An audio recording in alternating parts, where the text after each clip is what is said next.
We've had tough days, frustrating hardships, and brutal losses. But no matter who we are or where we come from, we are all racers, and we all want to keep racing. And so, life must go on. Therefore, we must work together. We will build bridges, change routines, implement new measures, and focus on our safety more than ever before.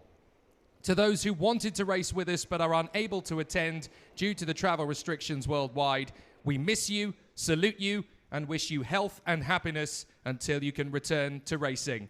For those who can be with us, we are proud to serve, honored to entertain, and delighted that we can move forward with you. We race as one, we race against COVID, and we do it with thunder and fire in our hearts. That passion for racing will never die, and our love and devotion to this most incredible of sports will never stop us pushing to the ragged edge. I'm Jake Sanson, and it gives me tremendous pleasure to welcome you along to the Circuito Internacional de Zuera, one of the toughest circuits in the Spanish karting scene, where the first round of the 2020 European Championships for OK and junior classes will inevitably bring us to the very brink of euphoria and may once or twice tip us over that precipice. Valerio Renicella and Taylor Barnard were the heroes of the hour last night as they stormed to pole position in a gripping qualifying run yesterday. Now they must maintain that advantage as we race for glory over the next 9 hours of gripping motorsport action from the most physically demanding discipline of them all, karting.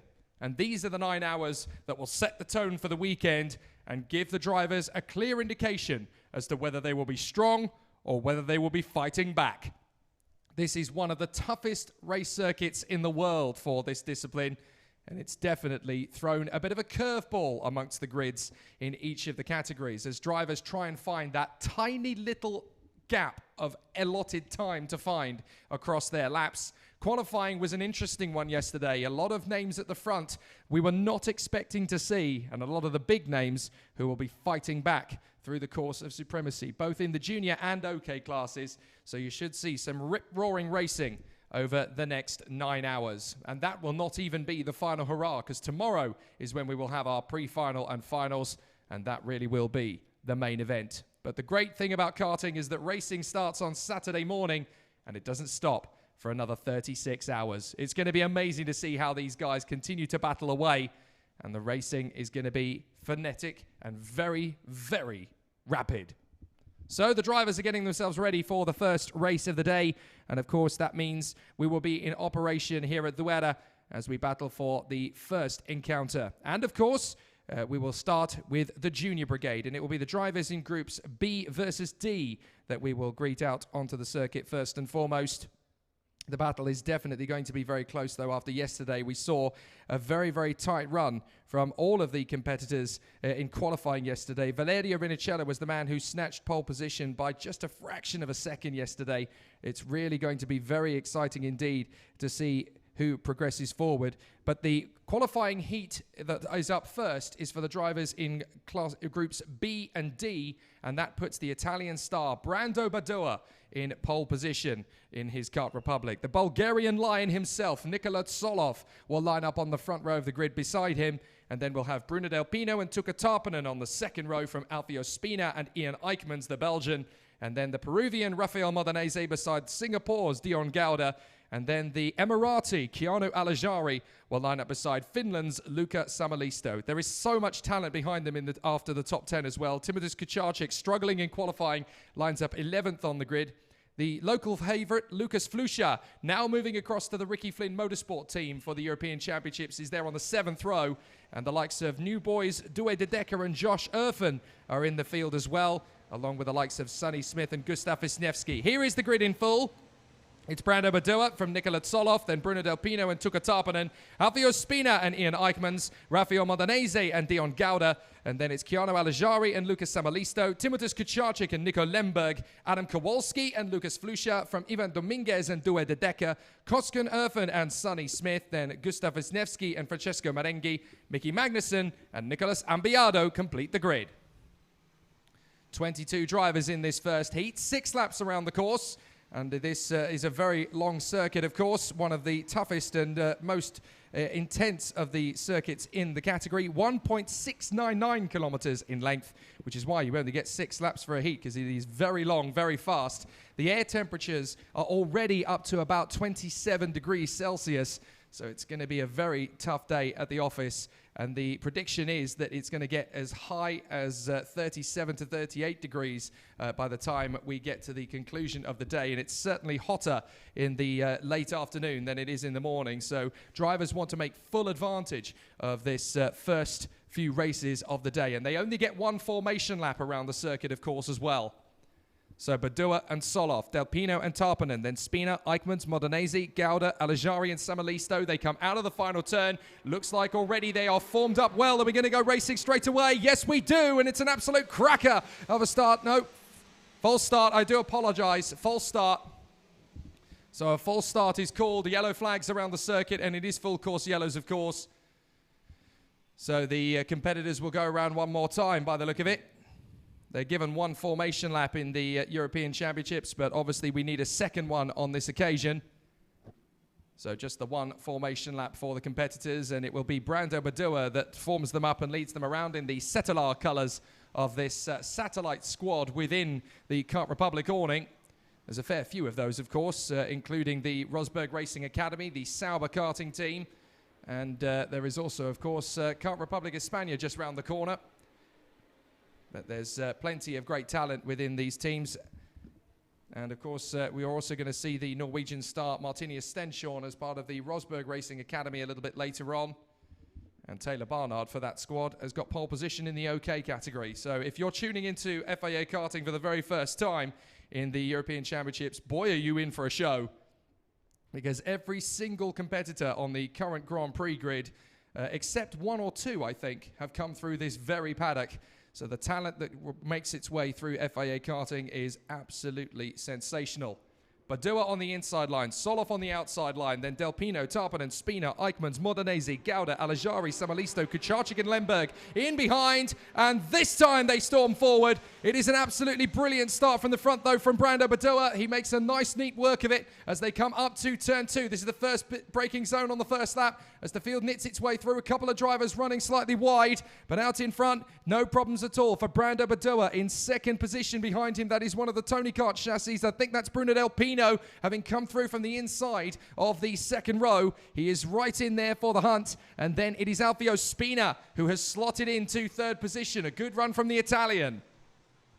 So the two Cetelar Racing Kart Republics are first and third, with Bruno Del Pino in between them as the rest of the field tries to sort itself out around the circuit and get round in a reasonably allotted time. Now, the 2 or 3 karts that ended up running down the order, one of them rather sadly is the Belgian Ian Eichmanns, who has drifted down the order after a tricky opening sector, and Tuukka Tarpanen has gone with him. So the two of them running very wide on the opening lap. So I'm afraid to say that Tarpanen and Eichmanns are now playing catch-up around the circuit. So out in front, no problems at all for Badua. Then it's Del Pino, Spina, Solov, Modenese, Kucharczyk, Alajari, Kowalski and Gauda from Dominguez, De Decker and Samalisto. Then Josh Erfen is next in the lineup. So already a pretty hectic start, but Badua has his eyes focused and trained up in front, and that is the move from Modenese. So the Peruvian has got through on Nikola Solov, and that is a very good run from the new driver in at Leclerc by Lennox, a new team for this year, of course. Lucas Samalisto under investigation, so clearly something is not quite right with his start, and that's why they will have started to keep an eye on him early doors. But Brando Badua leads the way here in front of Bruno Del Pino and Alfio Spina. They only have 6 laps in each of these heats to get something done, and that is Dion Gauda trying to make his way up the order past Keanu Alajari, who has joined the DPK Racing team from this weekend onwards. His teammate is there behind Nikola Solov, the Bulgarian Lion. He was on the front row of the grid. He now finds himself down in 5th behind Rafael Modenese. But as they come through, it's Badua, Del Pino, Spina, Modenese, Solov, and Kucharczyk going well in 6th place as he has charged his way forward. So a good comeback drive from the pole. Timo Kucharczyk. Keanu Alajari going very well as well, the Emirati. He's up into 7th place. And then it is Dion Gauda, the Singaporean, in front of Ivan Dominguez. Josh Erfen's made the move on Adam Kowalski. He's now up into 10th place. Due De Decker is down to 12th as a result of that move as well. And now Gauda's got past Alajari, so the Singaporean passes the Emirati. But Badua, Del Pino and Spina. Spina looking like he's going to go for a move in second place very shortly. Either that or he's going to work with the Spaniard, who knows this place incredibly well, to try and move his way further forward. So Tarpanen, Eichmanns and Flusha all caught out on that first lap. They're now trying to fight their way back through the field. 19th is Gustav Wisniewski. 20th now is Nico Lemberg. And there's the move from Spina. He gets through on the inside of Breno Del Pino. First big move in the top three. And it is 1 and 2 now for the Setelar Satellite Kart Republics as they run in first and second. Brando Badua leading the way. Breno Del Pino second. Third now Del Pino. Modenese in fourth place. The fastest lap of the race comes from the Singaporean Dion Gauda as they come across the line. But Tuka Tarpanen is going faster still. The frustrated Finn for the Tony Kart Factory team now finds himself trying to play catch-up. And it's a tricky one for him because he really wants to get up the order and he's already been compromised. But he sets a 1 minute 1.864, fastest lap of the race thus far. Now Del Pino is getting right back in onto the game behind Spina. And here's Nikola Tsolov trying to make his bid on Rafael Modenese. So the Peruvians in front, the Bulgarian in 5th place. Some great battles so far in this field. But Brando Badua and Alfio Spina head the field. The Spaniard Breno Del Pino on home soil, the leading Spaniard in the field of the junior category. And Tony Kart's factory driver in the junior class. So the top 5 running well. 4 laps completed, 2 to go. Now this is the difficulty because you've got positions to make up here, but you don't want to go too ugly early in the course of the heats because you've got to try and stay consistent as well. Consistency and a low point score will help. In the world of karting, you score as many points in the qualifying heats as your finishing position, with the exception of the victory where you get a 0 score, then 2 points for second, 3 for third, 4 for fourth, 5 for fifth, 6 for sixth, and so on. And it's like a golf scorecard. Whoever's got the least points at the end is the one that progresses at the front end of the pre-final grid. And only the top 36 drivers, of course, qualify for that honor of getting onto the pre-grid. And with over 90 drivers in the junior brigade and over 60 drivers in the OK senior category, you can tell just how intense it is. So you've got to be very careful. You've got to be measured, focused, disciplined, concentrated, but authoritarian. You also have to be very bold when you see that gap and know that you're going to make the overtake. So this is Dion Gauda battling away with Keanu Alajari. Oh no, that's Josh Erfen battling away with Keanu Alajari. The Emiratis drop back into 10th place as Dion Gauda gets the new fastest lap as we go into the final tour. And he is trying desperately to catch up to the back of Timo Kucharczyk in the Kubica chassis. So Badua leads the way on the final lap. The top 5 are well clear. There's Kucharczyk battling away very hard indeed with Dion Gauda. The Singaporean has caught him right up. So now the top 5 running very much together. Badua, Spina, Del Pino, Modenese and Solov. And opening their accounts with a score like that is not going to be disappointing for the top 5 drivers at all. So expect Brando Badua to control the pace in these final couple of corners. He's got a decent enough advantage over Spina. He doesn't have to panic in the early stages here at Zuera. Del Pino just going to control the pace in front of Modenese and Solov. I don't see a bold lunge in the final couple of corners here as they're going to tour around. It's Brando Badua who opens his account for the weekend from pole position with a thrilling victory. Great job from Brando Badua. A great race win in front of Alfio Spina, Breno Del Pino, Rafael Modenese and Nikola Tsolov. Kucharczyk in 6th place from Dion Gauda, Ivan Dominguez, Keanu Alajari and Josh Erfen in the top 10. Good driving there in the top 10 positions as well, and everybody obviously wanting to start their campaign in a measured and regulated fashion. You don't want to go gung-ho early in the weekend, so solid start to the races in the juniors there. No major dramas, a couple of drivers losing ground, but every single one of the 22 drivers getting home to the finish. A perfect start then in the junior category. And a brilliant result for Brando Badua and Alfio Spina. They are 1 and 2 from Breno Del Pino and Rafael Modenese. Nikola Tsolov in 5th place from Timo Kucharczyk and Dion Gauda. Ivan Dominguez in 8th place from Keanu Alajari. Then Josh Erfen, Due De Decker, and Sonny Smith, the Thai driver for the new Pantano team. Lucas Samalisto and Adam Kowalski from Francesco Merengue and Tuka Tarpanen, who fights back to 16th in front of Lucas Flusha and Ian Eichmanns. Then Gustav Wisniewski, Nico Lemberg, Mickey Magnussen, and the Chilean Nicolas Ambiado. So a solid start to the racing here in the junior category and a good opening gambit. No major catastrophes. That is how we like things. A good solid start. Now, the racing continues on in the junior category as our attention now focuses on qualifying heat for groups C and F, and that puts a very talented man on pole position. The young Czech that everybody is talking about. He was only a mini driver last year. He comes into junior in 2020, and he's already been telling me, I'm going to win this year. Never mind second place. It's not good enough. I'm going to win. So Igor Sepil is ready for the challenge in front of him, and he is definitely going to be a strong contender in the junior category. They come out onto the pre-grid, and we can give you some detail about the drivers who are lining up. It's Kart Republic drivers in the top 3 places on this starting grid, and all with an incredible amount of skill. Igor Sepil, the Czech, lines up in first position, and he is definitely going to be a strong contender from that pole position. From the United States of America, alongside him, frustrated at being on the outside of the front row of the grid as he was 2 weeks ago in the Champions of the Future warm-up. That is the very talented American Yugo Yugochukwu. He will line up on the front row of that starting grid to the outside line, but he has a lot of speed around this place, so he is definitely one to focus in on, as does the man who lines up in third place on the inside of the second row, who won that Champions of the Future contest here 2 weeks ago, Arvid Lindblad. And he's been absolutely meteoric over the course of the last few weeks in the OK Junior category. Still only 12 years old, incredibly fast, and still with amazing deeds to perform in the world of European karting. Alongside him on the grid is the Italian Giovanni Trentin, and he will be a strong one to go for the victory, as the Paralin is obviously very quick around this circuit. We've seen Rinicella grab the ultimate pole position, and we'll see him out on circuit in the heat after this one. But certainly for Giovanni Trentin from the second row of the grid, the team can be very happy that the materials are going well. On the third row of the grid, it is the talented Belgian star Laurens Lesetua of the LLK squad. And the independent minnows are doing an amazing job for Laurens Lesetua, and his driving skill is definitely giving him plenty to do over the course of the weekend. He's on the inside of the third row, and he's definitely one to watch. His racecraft is second to none when he's in the battle. The Frenchman, Augustin Bernier, lines up in the third row of the grid as part of the VDK racing squad.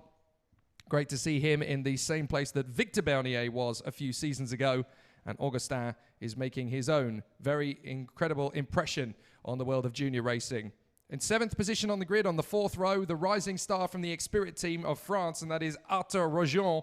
And he is one definitely to keep an eye on. He was fairly measured and controlled 2 weeks ago here at Zuera. Now he is definitely ready for the battle, and he's on the 4th row with plenty of speed behind him. The Italian star in 8th position on the grid is Matteo De Palo, and it's great to see him there on the 4th row of the starting grid, where he rightfully belongs, as the new man in at Ward Racing is showing plenty of speed and skill. On the 5th row of the grid is the Swedish talent Axel Malja for the Cosmic team, and he is there on the inside line again of that 5th row. Beside him is the Israeli driver Ariel Elkin, and it's great to see him here this weekend. They've had some difficulties in terms of his movements, but now he is finally here and able to race. And I tell you what, this young star from the VDK team is rising through the field very rapidly. There's a great chance for him to be the ultimate top 10 here this weekend. 2 big names in the world of karting on the 6th row of the grid. One for obvious reasons, that is Emmo Fittipaldi Jr., the son of the 1972 and 74 world champion, Emerson Fittipaldi himself, who is here and is very, very delighted to see how Emmo is getting on. And he's been incredibly rapid over the course of the weekend as well. It's good to see that he is really finding his feet in this junior class. Don't forget, this is his first season in the FIA Karting paddock. So it's a big leap of faith for Emmo Jr., and he's getting on with it in fantastic style. Alongside him on the grid, the ever-rising superstar from Great Britain and the Paralin squad's most experienced man in the junior category this year, Maxwell Dodds, who's been very strong over the course of the last 12 months. Don't forget, of course, he grabbed a podium in the FIA Karting Academy Trophy finale at Lonato last year. So he definitely has what it takes to run at the front. A good charge through the field, and we will see him on the podium for sure. 13th on the grid, it is the Russian star Alexander Gubenko. Frustrated in qualifying, was right up at the front in his group, but because of the way that qualifying played out, it cost him a few positions over the course of the heats today. But from this inside line on that 7th row, he's got plenty of opportunities to move forward, and his racecraft gets better every time. So Gubenko is definitely one of the men to watch in that midfield. Alongside him, the skillful Italian Flavio Olivieri. He was one of the surprises of the weekend 2 weeks ago, and now he's definitely a driver to be contended with as he battles away from the outside of row 7. It's a delight to welcome back Maxime Fioran-Castellan. There were some doubts in terms of an injury he had picked up a few weeks ago as to whether he would be on the grid or not. He was checked over by doctors and they've given him the all clear, and he is fighting fit at his best, which is very good indeed to see. And we're great. It's great to see Maxime back, and he's full of smiles, full of beans as he always is, one of the most cheery men in the paddock. And it's going to be really exciting to see what he can do from the 8th row. Alongside him, a rather surprising position for him to be in, the Norwegian Martinius Stenshorn, completely caught out in qualifying, but was the man of the field 2 weeks ago over the early part of the weekend. So everyone will be watching out for him as he storms through from that 16th place starting position on the grid. Two Spanish heroes on the 9th row of the grid. It is Guillermo Delgado for the Xspirit team on the inside and Santiago Valve on the outside line, fresh from his performance at SA 7 days ago in his Miami campaign. Now he is here with that engine, of course, in his Kart Republic Spain machine, and he knows this circuit very well. Made up over 20 places over the course of the weekend here 2 weeks ago, so he's one to watch. And then on the 10th row of the grid, we have the Italian Nicola Lacorte, part of the Cetelar Racing satellite squad. He'll be one to watch. Alongside him will be the British star Aidan Neate for the Tony Kart factory team. Caught out completely in qualifying yesterday, but his practice runs have showcased his speed. And again, he's one of those drivers who should be charging his way through the field. On raw pace, he's easily top 10 material this weekend. The last man in on the grid is one of the drivers for the DPK Racing squad, and that is the Mexican talent, Fernando Soto de Gallegos. And he will be there at the tail end of the field again after a frustrating run in time qualifying. So 21 drivers ready to go to battle as they will duel for supremacy. Of course, in the qualifying heats, the focus has got to be on keeping it calm and keeping it cool. You have to make sure that everything is just so. You can't rush the issue in these qualifying heats. You can't push too far to the limit. You've just got to be very measured and very disciplined. And in these categories, obviously the driving talent is incredibly strong, incredibly fast, and you'll see some amazing performances over the course of proceedings. But we have racing going all the way through today, of course, and the junior drivers, of course, have 6 laps of heats, which is around 10 kilometers of racing behind the wheel. The OK drivers have 9 laps across their qualifying heats. Their first race is getting underway at 11 o'clock this morning. So it'll be exciting to see how they get on, of course, and it will be a very tough battle for the drivers out there with lots of competitors in the field. And, of course, the grid after this one, as they come out onto the circuit, is going to be very interesting to see how the battle will emerge. So we will see some fascinating competitions for the drivers in the junior category. A lot of names, as we've mentioned, that will be making their way through this field. The next race gets underway at 10 minutes past 10 local time.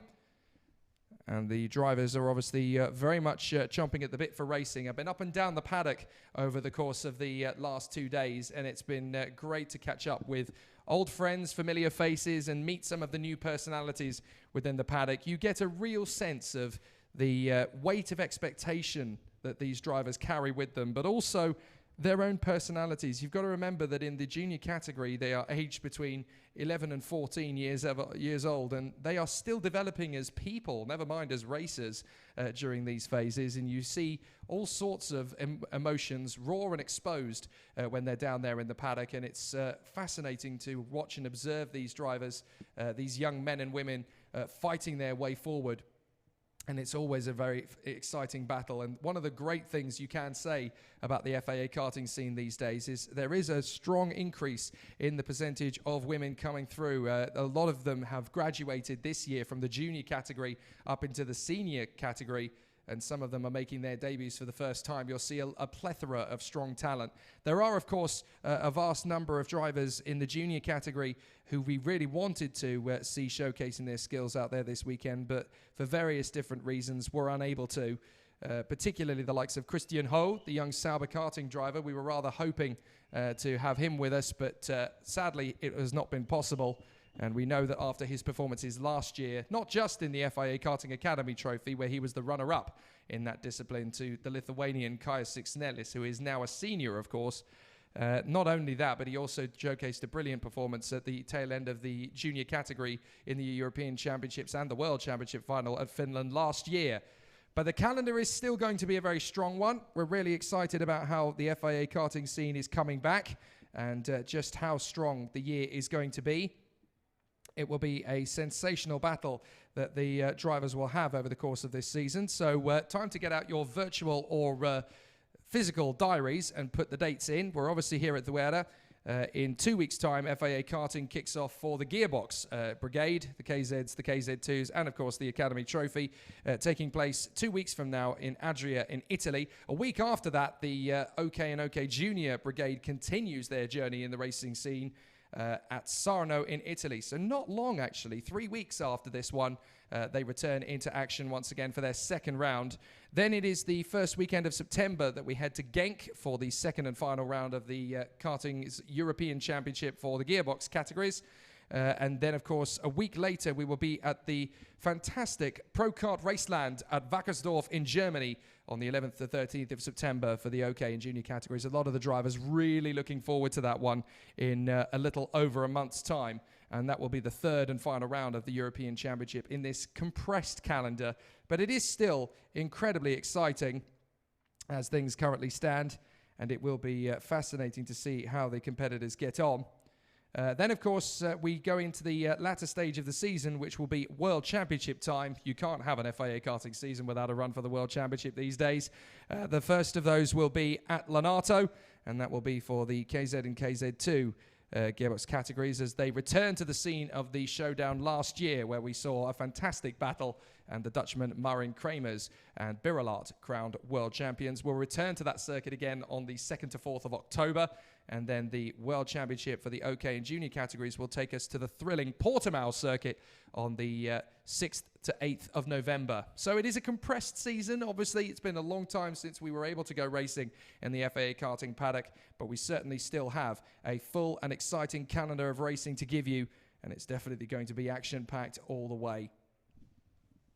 So there is 1 minute to go before the next heat, and the drivers are neatly in position. So obviously we will set them off on their way when the moment is ripe and the drivers are ready for the battle ahead of them. It's going to be a very difficult battle, but they all know what's expected of them and they certainly know how to get the job done. They've been here a couple of times before already, some of them. A few drivers making their debut on this circuit and in this paddock, of course, for the 2020 season. But it's always really exciting to see what these youngsters have to offer. 30 seconds board goes up now at the end of the pit lane, and then they will be sent out for just the one formation lap. They only get one here in the FIA European Championships. And of course, a lot of the processes and procedures through the formation laps is to get heat into the tyres. That's not going to be a problem this weekend. The air temperature and the track temperature will definitely do that for them. But it does add a little challenge, as drivers in a lot of different competitions will be used to 2 laps around the circuit to get themselves geared up. There's only one in the FIA European Championship.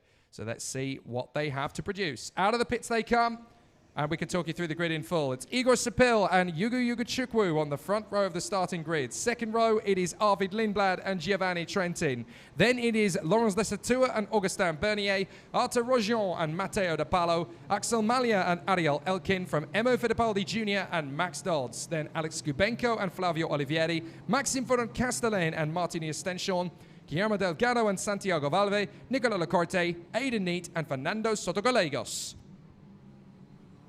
So with the competitors now making their way around the circuit, they will obviously be warming up the tyres and brakes to get them to the optimum performing temperature. Never easy to see how the drivers will perform and progress. but they are obviously going to be dialing in the karts as good as possible. Now again, expect a measured performance at the start of the weekend. These first couple of heats, drivers need to be focused and they need to be careful. They need to read the weekend very, very carefully. You've got to try and bank as many points, or as little points I should say, as possible. You score as many points as you finish across the line, and that is the points tally that you carry with you up until the next heat, when you add to it, or not, of course, if you take the victory. But the consistency is key. The top 36 drivers on that golf-esque scorecard are the ones that will progress through to the pre-finals. So you've got to make it count. Sepil on the inside, Ogachukwu on the outside, then Lindblad, Trentin, Lesatua, Bernier, Rojon, De Palo, Malia, Elkin, Fittipaldi and Dodds as they come off the final turn. We're hoping for a clean start straight away, and we've got one!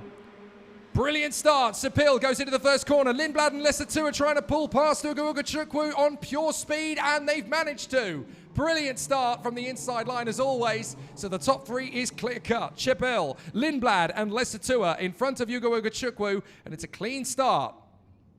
So they come off the hairpin. Looks as though everybody's got through there A-OK. No major catastrophes again. The drivers come through the hairpin. And Sepil leads the way from Lindblad, Lesatua and Ogachukwu in 5th place. That looks like one of the Paralins, so I'm guessing that is going to be Giovanni Trentin, having maintained his top 5 place. And then the rest of the field is a bit of a squabble behind, and already an overtaking move up into the inside line. Is that Ivan Dominguez losing a place? No, apologies. Dominguez is one of the later heats. That must be Arthur Rojon in the Xspirit trying to make the move on the inside of Augustin Bernier, as Ogachukwu gets the move on the inside of Lesatua for P3. So now it really is Kart Republic's 1, 2 and 3, as Lindblad has got the lead of the race as well. So Lindblad out in front of Sepil and Ogachukwu past Lesatua, as Guillermo Delgado is now under investigation. Did he move out of the corridors a little too hastily? That will be a tough break for the Spaniard if it's the case, but you can't leave those tram lines until the race gets underway. That is Lesatua on the inside. Oh, 2 or 3 karts going off there. And there's a big off just on the grass behind as well. So we've had a couple of karts leave the circuit, and it looks like Axel Malia is one of them. So Axel Malia having a big problem and going off, and there he is. So the 242, unfortunately, of Axel Malia now stopped out on the circuit, and I'm afraid that is the Swede's race over. He becomes the first retirement of the weekend. So Arvid Lindblad running well out in front of Igor Sepil and Yuga Ogachukwu, the American, who is putting the difficulties of what happened to him here 2 weeks ago when it didn't quite work out for him, completely behind him. That is ancient history now as far as he's concerned, and he's going to take on his teammate Igor Sepil. Let's have another look at it if we can. I thought we were going to get a replay there. Well, not on this occasion. So Lindblad in front of Sepil, Ogachukwu, Lesatua and Giovanni Trentin from Arthur Rojon and Alex Gubenko. Then Maxime Ferron-Castellan and Martinius Stenshorn. Emo Fittipaldi in 10th place from Santiago Valve and Maxwell Dodds.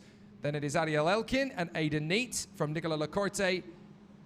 And then in 16th place at the moment, that is Matteo De Palo in front of Fernando Sotogallegos. And then we have in behind, Bernier has pulled in by the look of it, and Axel Malia and Flavio Olivieri are both out of the race. So problems then for those three.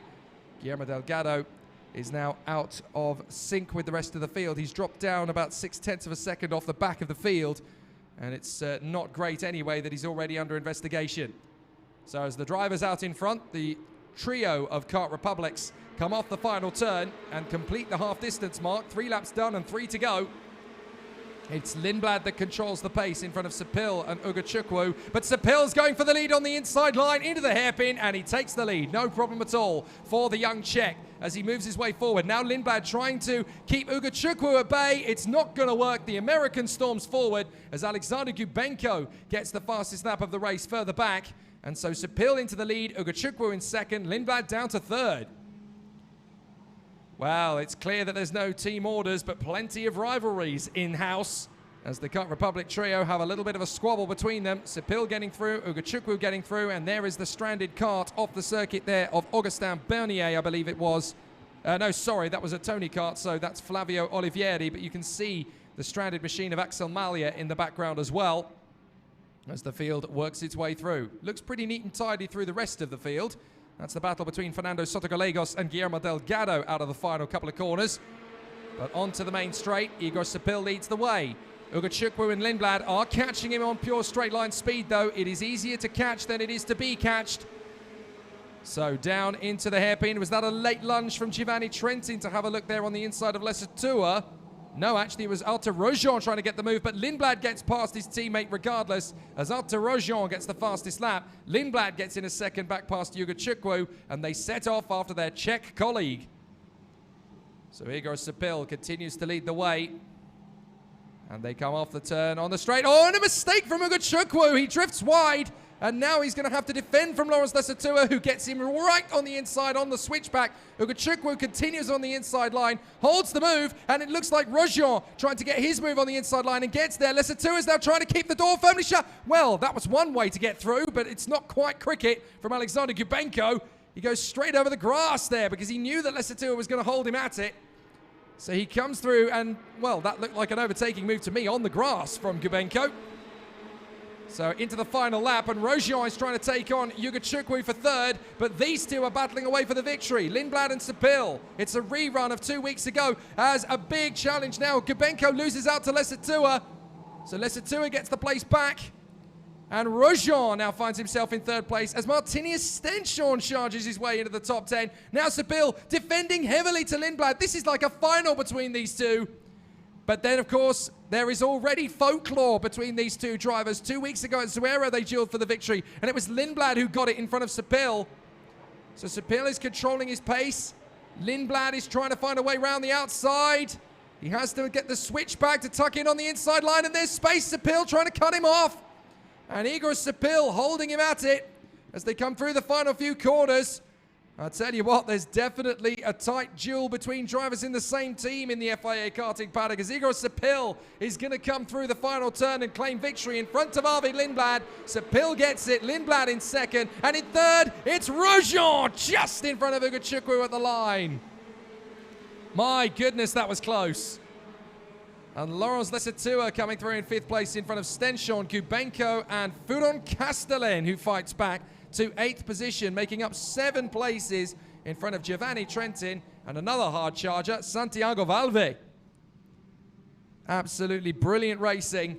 And Igor Sepil and Arvid Lindblad start their battle in earnest in their very first encounter together. But it's Igor Sepil, the young man from the Czech Republic, who gets the victory this time. And the youngster is definitely showing his stars and stripes. Brilliant run from Igor Sepil in front of Arvid Lindblad. Arthur Rojon is third ahead of Ugachukwu. Then Laurence Lesatua and Martinius Stenshorn. Alex Gubenko, Maxime Furon Castellan, Giovanni Trentin and Santiago Valve. Then it is Emo Fittipaldi and Maxwell Dodds, where they started, ironically. Aidan Neat is 13th in front of Adiel Elkin. And then Matteo De Palo, Nicola Lacorte, Fernando Sotogallegos from Guillermo Delgado. The 3 retirements are Augustin Bernier, Flavio Olivieri, and Axel Malia. All 3 drivers ending on off the circuit on the same lap in 2 separate parts of the racetrack. So we have some of the highlights from that race, hopefully to be able to show you. Some brilliant performances from the competitors over the course of racing, but obviously some major incidents through the course of that one. Certainly some squabbles in the midfield.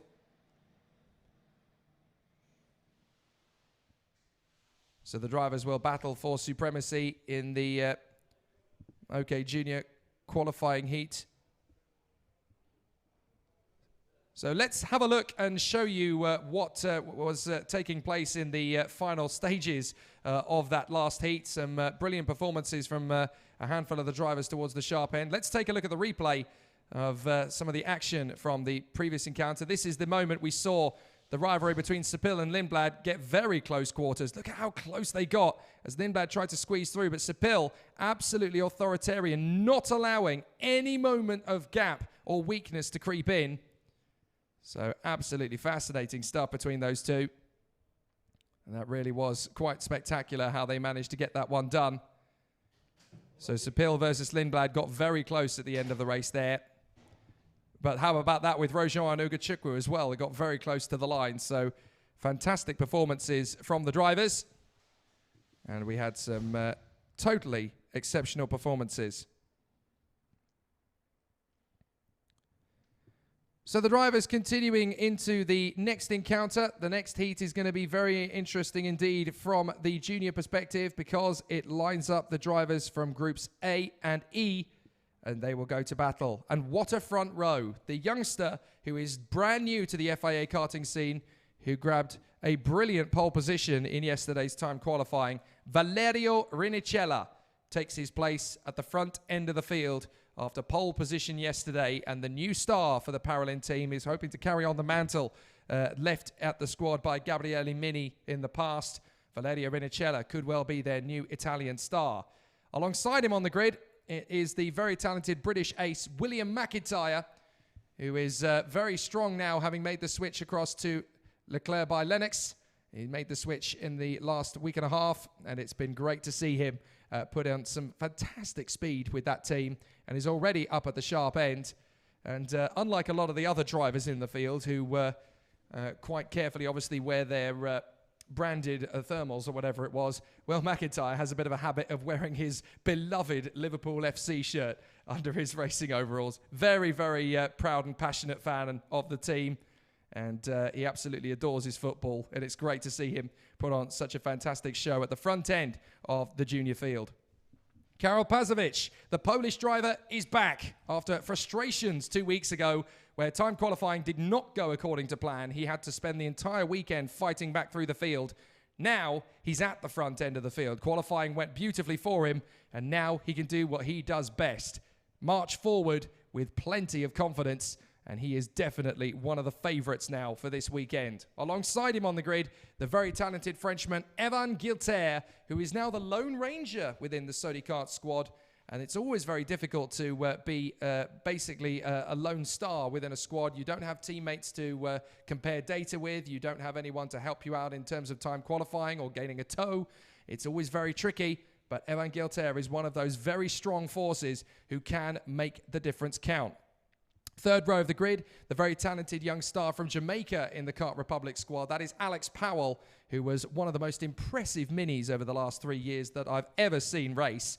And now that he's stepped up to the junior fraternity in FIA Karting, he could be the first man ever to fly the flag in international single-seater competition from his nation. And he's definitely a big star of the future. Alongside him on the grid, it is the Italian ace Christian Bertucca for the Birolart squad. Some difficulties in the last few weeks, but he's definitely back to his best now, and the package is really starting to come together at Birolart. And Bertucca, with plenty of experience behind him now in the FIA karting paddock, he's definitely got a good opportunity in 2020 to move forward. On the fourth row of the grid, it's an all-Danish affair. On the inside line, it is the very talented young man from the Forza Racing team, Jonathan Waywat, who will be there to the inside line. He's showing great speed and flair over the course of the weekend. And Father Jens, who of course is one of the national players of the Danish handball team, is here this weekend. And Jonathan Waywat definitely showing incredible speed and flair as he runs from the fourth row of the grid. Alongside him, the ever-impressive young man at Ward Racing, Julius Dinesen. 2 weeks ago, he could probably tell you he had what could only be described as a bit of a nightmare weekend in the end. Lots of potential, but no real results to show for it. This weekend, it's a different story. Julius Dinesen really has dug down, dug deep, got his homework all sorted, and he is incredibly fast. So we'll need to keep an eye on him as the weekend develops. He may be late to the grid on this occasion, but Julius Dinesen is definitely a star in the making here. And from the fourth row of the grid, we need to watch out for him. On the fifth row, it is the Swiss ace Eron Reshepi, still learning the art of the FIA karting paddock, still very new to it, but his speed and flair is undeniable. He's been very, very strong for the Kart Republic team, straight out of the blocks, and he is definitely a contender over the course of this weekend. Alongside him on the grid, yet another fast member from the Wirtz family. It is Oscar on this occasion, the new face in at the Xspirit team in the junior category. And one driver we definitely need to watch for. He started very, very casually over the course of 2 weeks ago, just learning the progress, learning the speed, and learning what needed to be done. Now, he's been able to unlock a little more of that potential, and he is right there in the top 10. Could be a force to be reckoned with in junior in 2020. 11th place on the grid is the German star for the Tony Kart Racing team, Maxim Rem. and he is there on the inside of the 6th row. And again, another very formidable force over one lap. He's got very smooth and very casual processes on the braking points. I've been watching him over the course of practice. He is one of the most disciplined drivers over one lap. Very smooth, very calm, very calculated. Will not be the kind of driver who will crack under pressure easily in the middle of an intense battle. So definitely one to watch for. On the outside of that 6th row, we have the British ace, Freddie Slater. A difficult qualifying session for him yesterday, and he's really hoping that his luck and his fortunes will turn around over the course of the heats. But then 2 weeks ago, he was on the podium here, so there's still plenty to come from the youngster. On the 7th row of the grid, it is the Spanish driver Nacho Tuñón, and he lines up 13th on the grid for the DPK Racing team in the Museo Fernando Alonso colours. And it's great to see him there in 13th position. Alongside him, the talented Frenchman, Maceo Capieto, now part of the Pantano team, of course. And let's not forget that this is the man that last season, in his first ever weekend in the junior category, he pulled a Rinicella. He was pole position at Angeville in France. Nobody expected it at all, but he was very, very excited and proved his worth over one lap. Now, with the Pantano team, which is new for 2020, run by ex-Formula 1 driver Giorgio Pantano, he's got a good chance to continue that progression. 15th on the grid, and much stronger this weekend, it is Miguel Pero of the E&TMC Motorsport squad, the rising star who's come through the ranks of his national karting scene and on the European scene as well. A former title winner in the X30 Euro Series paddock. He is now right here in the world of FIA Karting and has done a sensational job to work his way forward on the Tony Kart chassis with that trusty Ayami engine. And he's going to be a very tough competitor to beat if he is in the mix of the battle. Alongside him, his countryman, Aaron Garcia, who will be there 16th on the grid, another of the strong elite drivers on the Kart Republic chassis within the DPK Racing colours. And it'll be very exciting to see what he can produce over the course of this weekend. The Finnish star is next up in 17th place. That is Aleksi Jaleva, who is one of the new faces, was unable to compete 2 weeks ago at Zuera, but has come straight in with plenty of gusto and determination this weekend. He is ready for the challenge and ready for the battle, so expect big things from him straight out of the blocks. 18th position, very fast in practice, unfortunate in qualifying, is the Frenchman Edgar Anpiligov, and he's definitely one to keep a close focus on. He was absolutely sensational in the practice sessions yesterday. One of the fastest drivers out there. Just got caught out in qualifying, as did most of the RFM team through various unfortunate circumstances. But Anpiligov is definitely a fast driver. He's been one of the most impressive youngsters of the weekend in terms of one lap pace for me. So he's definitely on my notebook. Then 10th row of the grid, it is Harley Keeble and Eric Genet that will line up in position on the 10th row, and Piek Abrahamsen in 21st position. You're just keeping an eye on pictures from the previous heats, that battle that went on. This is the move that we saw earlier on between Alexander Gubenko and Laurens Lesatua. That's one of the more interesting overtaking lines I've ever seen from Alex Gubenko. Not exactly the cleanest move, but I wonder if that one's going to be picked up. So Alex Gubenko finding an ingenious way of not being squeezed out by Laurens Lesatua. If in doubt, grass cut. So anybody needs a decent lawnmower, go ask Alex Gubenko. I'm sure he's got a good trade in them in the future. So yes, those final three drivers I was talking about on the starting grid, I wanted to go into a little more detail. Harley Keeble, 19th position. Yet again, plenty of speed over one lap, but unfortunate circumstances in qualifying, again keeping him back. So it'll be unfortunate to see him down there at the start of races, but it isn't going to be long at all before he's right back towards the front. His one-lap pace is sensational, so he will make his march forward, and there's no doubting him in a battle. He's had plenty of experience in his British scene and has won countless titles there. So Tony Kart have put their faith in him for a reason. He's now going to deliver without any issues at all. Alongside him, it is the Spanish charge, Eric Genet. Don't let the name fool you. There is plenty of speed and gusto to come from him, and he is there in his own right and in his own mettle for the CRG Spa team, and he knows this circuit very well. Just an unfortunate run in qualifying has kept him back, but he will be relentlessly fast if he gets his opportunity, and he will march forward from 20th on the grid. And on the final position on the grid, carrying the Mad Croc colours in great pride, it is Piek Abrahamsen, who will line up 21st on the grid. It is a fascinating scheme he runs with, very unique and a very independent mode, But when there is speed in his corner, he is absolutely unstoppable in the midfield gaggle. He's one of the drivers who will pull off plenty of good overtaking moves. So if he gets half a chance, he's definitely one to keep an eye on. So the drivers are there in position, ready for the signal to go. There is about 4 minutes until they are sent out onto the circuit.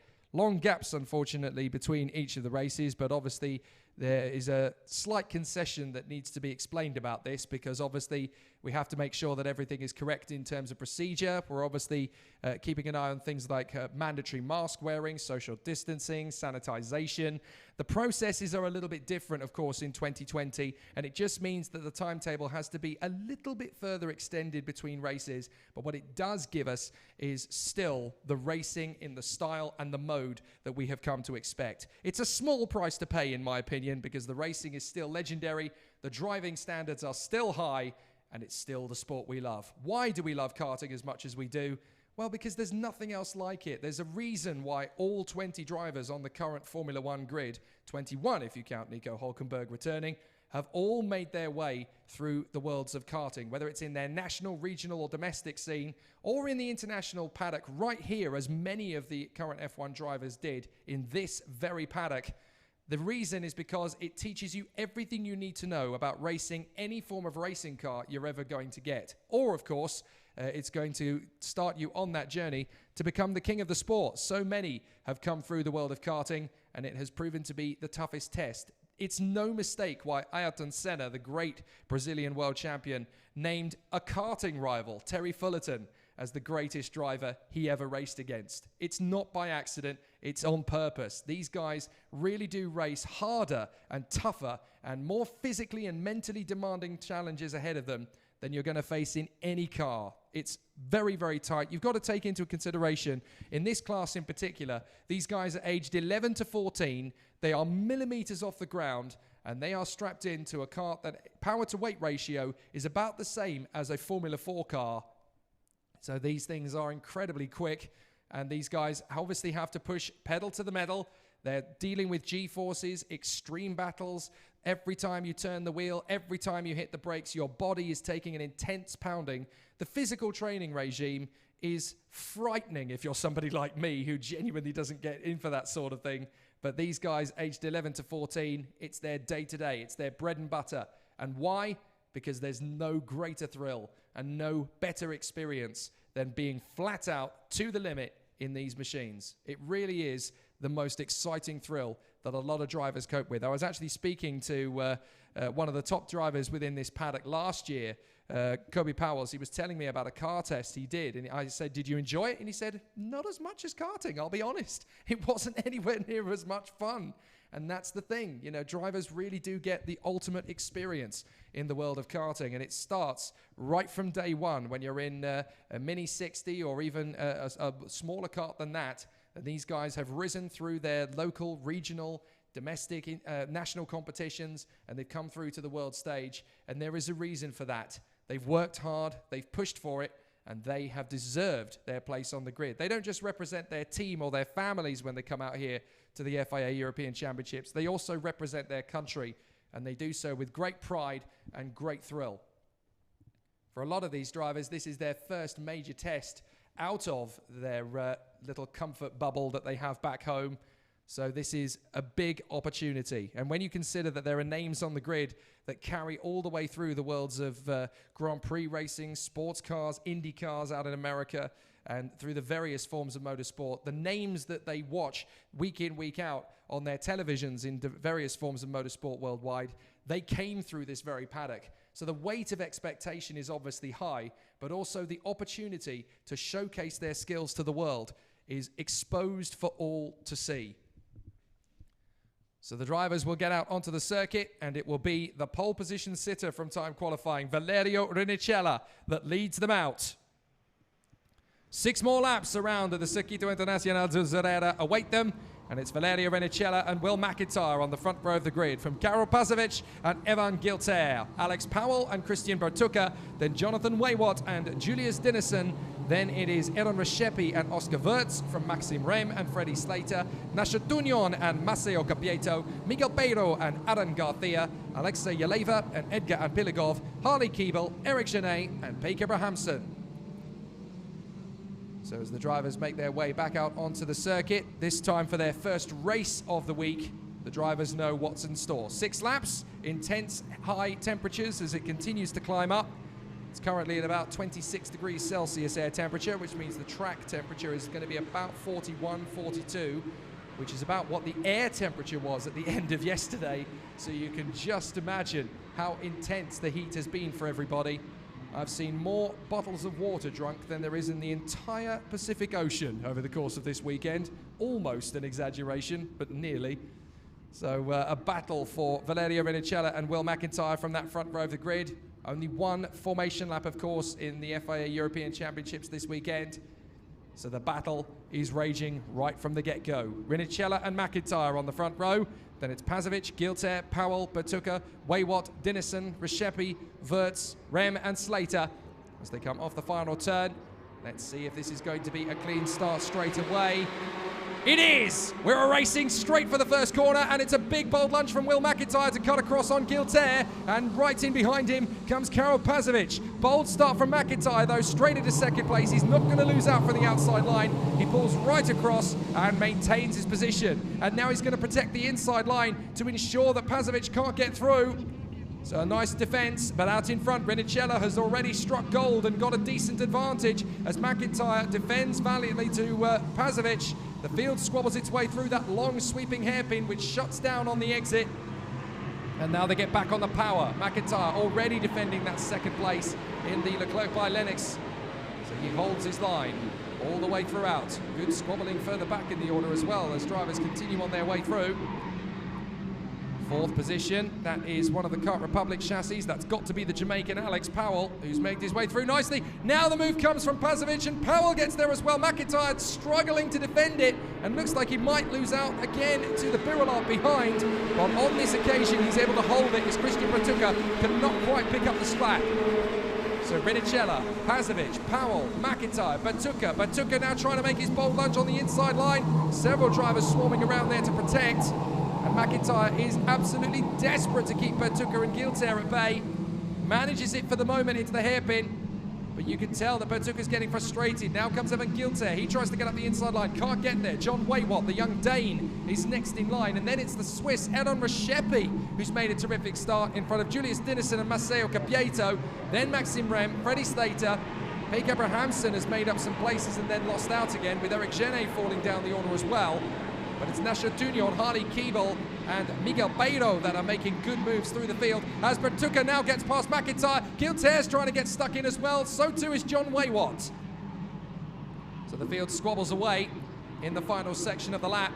This is a much more feisty heat than we've seen before as Waywat gets through on the inside there of Evan Gilter. Lovely move from the Dane, and through as well comes Aaron Rescepi. So Waywat and Rescepi, the Dane and the Swiss, move forward at the expense of the Frenchman Evan Gilter. As Miguel Beiro sets the fastest lap of the race on home soil. That's the Pantano creeping forward, and Maceo Capieto as well, trying to get through on Julius Dinesen, as Will McIntyre is actually under investigation. And he's losing out. Bertucca gets through, Waywat gets through. So McIntyre trying to defend. Oh, and there's a kart off the circuit there. That looks like Aaron Garcia to the sidelines. So Garcia has gone off on the previous lap by the look of it.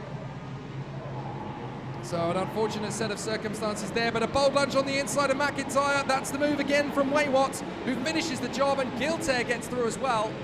So Waywat gets past, Gilter gets past, and the next man in line is Aaron Rescepi of Switzerland. Now Gilter trying to get onto the toe of Jonathan Waywat, who is up in P5. Great run from the Dane. He's really starting to develop with that Forza Racing team.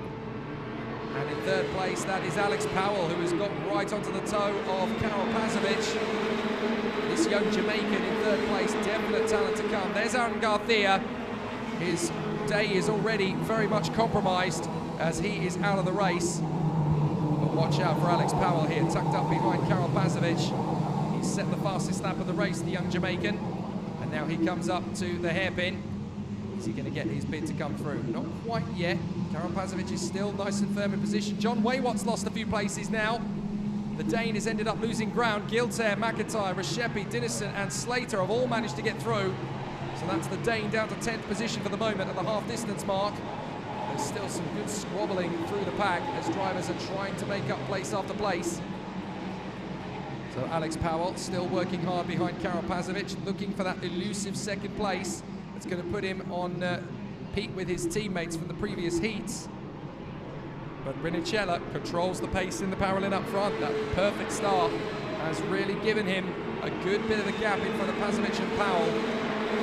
But as they come through at the end of the 4th lap, there's 2 to go. And Powell and Pazovic looking very strong. Now here's Bertucca in front of Giltair, and a big squabble as up the inside comes Reshepi. He gets through into 6th place past Will McIntyre as Karol Pazovic sets the new fastest lap of the race. But there is the battle between the two of them, 2nd and 3rd, trying to close up on Valerio Rinicella, but the Parolin has got a decent lead now. That squabble on the first 2 laps really has helped the Italian. There's the battle between Bertucca and Giltair as they run in 4th and 5th. And then Julius Dinesen and Freddie Slater have moved past McIntyre and Reshepi. That's the move from Giltair. He gets through into 4th place in the Suddy car. So a good run from Giltair into P4. And in 5th place, it is Christian Bertucca on the Mirror. Then we have Dinesen. Oh, and somebody going off in the background. Oh, and into the barriers. That looks like one of the Pantanos going off. Is that Matteo Capieto? Well, a big moment there for Matteo Capieto as he goes straight off the circuit, throws his gloves into his seat. He is not happy. Into the last lap goes Rinicella. No problems for him at all. Pazovic and Powell are close in behind. Giltair is 4th to Bertucca. 6th is Dinesen in front of Freddie Slater. And that's a big bold lunge into the hairpin, trying to hold position there from the 2:30 of Maxim Rem, the German. But Alex Powell sets the fastest lap, trying to at least close up on Pazovic to try and take 2nd. If he can't get the win, 2nd will have to do. But Rinicella's lead is just too big at this point. So Pazovic is now having to defend to Alex Powell. Powell is playing it cautious. He takes a normal racing line through the hairpin, gets right back on terms with Pazovic. Did the pole defend a little too hastily there? Because Powell now has a good chance to make a lunge into the left-hander that's coming up. If he gets his run on the inside, Pazovic is going to hold it. Can he get the switch back into the final turn? Pazovic protects. Powell is going to try for a fast sweep out of the turn as Rinicella takes the victory. Powell might just get Pazovic on the line. He looks for it. He goes the other way, but Pazovic just holds it. So Pazovic manages to hang on to that 2nd place just in front of Alex Powell from Evan Giltair and Christian Bertucca. Julius Dinesen in the top 6 from Freddie Slater. A tough race battle there in the junior category. It was always going to be a very close encounter for the competitors in the juniors. But Rinicella out in front of Pazovic and Powell as they run in the top 3. Evan Giltair in 4th place from Christian Bertucca and Julius Dinesen. Then Slater, Reshepi, Keeble and Beiro in the top 10. A solid effort from Valerio Rinicella, who opens his account with a win from Karol Pazovic and Alex Powell. Evan Giltair and Christian Bertucca make it 5 different chassis in the top 5 places. Julius Dinesen 6th from Freddie Slater, then Reshepi, Keeble and Beiro from John Waywatt and Will McIntyre. 13th place for Nasho Tunion from Edgar Anpiligov and Maxim Rem. Oscar Wirtz and Alexei Yeleva for the X-Spirit team. Eric Gene, Beek Abrahamsen, and then the retirements, Matteo Capieto and Aaron Garcia. So a very tough battle already in OK Junior as the 3 heats have shown us plenty of dramas. Hopefully we'll get a look at a few of the highlights from that one very shortly. But really exciting racing here from Zuera. The drivers have definitely put on a majestic display. So racing was always going to be very strong. So as a couple of karts are obviously being recovered from the circuit, let's take a look back at some of the moments from that previous heat that really give us plenty of excitement. So the battle will continue on with the OK category very shortly, but let's have a look from the start. We obviously saw, now look, that's why Will McIntyre was under investigation. You could see he was just out of the corridor. So Will McIntyre, that's unfortunate for him, but you could see at the start that he was slightly out of the tram lines. And obviously, I guess that maybe that's a slight error and a slight blunder from McIntyre's point of view. But normally, he was not really in that sort of frame of mind, but he was trying desperately to make sure he could sweep across to the outside line. And there's another move. This is defending on the first couple of laps there, or is this in the mid-pack? I think this might be the exit of Matteo Capieto, actually, that we're about to watch as they come through on the far side. Exit stage right. Yep. Oh, 2 karts going off in the background, actually, so that was an incident further back, and those are the karts being recovered, actually. It was Alan Garcia who went off. You just about saw them in the background having their little moment, but Matteo Capieto is there at the top end of the circuit as well. I'd quite like to see his moment again if we get an opportunity. Now, this is the battle between Pasovic and Powell, but then we had this massive dive in the middle of the race. This is Gilter trying to make progress through the field as McIntyre is protecting behind Bertucca. Waywat is in the mix there as well, of course. It is very, very tough at this point. That's when McIntyre was informed, basically by the boards around the circuit, that he was under investigation. But Waywat's so confident on the inside line there in this part of the race. It was really good to see him putting on a bit of a show. He's always had that sort of speed and flair to move forward, but this has been one of his first opportunities to really showcase it. But it's always been a very strong battle in juniors, and even that third heat of the day, I was assuming it would be a little bit calmer and a bit more measured, but the drivers really put in a good show. This man in particular behind Karel Pasovic, Alex Powell, he's been very quick, straight out of the blocks. So it's been really good to see the Jamaican do such a good job. Now, this man's been strong as well, John Waywat. This is how he finally got the move done on Will McIntyre to progress forward, and it left the door painfully open for Evan Gilter. There wasn't really a lot McIntyre could do about that one. That's a textbook overtake when you're watching another man make a move, because you've obviously got that ability to just dive for a gap on the inside. That's really good racecraft from the driver following in procedure, because you can see when the kart's going to ease up in front.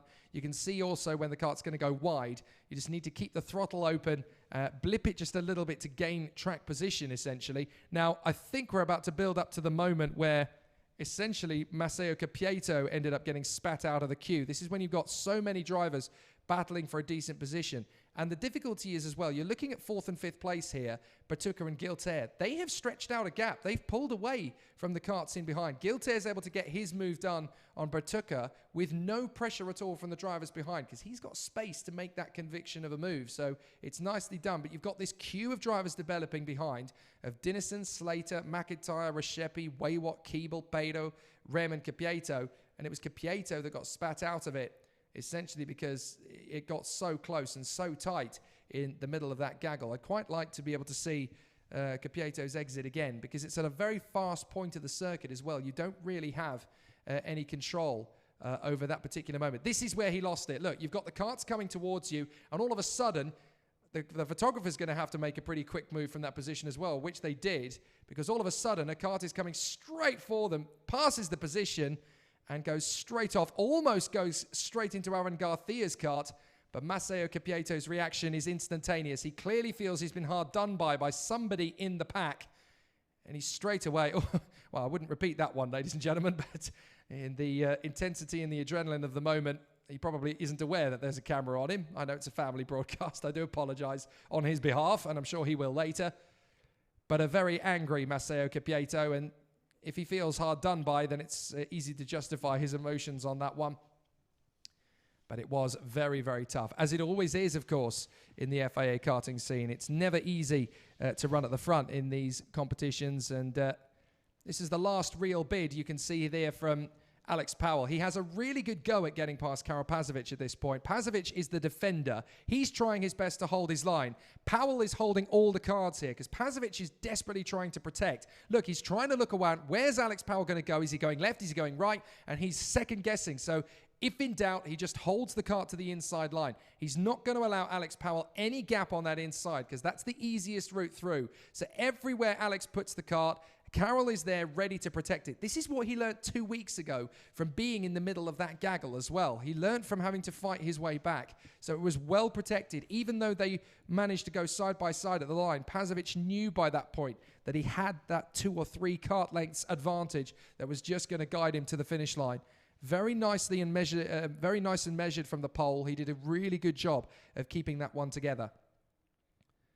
Now this is the battle a little bit further back. This was the that last move again from Powell. This is where it could all have gone wrong. I want to follow Carroll to the inside. Look, he's keeping that kart firmly planted on the inside, but where he wins the place is on his exit. He actually eases up on the gas, but makes sure that the undercut can't happen. He controls that inside line. So Alex has to drop back, get back on the throttle, and hope that he can just out sprint the kart. But they're both a little bit loose at this point. They're still trying to get up to speed. Powell's only option is to try and outfox Pazovic. Pazovic thinks he's going to go right. He doesn't. He goes left. It was just unfortunate that Powell ran out of straight to be able to get him, because that was absolutely beautiful from Powell. He made Carroll think he's going to go up the inside, but he wasn't. He went to the outside line. He just couldn't quite pull off the move, but it's great racecraft from both drivers, both trying to second guess what the other driver's going to do. Really nicely handled by them, and a really good bit of racecraft. Well, that's how OK Juniors is starting, is it? Goodness me, we're going to run out of puff by the time we get to the bitter end of it. It's going to be really exciting as the day progresses. So now we move forward and we get into the action again for the OK category. Now, there are so many stories in this field, so we need to jump straight in and get on with it. It's qualifying heat C versus E that launches us, and it's going to be Andrea Kimi Antonelli that lines up in first position, with Enzo Trulli alongside him. But the big story from this morning's warm-up, we saw several drivers pushing very hard. The ultimate pole sitter, Taylor Barnard, fastest in his group in warm-up, so expect him, if he gets half a chance, to disappear out into the distance. But one of the biggest stories of the weekend thus far was in the morning warm-up session. We saw both Lorenzo Travasanuto and Pedro Hiltbrand of the Tony Kart Racing team have engine seizures on the same lap around the warm-up session. Absolutely astonishing. Very poor luck for them.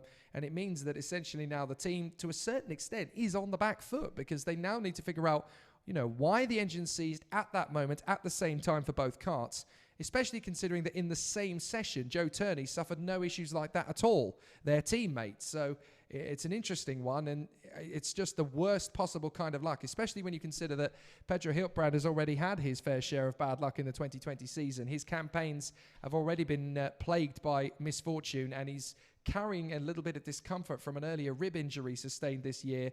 He is, of course, fit to race. He is going to continue on, but it doesn't stop him feeling those little aches and pains, and it's a little bit sore for him apparently this weekend. So he will still push, but he's Pedro Hiltbrand. He's never going to back down for the title fight.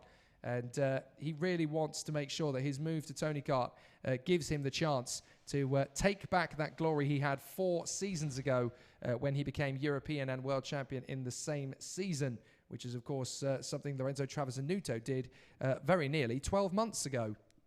Goodness me, time has flown. Andrea Kimi Antonelli is the man who lines up in pole position, though, the young Italian star for the Kart Republic team in the satellite squad that he runs with Mercedes Junior backing, essentially. Alongside him is the Italian star Enzo Trulli, who's got karting written into his DNA thanks to his world champion in 2 disciplines father, Jarno Trulli, who of course won the 2004 Monaco Grand Prix as well.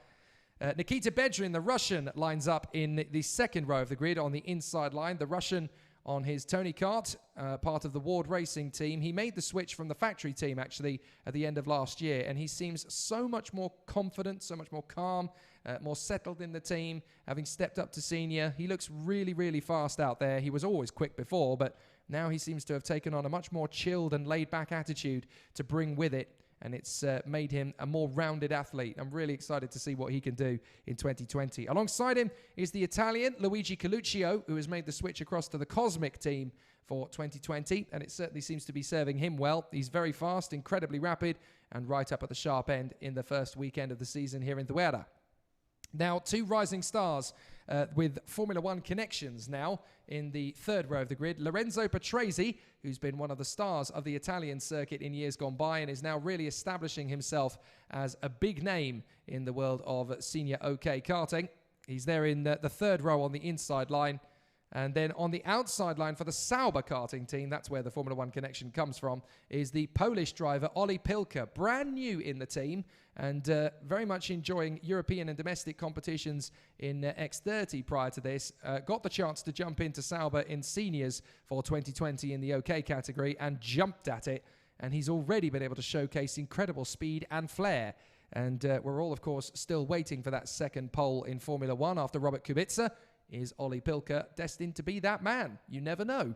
Third row of the grid is complete then. The fourth row is led by the German star Joel Mesch, who again carries some Formula One colours into this weekend as he races for the TB Racing Kart team with their rather resplendent papaya orange of the McLaren Customer Racing colours. It looks amazing, and Joel Mesch is proving to be faster and faster every weekend, threatening to be the fastest man in that satellite team before too long. Alongside him on the grid is the Dutch talent Meyerberg, who races under a Spanish license these days, of course, but is part of the Richard Mille Talent Academy and is coached by the reigning karting world champion Martin Kremers. But she is getting incredibly fast in her own right, and she has never really been out of the top 10 in terms of raw one-lap pace over the course of this 2020 season. So she is definitely going to be one of the stars of this season. Ninth place, much better so far for the Ricky Flynn Motorsport driver Thomas ten Brinker, the reigning junior world champion, now a senior. And they've started slowly to make the gains that they have struggled to find in the senior category over the last few weeks. Thomas ten Brinker now in ninth position on the grid, slowly starting to creep back into a position we've expected to see him in as one of the leading drivers in junior last year. This is still his first year in senior, don't forget, but they were hoping to come straight out of the blocks and go for victory in the first few weeks. It's going to be a long road to get there by the way things currently look, but Thomas is doing all the work he needs to do to fight back. Alongside him on the grid is the Spanish charge, Alejandro Lahoz, for the Kart Republic España team, and he's already very strong this weekend, right up there in the top 10, no questions asked, and he's never hesitated to be up at the sharp end of whatever grid he's on. The Portuguese star, Pedro Perino, is going well for Kart Republic. He represented his country in the FIA Karting Academy Trophy quite recently, and now he is there in OK Senior as a superb young competitor. Alongside him on the grid for the CV Performance team, the sole representative of the team this weekend, it is the Spanish charge Maximus Meyer, who's been on a bit of a crest of a wave recently. He's been very fast, incredibly strong, and he really seems to have gained his authority at his craft over the last few weeks. He's been very strong pretty much everywhere he's gone in the 2020 season thus far, and he is definitely looking more authoritarian out there on the circuit. 13th position. Now, this is going to come as a shock to those who were watching here at Zuera 2 weeks ago. 13th on the grid is the Emirati, Jamie Day. They really struggled to get the perfect lap in qualifying. The speed is still there with the Leclerc by Lennox team, but unfortunate circumstances have kept them back on the 7th row for the heats. So Jamie Day is definitely not going to stay as low as 13th the way he's been driving of late. So it'll give us plenty of entertainment and action to watch him fight back to supremacy. 14th on the grid, one of the local stars for CRG Spa, and that, of course, is Genis Savico, who has been relentlessly quick in everything he's turned his hand to of late, and he is there 14th on the grid. The Colombian star comes next, Nicolas Baptiste, who lines up on the 8th row of the starting grid on the inside line, really starting to find a home at his new berth at Ward Racing, and the Colombian is very much getting faster and faster as the weeks wear on. Another frustrating one for the Brazilian star, Rafael Chaves Camara. Again, a new man in the OK category, having been one of the best junior drivers in the world last year. Now he is really starting to show his form as a senior, and he's one of the youngest drivers within the senior category, of course, so there's still plenty of time for the Brazilian to showcase his flair for the Forza Racing team. Then the 9th row of the grid sees the Finnish driver Atasama Nautio, and he lines up there, of course, for his trusty Koski Motorsport team, who are getting faster and faster all the time. Alongside him on the grid is the Italian star for Praga, Michael Paparo, who will be very strong there aboard his trusty steed, and he is going to be running very well from the 9th row of the grid.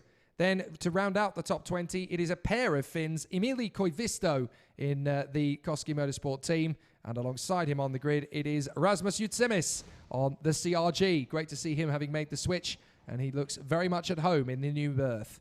The 11th row of the grid is full of frustration. Delano Van Toff is there in 21st on the grid. You don't expect to see him down at that position on the starting line, but he is definitely going to be charging his way back for the Forza Racing team as one of the stars of 2019. Alongside him on the grid, it is the rising Korean ace, Warang Kim, who is there for the DR squad, and he is the captain of their ship this weekend. The German star Ben Dorr lines up next up in 23rd on the grid for the TB Racing team in the McLaren customer colours, of course. Alongside him on the grid, it is the talented Ukrainian Alexander Partishev, who was one of the stars of the FIA Karting Academy Trophy last year. And then the last two men in are Daniel Gonzalez and Thomas Guedes for Spain and Portugal, respectively.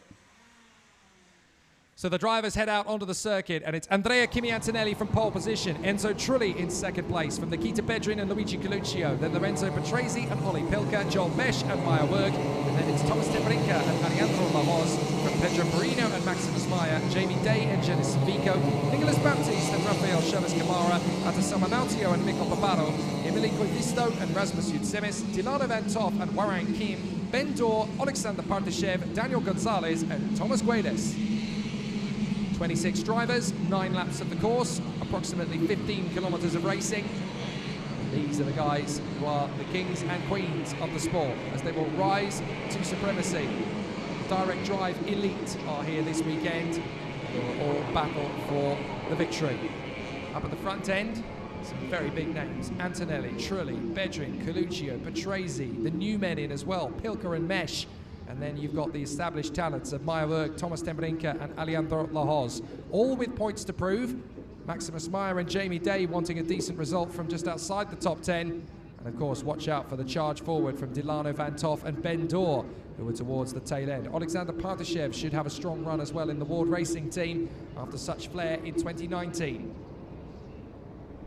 Antonelli, Trulli, Bedrin, Coluccio, Patrese, Pilka, Mesh, Werg, Tembrinka, Lahoz.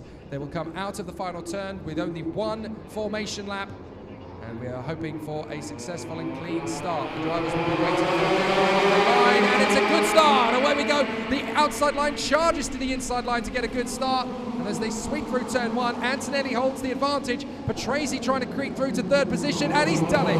Good start from Lorenzo Patrese as he moves his way through into third. So the field knits his way through. Patrese going for second straight away as he gets onto the inside of Nikita Bedrin. Bedrin gets him back on the switch, but Lorenzo Patrese's definitely had his Weetabix this morning. He wants to move his way through, and that's a move from the Cosmic now on the inside line to take up the position. A terrific start there from Luigi Coluccio. So Coluccio moves forward and into third place. Further back, that is a bold lunge as Joel Mesh has to move to protect from Thomas Tembrinka. So Tembrinka trying to come forward. A fascinating start here. Whoops, a little bit of dust kicked up, and Thomas Tembrinka gets the move on the inside of Joel Mesh, and sweeping through on the inside line as well is Alejandro Lahoz. So he gets through into position 2, but they come off the final turn together, and it's Antonelli who holds the advantage with Enzo Trulli trying to fight back now, slipping back down into what is 5th position behind Bedrin, Coluccio and Patrese. 6th is Tembrinka, then Lahoz. It is Mesh in 8th position from Werg, Savico, Pilka, Yudsemis and Chavez Camara. Still good battles in midfield as drivers are still picking off a move or two. That's Trulli. Trulli gets on the inside of Patrese. So Enzo Trulli takes on Lorenzo Patrese, and the dynasty continues. So the battle races on. So Enzo Trulli now trying to close up on Luigi Coluccio. Patrese still there in 5th place. 2 star Italians within the Kart Republic fold. Dino Chiesa's definitely got his work cut out for him in 2020. So much talent under his awning. But now they're charging after the leaders. The top 3 are Antonelli, Bedrin and Coluccio. Then Trulli, Patrese, Tembrinka, Mesh, Lahoz, Savico and Maya Werg in the top 10 from Olli Pilka and Rasmus Yudsemis. Jamie Day struggling to make progress. 14th at the moment. Max Meyer 15th. Delano Van Toff up to 17th. So already some good moves. Complete the second lap of 9, and the fastest lap of the race comes in from Olli Pilka. 11th place on the Sauber karting machine. Partnered or certainly not this weekend by Harry Thompson. Thompson is not present here on this weekend at Zuera. So Antonelli battling away with Nikita Bedrin. Coluccio in 3rd place from Enzo Trulli. Lorenzo Patrese in the mix there as well in 5th from Tembrinka and Joel Mesh. Alejandro Lahoz, Genis Savico and Maya Werg in the top 10. Pilka, Yudsemis, Chavez Camara, Day and Maya. Another Van Toff up to 16th place, got past Atasama Nautio on that last sector, then Paparo in front of Ben Dorr and Nicolas Baptiste, the Colombian. First at the moment it is Koivisto from Partyshev, Perino, Warren Kim, Gonzalez and Guedes. They're all still going, but it's going to be a tough race to sort out at the front as Antonelli and Bedrin are starting to pull away from Coluccio, Trulli and Patrese. Italians run 3rd, 4th and 5th at the moment in front of Thomas Tembrinka, the reigning world champion in junior. Antonelli still heading the pack in front of Nikita Bedrin. 2 more juniors from last year. Coluccio running well in 3rd. place. Enzo Trulli making his move on the inside for third. Lovely overtake from Enzo Trulli. That is a beautiful move, and he immediately signals to Coluccio, come on, let's get after the leading two. They're getting away.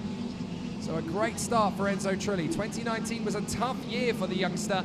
2020 looks like a completely different story. So Enzo Trulli running well there in third place in front of Coluccio and Patrese. They continue their surge forward. Some good battles in the early stages here at Zuera. 3 laps done, 6 to go, including this one. Meyer Berg moving forward, as is Ollie Pilker, at the expense of a pair of Spaniards. Lahoz down to 9th, Savico down to 11th. So Antonelli leads Bedrin, and they are stretching out the advantage over the 3 Italians and the Dutchman, who are trying to close up behind. Joel Mesh going well in 7th place with the papaya orange of the McLaren customer colours of TB. And they'll continue on. Place, that is Meyerberg. She's moved her way back up the order into 8th position. Coluccio still threatening to get the move on Enzo Trulli as Kimi Antonelli tries to pull away from Nikita Bedrin with a new fastest lap. But Bedrin is right there behind him. So those two are going to go to battle before too long. Coluccio trying to get back on terms with Enzo Trulli before Patrese and Ten Brinker strike. And Joel Mesh, the German, is not far away either, so he needs to focus on getting on with this now. Battle lines are still drawn in the sand here at Zuera. It's going to be a tough race. Partashev has ended up falling to the back of the field after an incident by the look of it, so the Ukrainian really struggling to gain ground. But it does look to me as though the entire field is still circulating, so everybody's been able to keep going as Ollie Pilker makes up another place, this time at the expense of Alejandro Lahoz, and Thomas Tembrinka has got past Lorenzo Patrese on that sector. So Tembrinka now into 5th place past Patrese. Nikita Bedrin, though, sets the fastest lap of the race, tucked up behind the race leader Kimi Antonelli as Patrese makes the lunge on the inside of Tembrinka. And was that enough to get through? Yes, it was. So Patrese back into 5th position as Nikita Bedrin is still catching Antonelli, or at least trying to. Antonelli is opening up the taps again to try and pull away from the Russian. These two are set to be 2 of the latest talents at Senior Brigade. This is what a lot of the established guards in Senior were telling me over the weekend. Their biggest frustration is always going to be the young whippersnappers creeping in, the 14-year-olds who have started to move forward into the OK category because they carry less weight, being slightly smaller, of course, than the more adult racers in the OK category.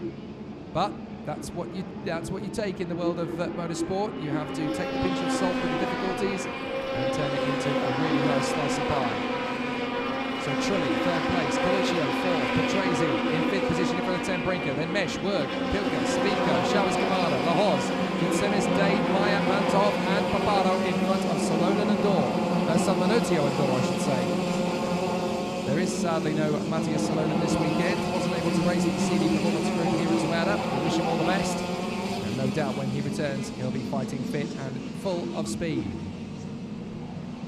The battle rages between Patrese and Ten Brinker as they continue to duel over 5th position. Ten Brinker still looking for his optimum moment. We've only got 3 laps to go, and again, that same adage of don't go too hungry too early. You've got to build up on the consistency. A decent top 6 finish is still a good place to be, because there will be so many drivers that will try a neat trick to try and gain a place or two, and it will not work, and their race will go from bad to worse. If you're in a good position, Coluccio running wide. Coluccio's got a problem. Coluccio slowing. He can't believe it. Luigi Coluccio slowing out of 4th position. He's got no power by the look of it. So Luigi Coluccio is going to pull to a standstill at the first corner. That is devastating for Luigi Coluccio. He comes to a stop on the exit of turn 1 of the pit lane exit, and that is devastating. Heartbreak for Luigi Coluccio. He'd done all the hard work on track, but now he is robbed of 4th position as his race well and truly comes to an end. That is devastating for Coluccio as he walks in. No driver deserves that when they've done all the right moves. But Coluccio, unfortunately, weathers the storm here at Zuera, and a great chance to perform comes to an end. Nikita Bedrin still trying to chase after Antonelli, but the Italian really has opened up the taps. Look, he's pulled away from the Russian. A good bit of driving from Antonelli has secured his lead with 1 lap to go. The gap between them is a good 0.6 of a second as Antonelli sets a new fastest lap. That's why 59.815 from the Italian. He's basically on qualifying laps trying to get away from his main rival. Bedrin's doing his best, but Antonelli is stretching out the advantage. Enzo Trulli still third, now from Patrese, Tembrinka and Meyer Werg, who's caught past Joel Mesh. So great performance from Meyer Werg, who is really having a good run. And it looks to me as though Patrese has lost out some ground. First to Tembrinka and now to Werg. Yes, the two Dutch racers have come through. So Tembrinka is now fourth, Meyer Werg is now fifth, and Patrese down to sixth in front of Joel Mesh. So a great final lap for Tembrinka and Werg, but Antonelli has well and truly pulled away in the last two laps. And Nikita Bedrin has no response for Andrea Kimi Antonelli. The Italian comes out of the final turn and opens his weekend with a masterclass victory. Brilliant result. Second place for Nikita Bedrin, a comfortable third for Enzo Trulli. A really strong performance from him so far, Enzo Trulli.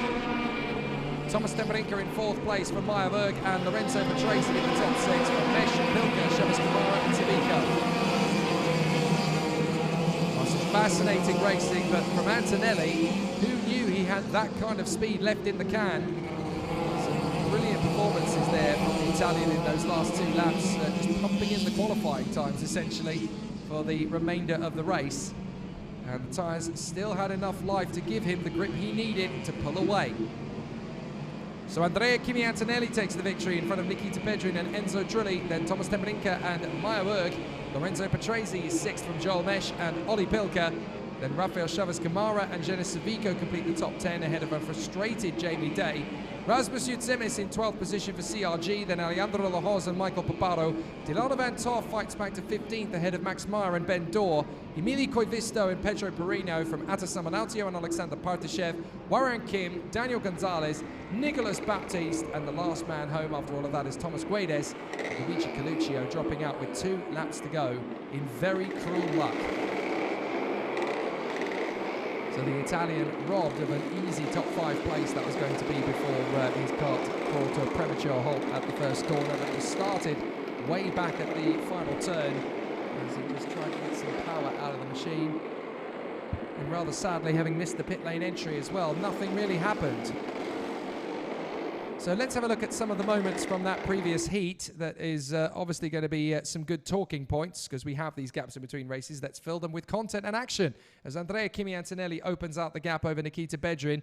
This race was not exactly won at the start, but this is how to get it done right because Kimi Antonelli has obviously found pure pace. Trulli is almost caught out. He's aided there by the rest of the drivers in behind him getting a decent run.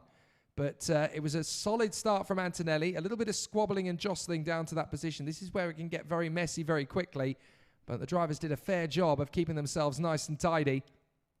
Patrese's move there on the first lap, full of conviction, but he just couldn't quite finish the move, and Bedrin knew that he was going to be vulnerable on the way off the turn. Coluccio, full of discipline as he made his way through on the inside line there. A few drivers trying to gain a place or two, but it was always going to be very tricky out there.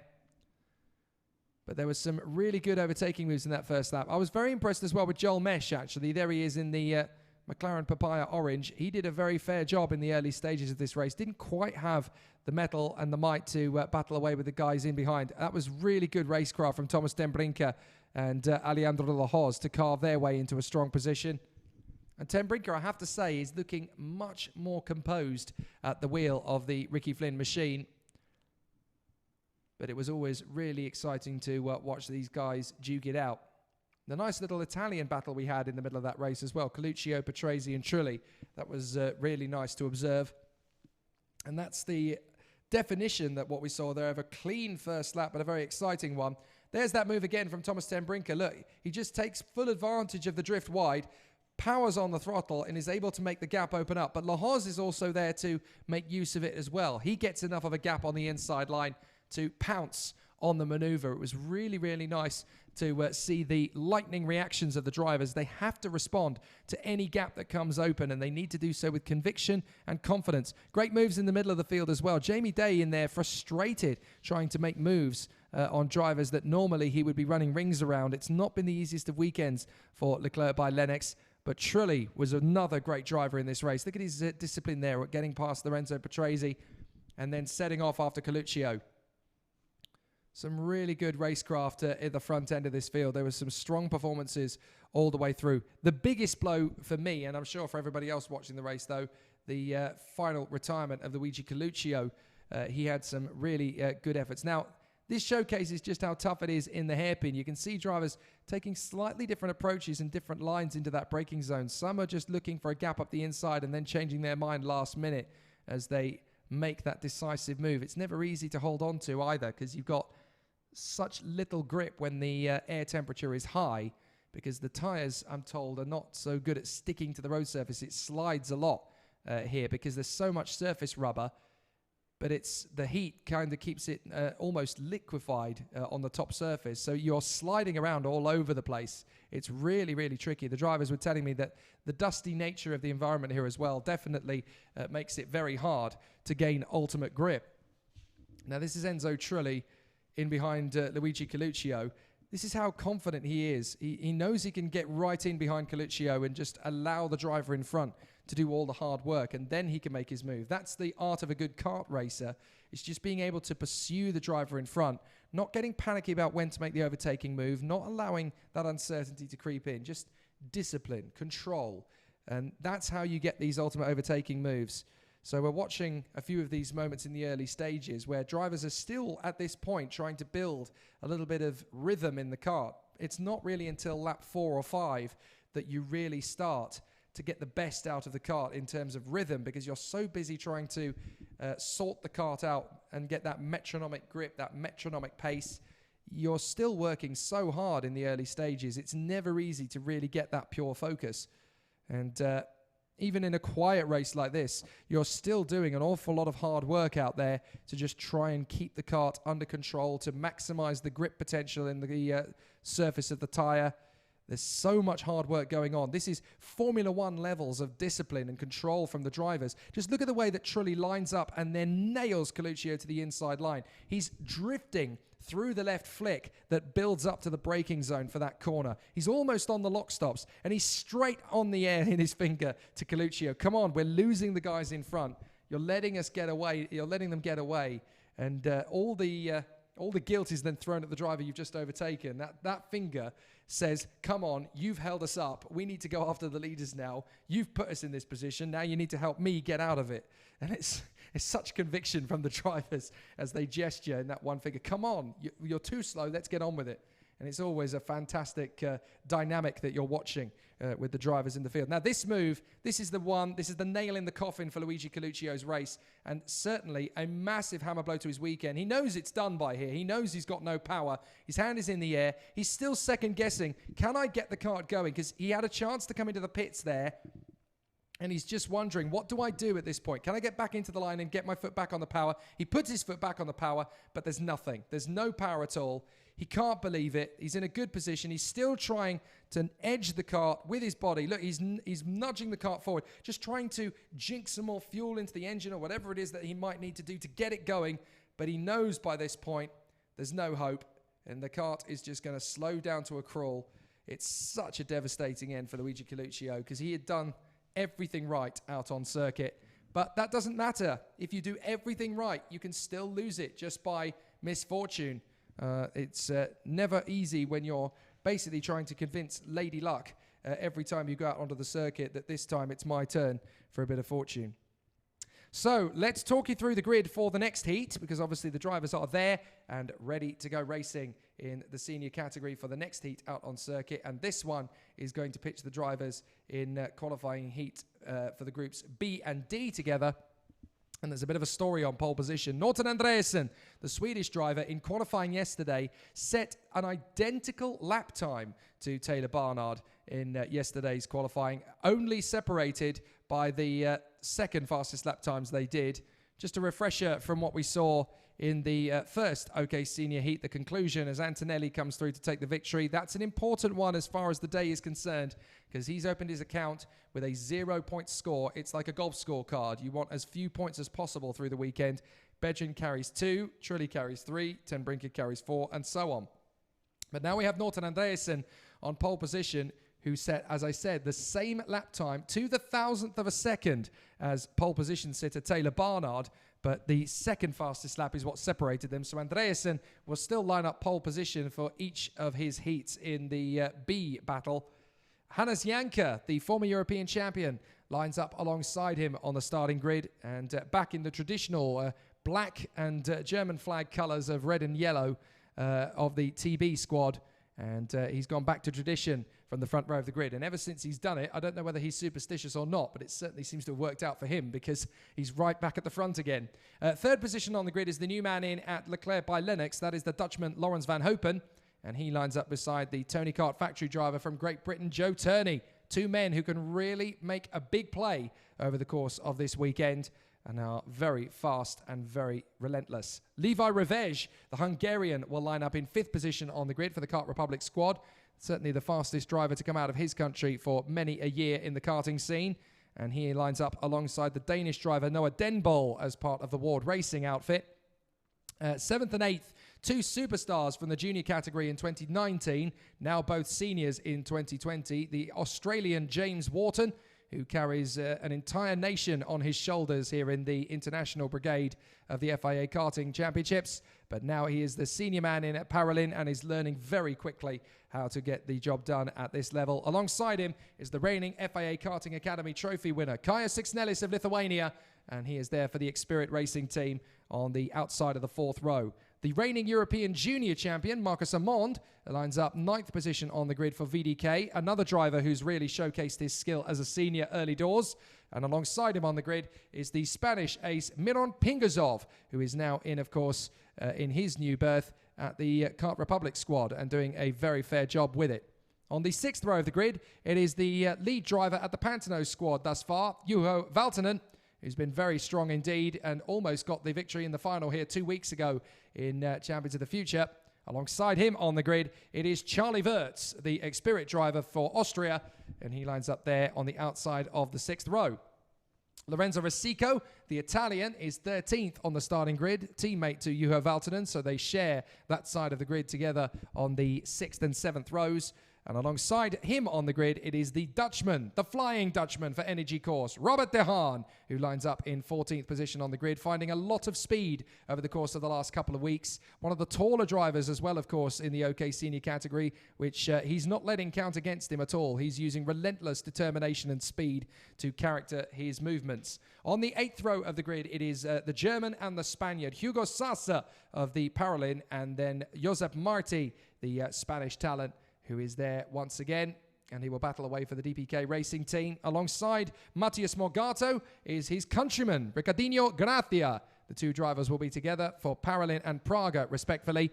And then on the 10th row, it is Florian Rousseau, the Frenchman, who lines up beside the very talented Danish driver, Alexander Hartvig, who is there for the Koski Motorsport team in 20th.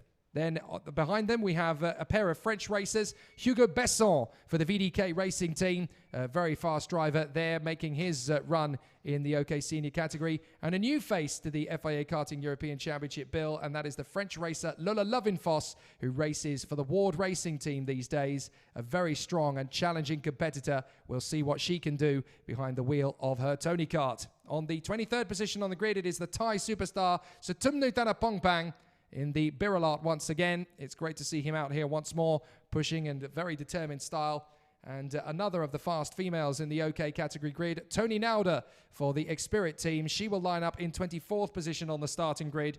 And then we will have Hugo Belder in 25th position on the grid, the Spanish driver for the ENTMC Motorsport squad. A difficulty in qualifying, but he will charge his way forward without any hesitation at all. And alongside him on the grid is the Italian privateer, Mattias Torrigiani, who will continue to fight his way through the field with plenty of determination. The 1 minute board goes up at the end of the pit lane, and the drivers are ready for the battle.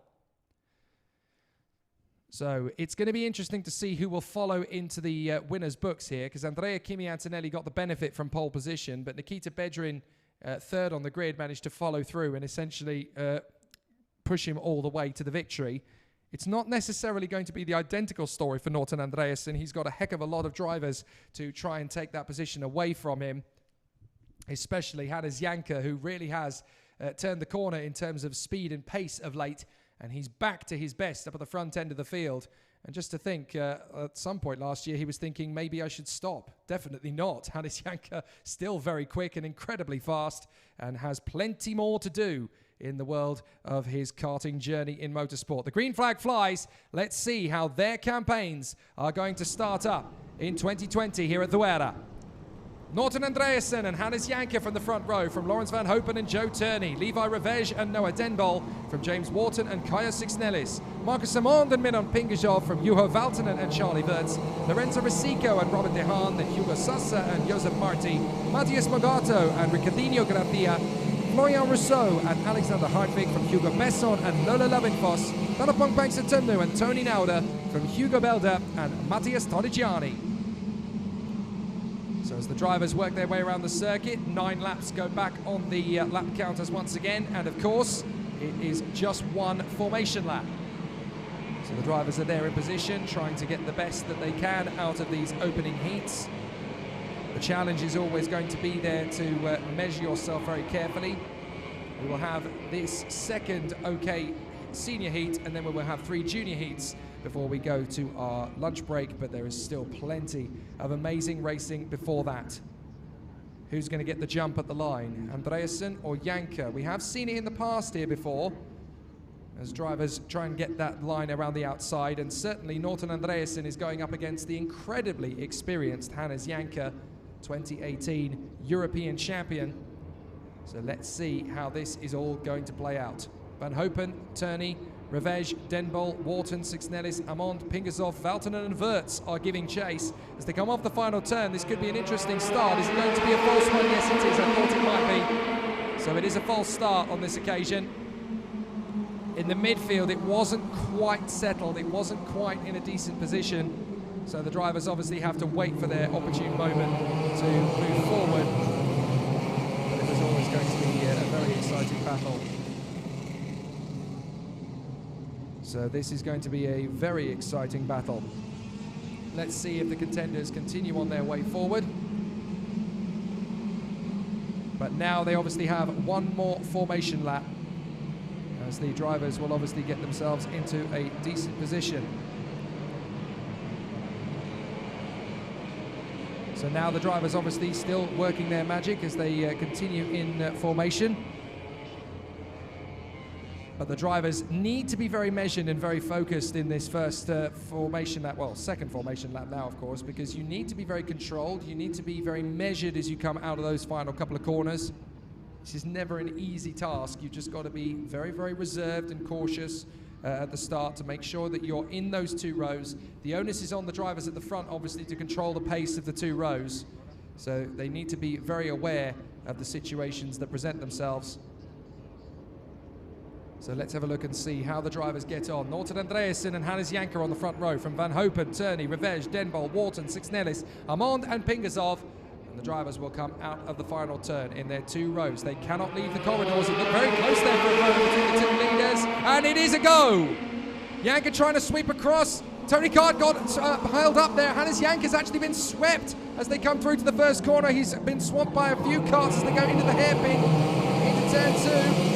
Desperately trying to hang on to a decent position. He's in 4th. Andreasen holding on to the lead of the race for the moment. That's the parallel creeping forward of, is that James Wharton who's charged through? Yes, it is, the Australian. He's going for the lead on Andreasen. He hasn't got it, but he's going straight in there. He's not going to wait around as Laurens van Hopen finds himself in 3rd place in front of Hannes Janker, and Wharton is getting straight on with this. Goodness me. The Aussie's getting straight in there, and he's going for the lead on the first lap. James Wharton blasts through for victory already, and Van Hopen now trying to get on the inside of Andreasen. Janker into 4th position. What a start from James Wharton. He started 7th on the grid, and he now leads the way, and that's the Praga off the circuit. That is the 152 of Ricardinho Gracia. So the Brazilian is out. But James Wharton has stormed through from the 4th row to the lead. That is one of the best first laps I've ever seen in FIA Karting. Superb from Wharton. Now Hannes Janker's managed to get his way into 3rd position. Field snakes their way through the hairpin, and there's yellow flags out. And that has got to be for Gracia's stranded cart. So So obviously there's no overtaking at that point on the circuit. Gracia's got going again. He's decided to bring the car back onto the circuit. Now whether or not he'll bring it straight back into the pits again or not, I don't know, but it certainly means that the yellow flags will be withdrawn. So racing can resume. But Wharton leads the way. What a start from the Aussie. Second place for Andreasen, third is Janka, then Van Hopen, Revege, the Hungarian, from Marcus Simond and Juho Valtonen, who's charging his way forward. Joe Turney has been crowded out, down to 8th position at the start from Denbol. And then it is Lorenzo Rosico, another of the Pantano drivers charging through the field. What a great start. Andreasen in second from Janka. So Hannes Janka is working his hardest to get back into that second place. And the man he's fighting is the man he started on the front row of the grid with, but they've both been pulled the fast one. It falls over their eyes thanks to Wharton, who's got into the lead and blasted away. The Paralympics just on another mission, and James Wharton is definitely now a contender for the victory this weekend. So Wharton running well here behind Andreasen and Janka. Have we got another Daniel Ricciardo on our hands in the shape of James Wharton? He really is proving to be pretty spectacular at the moment. And he's definitely become one of the strongest personalities in European karting of late. So Wharton, Andreasen, Janka, Van Hopen, Armand, Revege, Valtonen, Turney, Denbol and Sixnelis in the top 10 as the field continues on its way. Round the final turn, Janka really does look like he's going to try and work with Andreasen to try and get that gap down to James Wharton. He's going to need a little more support in the shape of Van Hopen. Or will he go for the overtaking move? He thinks about it up the inside, and Hannes Janka gets into second position. Great to see him back where he belongs at the front end of a race. So he's there in second place. Marcus Simond says the fastest lap of the race. He's in 5th position now, the Frenchman, the reigning European Junior champion, of course, as he closes in on Lawrence Van Hopen in the Leclerc by Lennox machine. I wonder what Charles will be thinking, knowing that his man is there in the top 5. When he hears about it, he'll be very happy indeed. Valtonen in 6th place from Joe Turney. Levi Revege in 8th place from Noah Denbol. And Matthias Morgato in the other Paralymp has come up to the top 10 now. So Paralymp really have got things right this weekend. Farinicella in junior and now Wharton in senior. And it looks like the whole team are really starting to move forward. Whatever it is they've got right, they've got it right in spades now. As that is Lawrence Van Hopen having a little bit more of a lunge towards Wharton and Andreasen. They come across the line. So James Wharton leads the way for Australia. Second is the German Hannes Janka. And then it's the Swede in 3rd position, Wharton and Andreasen. So is there going to be a strong charge from Lawrence Van Hopen, the Dutchman, in 4th position? Or is the French talent Marcus Simond going to get his move to come through?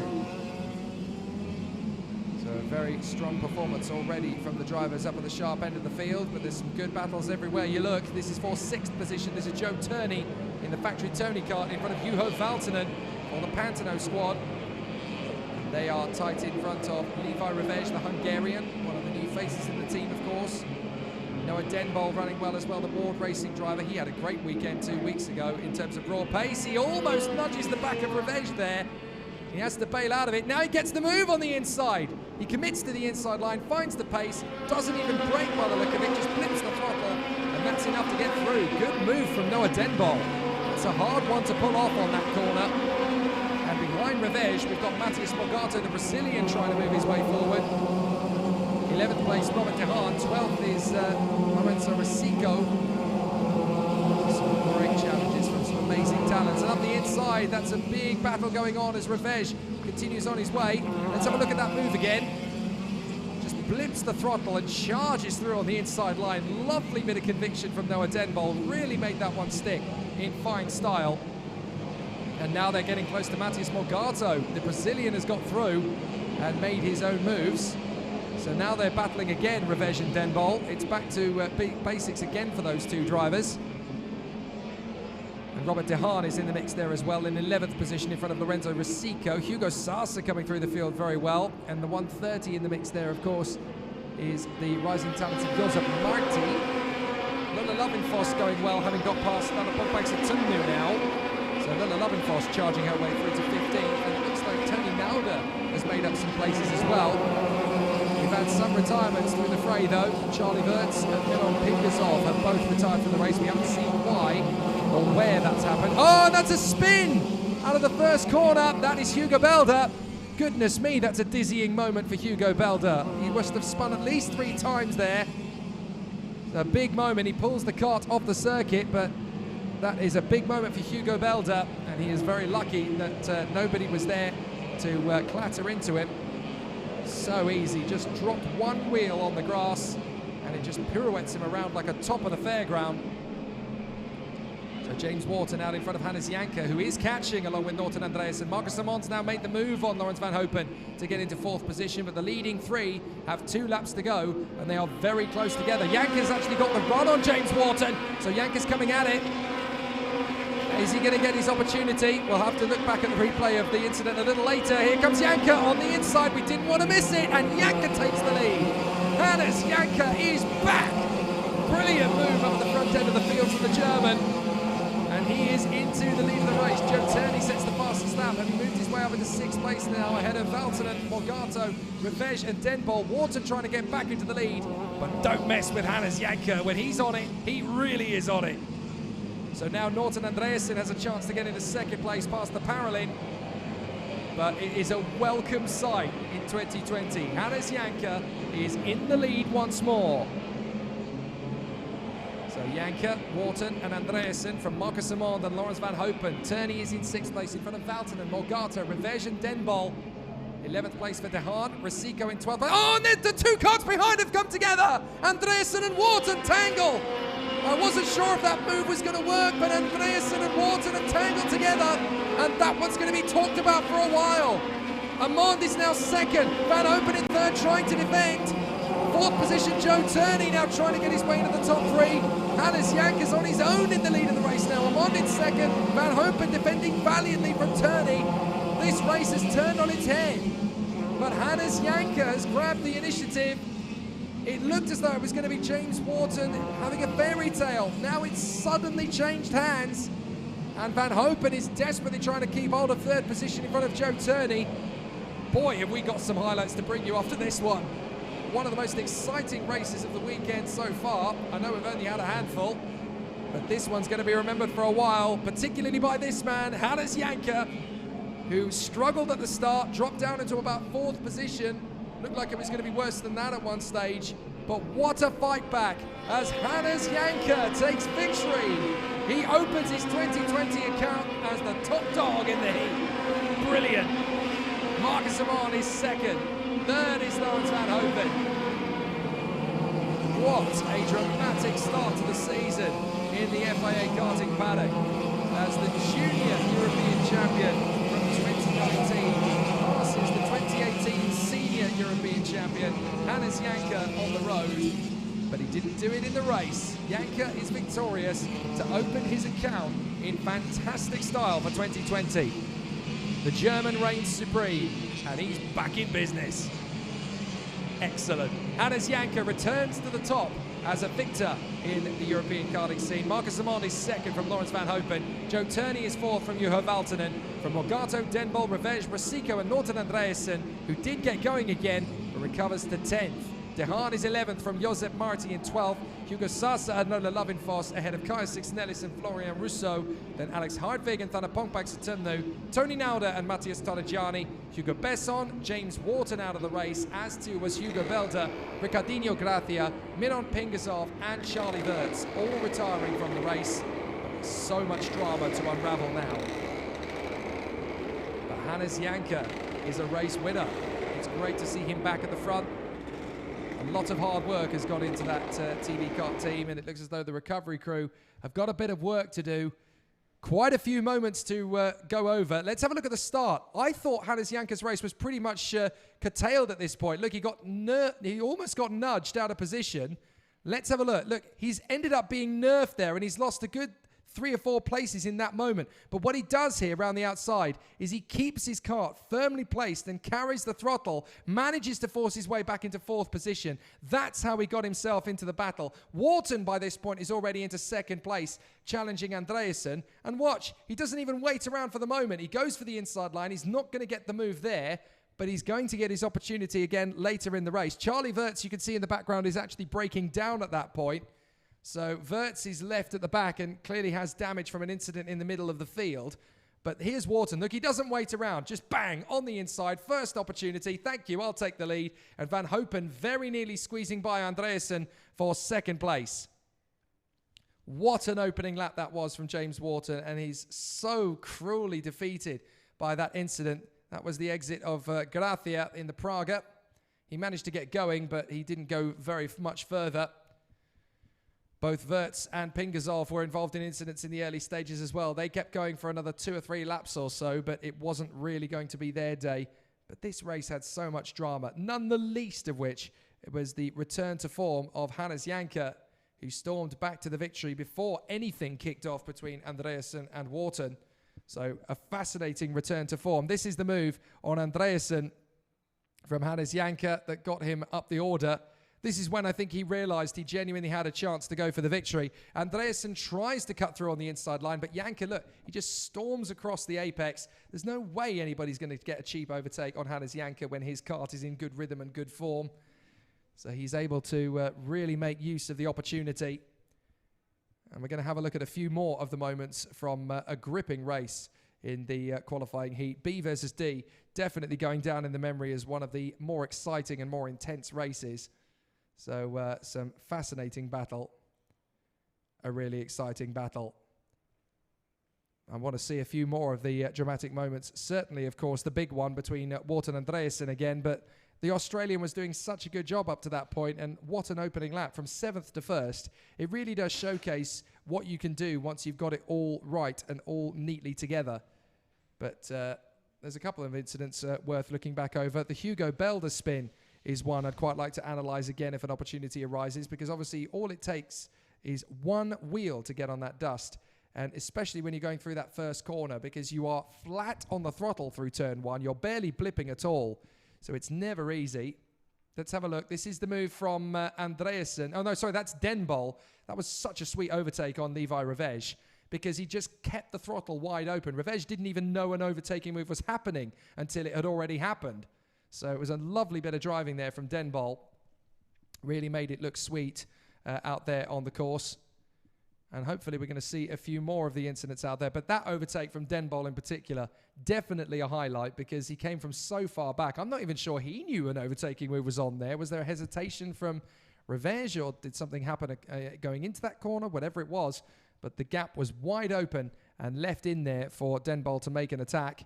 And he really put on an astonishing move. It was really quite sweet to see such a move with such bold as brass, no-nonsense conviction pull off. But there were some other momentous moments in that heat I'd love to take a look at if we get the opportunity, because there were 1 or 2 more dramas that obviously continued. The juniors, just to let you know, are getting their way onto that pre-grid, and obviously with some build-up to go for their race. They're next out on the circuit. They'll be flagged off at 11:50, so about 7 minutes from now.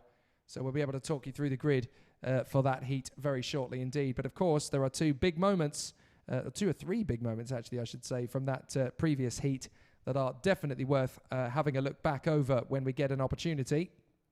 There are 3 junior races to come from the morning session, and they will be for groups B versus C, D versus E, and A versus F. They will come out together and battle away. There are 2 of the karts being recovered, one of which is Hugo Belder. Are we about to see that moment where he loses it? Now, this is the same overtaking move again. Look, it's just hesitation by the look of it in the middle of the corner from Levi Revege, as Noah Denbol just makes mincemeat of him on the inside line.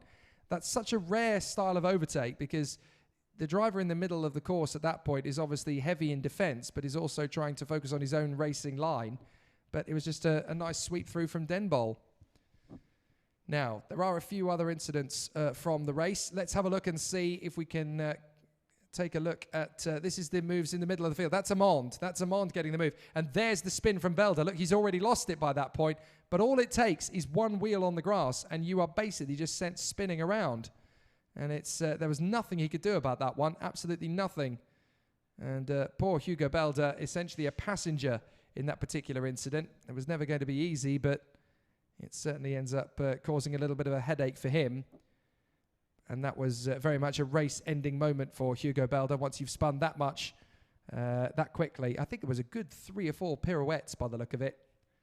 And the difficulty is you're trying to scrub off a little bit of speed whilst you're spinning, and the kart it's on its own collision course with disaster at that point. Let's have another look at one of the occurrences from that race. Now, this is the moment. This is the battle in position between Hannes Janke and James Wharton. Now, this is how Janke got the lead. He's obviously been working up behind Wharton to this point. He closes in on the Australian. The Australian already knows he's got it very badly made at this point. And Janke's not going to wait around. Wharton knows he's coming. He's not going to hesitate. He tries to beat him on the braking zone. But Janke is so well planted. And that move was on all the way back from the final turn. So a nice bit of driving from Hannes Janke. No issues and no hesitation getting that move done. The one that really changed the face of the entire race, though, was at the end of that lap, because Norton Andreasen thought he fancied a gap on James Wharton. Apparently, there wasn't enough of a gap for the two of them to go through, and it ended up in a rather messy heap and a cloud of dust to the side of the circuit. Let's see if we can pick that one up. So this is it. Look, Andreasen's gone to the inside line already by this point, and Wharton is tripping over a cone at that stage as well. So it just looked as though there wasn't enough room for the pair of them. Andreasen gets going again. Wharton is left at the scene. And, well, it's game over. A very disappointing end to both of their charges for victory. Could have been so much easier for them, and that's obviously compromised their starts quite dramatically. So that was the drama of the morning session from the OK category. Very exciting stuff. Let's see if we can have a look at the final lap. This is the little battle between Laurens van Hopen and Joe Turney. This was the last hurrah for the podium.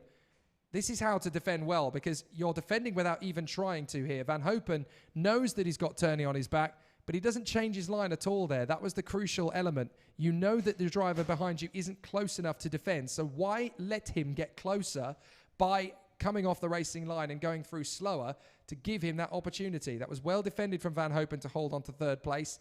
Janke, of course, out in front, marching to victory. A nice performance from him, and a dominant display in the end when it looked like it was all Wharton's to lose.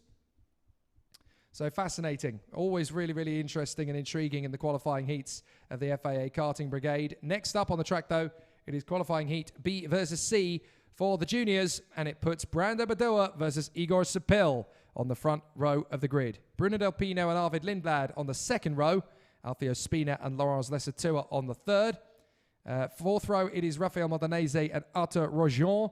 And then it is Chiaro Alizari, the Emirati star, alongside Axel Malia, the Swede, on the fifth row of the grid. On row 6, it is Timotas Kucharczyk and the Brazilian Emo Junior Fittipaldi.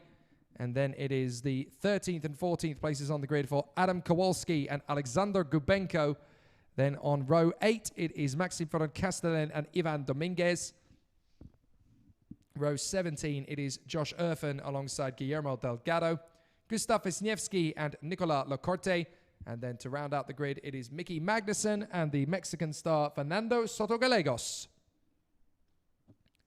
Now, the earlier heats have obviously been completed from the junior category, but obviously already a very exciting run for the competitors, as a few drivers have already found their feet in the early stages. Brando Badua from Alfio Spina, Bruno Del Pino, Rafael Modanese and Nikola Tsoloff in the first heat of the day. Fastest lap to Dion Gauda. Just one penalty to report from that, and that was Luca Samalisto, the Finn. All of them finished the race, which is very good news, and only one penalty from that first encounter to hand out. The second qualifying heat of the day, we saw Igor Sepil take the victory in front of Arvid Lindblad and Arthur Rojon. Then Ugo Ogachukwu, Laurence Lesatua and Martinius Stenshorn in the top 6. Fastest lap from the Frenchman Arthur Rojon, and penalties to hand out in the end. DNFs, I should say, went going the way of Augustin Bernier, Axel Malia and Flavio Olivieri. No penalties to report from qualifying heat C versus F, though, which is very encouraging for the mode of the race to come. And then qualifying heat A versus E. So Valerio Rinicella go from pole position to take a victory in front of Karol Pazovic and Alex Powell, with Evan Gilter, Christian Bertucca and Julius Dinesen in the top 6. Best lap went to Harley Keeble, who stormed his way back to 9th place. Very impressive comeback drive from him. And then penalties, sadly, go the way of Will McIntyre and Miguel Beiro. And Maceo Capieto and Aaron Garcia were race retirements. But now we're back into the action for 3 more heats of the junior contingent, as qualifying heat B versus C gets underway, and it's another crop of exciting drivers that will take to the circuit as the 30-second board goes up, and it's Brando Badua and Igor Sepil on the front row of the grid. Two drivers who have already taken a race win today, so only one of them can take a second from this race unless they battle so hard that someone further back gets a whisker of opportunity. And if they do, well, they're not going to have any hesitation to try and take that advantage. So the drivers continue on their way in this very exciting battle. They are sent out onto the circuit, and the racing action continues here in the OK Junior category. Qualifying heat B versus C. Brando Badua and Igor Sepil on the front row from Bruno Del Pino and Arvid Lindblad.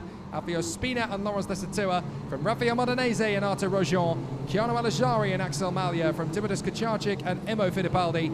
Adam Kowalski and Alex Gubenko. Ivan Dominguez and Maxim Ferran Castellan. Josh Erfen, Guillermo Delgado, Gustav Wisniewski, Nicola Lacorte, Mickey Magnussen and Fernando Sotogallegos. Once again, 6 laps of racing for the junior heats, and only 1 formation lap gives the drivers a very little room for error and margin for mistakes. So the competitors continue on their way. Look at that fantastic landscape over this beautiful, picturesque part of northern Spain. We were watching in the practice sessions yesterday some windstorms creeping up. It has been very strong here, the wind, at various times. We were watching tiny little micro tornadoes being formed over the back part of the desert towards us behind the circuit. Fascinating to watch their structure and makeup. No danger, of course, at all to the racers here on the circuit, because they're nowhere near powerful or strong enough, but they're just fascinating to watch in the background. You may even get a whiff of 1 or 2 of them over the course of racing for the steely-eyed spectator. Brando Badua and Igor Sepil from the front row of qualifying heat B and C of the OK Juniors. Then Del Pino, Lindblad, Spina, Lesatua, Modenese, Rojon, Alajari and Malia. They come off the final turn, and that is a textbook start. Brilliant getaway as storming straight across comes Brando Badua. The inside line gets the best advantage as Badua, Del Pino and Spina move their way forward up to the hairpin. Is everybody going to get through without incident? It looks pretty dramatic, but they have managed to get through without drama, as up the inside, that's Spina getting through into second position. A little bit of dust kicked up behind us. Has everybody got through okay? Looks like it for the moment. Maybe on the exit there could be 1 or 2 flotsam and jetsam, but it's all good for the Cetelar Racing satellite team as Badua and Spina are 1 and 2 in front of Del Pino, but not for long. Here comes Bruno Del Pino up the inside, and he grabs second place, drifts Spina and himself out wide, and now Igor Sepil has a chance to move forward. Terrific racecraft in the early stages. Arvid Lindblad is there in 5th position, just keeping himself to himself for the moment, but it won't be long before he's in this battle as Spina tries to get back on terms with Bruno Del Pino. But the field has come through well on the first lap. Don't see anybody off the circuit thus far. And certainly everybody has come through pretty quickly. Spina up the inside of Del Pino into the first corner and retakes second place. Arvid Lindblad is going to be watching carefully now because Igor Sepil gets the move on the inside of Del Pino. And Lindblad will try and close up on them as he hustles towards the top 4. So Badua leads, then it is Spina, Sepil, Del Pino, Lindblad, Modenese, Alajari, Kucharczyk, Rojon and Axel Malia as the field continues on its way. Now Gubenko's got past Malia, Kucharczyk's got past Alajari, so the racing continues on at the second lap, but Brando Badua is going so well here, and father, ex-Ferrari F1 test driver Luca Badua will be in the stands, absolutely delighted with his youngster's progress. This is definitely turning into the season of Brando Badua. So Spina in 2nd, Sepil in 3rd place, 4th is Lindblad. Yes, it is 4th Lindblad. No, Del Pino is not quite losing out to him there. Sepil still 3rd. Del Pino and Lindblad. Now Lindblad is making the bid for 4th position. As they come down the main straight, he opens up the taps, he gets to the inside line, no hesitation. Now he's in 4th place with the fastest lap of the race as well. So it's 2 Cetelars and 2 Kart Republic liveries as the factory run of Kart Republic is 1, 2, 3 and 4. It's now split up because Igor Sepil gets through but runs wide on the exit, and Spina gets straight back into the 2nd position mark. Lindblad now in danger of losing 4th place to Bruno Del Pino once again, and leading the cavalry behind them is Rafael Modenese, the Peruvian who is there in the Leclerc by Lennox chassis. Timo Kucharczyk going well in the Kubica chassis in 7th place. Then it is Keanu Alajari, the new man in at DPK. A little puff of dust from Sepil, and that's enough for Arvid Lindblad to get through into 3rd position. Bruno Del Pino is charging after the Czech now, who is in 4th position, trying to get rid of that mistake and get himself back up to speed once more. So Brando Badua and Alfio Spina are controlling the pace up front. Arvid Lindblad up to 3rd, and Igor Sepil down to 4th position in front of Bruno Del Pino. From Kucharczyk, Alajari and Alex Gubenko, the cosmic driver, has crept up into 8th place. The Russian is going beautifully at the moment as he surges his way forward. So we've got Badua and Spina, 1st and 2nd, Lindblad, Sepil, Del Pino, Kucharczyk, Alajari, Gubenko, Modenese and Otto as Gubenko sets the fastest lap of the race, and no wonder as he tries to charge his way forward. Oh, it looks as though Gubenko and Alajari have had a moment there and have fallen down the order a little. So Modenese and Rojon are able to gain some ground as a result of their little fisticuffs.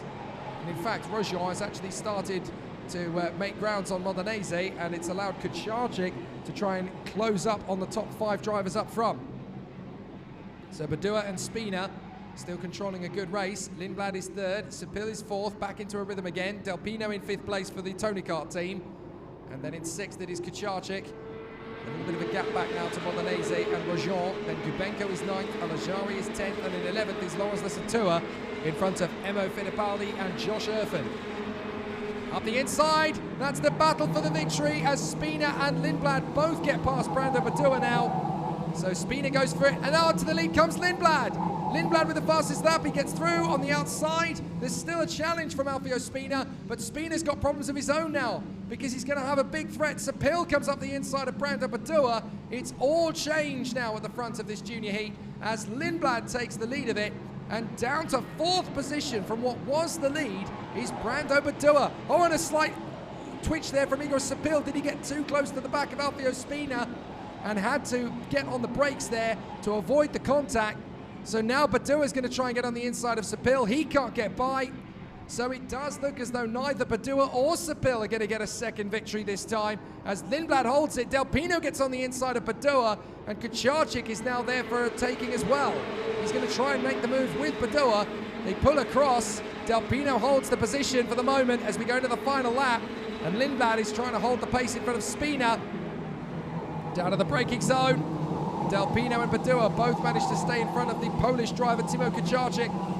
Up to the hairpin, Del Pino still defending valiantly to that inside line as Kucharczyk is now trying to get past both of them. He's already got past Del Pino and Badua, so into 4th place comes Kucharczyk. A great handling of the situation from the young Polish star, and the Kubica chassis is now in P4 on the last lap too. Up the inside, that's Rojon. Rojon getting his move, and Gubenko looks like he's going to get a move on the inside of Badua as well. I think Modenese's already got past.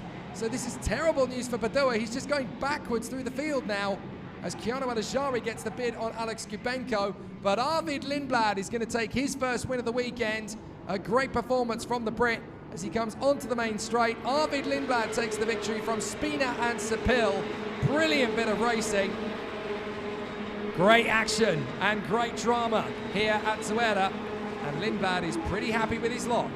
3 different winners so far then, in fact 4 different winners for the first 4 races of the weekend.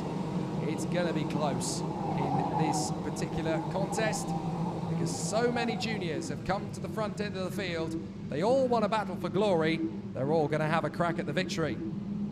But Lindblad won 2 weeks ago here when they warmed up for the event with the RGMMC Champions of the Future. Now in the FIA Karting European Championship, Lindblad just wants history to do a rerun for him. Lindblad wins the race from Spina and Sepil. Timo Kucharczyk is 4th from Bruno Del Pino and Rafael Modenese. After Rojon in front of Brando Badua, then Keanu Alajari and Alex Gubenko. Lawrence Lesatua is 11th in front of the hard-charging Josh Erfen, who fights back to 12th. 13th place for Emo Fittipaldi and Maxime Florent-Castellane in front of Ivan Dominguez. Gustav Wisniewski and Axel Malia from Nicola Lacorte, Mickey Magnussen, Guillermo Delgado, Adam Kowalski, and Fernando Soto Gallegos. But once again, all 22 drivers that started brought it home. So a great performance from Arvid Lindblad. Just patience is what brought him to the front end of the field there. He was in 5th in the opening stages, not looking like a race winner, but it's all about just measuring your pace, not getting flustered, and letting these moments come to the driver. So the battle continues on its way in the junior. The next race is due out at 12:15 local time, so it gives us plenty of opportunities to discuss some of the previous races' intricacies, but it also tells us, it gives us a little bit of time to talk about the race action on circuit that has come through so far today. So I'm going to go and have a look at the results from the OK category. We'll hopefully show you some highlights from that previous heat as well, of course, because there's plenty to go over and analyse after the races themselves. So let's see if we can have a little bit of a look back very shortly. For the moment, though, we'll review the OK heats that have come before. Hannes Janke taking the victory in the last one, of course, from Marcus Amond and Lawrence van Hopen. Joe Turney in fourth with the fastest lap ahead of Juho Valtonen and Matthias Morgato. A whole host of retirements in that race, though. James Wharton, Hugo Belder, Ricardinho Gracia, Miron Pingazov and Charlie Wirtz. And the biggest one of those, of course, James Wharton, having led the race early doors, certainly for the first 6 laps. That looked like that was his race to lose. And in qualifying heat C versus E, the race earlier to that, we had Andrea Kimi Antonelli taking the victory in front of Nikita Bedrin and Enzo Trulli. Thomas Tembrinka finishing up in 4th place ahead of Meyer Wurk and Lorenzo Patrese. Just the one retirement from that race, and that was Luigi Coluccio, the Italian, of course, who had his problems on the main straight coming out of the final corner. And it's unfortunate. You know, it was a very, very good race from him up until that point. He pushed very hard indeed, and it was always going to be very, very tricky, very tough indeed. So the drivers are now obviously going to continue in for the next section of racing. And a reminder, of course, that the calendar for this season is slightly compressed compared to earlier years, but obviously given the difficulties with the current world situation, that is the circumstances that we find ourselves in. It's also the reason why there is a slightly bigger gap between races, of course, as well, because of the concessions that we need to make to the current world situation with social distancing and with sanitization and obviously mask wearing. Let's have a look at some of the highlights from that race, though. That was a bold lunge up the inside from Igor Sepil, almost clattering into the back of Brando Badua in their battle for the lead. But this is where it went wrong, because he's been so bold as brass with that move. He thought he was going to get instant momentum, but he drifted slightly wide. Sepil was able to get through, and that really sort of opened the floodgates, if you like, for the other drivers in the tow with him to make their own advances onto their own positions up the order. And it's easy to get that wrong, because all you're essentially after is a good gap and a good opportunity, but it's so easy to let it drift wide. So there are a few more incidents over the course of that race worth having a tick over if we can get an opportunity. Here's another one. Great work from the crew to show us some of the best bits of the races. This was in the penultimate lap, of course. This is where it all really kicked off. This was the move from Spinat to get into the lead of the race. Lindblad going with him very wisely and not deciding to wait around. Look, he just goes straight for the instant move, having just come off the fastest lap. This is where he could win or lose the race here. He gets a good exit off the turn. Even though Spinat got just a little way alongside, he manages to keep in front. And the momentum lost by Spinat actually backs Badua into Sepil that allows the Czech to get through and take the overtake. But just watch Badua's form from here. It just slumps. He's lost momentum. He's lost focus at this point because he was leading comfortably, and it's so easy to let it drift away. Sepil hasn't quite got the momentum to go after the rest of the field. He then gets shut down by Sepil, and that is the catalyst that opens the floodgates. The next couple of corners, there's a move from Del Pino. That opens the door, and they all start to creep in. They all start to try and make those overtaking moves. And from there, unfortunately, you're just drifting backwards. There is nothing you can do. And it's like basically just trying to wrestle against the tide. It's never really going to work out in your favor. So a very tricky scenario, and a very tough case of affairs there for Brando Badua. It could have gone so much better for him, but on this particular occasion, it ends up causing him an issue. Here's another look back. This is in the final lap. This is how it all really unfolded, because you've got Badua having already lost out to Del Pino. Kucharczyk edges him towards Del Pino, but look, Del Pino moves at the very last minute there, and it basically compresses the little gaggle of karts. He's moved across to the inside line, and there's nothing you can do from that point. Del Pino's trying his best to make inroads to move further forward, but by that point, it's already done. So it's very tricky. You might have assumed that Badua and Kucharczyk might have made even more progress, But of course, Kucharczyk's already thinking long term here. He's having this duel. He's already made it through at this point. But look, Badua, the door is already wide open. Grosjean has made the move. Gubenko's now making the move. And there's nothing Badua can do. Look, the door's wide open. He's just got to try and hope that he gets a bit of support, which he does in the end from Keanu Alajari, who also manages to get past the Russian in the mode. Without Alajari being there, essentially, that would have been one-way traffic to a really difficult result in the end for Brando Badua. So he's got to be very grateful that Keanu Alajari was essentially there to make the moment count. So I want to have another look back at the last lap of the race, because this is the very typical maneuver that you see in the middle of the pack. Look, Del Pino's moved across. He's trying to hold trying to hold Badua and Kucharczyk at bay. Watch Kucharczyk at this point, because he's the man who makes all the right moves. Del Pino is defending to the inside line. He's holding Spina up. But look, Kucharczyk has just pulled a fast one on both of them. He's got right underneath, made the move. Del Pino's so busy focusing on Badua, he doesn't realize that he's already lost out to Kucharczyk, and he picks up the place. That's really smart racing from the pole, who's managed to dive his way through there and take a nice position. And then that's when the floodgates open for Badua. Grosjean's got through. Gubenko's getting through. Without Alajari, that could have been an easy loss of several positions there for Brando Badua.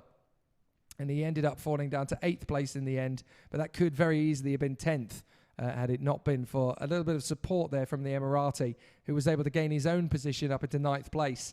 Had it not been for his foresight, that would have been a very different outcome. But Imblad, that's a very patient drive from him there in the early stages in 5th position, just watching the top 4 drivers duke it out. But he's obviously letting them do all the hard work. He's not stressing out. He's not pushing himself harder than he needs to at that point. So he's just taking it nice and easy and in his stride up until that point. So really fascinating, and a very good example of a driver being incredibly smooth. So obviously, as we know, we have these slightly longer pauses between the races, but there's plenty of opportunity to catch up with what's happening in the world of FIA Karting. You can head to the website, fiakarting.com, and from there, obviously, you can like and subscribe to all the social media channels, whichever ones you choose to watch from, whether it be Instagram, Facebook, Twitter, or of course from the live stream on YouTube. Plenty of opportunities there to have a look at how the world of FIA Karting works. You can take a look at some of the history as well of the sport, and you get a much more fascinating and much more up-close understanding as to how the sport of FIA Karting works. And more interestingly, from my opinion as well, how it interweaves with the other international zones of competition, because you have obviously international competitions all around the world that sort of weaves its way into the FIA Karting as the pinnacle. But then you also have the domestic competitions where these drivers have come from, all of course monitored and regulated as a world domestic sport by FIA Karting, and it really has seen incredible growth in the last few years as it creeps its way forward to become as important to the FIA motorsport scene as the world of car racing. And the amazing work and the fantastic foresight of the members of the team within the FIA, such as our president, of course, of the FIA Commission, Felipe Massa, and the General Secretary, Kai Oberheide, and the many various people within the FIA who are striving so hard to improve every area of the sport: the safety, the technology, the advancement, the competitive nature, the sporting aspect. And of course, in 2020, we obviously have a new element to work into that, which of course is the social distancing and COVID-19 management regulations that have been brought in, which is why we have this pause in between races. I know it's frustrating for many of you there who are wanting to know when the next race is, and obviously you don't want me rabbiting on in your ear for 10-15 minutes in between races, but that's what we have. It's where we have to meet the challenges of the situation that we find ourselves in, and the races and the teams, I have to say, have embraced it very well indeed. And I have to say a massive thank you and a big warm gratitude to all of the people around the circuit who have been monitoring and have been adapting to those challenges, and who have been adorning their masks wherever they are around the circuit. There's a few people in the paddock who are actually trying to build a bit of a collection of different face masks that different teams have conducted. Some of them have actually made their own, which obviously comply to the regulations, and others generally use the medical services generic bog standard masks. But it has been really good, and it's very gratefully appreciated by everybody here that everyone has been adhering to the social standards of the current world situation. Another fascinating new addition to the FIA Karting paddock in 2020, the umbrellas.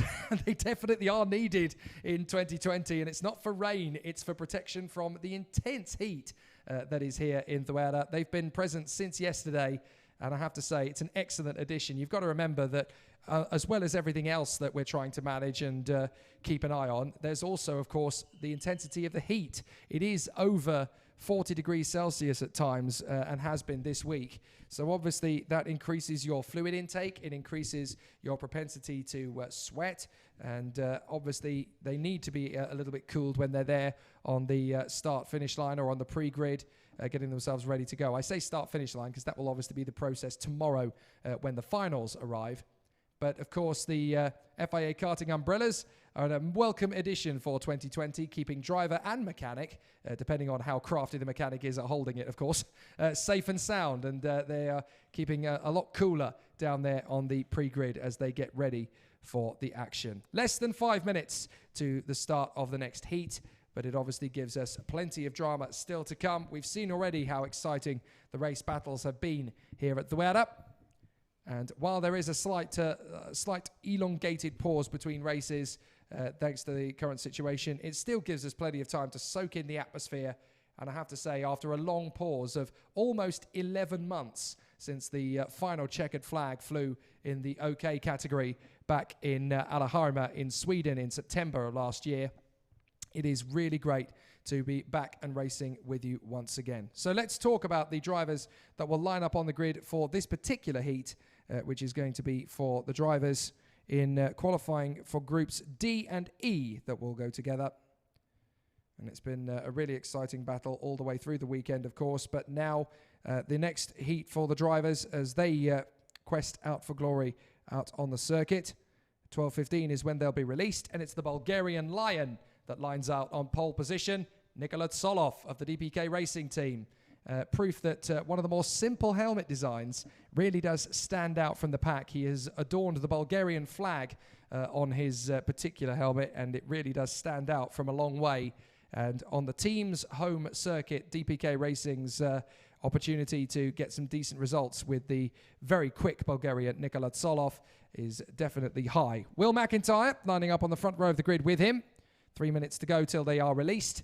Tuka Tarpanen on the second row of the grid, the very talented Finnish driver for the Tony Kart Factory team, alongside Evan Gilter, the Frenchman for Sodi, and then Ian Eichmans, the incredibly fast Belgian for the Cosmic Racing team. He's been such a star this weekend. Don't forget, this is his first weekend, really, in the FIA Karting paddock, and he's put on such an incredible turn of speed this weekend. It's been great to watch him develop. Sixth on the grid is Christian Bertucca, the Italian for the Birolart team. He lies up there in the third row of the grid. In seventh place on the grid, it is the Singaporean Dion Gowda, who lines up there on the inside line for the Ricky Flynn squad. Great performance from him in his opening race. And alongside him, the superstar Danish driver Julius Dinesen, who lines up in eighth on the grid. Lucas Samalisto, the Finn, will line up in ninth position on the starting grid. Alongside him will be the talented rising star from Austria, Oscar Wirtz, who is there in the Xspirit. Nico Lemberg, the Finnish talent, will line up 11th on the starting grid for this one, alongside the British ace Freddie Slater, who is creeping his way through the field in the Ricky Flynn Motorsport squad once more. His teammate is Lucas Flusha, who lines up 13th on the starting grid. He's settling into the team very quickly and doing a very fine job. Maceo Capieto, the Frenchman, he's in a brand new team, never mind a new team for him, and that is the Pantano squad. And ex-Formula One driver Giorgio Pantano himself is here, watching his boys do a fantastic job thus far. Douwe de Decker, the Belgian, lines up in 15th on the grid, and one of the rising stars from his country. He's come into the Kart Republic team with plenty of speed and determination, and he's got a good year ahead, I'm sure. Adam Garcia, unfortunate in his opening heat, but with plenty of time still to move forward. He starts 16th on the grid.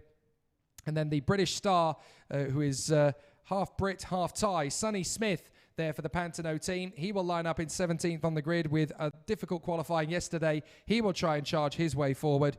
Edgar Anpiligov, the Frenchman, is fighting back as quickly as he possibly can as he moves his way forward. And then Francesco Menenghe is 19th on the starting grid. The CRG driver lines up alongside his teammate, Eric Genet, and they will join forces together on the 10th row of the starting grid. And then on the 21st position, it is the Chilean, as he prepares for battle, Nicolas Ambiado of the Paralin team. The 30-second signal comes up as the drivers are ready to head out onto the circuit. And when the green flag flies at the end of the pit lane, they will be ready to go racing for 6 more laps around this Zuera circuit. And obviously the challenges will be met and the battle will be fever pitch as the juniors go out on circuit. There they go, out onto the circuit once again. And it's Nikola Tsolov, the Bulgarian, that heads them out onto the racetrack now from Will McIntyre, Tuka Tarpanen and Evan Gilter, from Ian Eichmans and Christian Bertucca, then Dion Gauda and Julius Dennison, Lucas Samalisto and Oscar Wirtz, Nico Lemberg and Freddie Slater, Lucas Flusha and Maceo Capieto, then Dewey De Decker and Aaron Garcia, from Sonny Smith, Edgar Anpiligov, Francesco Menenghe, Eric Genet and Nicolas Ambiado. So 6 laps of this very intense Circuit International de Zuera karting circuit. And that takes a distance of about 10 kilometers or so, roughly, as the drivers now start to build up the speed. And obviously they only have 1 formation lap around this circuit to build temperature into the tires and brakes. So the onus is on the leaders to control the pace of the karts as they come around. And so that is why they need to be very focused and very determined as they run around the circuit in as good a rhythm as they possibly can around this circuit. So it's Tsolov and McIntyre from Tarpanen and Gilter, Eichmans, Bertucca, Gauda, Dennison, Samalisto, Wirtz, Lemberg and Slater from Flusha and Capieto, with De Decker, Garcia, Smith and Piligov, Menenghe, Genet and Ambiado. As they come out of the final turn, they will want to get the perfect start. It's not going to be easy to get right, but if they do so, it will all be fine and dandy. And we are racing, and it's a much better, cleaner start from Will McIntyre this time, as he comes up to the inside line again to try and defend his position. And as they charge forward to the hairpin, there are a few drivers who are going to try and make a move or two out of the first few corners of the lap. And it's going to be a tough one to the hairpin on the first lap, as drivers are gunning for a move or two. Looks as though they've just about got through without major squabbles.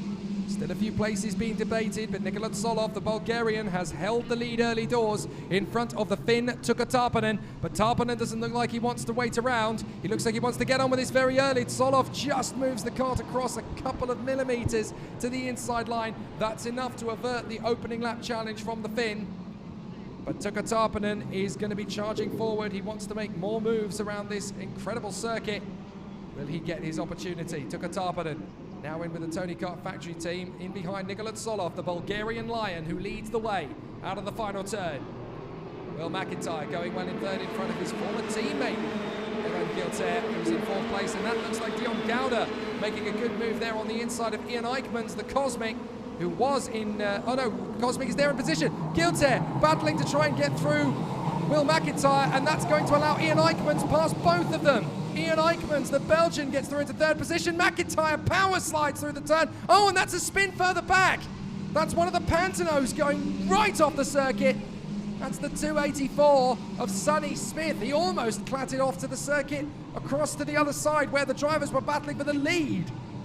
And it's absolutely open the floodgates now. Lots of big overtaking moves coming, as drivers are trying to make the congestion work in their favour to pick up a few places. Eichmans is up to 3rd, Bertucas is up to 5th, but Gilter and Gauda have both managed to get back past, and the squabble is really rife now in the middle of this pack, as drivers are trying to make up as many places as they can through the confusion.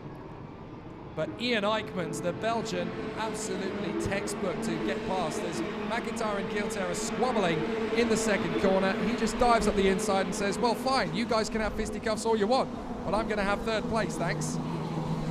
So Ian Eichmans doing a grand job there in 3rd position, as Nikola Tsolov leads the way from Tarpanen. 2nd place for Eichmans. Yellow flags are waving. It looks as though we've still got Sonny Smith's kart there the inside line. That was a bizarre incident, and Sonny Smith very nearly spinning into the path of oncoming traffic there.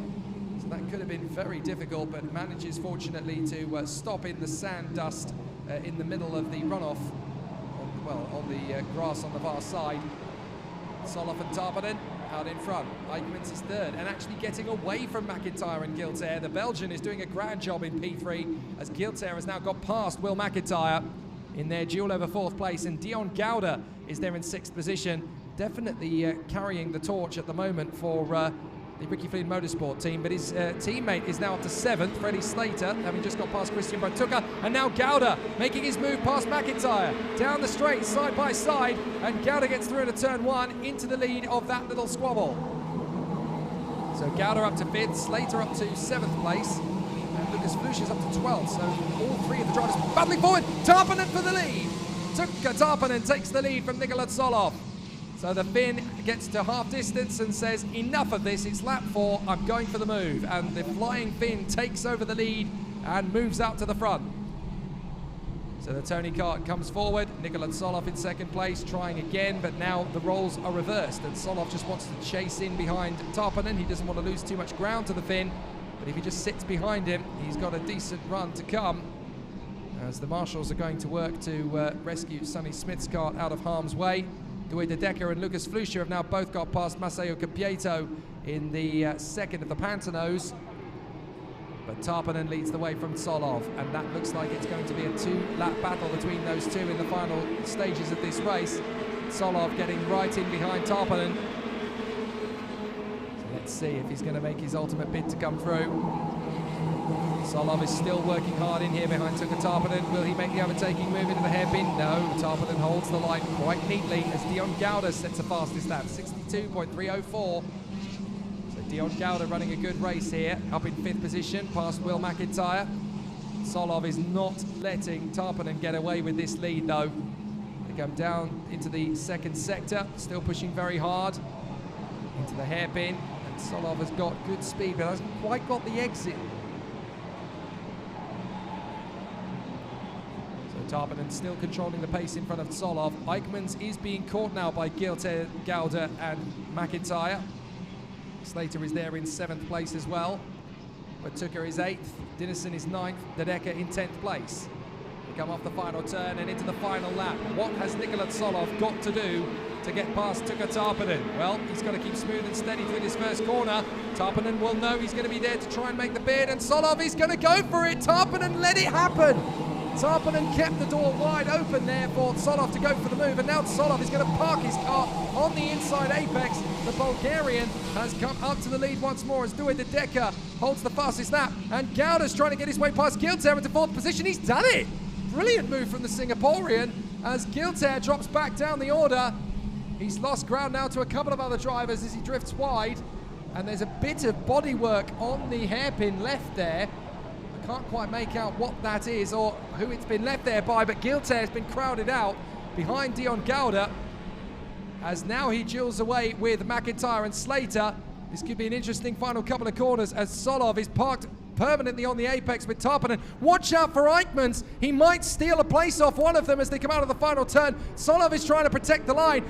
Tarpanen's going quickly though. They're going to come side by side, and Soloff's just going to hold it from Tarpanen and Eijkmans. Thrilling stuff to the line. That is incredible. 8 thousandths of a second between Soloff and Tarpanen. 8 thousandths of a second. That's the closest finish you're going to see possibly this weekend. Absolutely amazing between the two drivers as Nikola Soloff and Tuukka Tarpanen run to the finish line, with Ian Eijkmans there in 3rd position, very nearly snatching the win off both of them. What a standout trio. Brilliant racecraft, brilliant entertainment, and that's why we come racing. Soloff beats Tarpanen by 8 thousandths, with Ian Eijkmans there in 3rd at the line from Gouda and Giltair. McIntyre 6th from Slater, Dinesen and Bertucca. Dewey De Decker in 10th place. The leading Spaniard home is Lucas Fluscher in front of the charging Alan Garcia to 12th. Maceo Capieto and Edgar Anpiligov from Francesco Marenghi and Nico Lemberg. Lucas Samalisto, Eric Genet and Nicolas Ambiado complete the race, with Oscar Wirtz and Sonny Smith rather begrudged retirements. So a fascinating duel right to the finish line between Soloff, Tarpanen and Eijkmans. Could have been such a different result, but 8 thousandths of a second separate the two. That's probably a photo finish, I would think.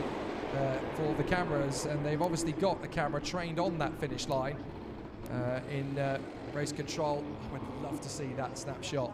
I don't think I'm going to see it until later on this evening or first thing tomorrow morning at the very earliest, but that was proper close stuff. The final race before our lunch break gap is starting at 12:40, so again about a 15-minute pause in between the races. Can't be helped. That's the way we've just got to progress through with things. But it does give us a bit of time to look over some of the highlights from the previous race action. Let's take a look at some of the best bits from that race. Now, this is in the opening lap, and you can see Tsolov and Tarpanen having their little squabble. But then we're really going to start to see the drama unfold. This is where it really starts to kick off a third position behind the two leaders as McIntyre tries to fend off from the karts behind. I really want to see that because in all of that gaggle of action and drama, we suddenly see the Pantano of Sonny Smith spat out to the scenery, and he was so close to actually ending up on the exit of the other side of the circuit where the leaders were coming through. So it's a rare kind of accident, but let's have a look at it. So there's the battle. This is McIntyre and Giltaire desperately trying to keep in front. Watch Eichmanns. He knows these two are sliding around. He dives through on the inside line. Perfect maneuver from Eichmanns. Gets him into third place. Now watch in the background because we're suddenly going to see Sonny Smith exit stage left as he comes through. In fact, he's already started losing it at this point, but he's already gone off. Look, and he is so close. In fact, he does actually end up on the circuit, but manages to spin turn the kart back off the circuit again. So Sonny Smith was very, very lucky there because he drifted right off the circuit, came back onto the circuit after the loop of the hairpin, and was very lucky not to be caught out. So a rather fortuitous Sonny Smith. He won't feel very lucky after retiring from the race, but that could have been so much more dramatic, and he was lucky to get away with that, just as Eichmanns was pulling off that stonking good move for third position. But there were plenty of moves like that through the race. Let's have a look. This is the duel in the middle of the race that we saw between Dion Gauda and Will McIntyre. And this is at the halfway point. And we just suddenly see this is the moment for Tarpanen. He's not waiting around. Boom. Up the inside of Tsolov. He's not waiting. And he's just going to make it happen. The thing is, though, it's quite amusing that he's done it in the way that he does. Because going into the final lap, Tsolov pulls off exactly the same type of move on Tuukka Tarpanen to take back the lead when he... Essentially, I'm not sure what it was from Tarpanen. Maybe he thought he was a little further ahead of Tsolov at the time. We'll see that incident shortly, I hope, on the replays a little bit later. But interesting because Tarpanen gets a fairly simple move on Nikola Tsolov for the lead at turn on the fourth lap. But the way that the Bulgarian managed to fight back and get the lead again was actually just as simplistic. It was just as smooth.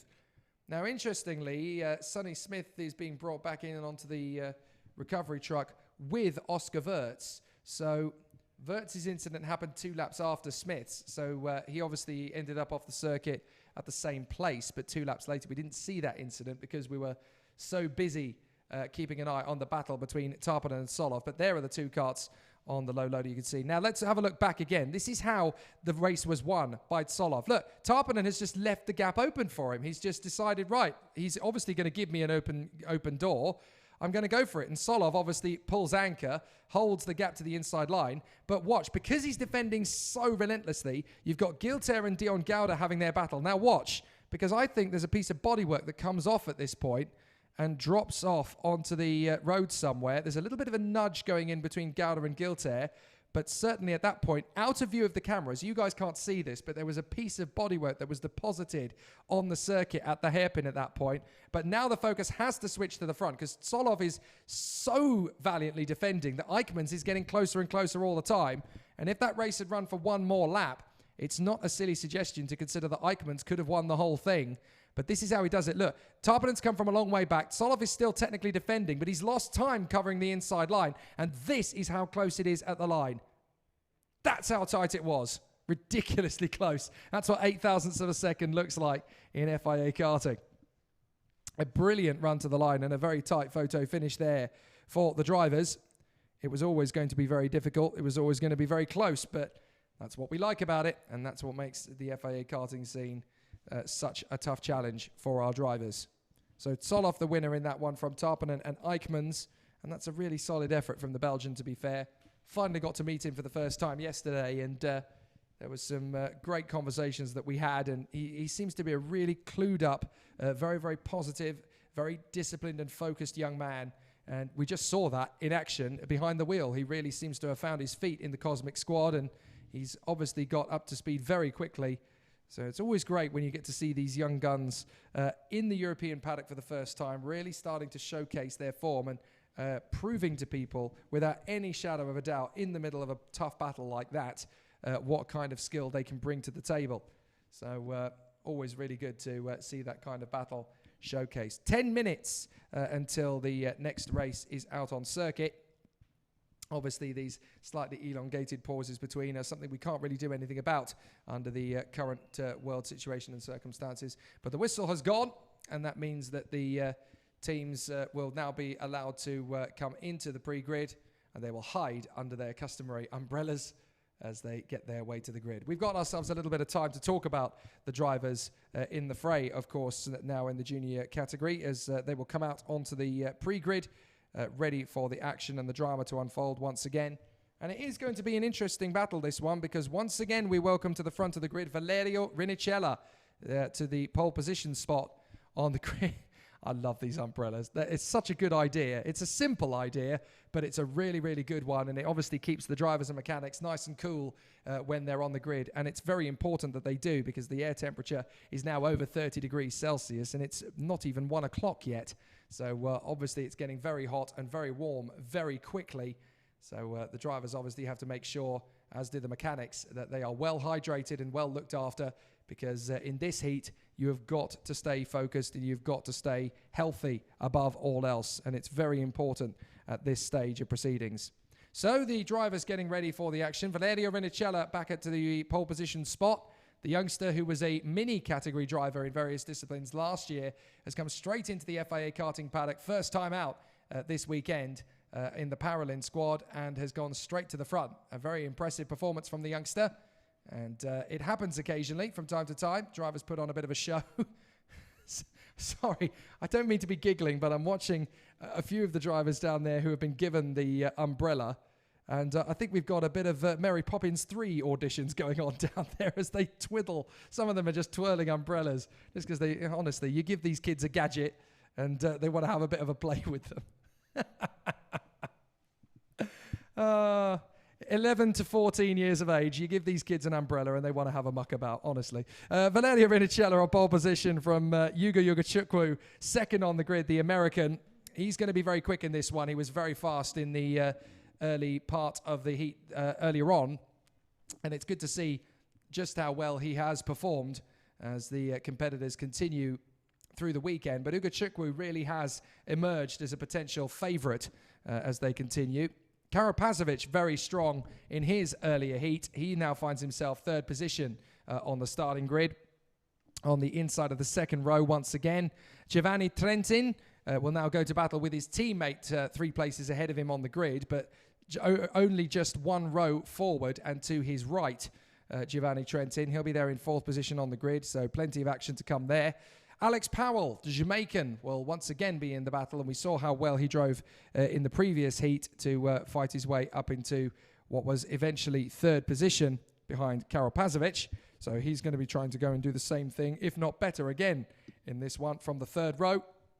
Augustin Bernier, the Frenchman, lining up in 6th position on the outside of the 3rd row. Still plenty of speed from the Frenchman thus far this weekend, and he will continue on his way. 4th row of the grid is the Danish driver Jonathan Waywat, and he will be there for the Forza Racing team as he runs in position. And it's been a very solid effort from him thus far as he continues to work his way through the field. 8th position on the grid is Matteo De Palo, the new driver in at the Ward Racing team. Only recently joined them, and he's settling in very nicely at his new home. And then 9th position on the grid is Eron Reshepi, the Swiss driver, as he lines up in 9th place alongside the Israeli talent Ariel Elkin. And then 11th position on the starting grid, it is the German star Maxim Rem. And the Tony Kart driver will be joined on the grid by the British sensation Maxwell Dodds of the Paralin race team, and he will be there at 12th position on the grid. 13th place will go to Nacho Tunion, the Spanish charge for the DPK racing team. and he lines up beside the Italian in 14th place on the grid. That is Flavio Olivieri, one of the stars of the junior scene over the last few weeks, and certainly here at Zuera in the last 2 weeks or so, he has definitely been making waves. 15th on the grid, it is the talented Spaniard Miguel Peiro, who has done a good job in his earlier heat. Finds himself there in 15th position. Martinius Stenshorn will line up in 16th on the grid. The Norwegian making a good charge back through the field in his first heat of the day. Surely there's at least 2 or 3 more of those over the course of today's race action. 17th on the grid, it is the Finnish driver Alexei Jaleva, and he will be there on the grid alongside Spanish charge Santiago Valve, who is still pushing hard indeed for Kart Republic España. And then 19th on the grid after a wicked drive in the first heat, Harley Keeble. Not only did he fight his way up 10 places through the field, but he also bagged the fastest lap.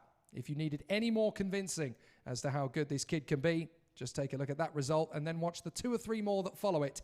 But he lines up on the 10th row of the grid alongside his teammate Aidan Neate as another talented British driver. They both obviously want to be the new young pretender to the crown in the Tony Kart squad, and there are plenty of teammates in that stable to race with and against. So they obviously want to put on a good show. And it's a tough weekend for the Neate family as it is, because Aidan is here racing valiantly in Zuera, and his father is returning to the British touring car paddock back home in the UK. So there should be some silverware from at least one of them over the course of the weekend. And then in 21st position in the Mad Croc colours, once again, it is Peek Abrahamsen, who did a very good job in the first few laps of the heat, making his way through the field in his overtaking prowess. Once again, cannot be denied. He may be towards the tail end of the field down to his qualifying time, but in terms of his raw pace and his overtaking moves, never underestimate him.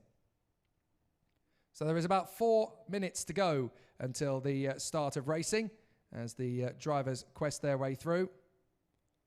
But the drivers are still obviously getting themselves ready for a good bit of racing as the juniors continue their quest for race victory. 6 laps more will go on the board, which is roughly 10 kilometers of racing around the circuit. And this is the last race before the inevitable lunch pause, which will take us into the next part of the day. So the drivers are obviously looking for a good show. It will be a very interesting race battle today. We will have in the afternoon session 2 races from the OK, then 3 from Junior, 2 more from OK, 3 more from Junior, and then we will conclude with heats A versus C and B versus E in the OK category, with action set to conclude at about approximately 6:40 local time this evening. But then, of course, day 3, we will be able to go into the action and do it all over again, as there will be qualifying heats, 3 more for the juniors and 2 more for the seniors, which will take us into the final itself. And, of course, there is no pre-final here this weekend. There is just the final encounter, and it's only the top 36 drivers that get there to that proceeding. So they have to work very hard. They have to make sure that they are ready for that inevitability. But it's all the way through to the conclusion of some gripping racing here today that will give us an indication as to who to watch out for and who to consider as contenders. This is always an interesting stage of the weekend from my point of view, observing the drivers, because they've obviously done their first heat. Some of them will have had some decent results. Some of them will still be trying to chase that ultimate raw pace. So you've got 2 or 3 different dynamics working in the field. Those who have bagged a decent result want to make sure they consolidate it with more consistency and bringing more decent points home, or as few of them as possible, of course, with the golf score style system that we have in qualifying heats. But you'll have other drivers who are literally at the stage of throwing caution to the winds. They've got to just try and charge through the field and make up as many places as they possibly can. And then you've got that third style of driver who is desperately just trying to hedge their bets. They don't want to push too hard because they risk an accident, but they also want to stay out of trouble. So you've got 3 or 4 different dimensions of driver within this particular heat. And in each heat, depending on whether you're in junior or senior, you've always got that sort of dynamic running through the races, because you never really know what is going to come around each turn. Everybody's obviously going to put in a very hard effort to try and work their way through the gaggle. But it's very, very easy to let mistakes like that creep in. Always very, very interesting contrasts between the styles of driver. The 1-minute board will go up at the edge of the pit lane, and that is the signal that the drivers get, and they will be indicated by as they get ready for race action and race drama to continue once again. So the battle will rage as Valerio Rinicella will go to battle at the front end of the field. And the pole sitter will be wanting a very solid start, but the American Yugo Yugachukwu will want to get in there, move forward, and mix things up a bit, as the talented American will be hoping that this is where his season really starts to showcase his form. And he's a driver who's really changed, and the term chameleon can sometimes be used to apply to different drivers, depending on how well they have worked through the weekend. But he really is one of them. He changed his colours an awful lot last year based on mood. He was a very shy, tentative sort of youngster at the beginning of last year, would barely say boo to a goose, but now he's really allowed his race driving to do the talking. He's come out of his shell a little bit. He's growing that inner confidence and that self-belief, and that's growing in terms of his stature. So Valerio Rinicella and Yugo Yugachukwu on the front row of the grid for this heat, with Karol Pazovic and Giovanni Trentin on the second. Alex Powell and Augustin Bernier next up from Jonathan Waywalt and Matteo De Palo. Then Aaron Rescepi and Ariel Elkin from Maxime Rem and Maxwell Dodds. Nacho Tunion and Flavio Olivieri. Miguel Peiro and Martin Stenshorn from Alexei Yaleva and Santiago Valverde. Then Harley Keeble, Aidan Neat and Peek Abrahamsen completing the grid. Once more, only one formation lap around this circuit. They don't get more than that, so they obviously have to make sure. Oh, who's that at the end of the pit lane? That's Miguel Peiro. That is Miguel Peiro. They've tried to push him out of the pits and he's not got going. So that is a big problem for Miguel Peiro. That means that essentially they're going to have to try and push start him, and he will join the field when everybody else has already gone through, if they can get him started. And that's still doubtful, so it's a big problem for Miguel Peiro, and that really does compromise the local heroes weekend. So it's going to be a big stress for the team to try and get him going again, and this is still a very new team. You don't forget, Ian TMC Motorsport was formed with just a handful of drivers who are really struggling in terms of their finances to go racing in Spain, and they've really gathered together as a nice band of brothers, but this is a proper setback for them now. Rinicella and Yugachukwu, Pazovic and Trentin, Powell, Bernier, Waywalt, De Palo, Rescepi, Elkin, Rem, Dodds, Tunion and Olivieri. They come down the straight, and it is a great start. Up to the first corner, Rinicella's going to have a bold run. Yugachukwu's got Karol Pazovic to the inside line, and it's going to be a strong run up to the inside of the hairpin for turn 2. As the carts battle away valiantly, Yugachukwu is going to cement himself into third position, and for the lead, that is a bold lunge from Karol Pazovic, and the pole has gone into the lead briefly, but Rinicella gets him straight back again. So Valerio Rinicella takes the lead and then loses it, only to snatch it straight back. The field works its way through, and I'm sorry to tell you that Miguel Peiro is out of the race. They tried to get him push started, but it's not happened. He is there at the first corner still, and it's a real shame for Miguel Peiro. Plenty of speed this weekend, no luck at the moment. So Yugachukwu now trying to get back on terms with Karol Pazovic, and Rinicella's just bolting. He's disappearing out in front again. He's already starting to build a bit of a gap, as Giovanni Trentin now finds himself in front of Alex Powell. So it's almost as they started, with the exception of Yugachukwu behind Pazovic, but now he's going to try and get his move up the inside line as Trentin tries to assist him to get through, but it's a bold bit of defending from Pazovic, who still defends as Yugachukwu finally gets into second place, but this is allowing Rinicella a chance to pull away as Trentin tries to come up the inside of Pazovic now as well. They scrabble for positions. Somebody's hit the dust on the outside line. And have they all managed to get through? Well, this is a proper squabble for second place. It's Aidan Neat who's tried to make his way up the order and has done so to a couple of places. But what a squabble. And these guys have now allowed Valerio Rinicella just to get clear. Look at the gap already. They've spent too long defending, and now Rinicella has bolted away. The Italian is going to have another easy run to victory the way things currently stack up. So Yugo Yugachukwu leads the way currently in front of Karol Pazovic.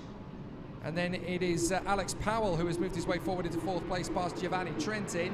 Sixth place is Jonathan Waywalt, the Danish star, in front of, I think that is going to be in seventh place, that is Augustin Bernier. Aaron Rescepi is in the mix there in eighth place in front of Maxime Rem, and then it is Matteo De Palo in front of Max Dodds, the other Paralympic driver who's trying to charge his way forward. Rinicella going well up front, and up the inside, that's Bernier. Bernier trying to get through and makes the pass on John Waywat, I think that was, to get through into position. So Bernier, oh no, he tried to get through, but Waywat had already dealt with Aaron Rashepi. So an interesting little battle as the field makes its way through there. So Bernier did get past Waywat in the end, and Max Dodds is charging through the field. He's up at a 9th place now, having got past De Palo and Maxime Rem. So Max Dodds proving that the Paralin materials really are working well here. Rashepi now gets past Jonathan Waywat in the Forza. It's not going to be too long before Max Dodds starts to have a look at it. So Waywat is there, tucked in behind Aaron Rashepi. Max Dodds is trying to close in on them. And he's really now starting to unlock the potential of this car. 3 laps done, 3 to go. Giovanni Trentin in the other Paralin sets the fastest lap, as Harley Keeble once more charges his way through the field. And there's Martinius Stenshorn up into 11th place now. No, sorry, that's 10th place now, isn't it? Getting past Matteo De Palo. So some good fight back drives. But Rinicella has yet again just been given an absolute country mile to play with out in front. Ugachukwu and Pazovic spent too long battling. They've given the Italian a big advantage, and I don't think he's going to lose that at this stage, because he's got good one-lap pace. Alex Powell is there in 4th position. Trentin in 5th, Bernier in 6th from Rashepi, Waywat, Dodds and Stenshorn. So as the field continues on its way through to the far side of the circuit, looks like De Palo has lost some places now from Rem and Tugnon. Always very easy to do when you've got a nice close battle of drivers trying to carve their way through the field. Harley Keeble in 14th place in front of Flavio Olivieri and Aidan Neat. Valve, Elkin, Yaleva and Pete Abrahamsen, just the one retirement as we know about, of course, and that is Miguel Beiro, who didn't take up the start due to a problem with the starter motor by the look of it. 4 laps done, 2 to go, and now it is going to be a tough one for Ugachukwu to hold on to. He's no longer in the fight for victory because Rinicella has already gone nearly a second clear. So it's about hanging on to 2nd place from Pazovic, with Alex Powell in 4th and Trentin in 5th position in front of Augustin Bernier, Aaron Rashepi, John Waywat, Max Dodds and Martinius Stenshorn. So a fascinating little duel is tightening up around the circuit once again, but the competitors are still charging forward. Rinicella in front of Ugachukwu, Pazovic is 3rd, Powell is 4th, Trentin in 5th place. Where's Karol Pazovic going to make this bold move on Ugachukwu? He's running out of chances to do it as they complete the lap. Ugachukwu is still right there in the mix, looking for an opportunistic overtake, but it's about whether or not he can actually find one and make it stick. Across the line, final lap begins, and Valerio Rinicella doing a grand job. He's just taking it in his stride. He doesn't even need to break a sweat here. The Italian is just launching his way forward. Really exciting stuff. Great mentality from Rinicella. There's been some good overtaking moves here, and it's really been quite a decent, solid race, this one. Rinicella hanging on in front of Ugachukwu, Pazovic, Powell, Trentin, now Rashepi in front of Augustin Bernier from Waywat, Dodds and Stenshorn in the top 10. But Rinicella has just been given the race to command. Look, they're finally starting to catch him, but it's too late. They just gave him too much of an advantage. And so even though Rinicella is being caught hand and over fist here, essentially they just allowed him too big a gap too early. So Rinicella is now going to come through and grab the victory in front of the American Yugo Ugachukwu. A brilliant bit of opportunism from Rinicella. He just bolts out of the blocks and he takes win number 2 this weekend in front of Ugachukwu and Pazovic. Somebody's very happy. Rinicella just reining in on his emotions at the moment.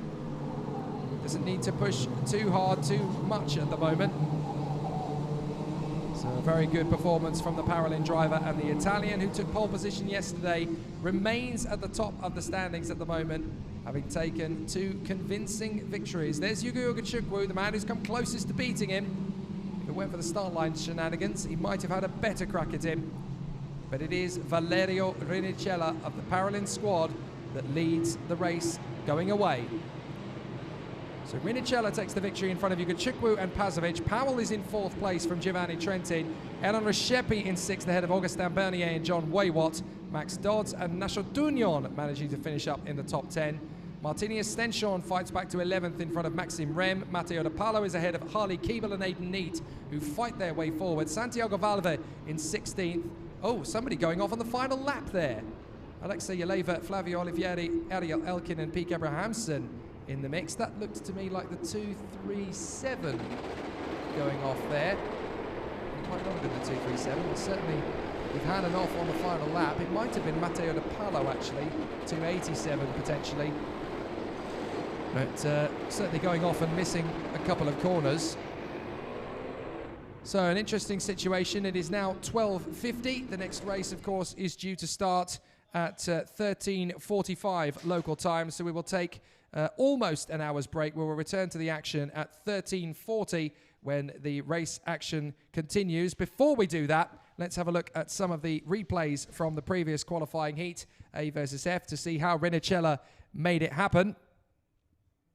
So it's going to be an interesting battle to see how Rinicella can hold on to it. But a lot of that race was essentially lost for the rest of the opposition in the opening couple of laps, because we saw massive defensive moves from Pazovic and frustration welling up from the likes of Ugachukwu and Powell as they were trying to essentially coax Pazovic to put his foot down and get on with it a little bit more. So it's a very difficult sort of role to play here, because you never quite know whether or not you defend early or you attack early, because Pazovic has obviously tried to protect his position, but he's allowed Rinicella to get away. Let's have a look at some of those moments that really defined the race and gave Rinicella the gap that he needed to move away and get out into a strong lead. Look, here's the start. Now, this is all fine and dandy for the time being. Pazovic has made a good, solid start from second row of the grid. He's got into that second place, but he's got pressure from Trentin. He's got pressure from Ugachukwu. He's got into that second place. He's had a bold lunge at Rinicella, made the move, but drifted too wide, and that's backed him into the path of the rest of his opposition. That's where things started to go wrong. He thought he had the overtaking move all lined up, but it's not really been as easy as that. He's not quite been able to solidify that advantage. And then being on the back foot and having to play defense is where things have really struggled for him. It's the defensive move that Karel Pazovic has had to make there to keep Ugachukwu at bay. That's where it's been a problem. Now watch, this is in the final lap. They've caught up to Rinicella, but the gap is just too big. It's far too big by this point. If they had started to settle it a little bit earlier in the day, if they had been a little smoother, then Rinicella would actually have had a much harder fight to go for the victory, because you can see that the likes of Ugachukwu, Pazovic, Powell, Trentin, Reshepi, they've got good pace and they can catch up to Rinicella if given the opportunity. But they spent so long defending in the first couple of laps that Rinicella essentially had the race all very much his own way very early. So that's what they need to do. They need to make sure that in the first couple of laps they are working as a unit. They are working together to make it count. So we're going to take a pause in proceedings, and when we come back at 13:40, racing will continue.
We're back and ready to continue with the FIA Karting European Championship here at Zuera in northern Spain, where the heat is really rising fast. Taylor Barnard takes to pole position in the OK category after his brilliant run in time qualifying yesterday. Ahead of qualifying heat A versus E, he lines up at the front of the grid alongside Enzo Trulli, with Oliver Gray and Luigi Coluccio on the second row of the grid. The Irish star Alex Dunn lines up in fifth alongside Oli Pilker of Poland. Mikael Hjogard lines up in seventh place, the Dane, alongside Maya Werg. And then Pedro Hilbrand is back on the grid with Alejandro Lahoz. Let's talk you through the grid in full. Taylor Barnard and Enzo Trulli on the front row of the grid from Oliver Gray and Luigi Coluccio. Alex Dunn and Oli Pilker from Mikael Hjogard and Maya Werg. Then Pedro Hilbrand and Alejandro Lahoz from Sebastian Gravlund and Maximus Meyer. Clayton Ravenscroft is beside Jenis Savico. Lorenzo Travasanuto down in 15th beside Rafael Chavez Camara. Nicolas Bertolatti and Michael Papado from Marlon Hernandez and Rasmus Yudzemis. Elton Fonseca, Kim Warang, Andrei Siskalati, Alexander Partashev, Alexandru Iancu, Thomas Guedes and Cecilia Hedqvist complete the field.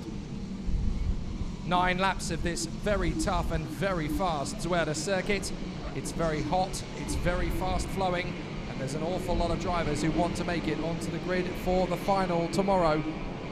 So they have to work intensively hard to get up to that stage. There are no second chances in this championship. It's time to put up or shut up, stand and deliver as the drivers go to battle here at Zuera. And the drivers obviously know that there is an awful lot at stake. There are only 36 places on the grid for tomorrow's finals, but the air temperature here is already at 34 degrees Celsius, which means it's going to get hotter as the day wears on. And it's already a bit of an oven around the circuit as it is. So Barnard, Trulli, Gray, Coluccio, Dunn, Pilker, Hjogard, Werg, Hilbrand, Lahoz, Gravlund, Meyer, Ravenscroft, Savico, Travasanuto and Chavez Camara. Is it a good start? No, not this time. False start.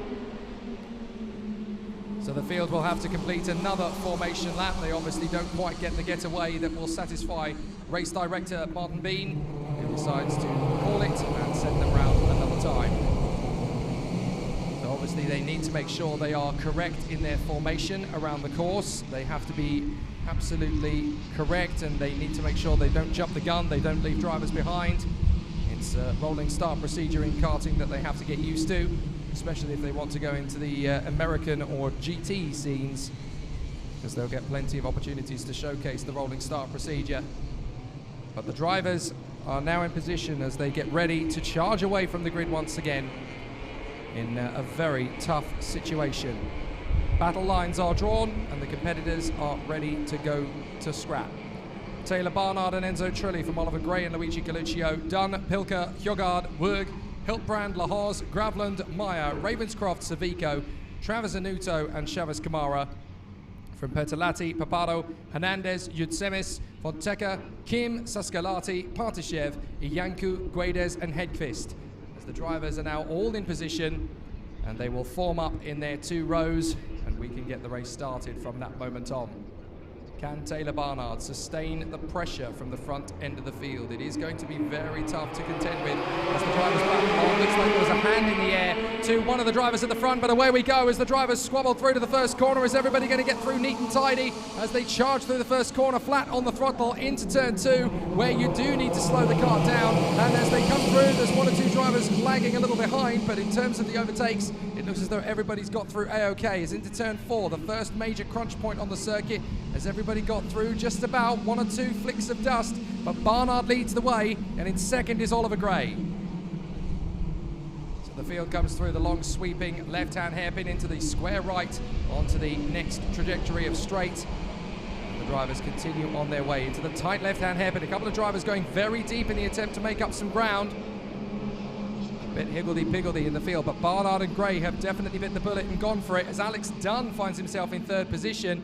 And it's a good start again from the Polish driver Oli Pilka as he's in the mix of the top 10 there, battling away with his opponents. And as the field comes through once more, it is a pretty solid start. As out in front, it is Taylor Barnard who controls the early pace. Gray second, then Dunn, Trulli, Coluccio, Hiltbrand, Pilka, Hjogard, Gravland, Werg, Jutsemis and Travasanuto. And still there are more moves being made up. That's a good overtake on the inside there from Gravland as he gets past Mikael Hjogard. And it looks as though Maya Werg is trying to get her way up the inside of both drivers and does so. Brilliant bit of racecraft from Maya Werg as she makes up 2 places in one fell swoop and leaves the door open for the CRG driver Rasmus Jutsemis to come up into 9th place. That's awesome racecraft from Maya Werg. She's not afraid to get her elbows out and get stuck in.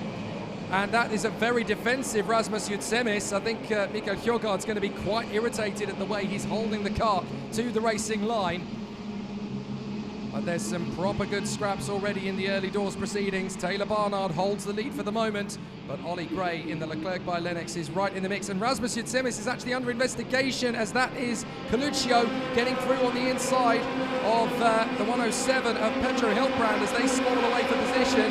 Hiltbrand obviously wanting a really solid effort on home soil, but both Coluccio and Hiltbrand have got past the Kart Republic of Enzo Trulli. Pedro Hiltbrand has come here to Zuera with one objective: get back to the glory days, and he's up to 4th position. A good comeback from Pedro Hiltbrand. He had a difficult 2019 season. 2020 is meant to be the year he shines forward. It looks as though Ayrton Fonseca has lost some ground. In fact, a lot of drivers making up places. Hjogard on Jutsemis, Travasanuto on Gravland, Savico on Bertolatti, Chavez Kamara and Ravenscroft on Henry Sescalati, and Hernandez on Ayrton Fonseca. A lot of moves on lap 3. Drivers are starting to make their impression on the front end of the field. Barnard, Gray and Dunn continue their performances up at the front end. Look at the jostle in the pack here as that's a proper wheel-to-wheel scrap. That's Hernandez trying to sort himself out in front of Sebastian Gravland, who's just going backwards through the field now. All sorts of flotsam and jetsam as the drivers squabble around the circuit. So it's turning into an absolute rout for the drivers out there as Barnard leads the way still. From Oliver Gray in the Leclerc by Lennox kart in the similar Birolart chassis is Alex Dunn. As they come up to the hairpin, that is a lovely move from one of the Forzas. That's Rafael Chavez Kamara getting through on Genis Savico as Taylor Barnard sets the new fastest lap of the race. And back on the inside, Savico retakes the place away from Hernandez. So a nice bit of battling. Whoops, that's a little bit of dust kicked up. Doesn't look as though that's turned into anything severe. But the drivers still going well on the front end of the field. Barnard, Gray, Dunn, and in 4th place, Pedro Hiltbrand getting back to his best. Is up the inside. That's one of the Paralins on the march forward. That looks like Henry Sescalati. Oh, and up in 2 wheels in the air. That was a close shave there for one of the Birolart drivers in the middle of the pack. That is the 109 of Nicolas Bertolatti. He almost got spat out of the fray. So Bertolatti very lucky on that one. That's definitely worth a watch back a little later on. But Bertolatti almost getting caught between a rock and a hard place there as we go into lap number 5. 4 laps completed and 5 to go. That's the 132 in the mix there. That's Clayton Ravenscroft trying to charge his way further forward. And up the inside, that's a bold lunge from Gravland as he tries to get on the inside there of Nicolas Bertolatti. And he's still trying to get his move on the inside completed. This time he gets the move done. And also through comes Michael Paparo, the Italian in the Praga, as the field continues to storm around. Lots of overtakes now as drivers have started to feel their way around the course, and now they feel the intensity and the energy of these races. They need to get on with it now and get a decent result in the offing. They can't afford to wait around forever. So really solid battle up front. This is between Coluccio and Trulli as the Cosmic gets past the Kart Republic. So Coluccio now up into 5th place past Enzo Trulli. Ollie Pilka in 7th place from Maya Werg. And then it's Mikael Hjogard and Rasmus Jutsemis still battling away for their positions in 9th and 10th. But Taylor Barnard sets a new fastest lap out front. He really has got the measure of this kart on this circuit. The 104 is looking absolutely serene out front. So Gravland, his colleague in the team, is a long way down the order. Gravland, a long way down the field in the 129. Trying to charge his way further forward, but certainly... Oh, what's happened to Hiltbrand? Hiltbrand seems to have dropped back. Where's Hiltbrand? He's disappeared. Pedro Hiltbrand is no longer in 4th position. Well, either that or he's got problems with the kart. or the transponder at the very least, looking out there and see, certainly according to the timing screen, he's not there. No, he is there in position. Sorry, Tony Kart fans, I gave you a bit of a heart attack there. I do apologise. He is still there in position, just a slight error in the transponder for the moment, but he is still in P4. Thank goodness for that. I really didn't want to talk about problems for Hiltbrand. I seem to be doing that an awful lot in 2019. I never want to say it in 2020. So Barnard, Gray, Dunn, Hiltbrand, Coluccio, Trulli, Pilker, Wurg, Kjorgaard and Jutsemis is the top 10 at the moment from Chavez Kamara and Lorenzo Travasanuto, who's really struggling to make his way back through the field. Barnard running a good race in front of the Birolart and the Charles Leclerc chassis of Oliver Gray and Alex Dunn, who is in second position at the moment. Oliver Gray, Alex Dunn, the Irishman, the newest member to the Birolart squad, is now there in third position. Pedro Hiltbrand running a stupendous race though at the moment in fourth position, and that will definitely get his 2020 season right on track. And this is the campaign that every driver wants to do well in. Of course, he's got double duty in the 2020 season, because not only is he here on OK duty in front of his home fans, but in 2 weeks' time he'll be out in the KZ category at Adria in Italy when their season gets underway. He doesn't exactly do things by halves, there's Pedro Hiltbrand, but then he's not one of the world's best for nothing. 2 laps to go.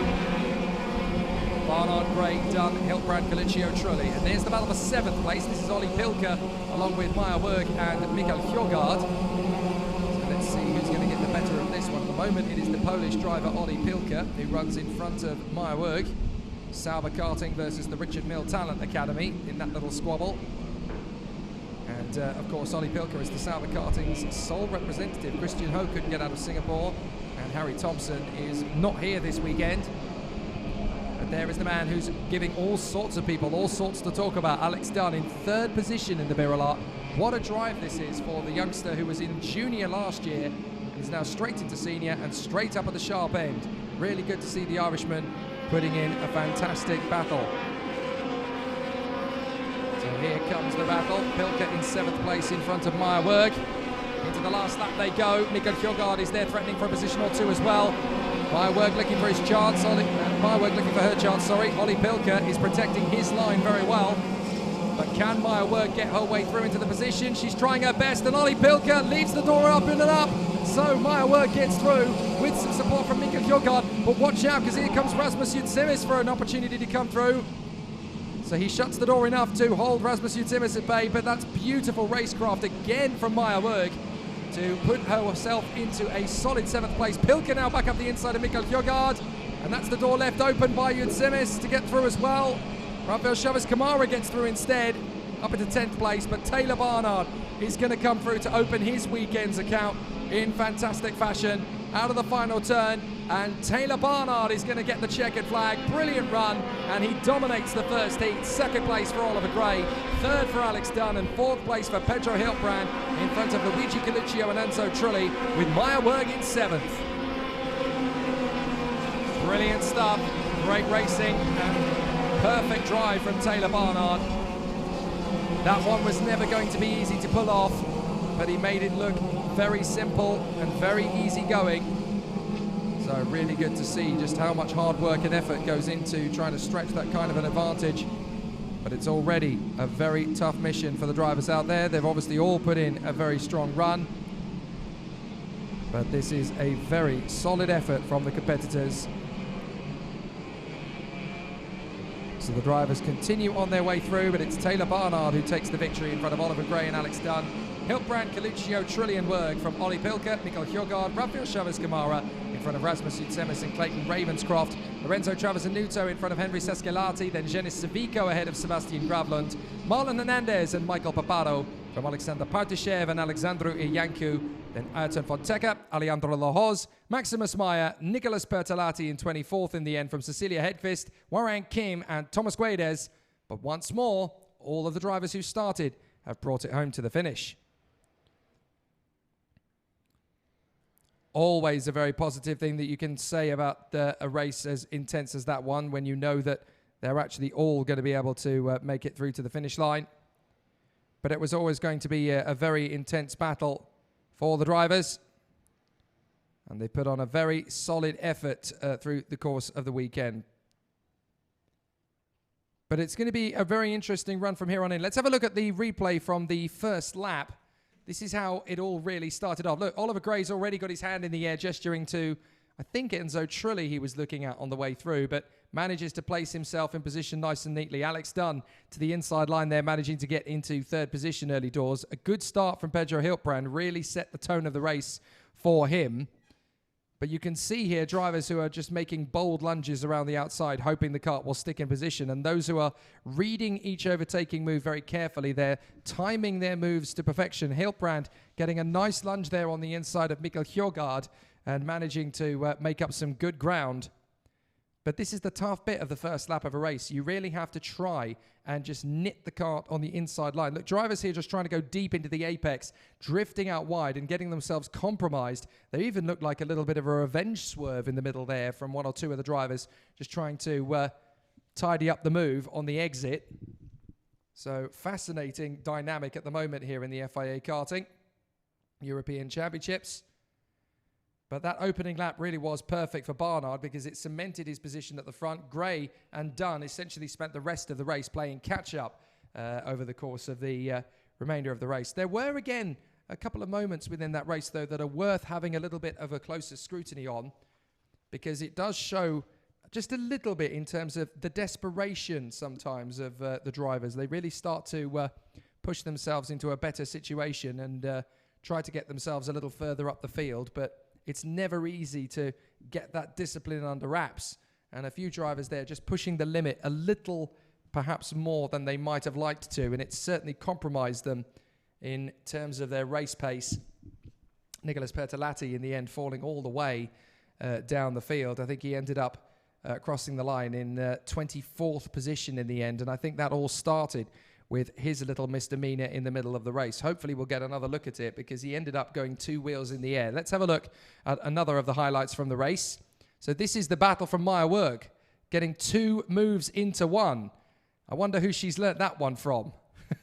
Coach Martin Kramers will have loved seeing her make that move, and she's really starting to get a little bit more cleanly aggressive is the term I would use. She's able to get herself a much more aggressive stance in the kart, and that means that she can be a little bit more intuitive about making these overtaking moves. She knows when they're starting to happen a little bit more frequently. She always had raw pace, but now in terms of her racecraft, when she's in a difficult position, she can really start to fight her way out of it. Now watch this particular move on Jutsemis. Look, that's a proper nudge. Jutsemis is trying to defend the inside line, but Hjorgaard has got nowhere to go. He's in the same bit of racetrack. Jutsemis is braking early to protect the line, and Jutsemis has got nowhere to go. Now, I would say Hjorgaard there has got nowhere to go. So a couple of moments where drivers are pushing a little bit too hard, almost physically, and just trying to ease their burden through the race a little bit. There are a few more incidents worth picking up on. Hopefully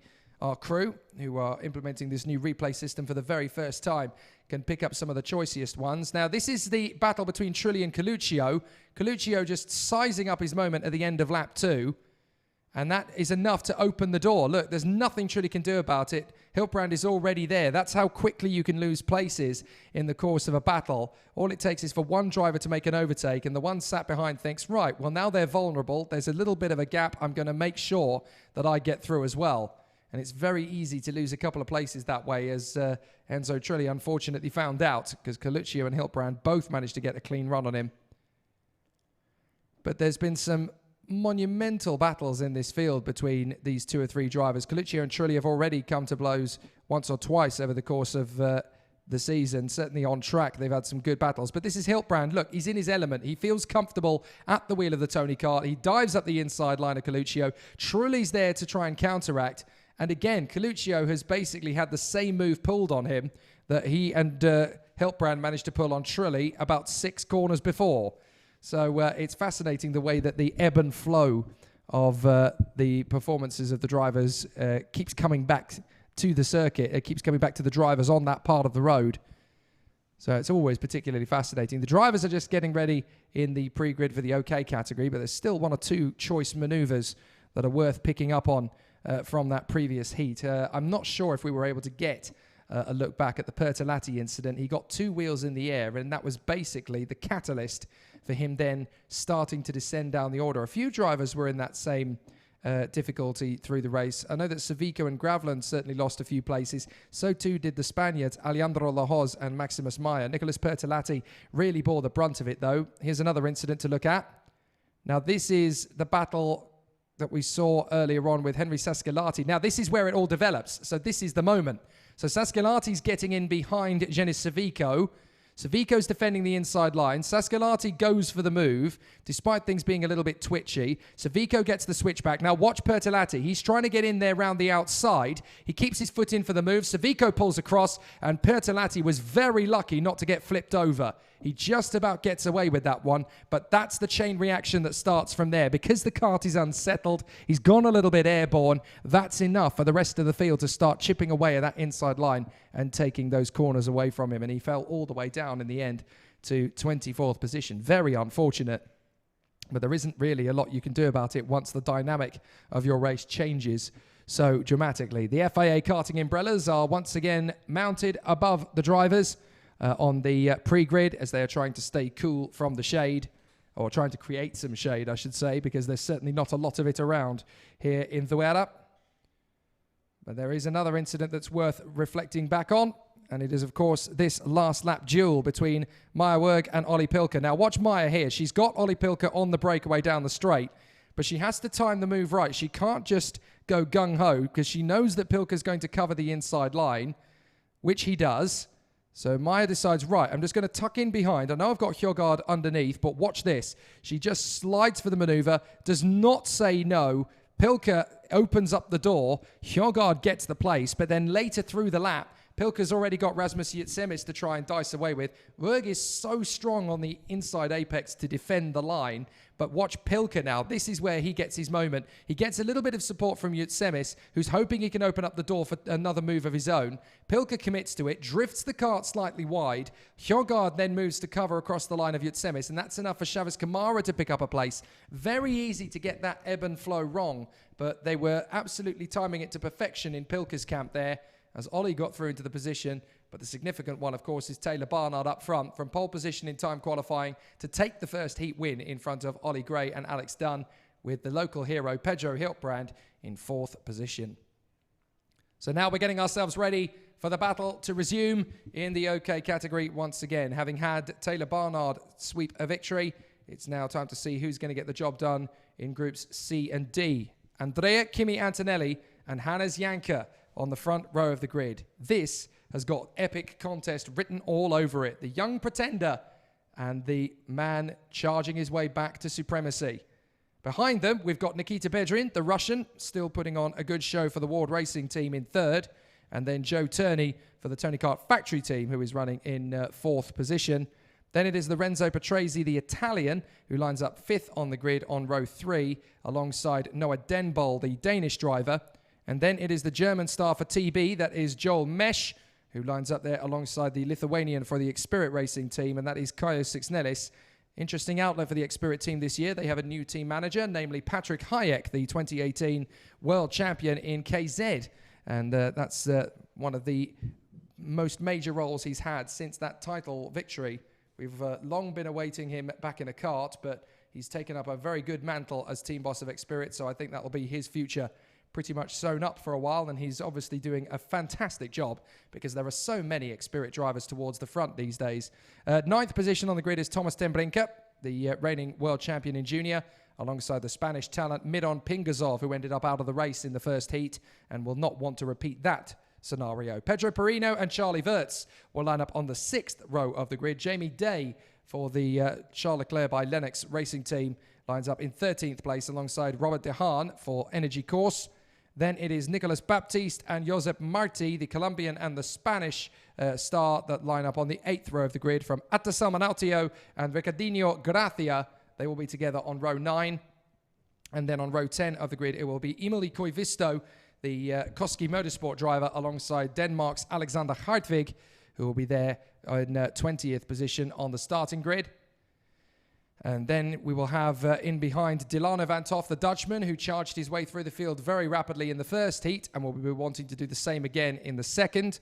Alongside him on the grid will be the French racer Lola Lovinfoss in her berth at the Ward Racing team now. Some good moves in the earlier heat. Hopefully there's some more to follow. And then Ben Dor, the man who starred so valiantly at Genk last year, who fought his way valiantly into position. He's now in 23rd on the grid and made some good moves in the earlier heat, so should be charging back again.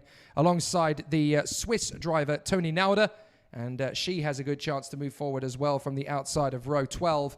And then we have Daniel Gonzalez and Matthias Torrigiani that will complete the field. So a fascinating set of drivers to go to battle once again. And it's unclear who's going to have the better hand of this. Obviously, the advantage lies with Andrea Kimi Antonelli from pole position on the starting grid. But Hannes Janke was so fast in his earlier heat and managed to grab the victory from the outside row, the outside line of the first row. So it doesn't necessarily mean that because you're starting from the front, you're going to have the best guarantee. Interesting how many drivers these days like to push their own car rather than be sat in it, ready to be pushed by their mechanic. So many drivers want to do it themselves these days. See, it clearly seems to work. I know that Travis Zanuto used to do it a lot and still does. So clearly a few people copying the technique. Andrea Kimi Antonelli and Hannes Janke from the front row of the starting grid. Then Nikita Bedrin is alongside Joe Turney, Lorenzo Petresi and Noah Dengol. And then we have Joel Mesh and Kaya Sixnelis, Thomas Tembrinka and Miron Pingazov from Pedro Marino and Charlie Wirtz, Jamie Day and Robert DeHaan, Nicolas Baptiste and Josep Marti, Alta Altio and Ricardinho Gracia from Emily Coivisto and Alexander Hartwig, Dilana Vantov, Lola Lovinfoss, Ben Dor, Toni Nauder, Daniel Gonzalez and Matthias Torrigiani. So that's 26 karts in the field. An absolutely fantastic battle is still raging. But now they fight their way around the course and the duel continues. So racing will continue around this Zuera circuit. They only get one lap, of course, in formation. So the drivers now obviously hoping that they've got their tyres and brakes up to the optimum performing temperature. But it will be an interesting one. So Antonelli and Janke, Bedrin and Turney, Petresi and Denbol, Mesh and Sixnelis, Tembrinka and Pingazov, Perino and Wirtz, from Day, DeHaan, Baptiste, Marti, Samonautio, Gracia, Coivisto, Hartwig, Vantov, Lovinfoss, Dor, Nauder, Gonzalez and Torrigiani. They form up the 26 drivers, and it's all about trying to stay strong and consistent through these 9 laps, but a little bit of aggression never hurts as long as you get it right. On the final turn, this is going to be a good start. You bet your bottom dollar, away we go. And Antonelli pulls across nice and neatly. Bedrin follows through to continue the battle through turn 1. A little bit of jostling for position. Is everybody going to get through without incident? Through the right-hander, everybody's clean and okay. Bedrin trying to come around the outside of Antonelli nice and early. Janke down to 4th position early doors as the field tries to tuck out of the hairpin. A couple of drivers going a little bit wide, and Bedrin takes the lead early. Bedrin snatches the lead of the race from Antonelli. Now that's crucial, not just in this heat, but also in the weekend as a whole, because that's a psychological advantage for Bedrin to get underneath Andrea Kimi Antonelli's skin at this early stage. So Bedrin makes an important one. A really exciting challenge. Now, is Nikita Bedrin going to be able to run at the front of the field for the entirety of? Well, there's the other Ward Racing driver in the mix-up at the sharp end. That's Noah Denbol trying to stay in front of Hannes Janke with Joe Turney and Lorenzo Petresi in tow. But what an interesting start already. There's Bedrin in front of Antonelli, Denbol, Janke, Turney, Petresi, Tembrinka and Joel Mesh from Robert DeHaan, who's up to 9th already. Janke has a little bit of a vague look on the inside of Noah Denbol in 3rd position, but it's not enough to really make the big bid to go for the position. Meanwhile, he's having to play defensive on Joe Turney as DeHaan gets past Joel Mesh, and in behind them, that is a very feisty Miron Pingazov trying to move forward. Almost 3 wide into the hairpin behind this crop of drivers. Got pretty messy there for a slight moment. The drivers are desperately trying to keep themselves in the hunt. And up the inside, that is Pingazov. He makes the bid on the inside line and very nearly a chance for Jamie Day to get through as well. Pingazov continues to hold Joel Mesh to ransom there on the inside line. So Pingazov gets through. Mesh is trying to come straight back at him, and Jamie Day is looking for a move. And that is a very slow Ward Racing machine going round there at the back end of the field. Is that a problem for... I wonder if that is an issue for the 188. I couldn't quite see the number, but certainly we'll double check. But one driver certainly out of sorts. I think it might be Nicolas Baptiste, actually, a 168, as Turney gets the move on Janka. So Turney gets through into 4th position past Hannes Janka. So it's Nicolas Baptiste, and the Colombian looks like he's going to be now circulating at the back of the field if he is able to continue at all. But Jamie Day is down the order. He's lost a few places now himself. So a bit of a problem for Jamie Day, the 122. Is he going to be able to make it back up the order? He's going to run very short on laps to do anything about it, as they're getting squeezed. That looked like Lola Lovinfoss losing out ground to Josep Marti and Alexander Hartwig. Oh no, sorry, that's even further up. That's Turney and Janka getting past Noah Denbol for 3rd position. So there's Nikita Bedrin leading the way. Antonelli in 2nd position, then it's Turney in front of Janka and Denbol. Temblinka in 6th place, then Robert De Haan. From Pingasov, Patrese and Joel Mesh, then Kyle Sixnellis and Ricardinho Gracia. So into the next lap, 3 done, 6 to go, and Antonelli still all over the back of Nikita Bedrin. Doesn't want to let the Russian get too far ahead. It's very easy to let that occur. Joe Turney sets the fastest lap, now up to 3rd position, so with a clear bit of track in front of him, he's now got a chance to drop Hannes Janka and go after the leading 2 drivers. And he will know just how tough that is going to be to execute. But he's going to have Hannes Janka along for the ride, whether he likes it or not by the look of things, as Turney and Janka run at the same bit of race circuit together, 3rd and 4th. Denbol is there in 5th, and here's the battle for 6th. This is the 2 Dutchmen, Thomas Temblinka and Robert De Haan. Miron Pingasov, the Spaniard, is just in behind them. But look at Turney and Janka. They are definitely starting to make inroads into Bedrin and Antonelli. They need to work together, and their height advantage is obviously a slight difficulty, because although they are taller than the 2 guys in front, that's obviously going to carry a little bit of extra weight. But what it definitely does give is these 2 a little bit more upper body strength, so they can push a little bit harder than perhaps these 2 young whippersnappers up the road in front. Antonelli's now putting out those qualifying laps that he's so good at bringing out from reserve, to start pushing and closing up on the guy in front, or to pull away from the guy behind. We saw him do that in the first race when there were 2 laps to go, to just bang in a couple of very fast laps in order to pull the gap away. This time he's having to do it to rein the gap in from Nikita Bedrin, the Russian, who leads the race. Turney and Janka not far behind. Yellow flags down at the hairpin, and that is the 125. That is a retirement, I'm afraid, and that is Noah Denbol. So Noah Denbol, who was in the top 5 at one stage. In fact, he was right behind Turney and Janka. So what on earth happened to put him out of the race? But you can see that there's a gap where Noah Denbol once was. Has he had an engine seize, or something has certainly occurred to drop him out of the fray? He was in 5th place. So a difficult problem for Noah Denbol. He's now out of it. Meanwhile, Lola Lovinfoss, his teammate, is battling away and making up a place on Atasama Nautio to get up into 15th position. She is charging through the field as well. And that's Patrese on Joel Mesh. Lovely bit of racing up the inside. He gets the place. That was always a very hard move to execute, but he's doing a fair job of it at this moment in time. Meanwhile, Noah Denbol, rather crestfallen, walks away and sits at Marshall Post 5 to watch the rest of the race play out. His kart is still there up at the edge of the tyre barriers at turn 5. But I'm fascinated as to what played out there. Now, Joe Turney has been steadily working his magic towards the back of Antonelli, and with 3 laps to go, he now has a chance. He steps out behind Antonelli, just trying to get under his skin a little bit. Perhaps the youth and exuberance of the Italian might get thwarted here by the swift style and speed of Joe Turney in 3rd position. He's going to make a big lunge from nowhere and gets in a 2nd place. Brilliant conviction and discipline there from Joe Turney as he charges on the inside line. Antonelli never even saw the move coming, and Joe Turney slices his way to 2nd place. Now he's got Hannes Janka, the European senior champion from 2 years ago, right on his tail, threatening to make the same move. So Antonelli really needs to step on it, and he knows it. But Janka's not going to wait around for an opportunity. He'll take the first one he gets, and with his level of experience, he's going to be decisive and incredibly fast. So up on the inside, Janka's going to make his bid for the move. But Nikita Bedrin has been able to step up the attack in the last couple of laps and has stretched away enough of a gap over Joe Turney to be relatively comfortable.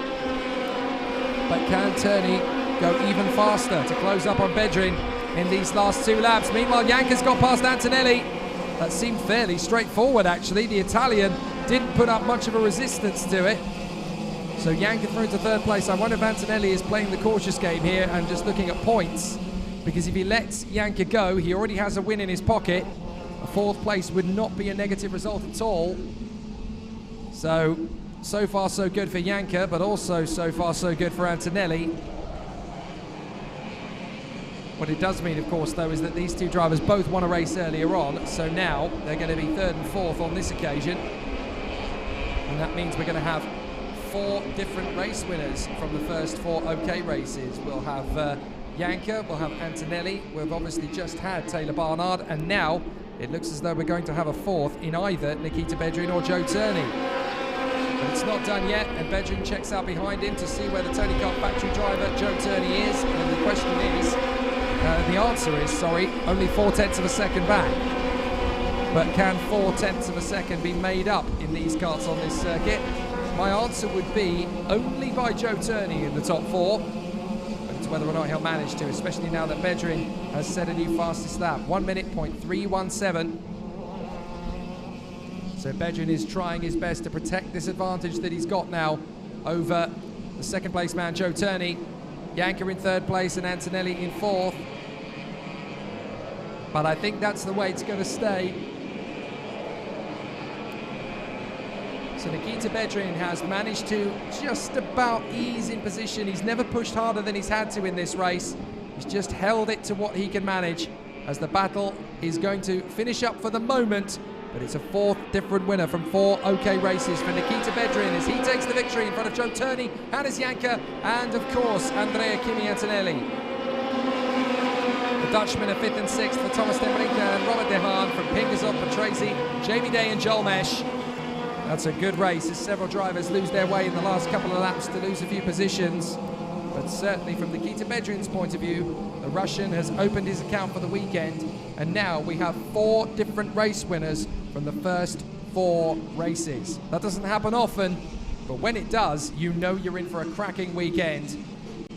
Truly special stuff then, as the drivers will come through. There are no clean sweeps in the OK senior category these days. So Nikita Bedrin takes the win from Joe Turney and Hannes Janka, then Andrea Kimi Antonelli and Thomas Temerinka, Robert De Haan, Miran Pingersov, Lorenzo Patrese, Jamie Day and Joel Mesh in the top 10, from Josep Marti ahead of Ben Dorr in 11th and 12th. Then next up behind is Dylan Van Toff. What another fight back from him ahead of Kaius Sixnelis. Emili Cuivisto and Ricardinho Gracia. Lola Lovenfoss driving well to 17th ahead of Alex Hartwig and Atasama Nautio. Tony Nauder making up places too. Daniel Gonzalez and Nicolas Baptiste. And then the retirements were Noah Denbol and Matthias Torrigiani, with a first lap retirement for Pedro Carino and Charlie Wirtz. So all sorts of difficulties around the circuit, but in terms of the thrills and spills drama, there were some nice moments, but it was obviously a very simple race for Nikita Bedrin to command once he had made his bid to get past Andrea Kimi Antonelli. But it's never easy to predict when those moves are going to happen and when you can create those opportunities, because there are so many drivers who are trying to move their way up the order, and you just want to be solid and smooth throughout. You want to place your kart in the right positions around the circuit to make those moves happen. So we're going to take a look at some of the moments from that race. The biggest drama, I suppose, from the front end of the race has to have come from Noah Denbol, running in the top 5 in the early stages, 3rd at one point, and unfortunately retiring from the race. But I would have liked to have seen what happened to him. Unfortunately, I don't think that's possible because it happened out of our sight. So Noah Denbol dropping out of the race. But we can look back certainly over some of the peaks of the race. The start was a particularly good one for Janka. He just kept himself right in the hunt there alongside Nikita Bedrin at the start, then chopped across. There was a little bit of jockeying for position there. I think that was one of the Tony karts, probably Joe Turney, just nudging Lorenzo Patrese as a result of Hannes Janka trying to cut his way across to the right-hand side of the circuit from the left. And there were a couple of drivers in the mix there who ended up having some problems. In amongst all of this, we're going to lose Charlie Wirtz and Pedro Perino at some stage.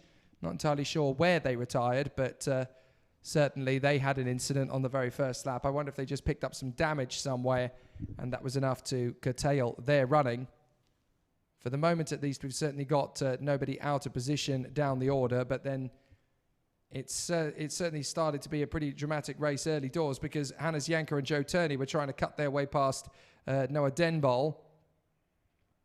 I'm guessing it would be about this sort of time of the lap when the two drivers, Perino and Wirtz, would end up being out of the race. I'm just looking to the final turn to see if anything's happened there or if there are still karts in that position waiting to be recovered, and I can't see anything. Noah Denbol, his kart has certainly been recovered from turn 6, and his was one of the big absences from the race in the end.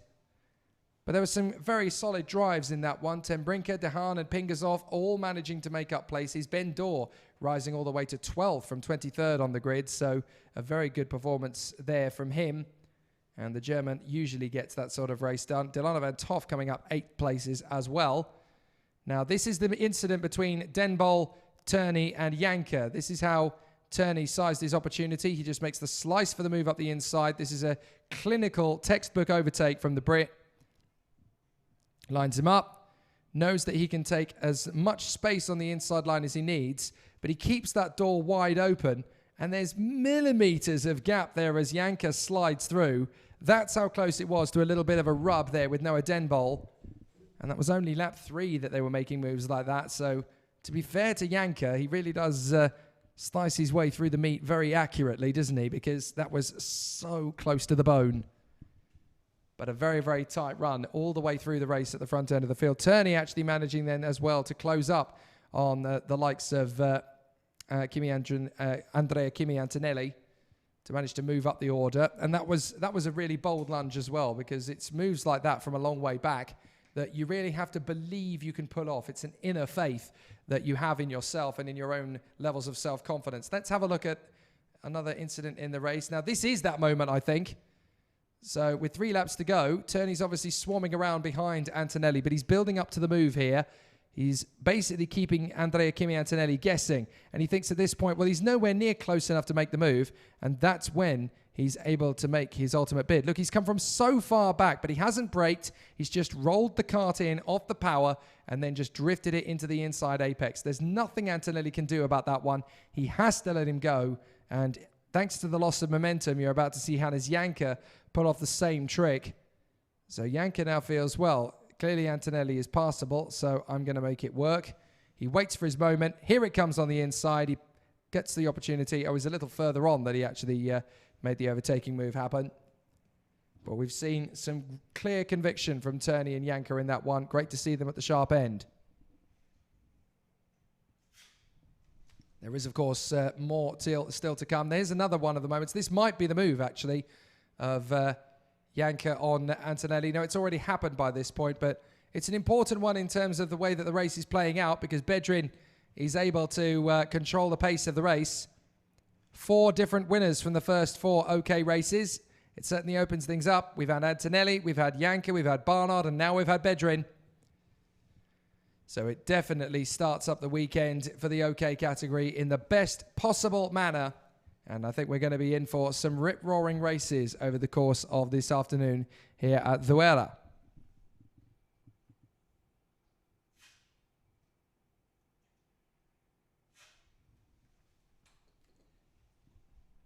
So Nikita Bedrin snatching a fabulous victory, and a very important one given the state of play as things currently stand.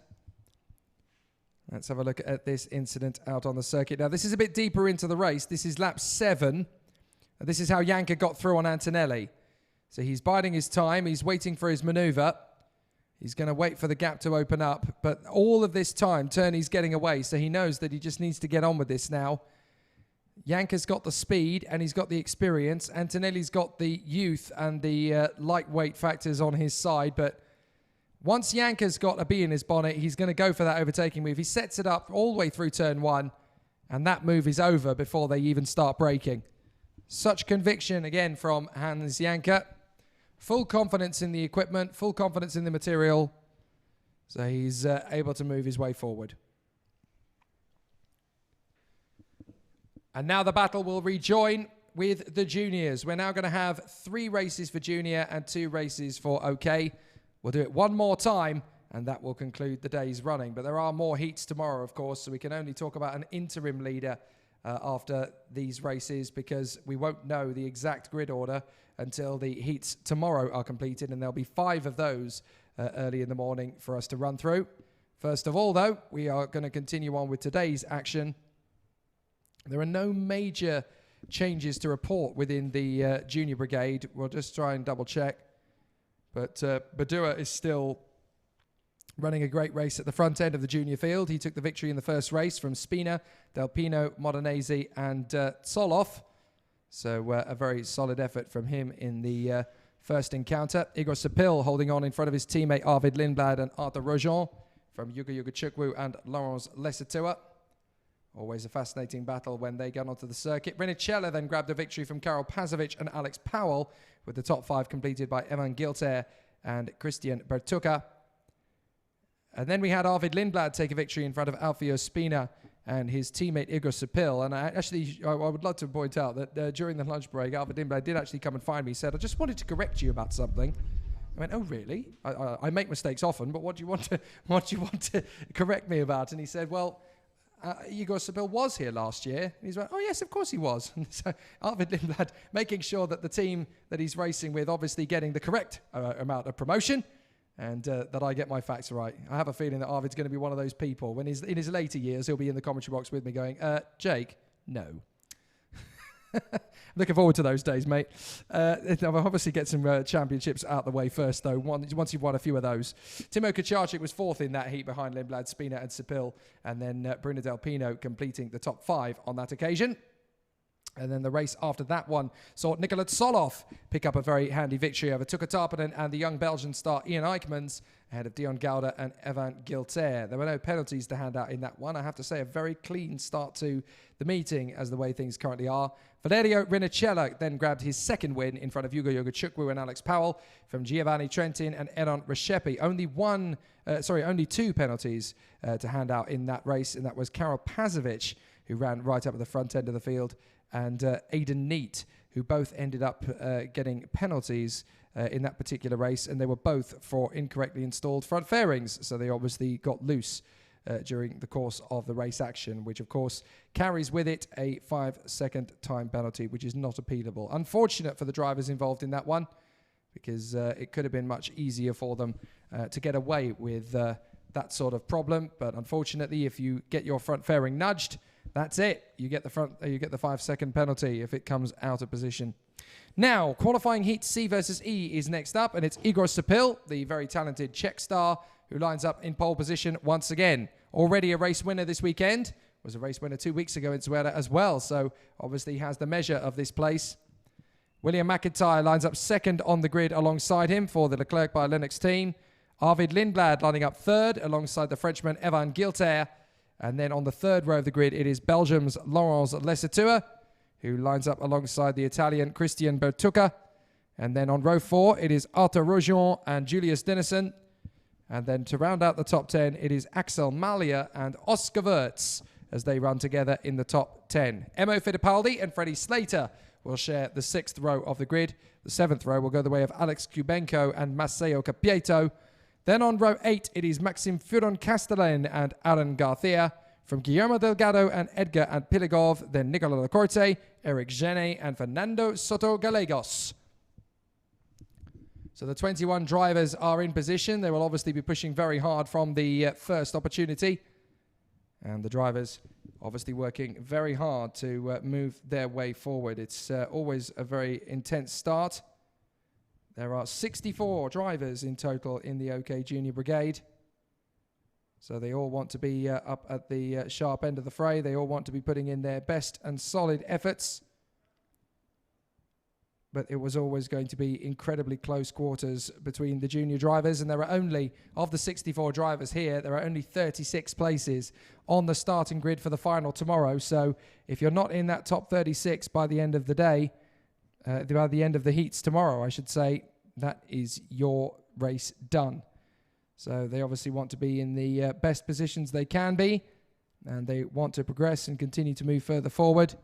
But it is hard in this circuit because as the heat rises and as the races intensify, it will obviously be a lot harder for the drivers to get into a fluid rhythm. We are at 35 degrees Celsius air temperature here, and this is about as much as a lot of drivers can cope with in the best of times. But considering the very high speed of this particular circuit, there's obviously high adrenaline rush that comes with it, and the drivers are in their full race suits, overalls, thermals, the gloves and the boots, of course, they are not thin, and that racing helmet with the balaclava, of course, as well.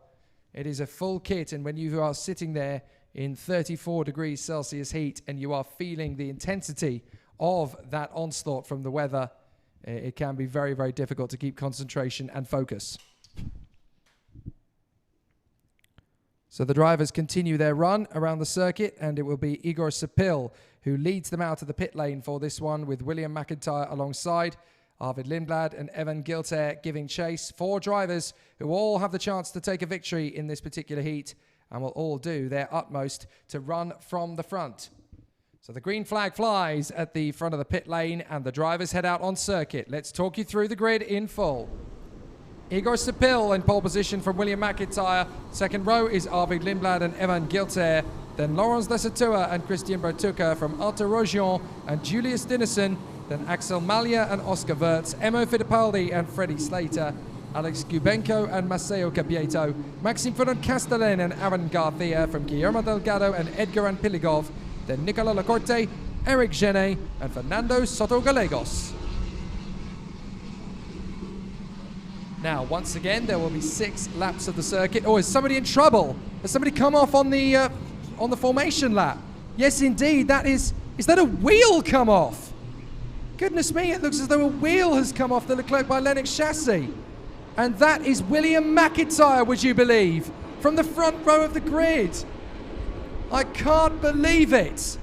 So William McIntyre on the formation lap has come out of the kart. It looks as though he's lost a wheel. And that is what a very frustrated, angry and fed up racing driver looks like. Poor William McIntyre. He can't believe it. His weekend has been very impressive up to this point, but he's there in the grass verge, and his weekend has now been severely compromised as his kart has lost a wheel on the formation lap. That is devastating. Well, it's time to go racing without him. It's now Sapil, Lindblad, Giltair, Lesatua, Bertucca, Rogion and Dinesen. And are we going to get a clean start? We do. A great start down to the first corner from the race leader. In fact, the inside line gets the perfect launch. Sapil, Lindblad, Lesatua and Rogion all trying to move their way further forward through the first few corners. Lesatua into 3rd position behind Lindblad and Sapil. And for 4th place, Artur Rogion trying to get up the inside to defend from the hard-charging Axel Malia. So the inside line getting a perfect start. But as Igor Sapil gets underway in the lead of the race with his teammate and rival Arvid Lindblad tucked in behind him, this is going to get pretty fever pitch. Laurens Lesatua is close in behind, so Lindblad's got to go for the overtake, otherwise the Belgian will get his chance. Sapil comes for the switchback on Lindblad. Lindblad's going to get the gap. Sapil shuts the door just in time before Lesatua. He's able to get his own move to come through, and that's Emo Fittipaldi. What a start he's had as he tucks in behind Evan Giltair, who's trying to move his way through the field. So Lesatua still tight in behind Igor Sapil. But a great start from Emo Fittipaldi. He's now up into about 8th position as the Brazilian sets off in pursuit of his rivals at the start of this race. Lindblad, Sapil, Lesatua, Rogion, Malia. Then it's Bertucca, Giltair, Fittipaldi, Gubenko, Ferrand-Castellan, Slater, Dinesen and Capieto. So a terrific start, but not everybody has had the best of it. And defending up the inside line already is Igor Sapil. He doesn't want to lose too much ground because he's already lost 1 place to Laurens Lesatua on this lap, who's come up to 2nd place now. And that's Fittipaldi having lost a fair bit of ground, so he's lost positions. Gubenko, Ferrand-Castellan, Slater, Dinesen, Capieto and Piligov and Garcia have all managed to gain the advantage as a result of that little trip up So Lindblad leads the race. It's not dominant yet from Lesutua, but it's certainly a decent gap for the first couple of laps of racing. And there comes a couple of choice maneuvers down the order, and Piligov and Garcia have both got past Maceo Capieto, and Guillermo Delgado has now made the switch back to come onto the inside line of Oscar Wirtz. So Arvid Lindblad over the line, leading once again. He's already got one heat win in his pocket this afternoon. Laurens Lesutua in second place from Igor Sepil. That's Arthur Rojon, though, up the inside, and Rojon gets into third position. A really good maneuver from the Frenchman as he makes up another position on Igor Sepil. And that is the move for fifth place, as up comes Evan Gilter to take the place away from Axel Malia. And Gubenko got the move on Bertuca in the same breath, with Slater getting past Viron Castellan. So there's big maneuvers all the way through this field as drivers are picking off overtaking moves one by one, and that's the move back on the inside of Rojon for third from Igor Sepil. Rojon trying to come back around the outside to cut him off, and that's well defended by Rojon. There was a slight nudge from Igor Sepil, as I think he was a little bit hesitant to let that move happen, but Rojon was already well enough alongside to counteract the braking point. So Rojon now finds himself in fourth place behind Igor Sepil. Oh no, sorry, that's Sepil losing ground again to Rojon, because Rojon managed to get the move done on Sepil, didn't he? My apologies. Fifth place is Gilter. Then it's Axel Malia in front of Gubenko. Is this the move from Sepil? He's not quite close enough to Rojon to get back into third place. But Gilter is there in P5. Will he make his bid? Yes, he does. He thinks about it, lines up the move on Sepil, and up into fourth place. But the Czech driver is going to get a decent switch back off the turn. Gilter shuts him down, and Gubenko is going to sweep past both of them. No, that's Axel Malia, but Gubenko is in there as well. So Malia and Gubenko both in there trying to make up some moves. Malia in front of his Russian teammate, but they're now tucked right in behind Evan Gilter. Absolutely amazing little squabble going on. So now Gubenko's trying to get his move on the inside of Axel Malia, but Malia is still hanging on to fifth position and the inside line, tucked in behind the Sodi kart, the sole Sodi kart in the entire field, I do believe, of Evan Gilter. Certainly the sole factory driver for the Sodi kart team. So Lindblad is leading. Lesutua in second place from Rojon. And then it is Evan Gilter in fourth position. Is up the inside. Gubenko passes his teammate Axel Malia. And Igor Sepil is next in line to make an overtaking move, and he tucks in behind Gubenko. The door's still open for Slater as well. So Sepil and Slater both get through, and that puts Axel Malia down into eighth place in front of Bertuca and Piligov and Garcia, as Fittipaldi gets the move on the inside there of Viron Castellan, I think it is, to get through into position. But then they are still tuning away with the likes of Julius Dinesen and Maceo Capieto. With 2 laps to go, there's a lot of overtakes in this one.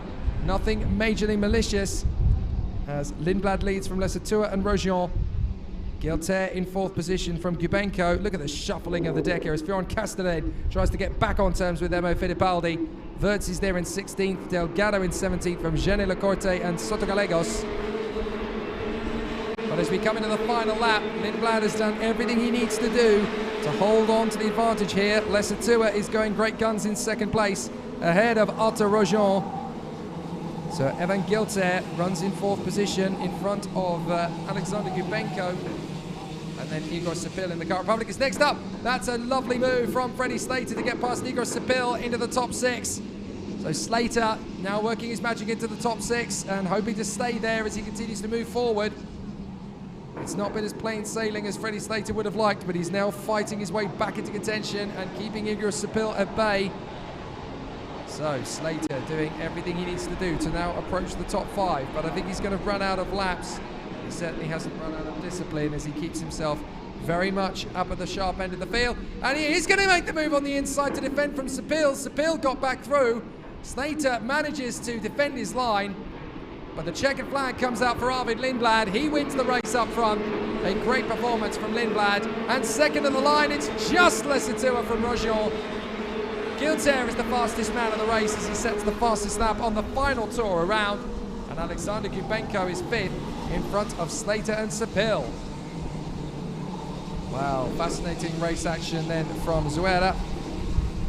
But it's a victory for Arvid Lindblad, and for the second time this weekend, he really has shown his form 2 weeks ago, he only managed to win once over the course of the Champions of the Future weekend. Ironically, though, that was in the final, so he knows how to get the job done now, and he and the team are definitely headed in the right direction for a great day in Spain. Arvid Lindblad wins the race then in front of Laurens Lesatua and Arthur Rojon from Evan Gilter and Alex Kubenko. Freddie Slater in 6th from Igor Sepil and Axel Malia. Then Christian Bertuca and Edgar Anpiligov.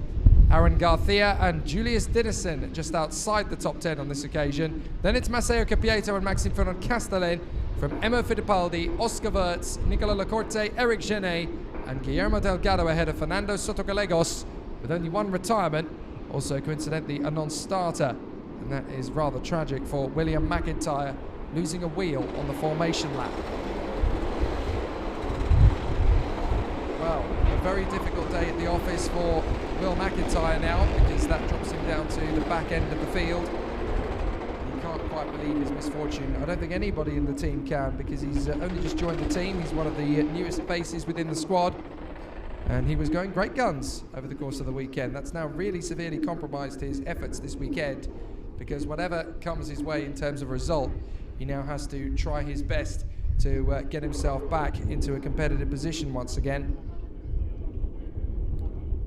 So the drivers are now obviously getting themselves ready for the next heat, which is out on track. That is qualifying heat for drivers B versus F, as they prepare for the action and the drama to unfold out on the circuit once again. But I wouldn't mind seeing for another time some of the highlights of that previous race, because it really does start to showcase the intensity and the level of drama that is becoming part of the up-tempo nature of this weekend. So that is before the race even started, and you can see quite clearly there that the wheel is missing on the right rear quarter of Will McIntyre's kart, and he's devastated. He can't quite believe it, and that really has changed the face of the race for Will McIntyre. He was looking very competitive up until that point. I think they're just trying to figure out where the wheel is at the moment as they recover the kart. Now here is the race itself. Now again, this start is critical. The inside line have got it right. The outside line are playing catch up by this point. So the inside line, they all just tightened through. In fact, there was 4 or 5 of them that got through before the second place man on the starting grid was even able to get close to a move to cover off the drivers in question. But Laurens Lesatua doing a fair job there in particular to size up the gap and size up the situation. But the drivers are all still pushing. They all still want to be up at the fast end of the fray. So a few overtaking moves as drivers try and get themselves back into a relatively strong position. But it's all about staying out of trouble, which 20 of them did as Lindblad made the move for the lead. Igor Sepil had a chance to cut back at him, but Lindblad was well deserving of that move. He managed to hold his line very carefully. So as the field squabbles through, it was a good initial start from Emma Fittipaldi.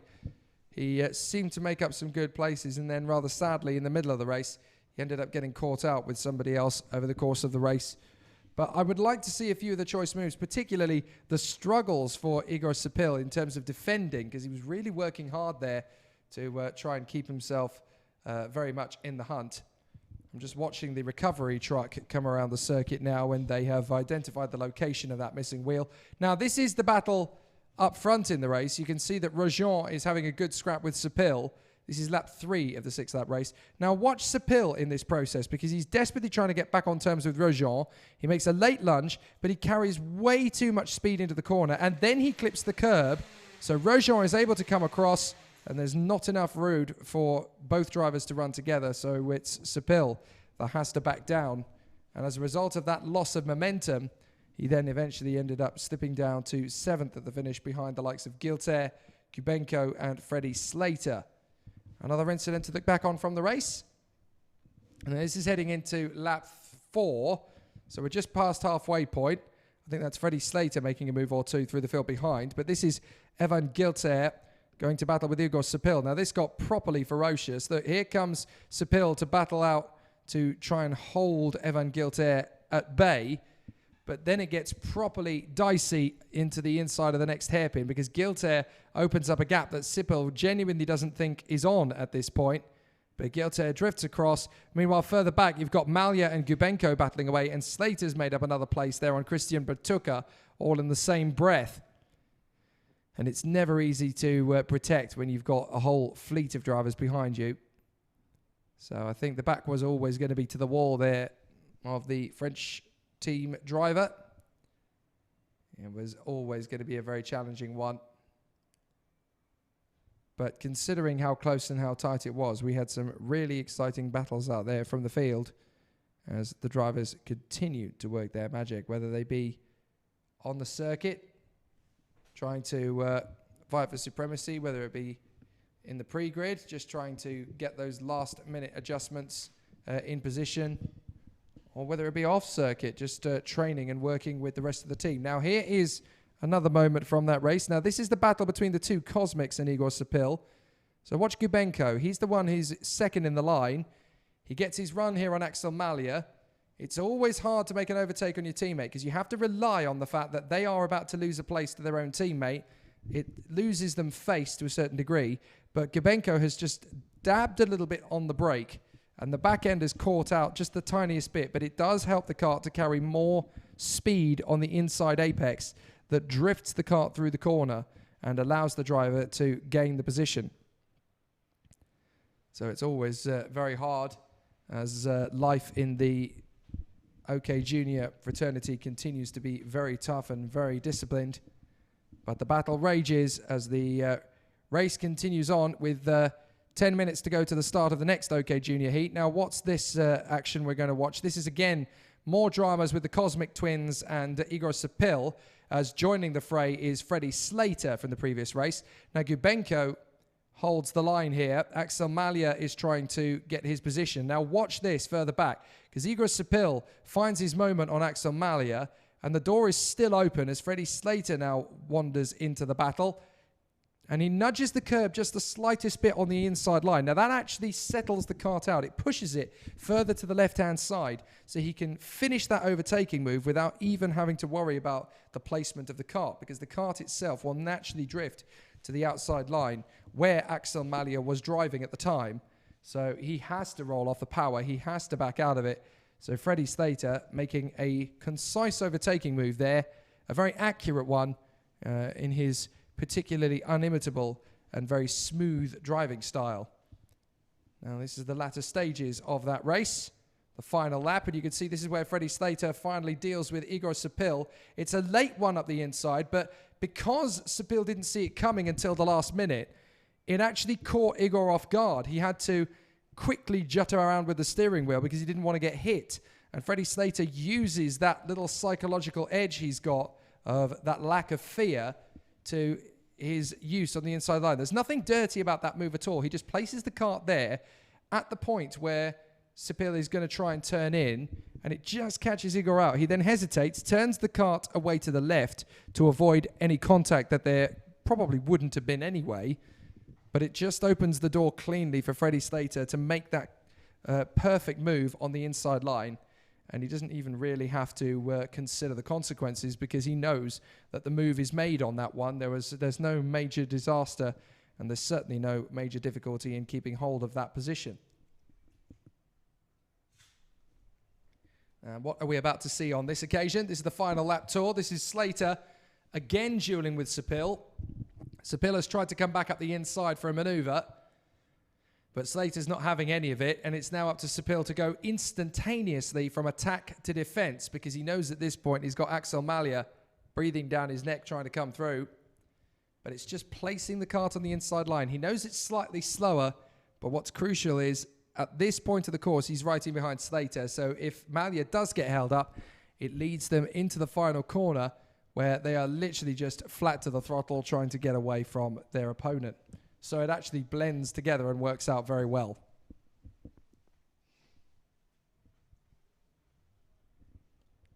So the next race will obviously see the juniors come out onto the circuit again. They are making their way into the pre-final grid. I really want to have a look at that last lap again because it had some really good dynamics to it, not just from the front end of the field, but also in that battle in the midfield. as well. There are a few laps and a few opportunities for drivers to overtake. Let's take a look at it again in a little bit more detail, because there's a lot going on in that final lap. There's no massive overtaking moves other than Slater's on Sepil, but just watch the dynamic of drivers. This is where the tyres are really starting to get to the edge of their lifespan. The karts are starting to kick out a little bit, and watch. Slater knows he just needs to keep on his inside line. He outfoxes Sepil. Sepil thinks there's going to be an accident in that split second, so he backs out of it, and now Slater's having to move to cover. But look, other drivers are getting opportunities to get in there to the inside line because the karts are starting to drift out a little bit. There's a little difficulty in maintaining grip levels. Slater checks behind him. He knows that he's got Malia a little further back, but he can almost edge Sepil into the path of Malia. He edges the kart to the inside line. Now, Sepil tries one final desperate bid. Watch. We're watching Lesser 2 at this point, but look, he's tried to come around the outside of Slater because that's where Freddie's placed him. That's really good defensive tactics from Slater, just to put Igor on the outside line. He can go for the overtake if he wants, but there's not going to be any grip. And Arthur Rojon, by the look of it, was just one lap away from snatching second place away from Laurence Lecertua. He almost managed to get it, but almost isn't the same as managing it. So now the drivers are down on the pre-grid once again, and it's the OK Junior category that will venture out onto the circuit next for their heat, and it's qualifying heat for drivers in groups B and F, and it puts Brando Badoa and Hugo Ugachukwu on the front row of the starting grid together. Now, this should be fairly interesting because obviously they're both in the same chassis, they're both in the same awning, although of course Hugo Ugachukwu essentially is part of the Kart Republic Motorsport squad, while the Cetelar Racing satellite team is slightly separate, although they have pretty much exactly the same equipment for Brando Badoa. But it means that there is a little bit of a rivalry already starting to build between these two drivers up at the front end of the field. There is obviously no team orders in the world of karting, so they have to work against each other when they're in the races. During the practice and the qualifying sessions even, sometimes the team's drivers will synchronize together in order to try and get the best possible positions for the team. But then once you're out there on the circuit itself, I think the adage in British racing is after the gates, there's no mates. And it's a good point because the drivers obviously are all racing against each other at this high intensity and top professional level of international karting.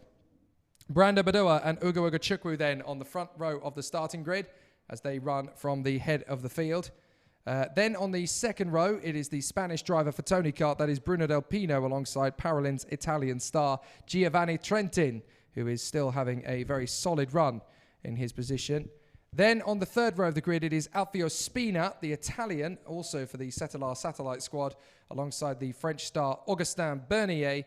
So he's there in position in 6th place. And then we have Rafael Modanese, the Peruvian, who lines up in 7th position for the Leclerc by Lennox Racing team, alongside Italy's young star Matteo De Palo, who is now part of the Ward Racing outfit, of course. And then we have in behind the 5th row of the grid, which is Keanu Alajari, the Emirati driver who has made the switch mid-season to go across to the DPK Racing team, and it seems to suit him right down to the ground. And alongside him on the grid, it is the Israeli star Ariel Elkin, who is at a major disadvantage this weekend based on the fact he wasn't able to get out for the Champions of the Future warm-up weekend 2 weeks ago, but has still picked up the speed on this particular circuit very quickly. And against this opposition, he is right up there in the sharp end. On the 6th row of the grid, it is the Polish driver Timi Kucharczyk. On the Kubica chassis, he will line up on the inside line, whilst on the outside line will be Parolin's young British charge, Max Dodds, and he'll be there on the outside of row 6. Then it is Adam Kowalski, the young driver from the Czech Republic, on the Birolart machine that lines up 13th, alongside the Italian star Flavio Olivieri. And then in behind, we have Ivan Dominguez, the Portuguese, as he lines up beside Martinius Stenshorn, who is still trying to fight back in every single session he can. Then we have Josh Irfan, the new boy in at Ricky Flynn Motorsport. He lines up 17th on the starting grid, but he's making good progress every time he gets into the kart. Santiago Valve lines up in 18th position on the grid. And then in 19th and 20th, we have the Polish driver Gustav Wisniewski, who is there on the inside line. On the outside line, it is the British star Aidan Neate, who has desperately got him a bit more work to do now, trying to catch up through the field, but he's definitely got the ability to do so. And then 21st on the grid, it is the young Danish talent for the CRG squad, and that is Mikkel Magnussen. So the drivers are there in position as they try and dial in the final little adjustments. Obviously, they can't take tools down there into it, but in terms of a slight setup adjustment, they can do that before they get out onto the circuit if they can tweak a setting without tools. But it's more to do with the fact that the FIA Karting umbrellas are up at this point because they're trying to keep the drivers and mechanics cool ahead of the race start. 35 degrees Celsius is the air temperature at present, and I don't know if you've ever been to this part of Spain or if you've been to this part of continental Europe, but it certainly doesn't get at its hottest at 2 o'clock in the afternoon, or even 3 o'clock in the afternoon as it is about to be. You've got to wait till about 5 p.m. till it gets to its ultimate peak in temperature, and that is still a good 2 hours away. So it's just going to get hotter as the day goes on, and everybody is coping with it as much as they solidly can, but it's never easy, especially when you are trying your best to keep yourself into a good position, and you obviously want to be right at the sharp end. 30 seconds board goes up. This is all about discipline now off the line as the drivers will exit the pre-grid, and it'll be Arvid Lindblad who takes the lead of the race event provisionally thanks to his second win in the previous heat. But it's Brando Badua who now takes over the front end of the field in this 6-lap encounter. A whisker over 10 kilometers of racing around the Zuera circuit is now in front of them as the drivers head out on track. Brando Badua and Hugo Chukwu on the front row from Bruno Del Pino and Giovanni Trentin, then Alfio Spina and Augustin Bernier, Rafael Modenese alongside Matteo De Palo, and then it's Keanu Alazari and Ariel Elkin from Timmy Kacharczyk and Maxwell Dodds. Adam Kowalski and Flavio Olivieri from Ivan Dominguez and Martini Estension. Then it is Josh Erfen and Santiago Valve from Gustav Wisniewski, Aidan Neat and Mikkel Magnussen. So 6 more laps of this Zuera circuit. It's a very tough and very fast track, this one. All sorts of drama and intrigue is played out over this circuit several times a year, whether it be in the Spanish Championships or the domestic races here. But it's been the first time in a few years now since the FIA Karting Championships have returned to Zuera, and we really have enjoyed the battles that have been created on this amazing circuit, full of speed, full of intrigue, and some pretty exciting duels as the karts will come around in their 2 rows on the far side of the course once more, and then they'll be released when the order is good. Hang on a minute, where's Ariel Elkin? The Israeli doesn't appear to have come through. I wonder if he's got a problem of some kind. Well, he certainly isn't tallying as there on the timing screens. But anyway, we've got Badua and Ugo Chukwu leading around the final turn. Is it going to be a good start? Yes, it is, and away we go racing. Charging down to the first corner, and it's a good start from the front by the look of things. No major dramas as the field peels away. A couple of drivers skating a little bit sideways as they come into the right-hander, but they're just about keeping themselves to themselves in terms of the battle. But for the lead, up on the curbs, that's a bold lunge from the Tony kart trying to come through. That is a big opportunity missed there from Bruno Del Pino. He was trying to get into the lead of the race there on Brando Badua, and he ended up putting 2 wheels on the curb. It compromised him on the exit of the corner. So now he falls back into the clutches of Ugo Chukwu and Alfio Spina, I think that is there in position again. So the battle continues as they work their way through the first few corners of the second sector and into the third sector. So this is going to be a tough one. Ugo Chukwu still riding the crest of the wave there in 3rd position as he protects the inside line, knowing he's going to have a bit of a threat on the way through from Alfio Spina.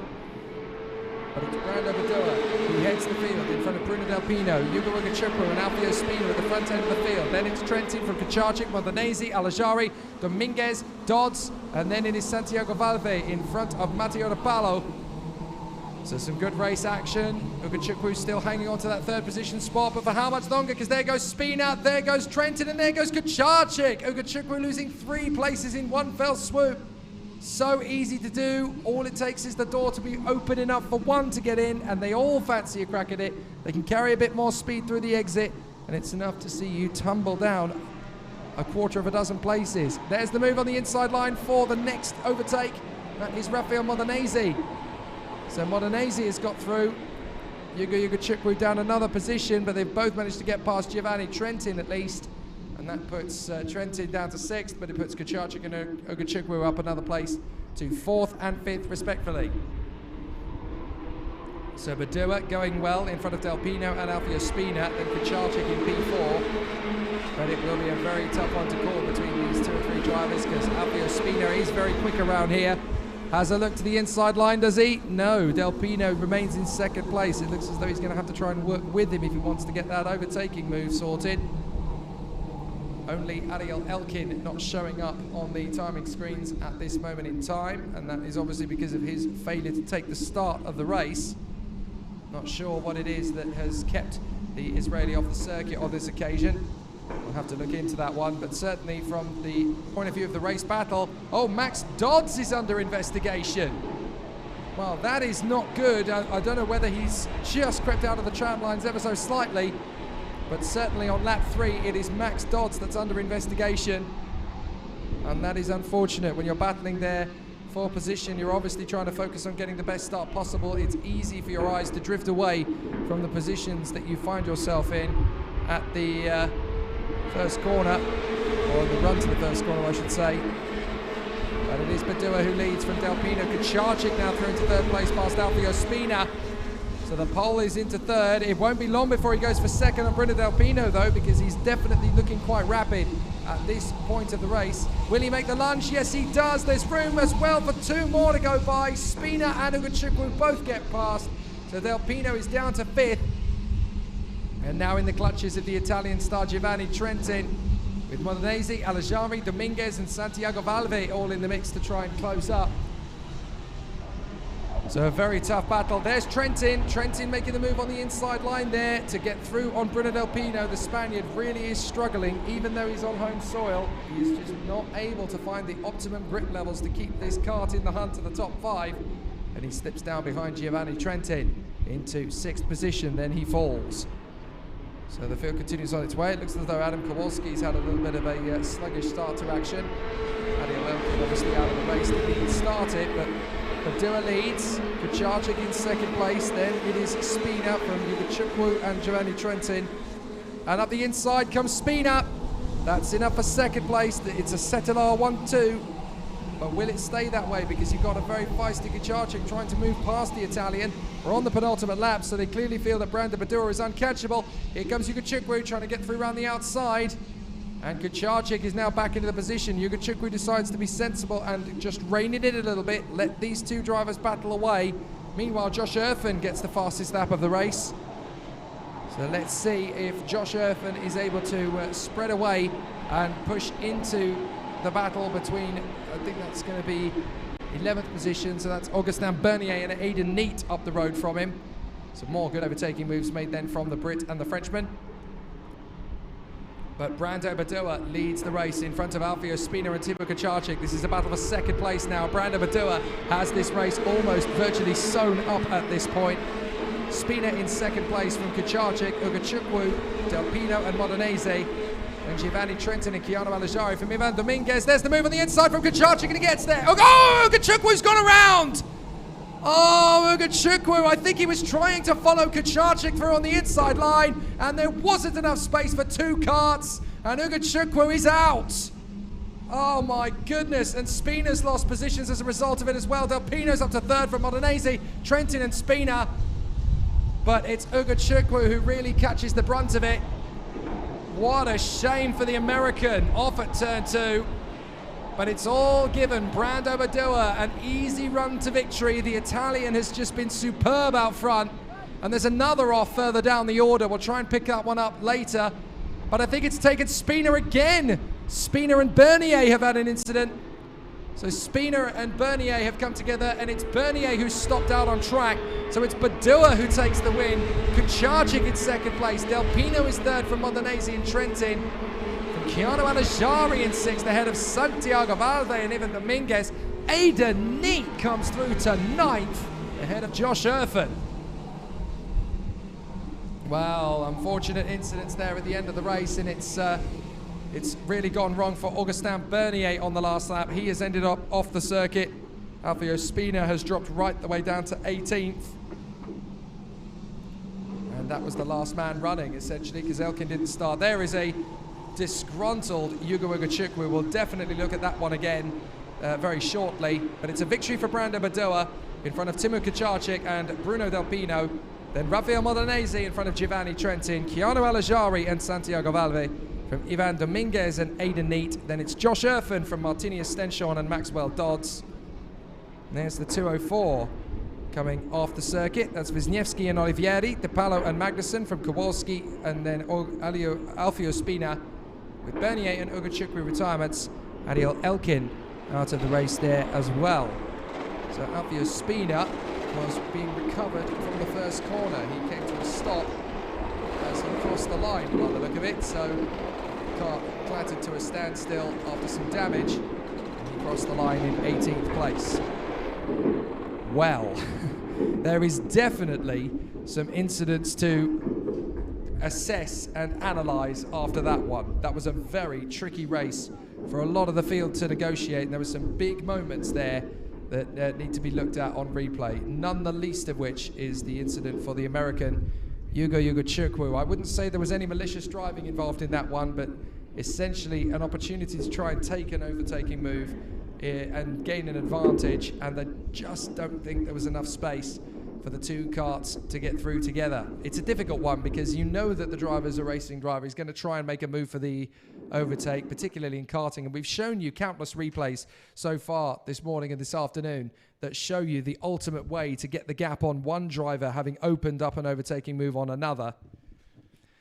But over the next 15 minutes, we can look back over those replays, and we can also have a look at the grid for the next race. And it is difficult to assess, you know, in these situations, who was afforded fault. I can't take any opinion on that one.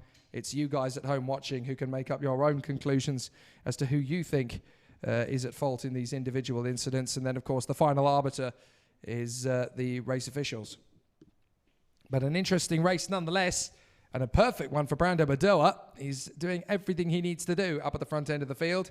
He's got 2 wins and a top 10 finish to his name now, so already looking very strong over the course of the weekend. Brando Badoa almost guaranteeing a place in tomorrow's final, but now I've said it, it's obviously going to jinx the position. So if I make light of the fact that I've done it, maybe the jinx will not hold. But let's have a look at some of those incidents from the previous races that will give us a bit of an indication as to how that race unfolded. It was very unfortunate in the end for Giovanni Trentin, considering he was the only driver other than Brando Badoa and Del Pino in the top 10 not to gain positions, and Trentin is the only one to have lost ground through the course of the starting grid and then into the top 10.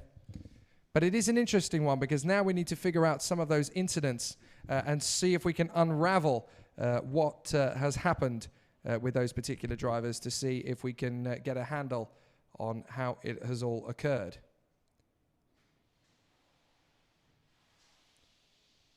So let's see if we can take ourselves through some of those finer moments. Brando Badoa got the win up front, but the rest of the field certainly really struggling to find their way through. So Kucharczyk managing to pick up a top 3 finish in that one. He had to work very hard to get there because he started 11th on the grid. We should be able to pick up some of his moments that really saw him accelerate through the field as we pick up the finer moments here. Now let's have a look. This is the start. So obviously the drivers very closely bunched together at the start of this one, and they're all very tightly knit together. By this early stage, I don't think anybody really knows what's going to happen. And to be fair, a lot of big maneuvers coming. Bruno Del Pino just getting a little bit hungry on the inside line there by the look of it. And it causes a chain reaction. Look, Ugochukwu nearly nudging Del Pino and Spina nearly nudging Ugochukwu. It does start a bit of a chain reaction when you get 2 wheels onto that curb and it slowly starts to spit you out. Then you end up having some difficulties around the circuit, and it definitely causes some problems. But fortunately, Del Pino is then at this point able to drop Ugochukwu a little bit and start to get after Brando Badoa. But that really did seem to be one of those races where as soon as the drivers started to get close enough to the leader to challenge, there would be some very difficult maneuvers all the way through. So the drivers obviously in that race pushing very hard indeed to try and make up positions, and it definitely looked as though at that point Yugo Chukwu would have been a contender for the victory up until that stage. But then obviously it's yet another one of those races where the battle for second position becomes more intense than it needs to be, and it just allowed that tiny bit of breathing space for Brandon Badua. What incident are we going to pick up on this occasion? This is Spina on Ugo Chukwu, and this is how to lose a couple of positions in one go. Look, Spina's got through, Trentin's got through, Kucharchik's got space on the inside line to make it work as well. And so Ugo Chukwu ends up losing not one place, not two, but three over the course of one corner. And it's very easy for that kind of maneuver to happen. It's why you've got to be pushing all the time to try and extend the gap to the karts behind you.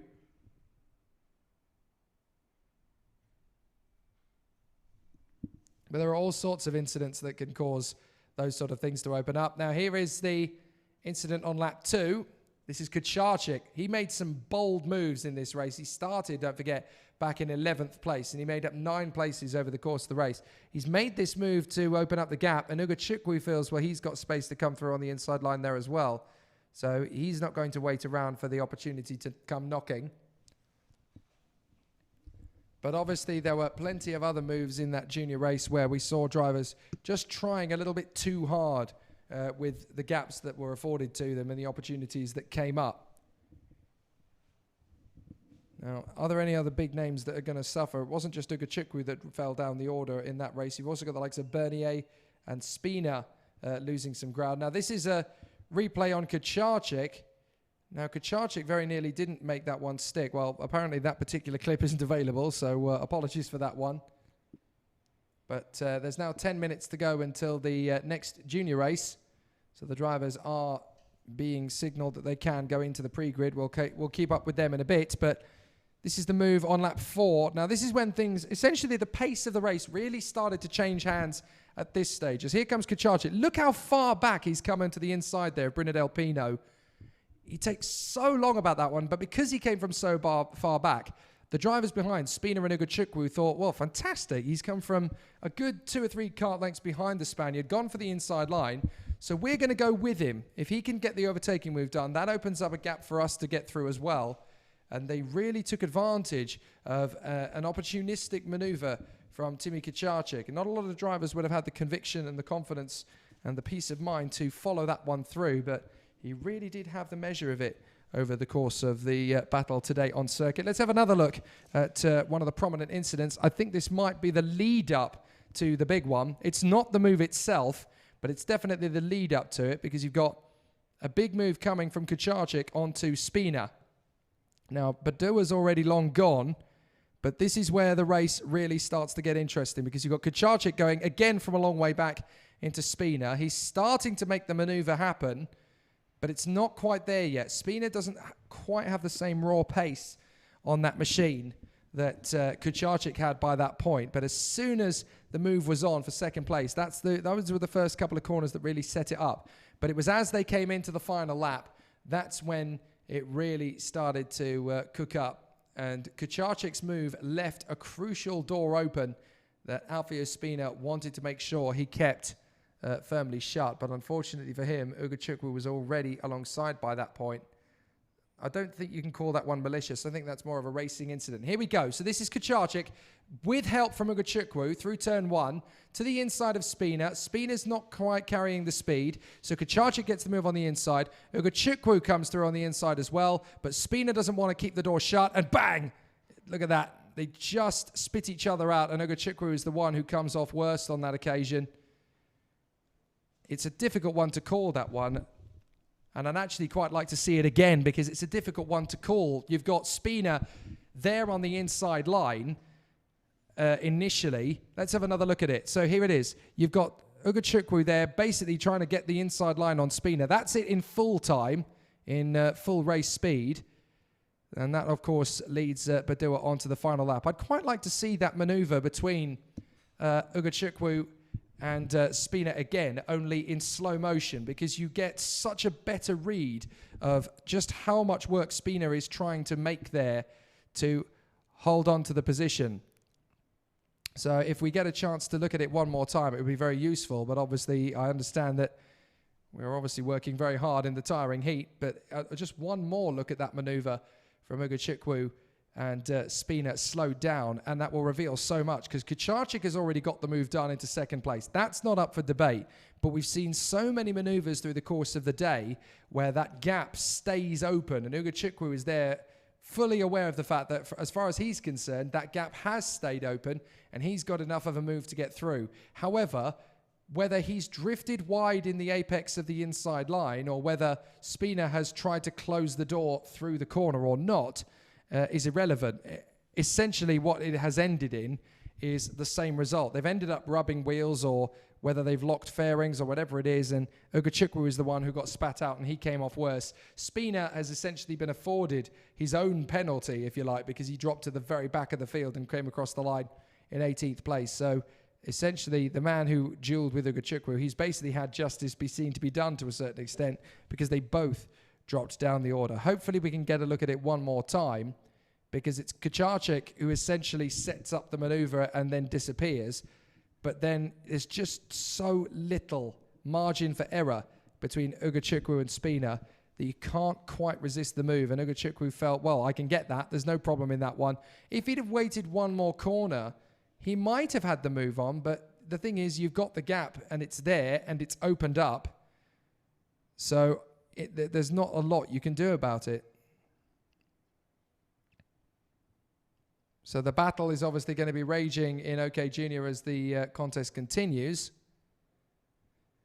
But Brando Badoa stayed out of trouble, and that's how you get races won. You just continue motoring on out in front, and it's never an easy one to continue to battle forward with, but you do the best you can. You keep the mojo flowing, and Timmy Kucharczyk managing to grab a second place. In all of that, very nearly silently, Bruno Del Pino managed to come through for a third position run in front of Rafael Modenese. So two drivers there managing to get themselves back into a decent position. After all the toing and froing, Del Pino to come away with a podium is actually, no, it's not actually a technical podium, but it's top three, which in a final would have been a podium. It actually gives you a very solid platform to work from. We've got about 4 minutes to go before the drivers head out on circuit. If we can just look at that maneuver again between Alfio Spina and Ugo Ugachukwu, I'm hoping that request comes through, because if we get one more opportunity to have a look at it, I think it's going to be very revealing, because it's difficult, because a lot of drivers... So a few people would look at that and say it's essentially a 50-50 maneuver, but some might say that one driver would be more at fault than the other. Whether that's the overtaker or the overtaken is up for debate. But let's look at this maneuver. So these are the last couple of laps of the race. This is how it all sort of filters out. You've got Spina there. Good conviction, actually, as he's managed to get the move back on Kucharczyk. He's lost that second place and retaken it. But watch Ugachukwu. He's really strong in this mode of the race, and he's really struggling to make that opportunistic overtaking move work. This is where it's going to be really tricky from this point on. And Kucharczyk feels, right, well, Spina's got me back, but that's okay, because this is lap 5. I've still got a lap and a half to go. I can make it move.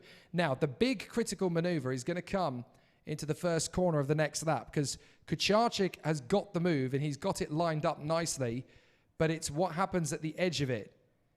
Now, that's where it's going to get very interesting for the competitors as they try and bring it together. Now, I'd love the opportunity after turn 1 if we can slow down the footage a little bit, because then you get a real insight into what Spina is going to be. So let's have a look.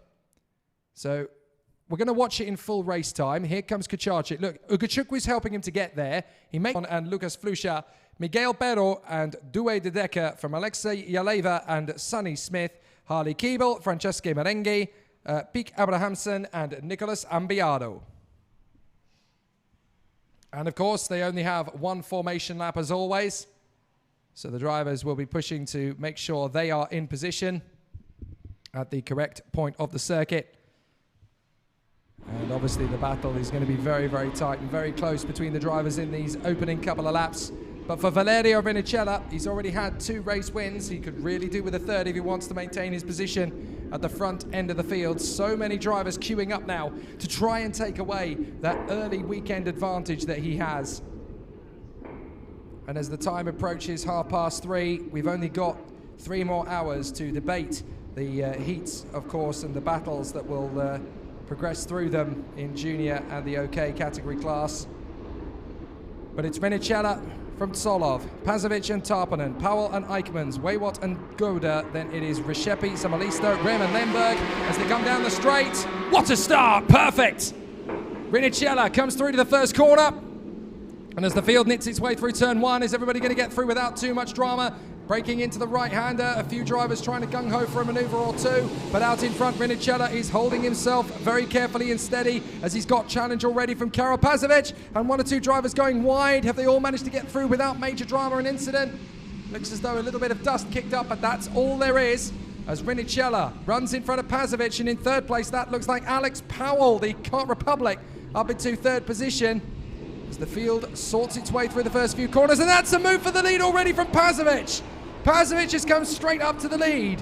A great run from the pole as he darts on the inside of the Italian. So Karol Pazovic has displaced Valerio Rinicella for the first time this weekend. Now this is going to be interesting. Rinicella has been the fastest over 1 lap, and when he's got into the lead, he's been able to pull away. But now will come the true test of his patience, his speed, and his determination. So Pazovic leads, Rinicella, Powell, Gauda, Tarpanen, Solov, Rishepi, Waywat, and it looks as though Waywat getting a move there on the inside of Aaron Rishepi to move up into position. Well, it looks as though our timing screen seems to be a little bit lagging, but we will get it back into position as soon as we can for you. But the victory still going strong for Karol Pazovic up in front of Valerio Rinicella, as Alex Powell loses ground to Dion Gauda. The Singaporean is turning into quite the revelation here this weekend. And Dion Gauda is getting into the battle very well indeed here in the Ricky Flynn Motorsport squad. And he seems to have picked up the mantle for the team this weekend, and he's absolutely running the baton to the finish line every time. And up at a 3rd place has come the Singaporean.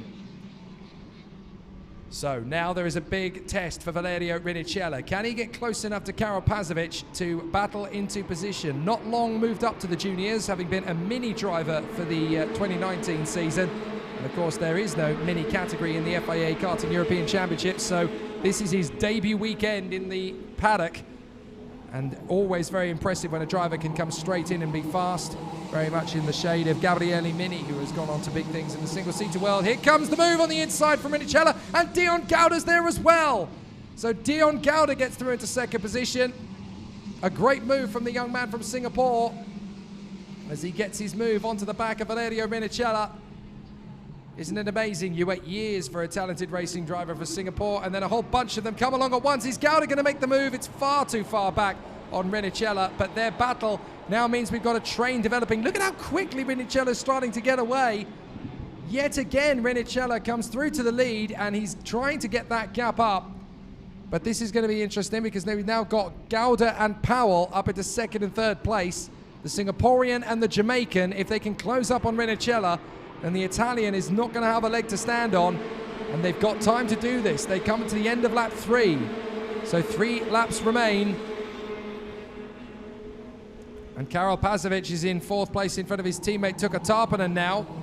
Then we have Waywat from Ian Eichmans. Solov is down in 8th, then it's Rishepi, Beno, and Gauda makes the boot for the lead. Dion Gauda takes the lead here in Zuera. And it's the first time he's been able to head the field in juniors in the FIA paddock. What a run from Dion Gauda. So Dion and Valerio, new faces in this battle, but boy, are they recognized ones now. And here comes Karol Pazovic on the inside of Alex Powell. He gets the move for 3rd place past the Jamaican. Took a Tarpanen trying to get his own way through. Our graphics return as Dion Gauda leads the field from Rinicella. Pazovic in 3rd, from Powell in 4th, and Tarpanen in 5th in front of Ian Eichmans and Jonathan Waywat. So a perfect start to proceedings.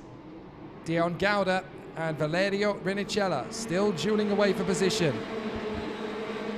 But let's see if we can make it happen in these last 2 laps, Valerio. You're going to have to try and fight your way back into the lead as Ian Eichmann sets the fastest lap.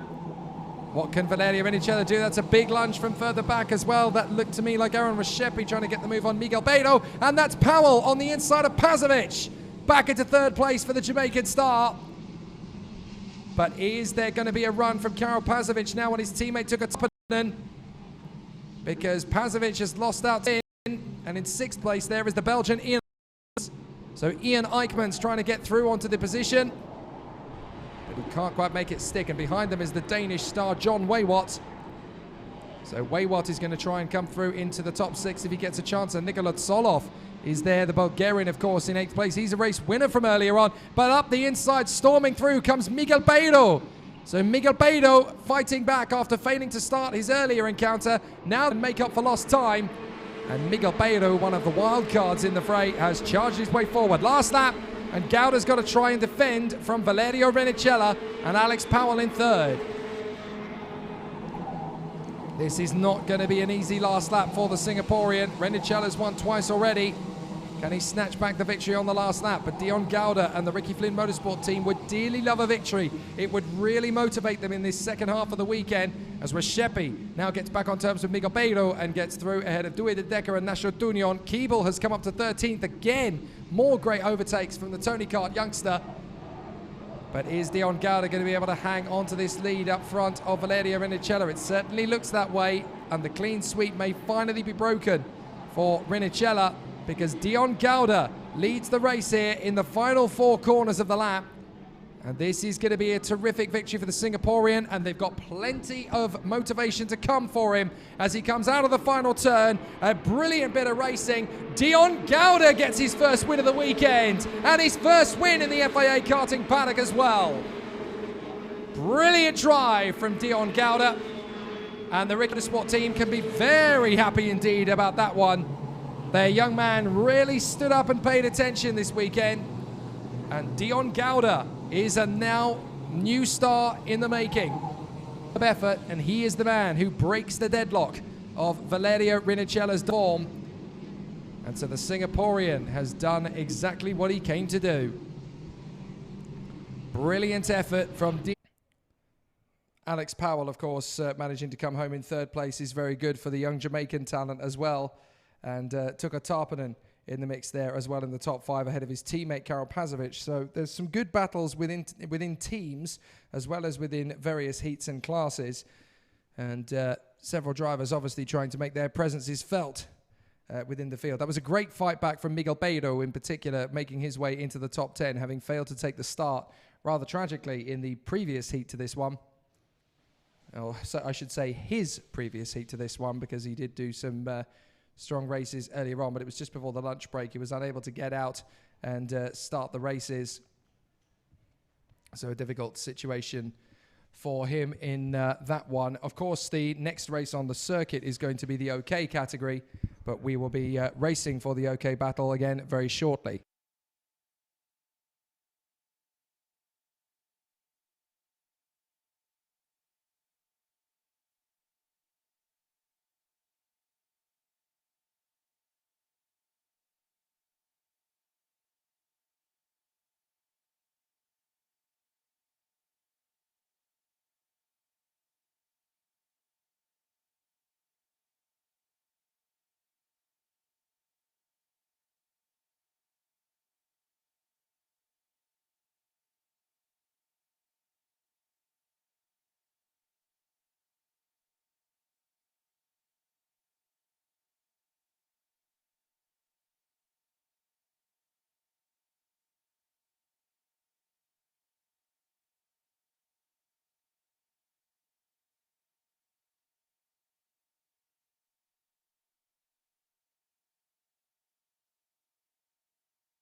Well, a slight apology for those of you watching along on our live stream. A slight technical issue interrupted the feed briefly. We do apologise, and we hope it hasn't interrupted your enjoyment of the races so far. But we've just had the pause in proceedings in time for the rest of the afternoon sessions. We've got another 7 races to go here at Zuera. We can show you a few of the highlights from the previous race encounter, which is an important one in terms of the OK Junior battle in qualifying Heat A versus D, because it is the first time all weekend that the pole position sitter and the fastest man of the weekend, Valerio Renicella, has actually been defeated over the course of a junior heat. So it's an important one in terms of the momentum of the situation. Let's have a look at some of the roundups and the best moments from that race in particular. I apologise. Because of the technical issue, we cannot show you the replays from that one. I do apologise. But fortunately, when you watch back again, there will still be the chance to catch up with Dion Gauda's fantastic form. But the Singaporean has managed to get his way to the front end of the field in that particular heat. And he did so from 8th on the grid as well. So it's an important one from his point of view to charge his way forward, with Renicella in 2nd place, Alex Powell, the Jamaican, coming through for 3rd, and the Tony Kart twins of Tuka Tarpanen and Karol Pazovic managing to come through in front of Ian Eichmans. Some good moves through that race as well, as Miguel Beiro came up into the top 10, and Due de Decker managing to make up 5 places, and Harley Keeble coming up to 13th from his position on the 10th row of the grid as well. So the battle's all going very well from that state of play, as the drivers are now in the pre-grid, ready for their next race, which will be starting in about 7 minutes' time. And it gives us the action from the OK category once more. It's going to be a very exciting run for the drivers in this particular battle. And so the drivers will be ready in position one more time.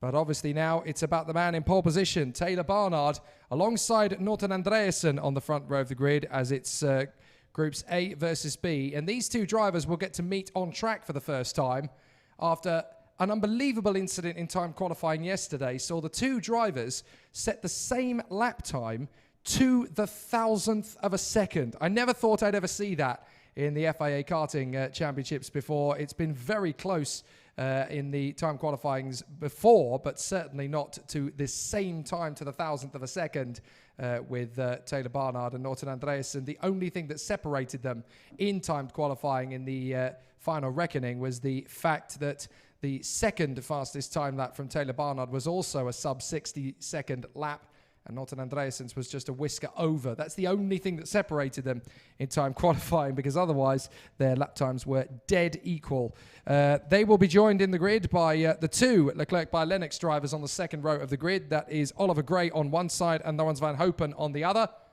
And then 5th on the grid will be the Irishman for the Birolart squad. That's Alex Dunn, who has been a revelation this weekend. Really did a great job in qualifying yesterday and is continuing that bandwagon rolling here on the Saturday. Alongside him on the grid is the Hungarian charge, Levi Revej, who has been so fast over the course of the last 2 days. Now he just needs to keep that going and moving forward here in today's action. He's had some solid results, but he could really do with a real hard charge for victory if he gets an opportunity. The Danish driver, Mikkel Hjorgaard, lines up 7th on the grid for this one. And alongside him on the grid is the Australian, James Wharton, who came so close to snatching a heat win earlier on this morning and had a great opportunity, is very fast around this course and is already incredibly competitive out of the blocks, but so easily could have taken the win after his clash with Norton Andreasen in the earlier heat. He'll now be fighting his way back as he tries to showcase what he did in his earlier race to go from 7th on the grid to 1st. He'll be wanting to do it all over again in this heat. On the 5th row of the grid, it is the Spanish driver Pedro Hiltbrand, who is back in action once again in the OK category. And on home soil, he is doing a sensational job. He charged his way through for a brilliant 4th position in the earlier heat. And it definitely looks as though it's Hiltbrand back to his best in 2020. We're very excited to see what he can do as the weekend progresses. Alongside him is the reigning junior European champion, and that is Marcos Amond, who is now a senior, of course, in the VDK squad, where he has remained loyal going into the 2020 season as he steps up to the senior category.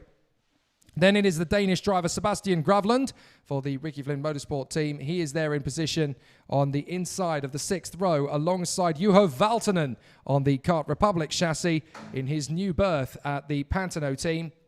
And then on the 7th row of the grid, it is the British star Clayton Ravenscroft, new in at Birolart for the 2020 season, and a hard charger who has already put on some sterling performances in the last few weeks here at Zuera. Now he wants to do it in FIA trim, his first ever weekend in the FIA European Karting Championship, of course. 14th is Lorenzo Risico, who is also part of the Pantano squad for Kart Republic. This time the two of them will line up on the outside line rather than the inside line. Then it is the Lorenzo Travasanuto, 15th on the starting grid. But for those fans of his wondering if that's a little bit low down the order, well, he's been here a few times before. He knows how to get himself back into a competitive position. It's never the end of the weekend for the Lorenzo Travasanuto if he's in a slightly lower than expected qualifying position. You've only got to look back to Finland last year. His qualifying wasn't spectacular, but he managed to charge his way back into position and then, of course, into a race-winning position where he won back-to-back world titles in Finland 11 months ago. So it's never say never if you're Lorenzo Travasanuto. 16th is Hugo Sasa. He will be in position having had a really strong performance thus far in the Paralin squad, and he will line up on the outside of the 8th row of the grid. The 9th row will see Nicolas Pietalati, the Finnish driver, 17th on the starting grid. Alongside him will be the Brazilian ace Matias Morgato, also of the Paralin team. Their squad really is strong in the 2020 season, that is for sure. And then on the 10th row of the grid, it is an all-French affair. Marlon Hernandez lining up on the inside line of the front of the 10th row, there in his Kart Republic chassis. And back over at the French contingency of VDK, it is Florian Rousseau who lines up on the outside line of that row. Then in 21st position on the grid, it is the Spanish charge, Arton Fonseca, always up at the sharp end of the field, never one to back down from the charge. And the CRG driver is once again going to be a relentless force to be reckoned with in the 11th row of the grid for this one. Alongside him on the grid, it is the French talent Hugo Besson, and the VDK driver will again be trying to charge his way forward.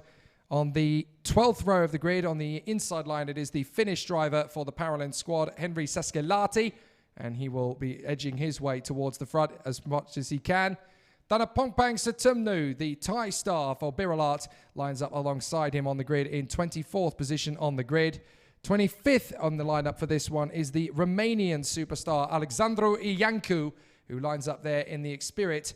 And then alongside him on the grid in the E&TMC Motorsport squad, it is Hugo Belder. After his little spin earlier, he'll be fighting his way back up into contention.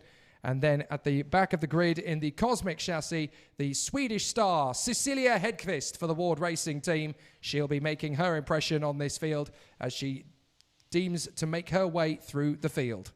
30-second board goes up, and the race will continue very shortly indeed. Always a very interesting and entertaining battle at this stage of the weekend because drivers are starting now to push a little bit further in. They always want to get a very strong start to the weekend. They obviously want to consolidate the results they've already had. So let's see if the drivers are going to make a strong impression. As they get the green flag, they head out onto the circuit once again. So now the battle is joined as the drivers head out on circuit and the 27 racers will contest the win. Taylor Barnard and Norton Andreasen from Oliver Gray and Lawrence Van Hopen, Alexander Dunn and Leve Rivej, Mikkel Hugard and James Wharton from Pedro Hiltbrand and Marcus Simon, Sebastian Gravlund and Juho Valtonen, Clayton Ravenscroft and Lorenzo Risico, then Lorenzo Travasanuto and Hugo Sasa, then Nicolas Pietalati and Matias Morgato, Marlon Hernandez and Florian Rousseau from Arton Fonseca and Hugo Besson, Henri Saskelati and Danapompang Satumnu, Alexandru Iancu, Hugo Belder and Cecilia Hedqvist. So as the 27 drivers are all out on circuit this time and they work their way around the course of the circuit, it's obviously going to be a very solid effort from the drivers that they will put themselves into a strong position.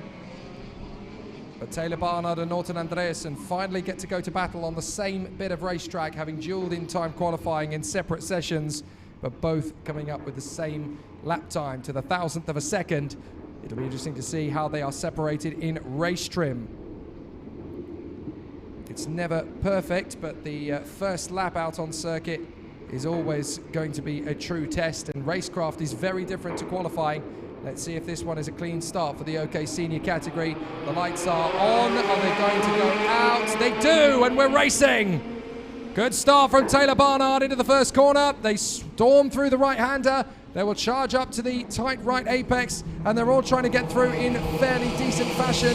Andreasen remains in second place as they charge through, and all of the drivers well aware of the fact that you can't win the race on the first lap, but you can definitely lose it, so they're trying their best to stay out of trouble. But Barnard is well clear. Andreasen in second position, and those are the two Leclerc by Lennox karts. I think it is Gray in front of Van Hopen, and we've got an off. We've got a kart off in the barrier. We've got 3 karts off, goodness me. 3 of them have come off together up at the far side. 2 of them are the VDK squad, that's the 182 and 197. And we've lost several others. We've got Russo and Besson in serious trouble. But we've also got Hugo Belder off the circuit. And that is Lorenzo Rosico off the circuit as well. All sorts of problems on this first lap. So now Lorenzo Rosico is going no further. And I think we might have lost James Wharton. I don't want to say it too early, but James Wharton is... Oh no, he's just not transponded on the first couple of sectors of the lap for some reason. But Rosico off, Russo off, Besson off, Iancu off, and Hugo Belder off as the race continues on. But the battle is really quite intense around the circuit, and unfortunately for Alexandru Iancu in particular, he has got going again, but Lorenzo Rosico has not. So big problem on the first lap. Several karts getting spat out of the race, and that's a move up the inside from Alex Dunn. So Alex Dunn gets on the inside of the Hungarian Levi Revej, and Marcus Amon is trying to come around the outside. There's room for Hiltbrand to come through on the inside though, and he's not able to make it stick. So Alex Dunn is the only one to make the successful overtake. Barnard is out in front of Gray, Van Hopen and Andreasen. With Alex Dunn moving up into 5th position. That's the move from Hiltbrand onto Marcus Amond. He gets through into 8th place. And lining him up for a move now is Sebastian Gravland and Clayton Ravenscroft. So a tough battle as we go into lap number 3. And Taylor Barnard heads the order from Oliver Gray, who has the fastest lap of the race now. The retirements are Besson, Russo and Rosico from the earlier incident. We have several karts off the road, but Taylor Barnard, look at the advantage he's got, as I think we've got Wharton struggling to transpond for whatever reason it might be. He's still there in the mix, I believe. Yes, the Paralin is there behind Levi Revej, as up the inside comes Alex Dunn. So Alex Dunn makes the overtaking move. James Wharton is still there, the treble one, trying to work his way through the field, but the Australian is now picking off Levi Revej and gets through for 6th position. So Alex Dunn's up to 4th, Wharton's up to 6th. And that's very good news indeed for the Australian as they come off the turn and down the main straight. So James Wharton clearly with some kind of difficulty with the kart, because it seemed to be transponding in the same way as the others, at least not consistently anyway. But Taylor Barnard is your leader. Gray in second, and that's Andreasen back on the inside of Alex Dunn, and James Wharton's alongside. Now he's got to be careful because Levi Revej is right there as well, and round the outside Marcus Amon might get the switchback to come through on Revej, which he does. Amon gets through, and on the other side Hiltbrand's going to get through on the inside line now as well, as James Wharton sizes up Alex Dunn, and a spin in the middle of the circuit for one of the Birolats. Now who's that's gone around? Up at the hairpin we've got a spin, and that's Ravenscroft. Ravenscroft has spun it. So Clayton Ravenscroft's now trying to get going again to push start the kart. Is it going to work? No. And I think Ravenscroft may have to try again to get this race going, but it's going to be all to no avail the way things are currently going, and I'm afraid Ravenscroft is out. So a disaster for the Brit in his first ever FIA Karting European Championship round. The marshals assist him off the circuit, but it's game over for the Englishman. Taylor Barnard leads the way from Oliver Gray in second place. Third is Lawrence Van Hopen, then Andreasen, Wharton, Dunn, Hiltbrand, Revej, Travers Anuto up into 9th place as Dunn holds the move on the inside there from Hiltbrand. And who's there next? It's the 101. It's Lorenzo Travers Anuto. Here comes Hiltbrand on the inside of Dunn, and he gets through. Nice overtake as Ravenscroft's kart is abandoned there on the inside line of the hairpin, and Ravenscroft walks away. So a very tricky situation for Taylor Barnard up front, I don't think, because he's well clear of Oliver Gray. Laurens van Hopen is there in third position as James Wharton goes up the inside of Norton Andreasen now. And the Australian up into fourth position. This is a good comeback drive from the Paralympic. But unfortunately for him, at the end of lap 5, the leading drivers up front are already well clear. Barnard in front of Gray and Van Hopen. Then Wharton, Andreasen, Hiltbrand, Dunn, Travis Anuto, Amond and Levi Revege in front of Nicolas Pertolatti. He's in 11th place ahead of Matthias Magato and Juho Valtonen. And then we've got Sebastian Gravland trying to make up some ground as well for the Ricky Finn Motorsport team. So Taylor Barnard just controlling the pace up front, and the leading three have got well clear of the gaggle. This is Alex Dunn trying to hold on to 7th place. And trying to hold on to 6th place. My apologies. He's got back past Pedro Hiltbrand, and now he's moving to cover the line to defend. How difficult a situation is this for young Alex Dunn? He's got 2 world champions behind him, Pedro Hiltbrand and Lorenzo Travis Anuto. Travis Anuto tries to take on his teammate Hiltbrand, and that nearly ended in disaster. He had to back out of it. Marcus Amond is queuing up as well. So Dunn is trying to fend back a whole host of champions, European and world. In fact, between the three of them, all of them have at least one European karting title. But James Wharton is trying to struggle to fend off Norton Andreasen. Meanwhile, Amond is trying to get back on terms with Lorenzo Travis Anuto and Pedro Hiltbrand. Did he get through on one of them? As they come through down the short stretch after the hairpin, I think Amond has made a move on Travis Anuto. Indeed, he has. So Marcus Amond has got through into 8th place, passing Travis Anuto, who is now in the clutches of Levi Revege. If he's not careful, he's going to lose out to the Hungarian. So Taylor Barnard just romping away out front from Gray, Van Hopen, Wharton and Andreasen, with Alex Dunn just about hanging on in front of Hiltbrand, Amond and Travis Anuto. In fact, Travis Anuto really struggling in there with Levi Revege. And then in behind, it is Matthias Mogato in front of Nicolas Pertolatti. The drivers continue on their way round. The final turn approaches and they get back onto the main straight. So far so good for Taylor Barnard in front of Oliver Gray and Laurens van Hopen. But this battle for 4th place is raging with 2 laps to go. James Wharton in front of Norton Andreasen. Here comes the move from the Swede. He gets up the inside of the Australian, and that move has to work. It catches Wharton out, and Dunn is going to get past 1, get past 2. He goes left one way and up to the other side. Can't quite squeeze in on Andreasen, but that was almost a move straight out of a video game for Alex Dunn. He went left on one of them, right on the other. Again, he moves to the inside line to try and cover off the move from Wharton while also attacking Norton Andreasen. That was going to be a very choice manoeuvre from the Irishman. So nearly made a double pass as Marcus Amond and Lorenzo Travis Anuto. Marcus Amond and Pedro Hiltbrand, because Amond's got past both the Tony Karts now. Amond is trying to work his way up through the field as they go into the final lap up front. Barnard, Gray and Van Hopen. Andreasen is in 4th place. There is the kart in P4 in the background as Alex Dunn finds himself in 5th. Amond is trying to keep back. Oh, Wharton's gone wide as Amond and Hiltbrand both managed to get through into position there. And James Wharton skates out to the outside of the circuit at turn 2. But Amond and Hiltbrand have both managed to work their way through into position. So this final lap could be a fairly fascinating one for the drivers up at the sharp end, but Barnard is running well in front of Oliver Gray, I should say, in front of Laurens van Hopen and Norton Andreasen. Oh, and that's it off on the final tour. That is Marlon Hernandez. So Marlon Hernandez off the kart in the final lap, but it's a victory for the 2nd time, the 3rd time, I think, actually. No, my apologies, it is still the 2nd for Taylor Barnard. Oliver Gray in 2nd place from Laurens van Hopen. Andreasen is 4th in front of Alex Dunn and Marcus Amond. Pedro Hiltbrand, James Wharton, Lorenzo Travis Anuto and Matthias Mogato in the top 10. But for Taylor Barnard, it keeps the bandwagon rolling just a little way further. And he can be very proud with his achievements there. It is a difficult situation in this heat to try and stretch out a gap from the rest of the field, but Taylor Barnard really has put in some exceptional performances thus far this weekend. That was definitely one of them.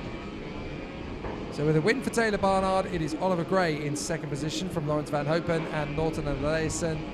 Alex Dunn and Marcus Simon from Pedro Hiltbrand. Then James Wharton, Lorenzo Trevisanuto and Matthias Morgato. From Levi Revege and Juho Valtonen. Then it is Nicolas Pertolatti and Sebastian Gravlund. From Hugo Sassa and Artur Fonteca, Cecilia Hedqvist is ahead of Mikael Hjogard, Dana Pogbaxa Tumnu and Henry Sescalati. And then the retirements, Marlon Hernandez from Alexandru Iancu and Clayton Ravenscroft. Hugo Belder-Romov was involved, and then the three drivers out on the very first lap were Lorenzo Rosico, Florian Rousseau and Hugo Besson. There's certainly a bit of flotsam and jetsam to clear away from the circuit now, as several drivers are in the mix and having a very interesting but very frustrating day at the office. Hopefully we'll get the opportunity to have a look back at some of the best bits from that race very shortly. But OK, qualifying heat A versus B will be backed up very shortly by qualifying heat C versus D in terms of the FIA Karting Senior OK Academy, Senior OK Karting groups. And that obviously shuffles the deck once again. So let's go over some of the finer details of OK qualifying heat A versus B and have a look back at some of the moments that really made that race special. It was pretty dominant from Taylor Barnard, but behind them, there were definitely some good opportunities for some great racecraft. So we'll have a look at those very shortly, and we'll see the drivers putting themselves into position. Let's take a look at those finer details from that race. So the opening lap, of course, a very interesting one and a very important one for the drivers to come through. We'll show you those moments very shortly. We do apologise. A slight technical difficulty from earlier on is causing a little bit of an interesting scenario.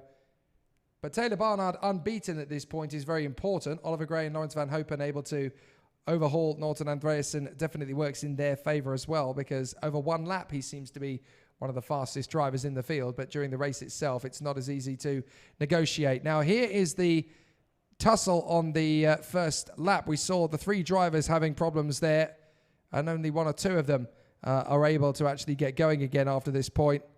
But we also saw Alexandru Iancu trying to drag his kart back into the race. I think he actually did manage to drag his kart back into the race initially, Alexandru Iancu, but Lorenzo Rosico was already long gone by that one. A crazy first start. We didn't see all the finer details of the accident itself, but we certainly saw the consequences of it. Taylor Barnard able to get a massive lead as drivers were jockeying for positions second downwards. So that was obviously the key note from the midfield's point of view for several drivers going off the circuit in the first lap. And it's never easy to pick your way through after that. Let's have a look at another big moment. This was Alex Dunn getting himself into the battle with some of the big guns out there. Marcus Simon in the mix there as well with Levi Revege. And this was not an easy overtaking move to attempt. And unfortunately for Amand, he had to give best in the end. But it's good to see the youngsters in particular, the ones who are just turning or have turned 14, really starting to make their impression in amongst the senior competitors, because this is the chance that they've really been waiting for to move up the field. Now, one of the drivers who really got caught out in that one, I don't know whether there was contact to lead into it first, was Clayton Ravenscroft. We'll have a look and see if we can make out some of the incidents in that one. So there's the battle. In the background, you can make out the 132 of Clayton Ravenscroft. He's making his move there on the inside of Sebastian Gravlund at this point, just as Marcus Simon passes Hiltbrand. So Ravenscroft is on the move. Lorenzo Trevisanuto is coming there to the far side. He's made an overtaking move of his own there. And I don't actually think we caught the instigation of the incident between Ravenscroft and whoever it was that ended up being involved in that. I'm not even sure anyone was. He might even have spun on his own, you know, just trying to avoid somebody charging up the inside. It would be very out of character, but in the FIA Karting Championship, you have an awful lot of flotsam and jetsam to dodge around the circuit, and it would be very easy to make a mistake of that type when you're trying not to strike the front end or the back end of another kart, I should really say, but depending on how close it gets, that is also doable. There might be a couple more moments to skate over within the qualifying heat. So in Group A versus B, let's see what else really made the rafters rock. That's the start of the race itself and that charge through the first corner. It always baffles me here at Zuera how fast the opening lap is and how many times the drivers can get through those first few corners without major drama. There are a couple of nudges here and there, or as Days of Thunder would probably coin, rubbing, but they do say, don't they, that rubbing's racing. So it's kind of the modus operandi of the drivers up at the sharp end of the field. You can see in the background the 3 karts that have collected together there on the exit of the hairpin. It's so easy to get that wrong. And the 3 drivers in question have all tried to get going again. Hugo Belder, Florian Rousseau, and Hugo Besson. And the latter 2 certainly didn't get to go any further. They did try their best. Alexandru Ianco also involved in that one, the Romanian, and Lorenzo Rosico was the man who got spat out on the next corner as he tried to make his way through and was unable to accomplish the feat. So a lot of drivers getting spat out the circuit in that one. The drivers are now getting themselves lined up for the next heat at the pre-grid, and this is for drivers in grids C versus D. It's going to put Hannes Janker up at the front end of the field. So Hannes Janker will be the one who grabs pole position for the TB squad. And the German is back at the front end of the field once again. It's great to see him there, having done so on merit with some impressive performances over the course of the day thus far. And he will return to the front end of the field based on the fact that he now lines up alongside the Italian star Enzo Trulli, who has been very fast over the course of the last 24 hours. Practice and qualifying yesterday were very impressive indeed from the Italian. And now he needs to just keep up that momentum and keep that focus. Joe Turney and Luigi Coluccio will be on the second row of the grid. That's another incident to have a look at from the race. This is on lap 3 of the previous encounter. This is Alex Dunn getting stuck in. He's been a real superstar over the course of the weekend thus far. He's only still very new to the Birolart team, but he gets stuck in there with Norton Andreasen, and some good overtakes through this field. Now this is the, well, for a moment there I thought we were going to see another close encounter moment. We will get to that point when the time is appropriate. But Janker and Trulli on the front row of the grid for this one. Turney and Coluccio on the second row. Then Noah Denbol and Olli Pilka on the third. This is the move again from Alex Dunn. He definitely took some names over the course of that race, making his move back on Pedro Hiltbrand and dueling away with Lorenzo Travazanuto during that race. He's not just mixing it with any old drivers. He's mixing it with world champions, Alex Dunn, and proving that he can run ahead of them. So it's only a matter of time before perhaps we have another Irish world champion, or certainly an Irish European champion, the way this current season is progressing. You never know. Consistency is the name of the game, and you have to be very focused and very determined in these races and in this category. So the drivers will obviously push in for a very competitive race battle, but the drivers in senior are there together ready for another race. Now this is a big moment for James Wharton. He lost out big style there to Alex Dunn, and Dunn very nearly made the switch from the right side of the grid to the inside of Norton Andreasen, but the Swede was able to carry the speed around the outside to avert the attack, and that was very well read by Andreasen, but it was full commitment and good performances again from Alex Dunn. He really put on a good effort. So now let's take you down into the pits. We've got Hannes Janker and Enzo Trulli on the front row of the grid, as we mentioned. Joe Turney and Luigi Coluccio on the second row. And Noah Denbol and Olli Pilka in the top 6. We'll talk you through that grid in full very shortly when we can head back down to the pre-grid. But there are still 1 or 2 choice moments worth looking back on from the previous race. We've seen a few of the superb moments from Alex Dunn, the Birolart driver from Ireland, as he really put in some exceptional efforts out there on the circuit. There are a couple more big moments that are worth a look at. Let's take a look back from the previous heat. And this is the final lap encounter. This is Marcus Amond dueling with, of all people, Pedro Hiltbrand. He's not the kind of driver you want to trifle with, but this is how easy it was for the drivers up at the front end of the field to duel. And look, Marcus Amond has got through, but James Wharton has ended up losing ground there at the hairpin.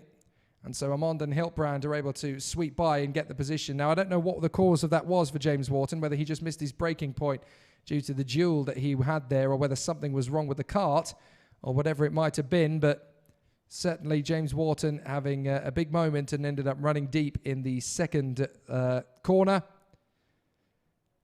But if you consider the kind of driving talent that Alex Dunn and Marcus Amond have beaten there, they've got 2 world champions behind them. Marlon Hernandez, unfortunate not to be able to make the finish after his off on the final lap. But Taylor Barnard is still very much the man on form in the senior category. And come hell or high water, he will still be at the front of that field the way things are going. So Hannes Janka and Enzo Trulli will be on the front row from Joe Turney and Luigi Coluccio. Noah Denbol and Olli Pilka in the top 6 from Kajo Sixnelis and Maya Berg. And then it will be Miron Pingazov and Alejandro Lahoz. Charlie Wirtz and Max Meyer will be on the 6th row of the grid. And then it will be Robert De Haan alongside Genis Savico. Josep Marti is going to be 15th on the grid alongside Brazil's Rafael Chaves Camara. His countryman is next up. That's Ricardinho Gracia and Michael Paparo. And then we have Alexander Hartvig, the Dane, and the Finnish driver Rasmus Jutsemis. On the inside of the 11th row, it is France's Lola Lovinfoss for the Ward Racing team. And then alongside her, it is Warang Kim, the Korean, for the DR squad. 23rd on the grid is the Swiss ace Tony Naudi. And beside her on the grid is Ukraine's Alexander Partashev. And then in 25th on the starting grid, it is the Italian star Mattia Stodigiani. And beside him, it is Portugal's Thomas Guedes. So as the karts are there lined up together, ready for another impressive start, it is getting a little bit more hectic, the racing out there. And you can see that as the day wears on, the incidents start to creep in. The first race, maybe even the second race of the day, drivers just want to put a semi-decent result in the bank. And then that gives them a good structure to move forward with. But then as the races progress through the day, they realize how much work they've got to make up and how much ground they need to progress in order to qualify for the final, which of course only has 36 spaces in it. So for the 66 drivers in juniors and 64 drivers in the OK seniors, that's actually an awful lot of hard work, and the drivers have got to make sure that they give the best that they possibly can over the course of the weekend in order to meet the needs and meet the challenges of the race battles ahead of them. So with the 26 drivers making up the grid for this one, they obviously need to put in the best possible battles around the circuit that they possibly can. And with 1 minute to go until they are sent out onto the circuit, they obviously need to be in a good position. They need to be in a good rhythm. I think the general acceptance down in the pre-grid is that when the 1 minute board goes up, that is the time to get rid of the umbrellas from the mechanics. It's starting to look more and more like a Grand Prix grid every time we do a weekend, and that is great to see that the status and the elan of FIA Karting is growing and intensifying with every race weekend. It is a very impressive form of motorsport, this, and certainly, for my money, the most physically intense discipline that any racing driver can ever compete in. Millimeters off the ground, 0 to 60 in a couple of seconds. And it is very, very fast. The nature of the sport and the physicality and the intense demands of heat, the extremities, the G-forces, everything makes this incredibly difficult. And you can find drivers getting out of their karts with bruises and even the odd cut or cracked rib. It's very hard. An assault on the senses is a good way to describe it. And here are the 26 drivers that will go up for qualifying heat for groups D and E. Hannes Janka and Enzo Trulli from Joe Turney and Luigi Coluccio. Noah Denbol and Olli Pilka. Then Kajo Sixnelis and Maya Berg from Miron Pingazov and Alejandro Lahoz. Charlie Wirtz and Maximus Meyer from Robert De Haan and Genis Savico. Josep Marti and Rafael Chaves Camara. Then Ricardinho Gracia and Michael Paparo. Alexander Hartvig and Rasmus Jutsemis from Lola Lovinfoss and Kim Warang. Then Tony Naude and Alexander Partashev. It is Mattia Stodigiani and Thomas Guedes that take up residency on the back row of the grid.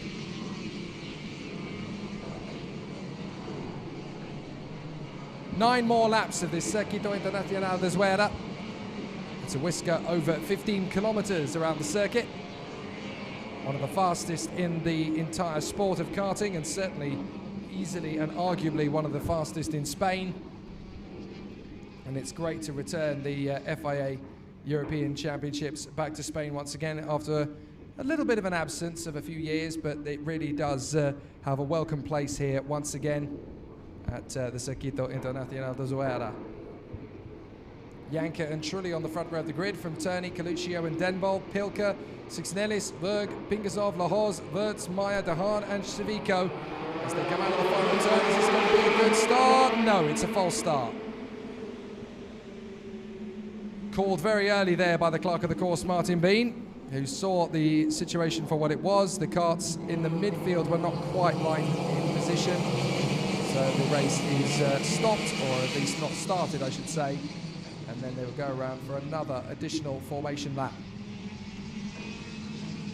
At the end of this race, of course, there is another pause in proceedings between the two races, but then we have 3 junior races and 2 OK senior races after this one, and then that will be the positions for the interim sorted out. But an extra formation lap is called here at Zuera, as the drivers are getting ready for an assault on the senses again around this circuit. They tell me it's incredibly fast here, and the battles continue to rage. So we should have some thoroughly entertaining dramas from the drivers around the circuit. They've all been very, very fast here, and the battles will continue all the way through the weekend. Hannes Janka from Enzo Trulli, Joe Turney and Luigi Coluccio. Then Denbol, Pilka, Sixnelis, Berg, Pingasov, Lahoz, Wirtz, Meyer, Dehaan, Civico, Marti and Chavez Camara. Some fast drivers around this circuit, that is for sure. But is there going to be a clean start this time? The drivers come through. It looks like it's going to be a better one. And we're racing here at Zuera. Straight away from the far side. Enzo Trulli tries to squeeze to the inside line, but he's going to have to work to the outside line. I think he'll still be in about 3rd or 4th place by the time they get to the inside apex. So it's a good start all round as the drivers compress together and try to get through these tight first few corners of the lap. Oh, and that's a big airborne moment there for the 1-2-5, and karts come together to try and avoid it. So that was a big launch from Noah Denbol. He goes in the air, and now 4 karts involved in that one. That's the Forza Racing. That is Chavez Camara, Gracia, Paparo, and Lola Lovinfoss, all caught up in that one. So some big problems already in the early doors, but that big launch in the air from Noah Denbol. Oh, and there's another one! 2 karts in together, and that's caused big problems. Oh my goodness, and we've got more karts off the circuit from the earlier encounter, of course, but that is the 163 disappearing off the circuit. It's Alejandro Lahoz. So Lahoz gets spat out on the sidelines there, and it's caused pandemonium. Several karts in trouble on this one. It's all kind of compressed together to make a bit of a disaster zone. But Janka leads the way from Trulli, and Kaios Sixnelis has come through. But it's not going to be for long, because Milan Pingasov is going to come through. There's still karts all over the circuit up at turn 4. They've all just about been brought off the racing line now, but there's still yellow flags everywhere as we now count the karts that are out of the race on the first lap, and there are several. Lovinfoss, Paparo, Gracia, Chavez Camara, Lahoz, Denbol. 6 retirements in 1 lap. Sometimes you always get a big incident like that one, and it's proper compression that's really cost a few drivers dearly there. Noah Denbol has somehow managed to get going again in 21st, but he was obviously launched up in the air, and that's a move for position. That's the 159 of Milan Pingasov getting past Kaios Sixnelis for 3rd. It really has shaken up the order, that first lap incident, as several drivers now find themselves out of the ball game, having to watch on the sideline to see if anyone else can get a home run. So Janka, Trulli, Pingasov, Sixnelis, Marti, Dehaan, Wirtz, Pilka, Werg and Meyer from Civico, Hartwig and Coluccio, who's way down in 13th after all of that. Tony Naude has come up to 14th place in front of Alexander Partishev. Then Rasmus Yutsimis, Thomas Guedes, Florian Kim, Matthias Torrigiani. Joe Turney is way down in 20th, and Noah Denbol down in 21st. So they were 2 of the drivers to get caught up in that incident.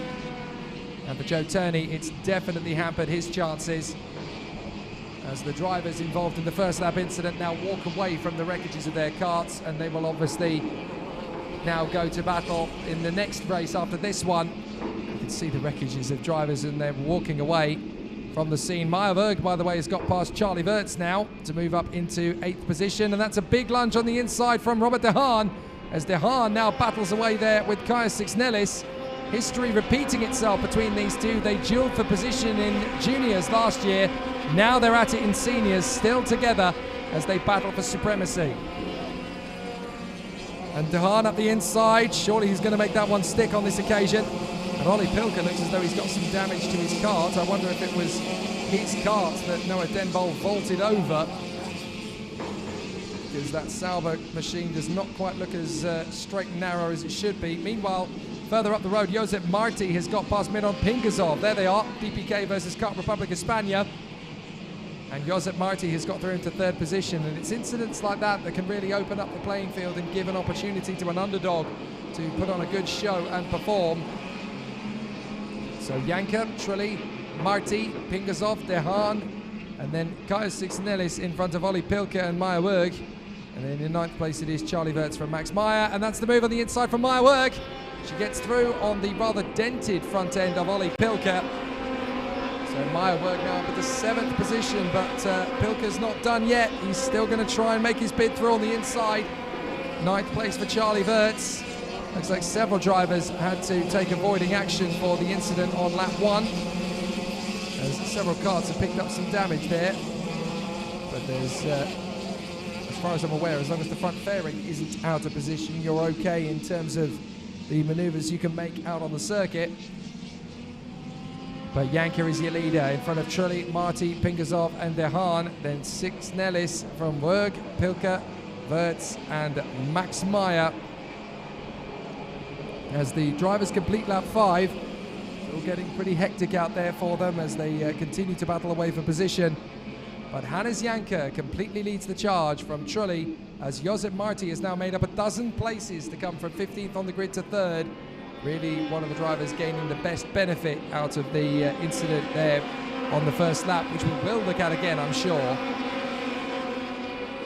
But the field is still running away through the field and continuing their top positions.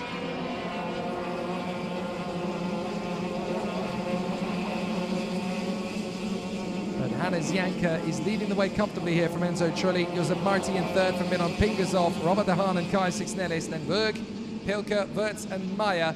And then it is Jenis Savico and Alex Hartwig in front of Rasmus Utsemis and Luigi Coluccio. Tony Nauder in 15th place, and then in 16th it is Warren Kim from Alexander Partishev, Thomas Guedes, Matthias Torrigiani and Noah Denbol. Joe Turney has now retired from the race, I can tell you. He tried to keep going, but the kart was not going to play ball, so Turney is now out of the race, I'm afraid to say. Denbol is still going somehow in 20th position, a good 20 seconds off the back of Torrigiani's kart. Lahoz is out, so is Chavez, so is Gratia, Paparo and Lovenfoss. So both Praguers out of the race in that first corner and that first lap incident. That's definitely not good news from their point of view. As that is Enzo Trulli battling away for 2nd place now with Josep Marti. Marti feels like he's got a run on Trulli. He goes up the inside and takes the place, having set the fastest lap. So a good run from Josep Marti. You'll never get a better one to showcase your skills in the OK Seniors here at Zuera. So Hannes Janka is left to canter to a victory out in front, but behind them it's Sportsman Jetson. For anybody can get a quick message to the drivers in that battle. It's getting very tight, very tense, and we're loving every second of it. Josep Marti and Enzo Trulli, 2nd and 3rd. Miron Pingazov is 4th, not a million miles away from these two. And then Robert Dehaan and Kaius Sixnelis from Maya Werg and Ollie Pilker. Then Charlie Wirtz and Maximus Meyer rounding out the top 10. As Hannes Janka comes through to complete the lap, there are now only 2 remaining. But Josep Marti wanting to hang it on in there in front of Enzo Trulli. Miron Pingazov in 4th position from Robert Dehaan and Kaius Sixnelis. And then Maya Werg, Ollie Pilker, Charlie Wirtz and Maximus Meyer. From Hartwig, Savico, Utsemis, Coluccio and Tony Nauder. Then we have Alexander Partishev trying to charge his way forward from Warren Kim and Thomas Guedes. The 2 remaining finishers at the moment, Matthias Torrigiani and Noah Denbol. Well, this has been a brilliant run from Josep Marti.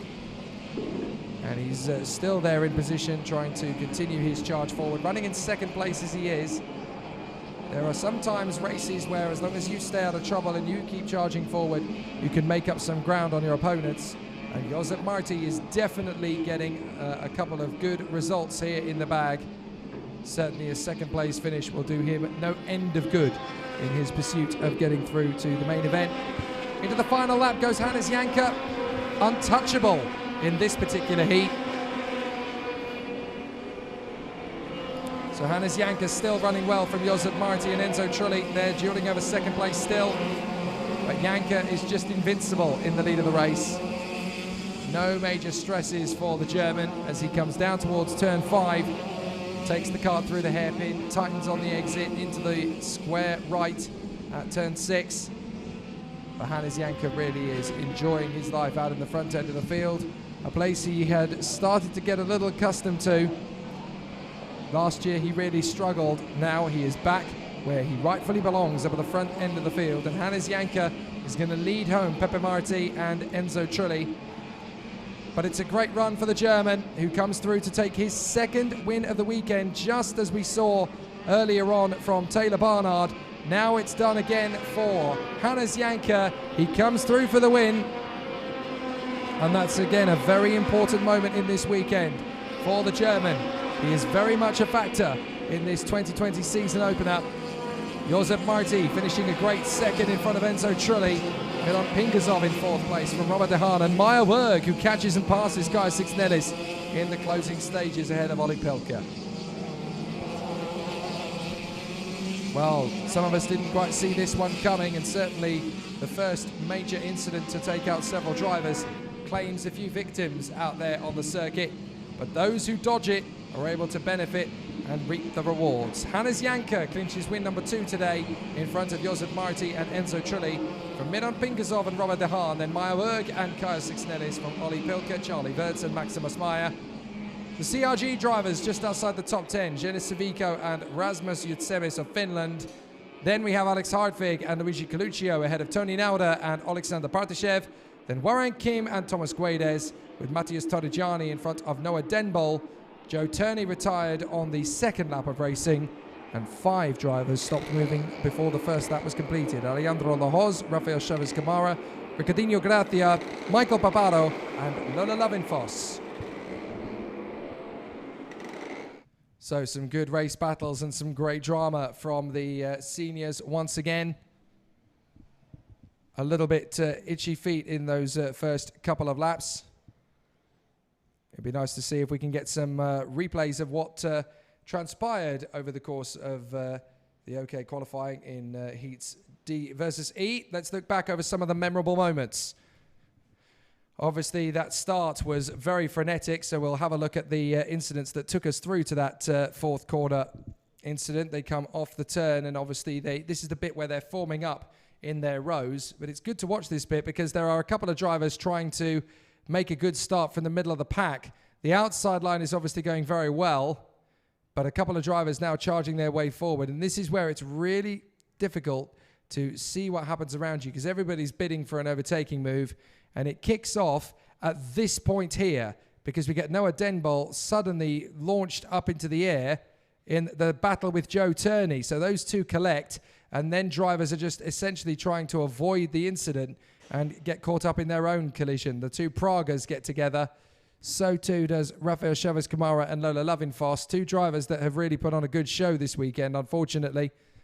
Denbol finally got going again, but then this was the next one. We had Alejandro Lohoz battle his way in for position, and then bang, it all goes wrong as the Cosmic of Luigi Coluccio gets caught up in that one. So Lohoz and Coluccio tangle, and it's enough to put Alejandro Lohoz out of the race. Joe Turney out on the second lap, having originally got going again, but it was Turney and Denbol that essentially got that ball rolling and started off the shenanigans. So a little tangle between those two, and that was all it took.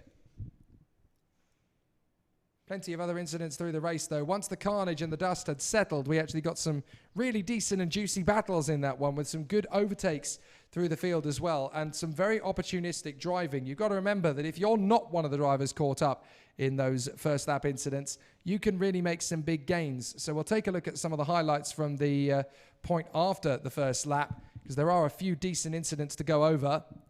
This one in particular, Milan Pingasov in the early stages really made his impression felt. Kaya Sixnelis was determined he wasn't going to let anybody get through. But Milan Pingasov really using good commitment to steady himself and get past Kai Sixnelis regardless. Considering he's on home soil, this will definitely be a happy weekend for him if he can continue some good maneuvers like that one.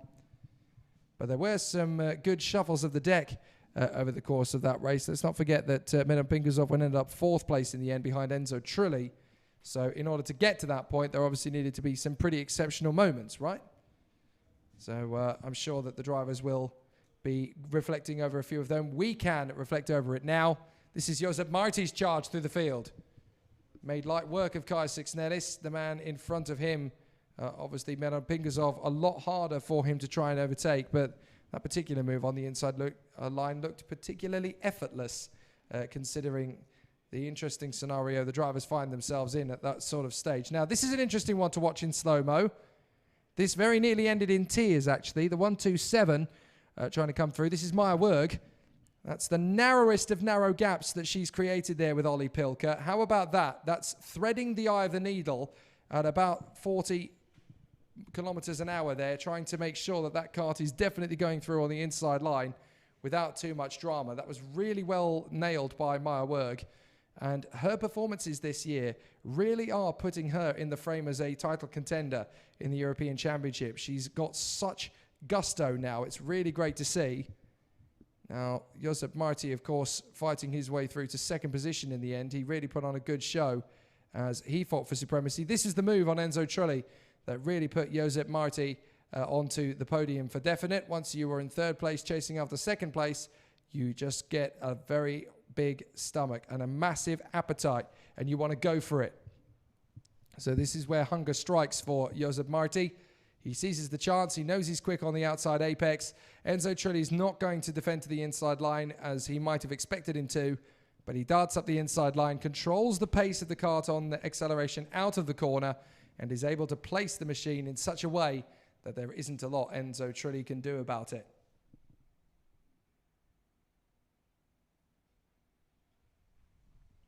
Solid performances throughout. Hannes Janke, though, he's back to business. He's back in the lead, and he's got 2 wins in his pocket now. So it'll be interesting to see what the German can provide for the rest of proceedings. It's really good to see him charging up at the sharp end.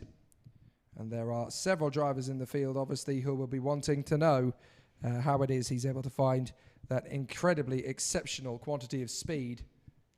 There's no magic trick. It's just the experience and the determination that comes with it, essentially. Now, we're in danger zone time for the juniors because there are just 5 races to go today, and everybody wants to end their Saturday on a high note. They don't want to go back to the hotels this evening empty-handed. They want to be very much in a good frame of mind as they head to the overnight. And so that means that the drivers will be pushing with a little bit more impetus, a little bit more speed as they get into the mix of it for today's race. It's very important from their point of view that they push to the maximum.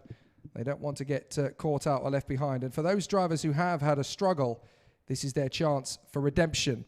Qualifying Heat B versus E. On the front row of the starting grid, it will be Brando Badoa and William McIntyre. 2 drivers who have shown excellent speed and pace over the course of the weekend thus far. But in Brando Badoa's case, he's been able to convert that into 2 victories thus far over the weekend. For Will McIntyre, it's been a difficult one. He lost the wheel on the formation lap during the previous heat, with no opportunities to get back into position and no chance to showcase what he really could have done. However, never say die, never say never, and he's got a chance to get back into that in this next heat. Once again from the front row of the grid. From Spain, it is Bruno Del Pino who lines up in 3rd position. The Tony Kart superstar flying the flag for his country and for the Tony Kart operations team, doing a good job there in 2nd row. And then alongside him, it is the Frenchman Evan Guilter of the Sony Kart squad who lines up on the outside of the 2nd row. Then it is Alfio Spina and Christian Bertucca making it an all-Italian 3rd row. And it'll be fascinating to see what those 2 drivers can create from this one. Rafael Modanese and Julius Dinesen will line up in 7th and 8th places.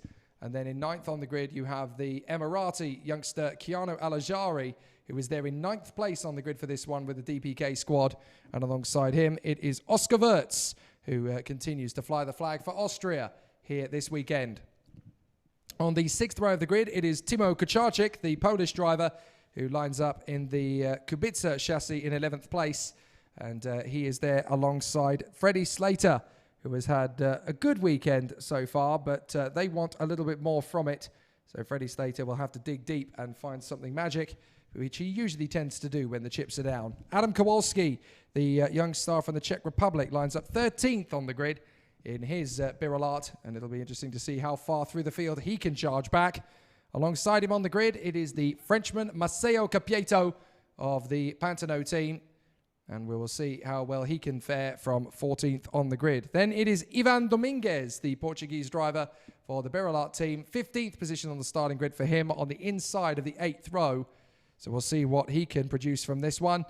The Spanish talent alongside him in the DPK colours is Aaron Garcia, and he will want to work his way forward from 16th on the grid. In 17th position after a tricky qualifying, Josh Erfen, one of the new faces in the Ricky Flynn Motorsport team, now finds himself there on the 9th row alongside his teammate, the Frenchman Edgar Anpiligov. And those two drivers will want to make their way through the field as fast as they possibly can. 19th on the starting grid, it is the superior talents of the new man in at Forza Racing, and that is Gustav Wisniewski. So he will be there in 19th position on the starting grid, the young man from Poland. Alongside him on the grid, it is one of the Spanish talents, Eric Genet of the CRG squad. So he is there in 20th position on the grid. And then taking up his position at the tail end for this race, it is the Danish youngster, Mickey Magnussen, who will line up in 21st on the grid on the 11th row by himself as he surges for that inside line.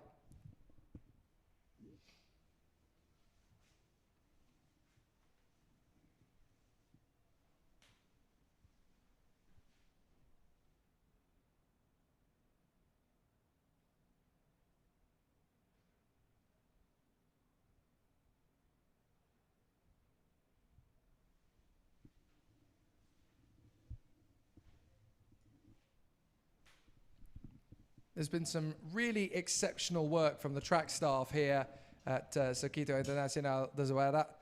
They've been putting on a fantastic show for us, not just here this weekend, but also 2 weeks ago here for the Champions of the Future event. And I have to say and pay a magnificent tribute to the Orange Brigade here at the International de Zuera. They've been absolutely exceptional, not just this weekend, but 2 weeks ago for us as well. And I have to say, it's always a very difficult note when the marshals are not given the proper tribute that they should be afforded over the course of a weekend. But they have been exceptional all the way through this week, never mind through this weekend, because every single time there's been a call to duty, they have been there, they have been rapid to get to the scene of the incident, and they have done so in a very professional, very cool manner, and they have dealt with every onslaught that has been met to them with incredible exceptionalism and elite professionalism as well.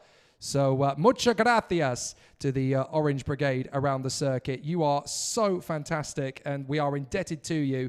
In these difficult times, there are obviously people we want to go racing, and we want to do so in a fair and professional manner. But even through all of that, without you guys, we are nothing. We cannot race at all.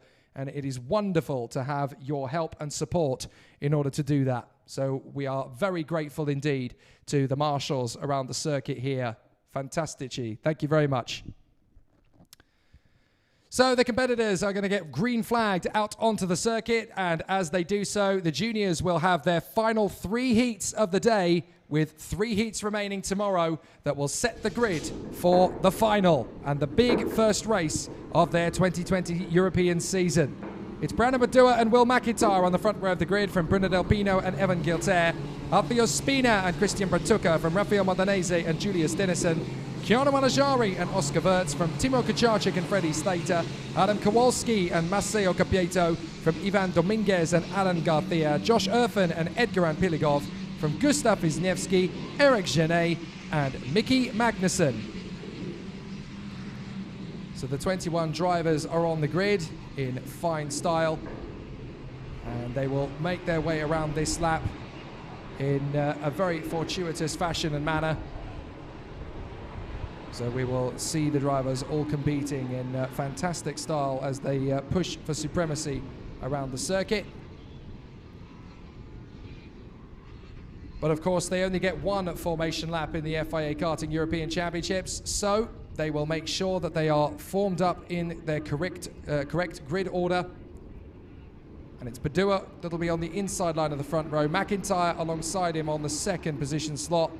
Then Del Pino and Gilter, Spina and Bertucca, Modenese and Dinessen, Alejari and Wirtz from Kucharczyk, Slater, Kowalski, Capieto, Dominguez and Garcia. They come out of the final turn. Looks like a fairly neat formation, and it's a great start. Away we go, and up to the inside line. It's a big lunge to the outside from Badua as they sweep into turn one for this sixth lap encounter. There's already a little bit of jostling for position. That looked like Evan Gilter going up on two wheels for a brief moment, but they all look like they've got through relatively safe and sound. Down to the braking zone for the hairpin. Drivers are really going to start to get into it now as they try and make up a place or two in the opening encounter. They know that this is their last chance of the day to move forward, not their last chance of the weekend, of course, because they have got a heat tomorrow morning as well. But they will want to put in as good a job as they possibly can early doors as Spina makes his bid for the inside line into second place on Bruno Del Pino. So Bruno Del Pino once again has to try and wrestle his way further forward, but Will McIntyre is still there in fourth position in front of his teammate, and that is the 251, Will McIntyre is in the mix there, but who is the other machine in the mix? Is that Rafael Modenese, in fact, who's actually come through? Yes, the Peruvian, Rafael Modenese, finds himself in fourth place, courtesy of starting, I'm sure, from that inside line. So they come across the line, and it's Badua, Spina, Del Pino, Modenese, McIntyre, Bertucca, Gilter, Alejari, Wirtz, and Freddie Slater.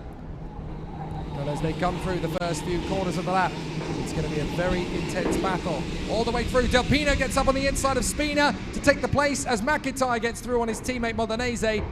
And now they're going to charge forward to the drivers up in front. Gilter gets through for sixth position. Spina actually gets back past Del Pino on the exit of his maneuver.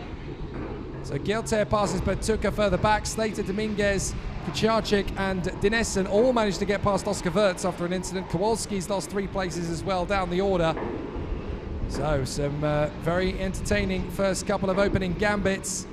But the Satellite Kart Republics are doing their job up at the front end of the field. We've got a spinner. We've got a spin further back. One of the CRGs has gone off. So we seem to have lost Eric Genet, unfortunately. So Eric Genet has spun off up at turn 8 on the way through the right-hander into the final sector. So Eric Genet in the CRG has spun the kart. There he is. He's out of the kart. He's okay, but the kart is now stranded off the circuit. And that's the move up the inside line. That puts Keanu Alejari up another position. The Emirati going well as he battles away with Christian Bertucca for 7th position. As he managed to keep it for the moment he has. He's still got a big pressure cooker building. Meanwhile, speaking of which, the top 6 are nose to tail. Badua, Spina, Del Pino, McIntyre, Modenese, Gilter. And it looks like it's going to be one of these drivers that gets through. McIntyre makes the bid on Del Pino and gets through into 3rd position. And that could be a chance now for Modenese to get past. Del Pino comes straight back on the undercut. Gilter is coming around the outside, but he hasn't got the space to come through, and Modenese manages to get through into 4th position after all. And now the battle of drivers behind them have caught up, so Del Pino and Gilter have now been caught by Alejari and Bertucca, and Freddie Slater's not far away. Here's Gilter on the main straight. Del Pino really trying to keep Gilter at bay. He swarms across once, twice, 3 times and makes sure that Gilter can't commit to the move. But Gilter is not going to wait around. He gets the move on the next corner as the battle continues between Badura and Spina. Spina gets up the inside line and takes the lead. So Alfio Spina hits the front here in the FIA European Championships for juniors in the qualifying heats. And that's a lunge up the inside from Keanu Alejari to continue his tussle with Cristiano Bertucca. So Bertucca is still there in 8th position. The Spina leads the way from Badua, McIntyre, Modenese. 2-3-5 is Bruno Del Pino in front of Evan Gilter and Keanu Alejari. Then Christian Bertucca, Freddie Slater and Timothus Kucharczyk. And then we have Dominguez from Dinessen, Capieto, Josh Erfen, Oscar Wirtz, Gustav Wisniewski, Mickey Magnussen. And then it is Aaron Garcia from Adam Kowalski and Edgar Piligov. Just the one retirement, as we already know about, and that is Eric Genet of the CRG team. 2 laps to go.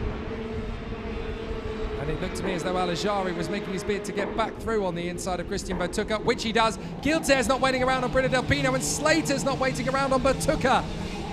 So some good overtakes, but Dua gets back on terms with his teammate Spina, and it looks like Modenese gets back on terms with McIntyre, but Spina's trying to get back on terms with Padua as they come off the turn. Padua commits back at the inside, and the two teammates nudge each other, but Dua gets through. So they nudge each other just the slightest bit, but Padua gets through into position on Alfio Spina, neither driver wanting to give way on the penultimate lap. So now the race really is on, because Modenese and McIntyre are close up behind in third and fourth. So Padua does get through, but there's definitely going to have to be a conversation about that one afterwards, because that got very close quarters racing between the two Cetilar machines. 1 and 2 for Padua and Spina. Then Modenese third, McIntyre fourth, Gilter fifth, Delpino and Al-Ajari in the top 7, but we've got 1 lap to go, and there's no telling which of these drivers in the top 4 is going to get the win. So Padua and Spina have crossed swords once. They don't want to parry or thrust too much over the course of this last lap, but Modenese and McIntyre are there for the taking in third and fourth. They can just about get into the mix of this one as well before the end of the race, as Julius Dinnison now finds himself with the fastest lap of the race. 12th position for the young Dane at the present moment in time, but the fastest lap of the race. Now, can Spina make one final bid to come past Brandon Padua? He's got 3 parts of the circuit he could do it. That was one of them. He's still going quickly. Can he make it a second, which will be this part of the course? He's not close enough, I don't think. So now there's just one final chance, and that is going to be out of the final turn, essentially. So Padua keeps pushing. Spina is there in second, but he might get a run off the final turn. He is getting very close to him. It's going to be a run to the line, but Brandon Padua is going to have it. So Brandon Padua takes the win from Spina and Modenese. It's close to the line between McIntyre and Gilter, but McIntyre just pips Gilter to the flag in front of Delpino, Keanu Al-Ajari and Timo Kucharczyk, who sets the fastest lap of the race on the final lap around. Well, Brandon Padua gets his 3rd win of 4 starts, and so the Italian doing a very good job, but there is some tight battling out on the circuit now between the Cetilar drivers, Brandon Padua and Alfio Spina. We will get a look at the replay of that a little later, but it's getting very close, very, very close between the two drivers. And it even looks as though there might even be a little bit of badinage between the two mechanics in the same team out on the circuit. So that's interesting. And maybe there's trouble in paradise down at Cetilar Racing. Dear, oh dear. Well, it's definitely got close out there in the battle, and it shows how passionate everybody is for racing, because they obviously want to make it a very, very close run. But Brandon Padua versus Alfio Spina, fireworks in the hairpin. Teammates, they do say within the same team, there's only one rule in motor racing: do not take out your teammate. And we came very, very close to that in that heat. So we'll have a look at some of the highlights and the finer details of that particular race in a couple of moments' time. But there are still 2 junior races to come. Let's watch again some of the best bits from that race. Off the start, we knew that obviously it was going to be an interesting one. Brandon Padua getting very strong through that first corner. And this first lap, we obviously had a little bit of jockeying. Evan Gilter very nearly thrown up in the air that time. But Bruno Delpino edging to the lead for about a metre or so. And then Brandon Padua managing to hold himself in the gaggle of carts at the front end of the field. But it was always going to be very, very tight at the front end as Alfio Spina then started to get his moves on Bruno Delpino. And it was here really that the race truly got started. Spina wasn't prepared to wait around behind the Spanish Tony Car driver. Got through into second place. And now this is where the race really started. But interesting that there's a little bit of an inter-team squabble now going on at Cetilar. I looked out the window and saw the two mechanics. I think the best word to describe in that one is probably bickering over the driver's responsibility. But that could spill over into an interesting weekend rivalry between the two drivers. And it's never easy when you've got several drivers in the same awning who are incredibly fast and all relentlessly determined to get victories, because they will all try and get the same bit of racetrack, and they will all try to claim it as their own. So the battle is obviously intense and relentless wherever the drivers go. But it definitely got very tricky out there on the circuit. That is Eric Janet's car being recovered out on the circuit after the Spanish driver in the CRG spun around there in the mix of the race. Let's have a look at another one of the big moments of the race. Now, this is where it really started to get a bit spicy for Bruno Del Pino. He thought he had a good lunge here on Alfio Spina, but Spina wasn't prepared to give best to him. And every time Del Pino made a move in those early couple of laps of the race, Spina was able to get straight back in there. But we knew it wasn't going to be long before Badua and Spina were obviously going to be battling for position, because they both have the same equipment.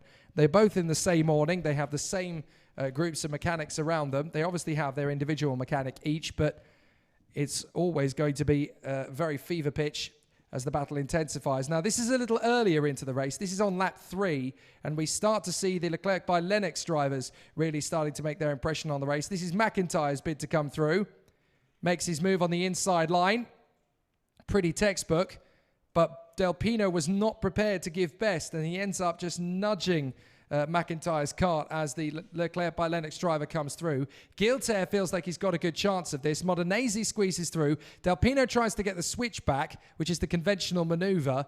So it all got very frenetic and quite hectic in the mix there as well of the junior heat. You never think there's going to be that much drama and activity over the course of a mere 6 laps, but then you have to remind yourself, oh yes, those 6 laps are Zuera, and this is the junior category. Now, this is where it really starts to get spicy between the two leaders up front. Alfio Spina leading Brando Badua, but the two teammates, obviously, they want to try and stretch out the advantage on each other. Badua's got good straight line speed here because he's in the draft behind his teammate. The toe is everything around this circuit.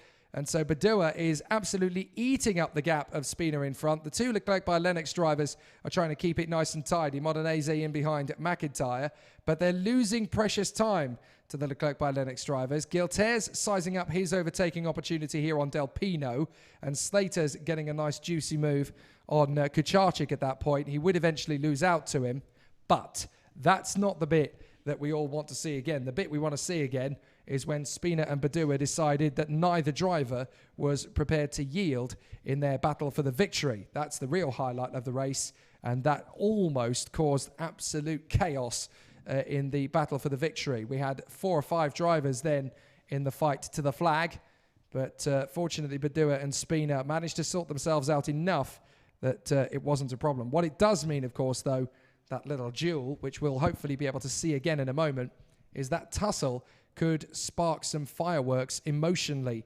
within the team. So it could be a very interesting issue to observe. And I have to say, I wouldn't mind a quick little hidden camera on the side of the awning to see how that little conversation plays out.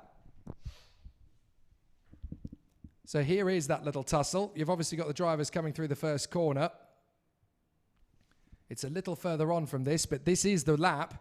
This is definitely the right lap, and we obviously see these drivers battling away for position. Guilter's made his move on Del Pino.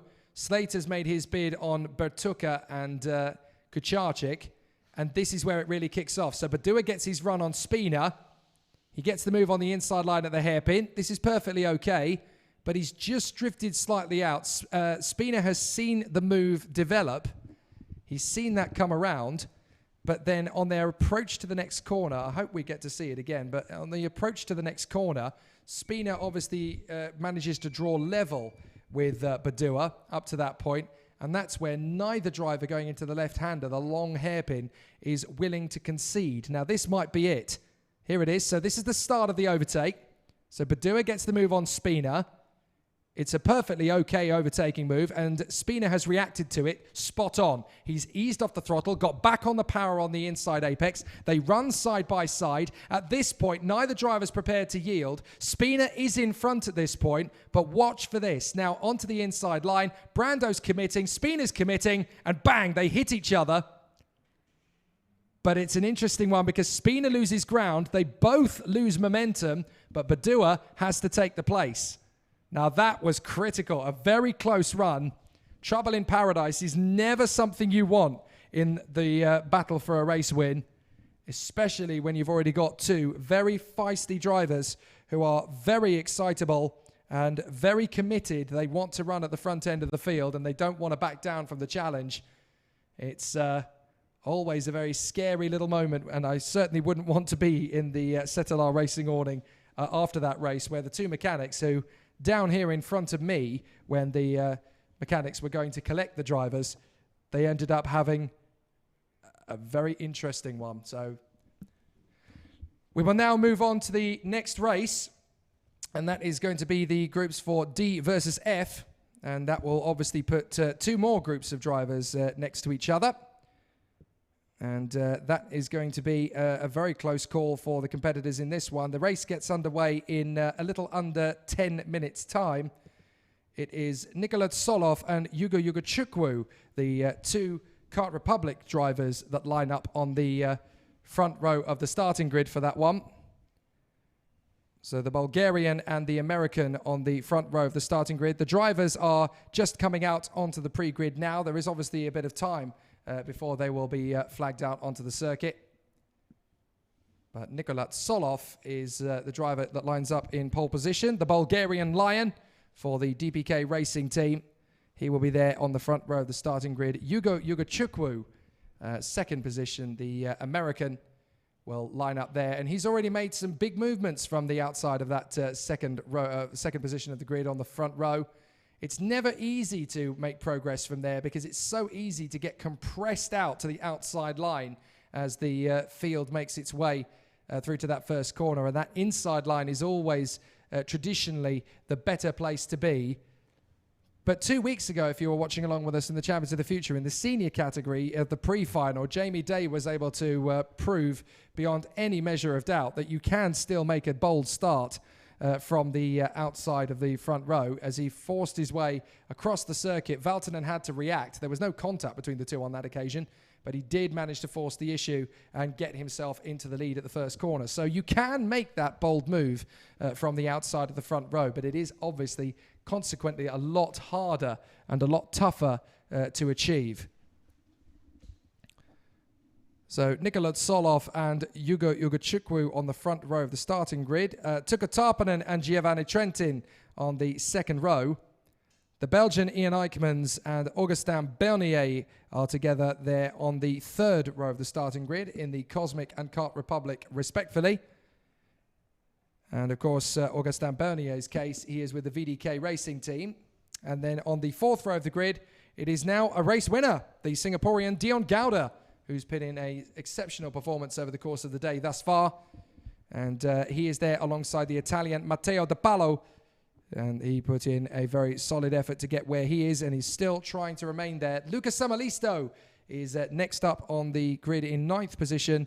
And then it should be the Israeli driver Ariel Elkin, who is in 10th position. Nico Lemberg, 11th position on the grid, alongside the British driver Maxwell Dodds of the Paralin Brigade. And then it will be next up Lucas Flusha, who lands up 13th on the grid for the Ricky Flynn Motorsport team. And beside him on the grid, it is the Italian Flavio Olivieri. And then it is Douwe de Decker, who is there lining up for the Kart Republic team. The Belgian, who lines up in 15th position on the grid, alongside Norway's top star Martinius Stenshorn. And the Rosberg driver will be trying to charge his way forward. Sonny Smith will line up in 17th on the grid. The Thai Brit, who is there for the Pantano team in 17th position on the starting grid. 18th place for the Spanish charge, Santiago Valve, who's had a very successful couple of weeks in the karting world. In his X30 campaign last week, he was victorious in the junior category, and a week before that, he was here at Zuera for the Champions of the Future, trying to get himself a decent result that would give him plenty of knowledge for this weekend's race. And he made up about 24 places off a difficult qualifying performance. So he knows how to get the job done. Then the back rows of the grid, Francesco Marenghi, the Italian, will line up in 19th place in the CRG. Alongside him on the grid, it is the British star Aidan Neate, who will be there in number 253, the Tony Kart factory driver. And then at the back of the grid on this occasion, it is the Chilean superstar Nicolas Ambiado, who is there for the Paralin team. And he lines up in 21st position of the grid. Now, obviously, we've had a fair few races now over the course of the day, so we can go back over some of the incidents that have occurred, or certainly go back over some of the races that have transpired and seen how the results that have played out so far have been affected slightly. we've obviously told you about the first heats of the day and how they were resolved. So the second trio of heats now is under scrutiny. Qualifying Heat B and C, you'll remember it was won by Arvid Lindblad by just under a quarter of a second to Alfio Spina. Igor Sapil was third on that occasion. Timo Kucharczyk fourth ahead of Bruno Del Pino and Arthur Rojon. There was one penalty to hand out in that particular race, and that was for Rafael Modenese. And after such a close battle in the field, when he finished in sixth position on the road, sadly a front fairing penalty is the reason he ended up losing out. And rather unfortunate considering how impressive he had been. But when there was only 10.7 seconds covering the entirety of the field, that really did cost Rafael Modenese very dear indeed. And it's unfortunate that he ended up losing that kind of ground. But it was the only penalty to hand out in B versus C. Then we had the race later on of D versus E. Not a single penalty to hand out, but Nikola Tsolov in front of Tuukka Tarponen, Ian Eichmans and Dion Gauda from Evan Giltair and Will McIntyre. Some solid performances in that one. Then we had the race battles in A versus F, and that was Valerio Rinicella who grabbed the victory in front of Hugo Ugochukwu, who also set the fastest lap on that occasion in second, and Alex Powell from Giovanni Trentin, Enon Rescepi, and Augustin Bernier. Just the two penalties to hand out in that race, and they were for Karel Pazovic, who had dropped down the order, and Aidan Neat, who had taken a front-fairing penalty as well. Then we obviously had a bit of a pause in proceedings. And then we came back into the action for Heat C and E as Arvid Lindblad picked up another victory over Laurence Lesotua on this occasion, with Arthur Rojon and Evan Giltair close in behind, with Alex Gubenko and Freddie Slater grabbing top six finishes. There was only one penalty to hand out in the end on that one, and that was Fernando Sotogallegos, the Mexican, who had had a very difficult race leading up to that point regardless. Then we had the qualifying heat B versus F, and that saw Brando Badoa take a thrilling victory over Timo Kucharczyk, with Bruno Del Pino in third, Rafael Modenese in fourth ahead of Giovanni Trentin and Keanu Alajari. And there was only one penalty to hand out, namely that of Alfio Spina, the Italian, who had had an issue before that, obviously, after his clash with Hugo Ugochukwu. But a penalty was handed out to him a race subsequently afterwards. Then we had the qualifying heat A versus D, and that was the one that saw Dion Gauda break his duck for the weekend and grab a first victory in front of Valerio Rinicella, Alex Powell, Tuukka Tarponen, and Karel Pazovic, with Ian Eichmans again in the top six. Just the one penalty, the three penalties, I should say, to hand out at the end of racing, namely to Maxim Rem, Lucas Flusha, and Alexei Yaleva. Always a very tricky race by that point of the day, and they were all handed out for front fairings, so certainly no nasty business over the course of the races there. We will reflect on what's been happening in the OK category over the course of the day a little later on, when their races are due to get started, but there is less than a minute now until the karts are sent out onto the circuit in the junior category, and obviously it is a very competitive field of drivers. And after that brilliant battle between Brando Badoa and Alfio Spina at the front end of the field in the previous heat, there's going to be another interesting battle as the two drivers at the front end of this qualifying heat will be able to duel out for position once more, and that will pitch Nikola Tsolov, the Bulgarian, alongside the American Hugo Ugochukwu. 30 seconds, board goes up once again, and the 21 drivers that are there on the starting grid putting in an absolutely spectacular show all the way through the weekend thus far, those two, and they will be charging for the victory.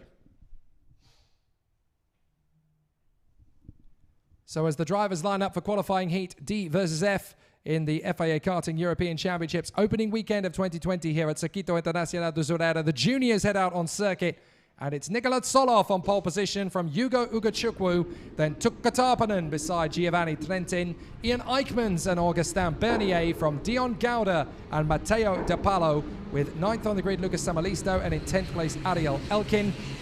Nico Lemberg is beside Maxwell Dodds. Lucas Flusha is beside Flavio Olivieri. Then Due De Decker and Martinius Stenshorn from Sonny Smith and Santiago Valve. Then Francesco Merengue, Aidan Neat and Nicolas Ambiado.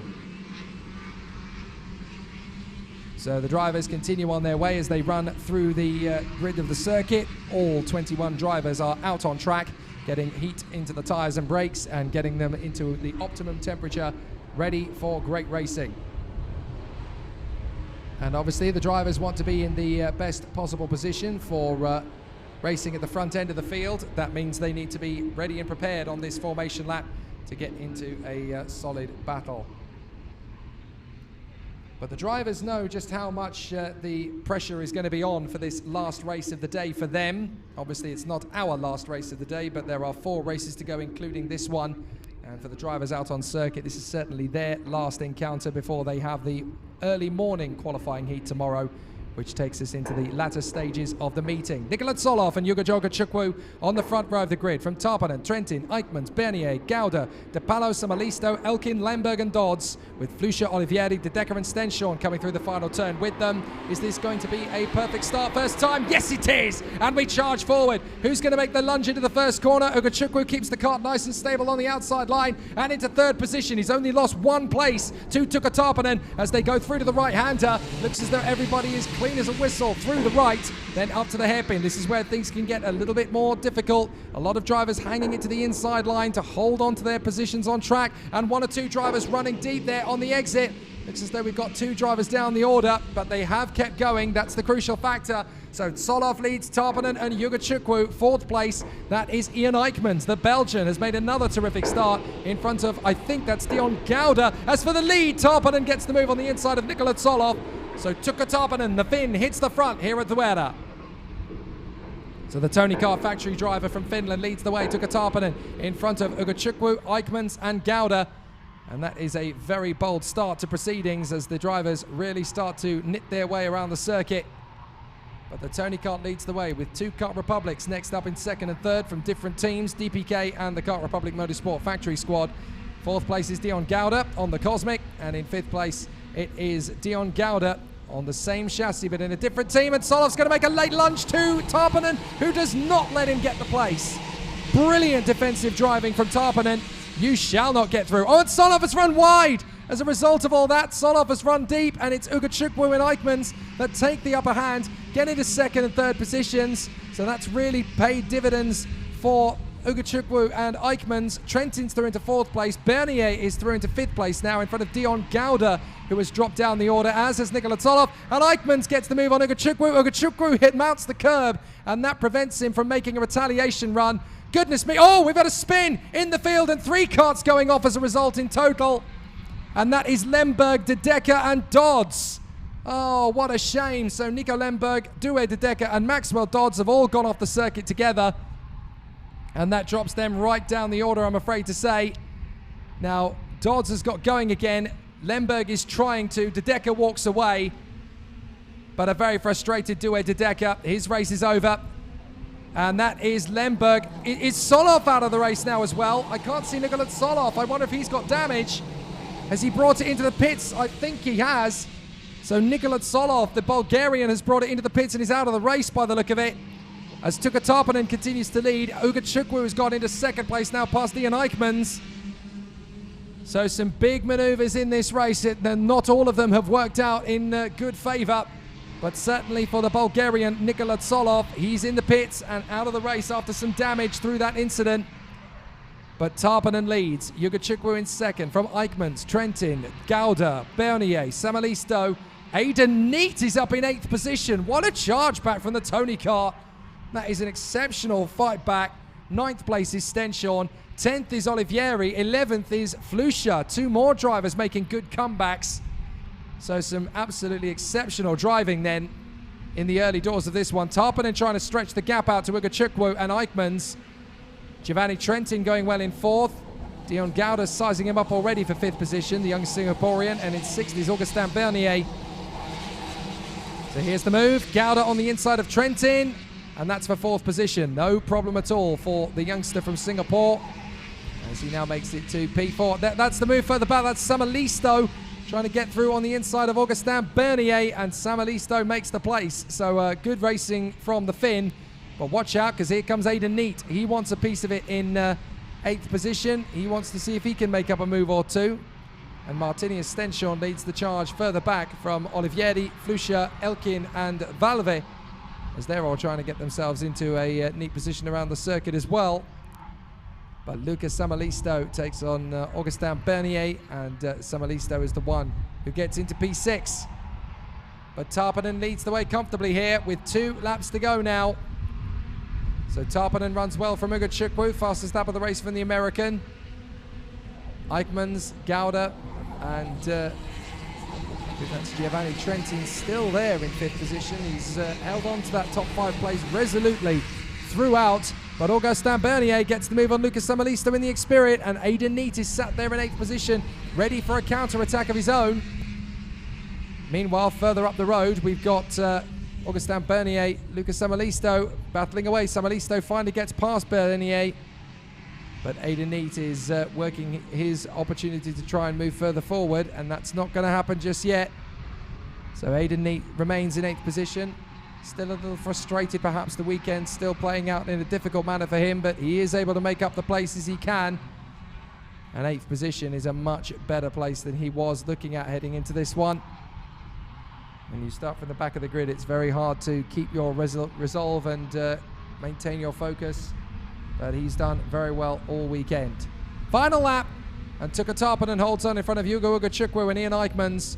4th place for Dion Gouda, 5th place for Giovanni Trentin, and Lucas Samalisto in 6th place in front of Aidan Neate and Augustin Bernier from Martini Estension and Flavio Olivieri. Then Lucas Fluscio in front of Santiago Valve.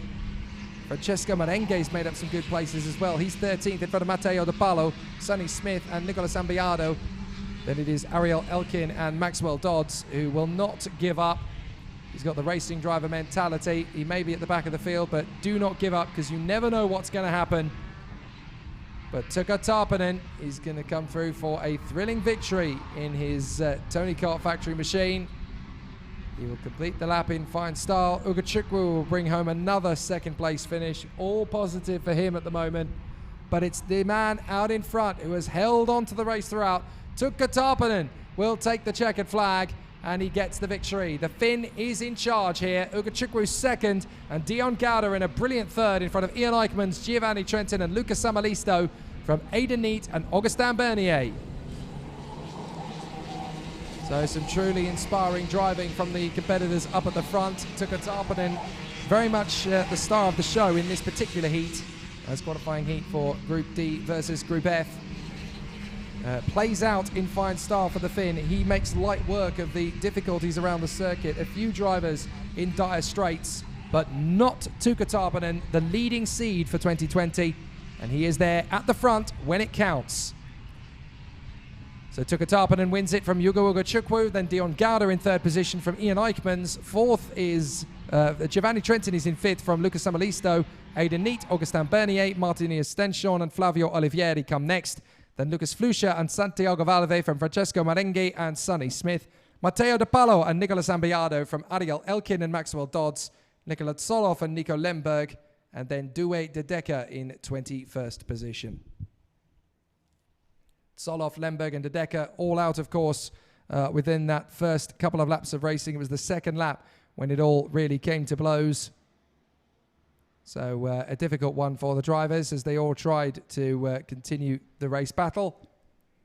But it was not to be for the Bulgarian Lion or for Nico Lemberg or Douwe De Decker involved in that incident where they all spun together, essentially, trying to avoid a spun kart. And unfortunate that Dodds, Lemberg and De Decker were all basically victims of circumstance out there on the circuit. But Tuka Tarpanen taking a bold as brass victory when there is only one junior race of the day still to come, and that is for the drivers in Group A versus C. So that is going to put Valerio Renicella, the pole position sitter from yesterday, back into the front row of the grid. But alongside him will be Igor Sapil, the Czech, two drivers who are highly motivated to move their way forward. They all want to be up at the sharp end, but there's only going to be a couple of drivers who will get that honour and distinction. So as ever, we get to show you some of the highlights from a terrific first few laps of the race. I have to say the first lap of that one was particularly clean.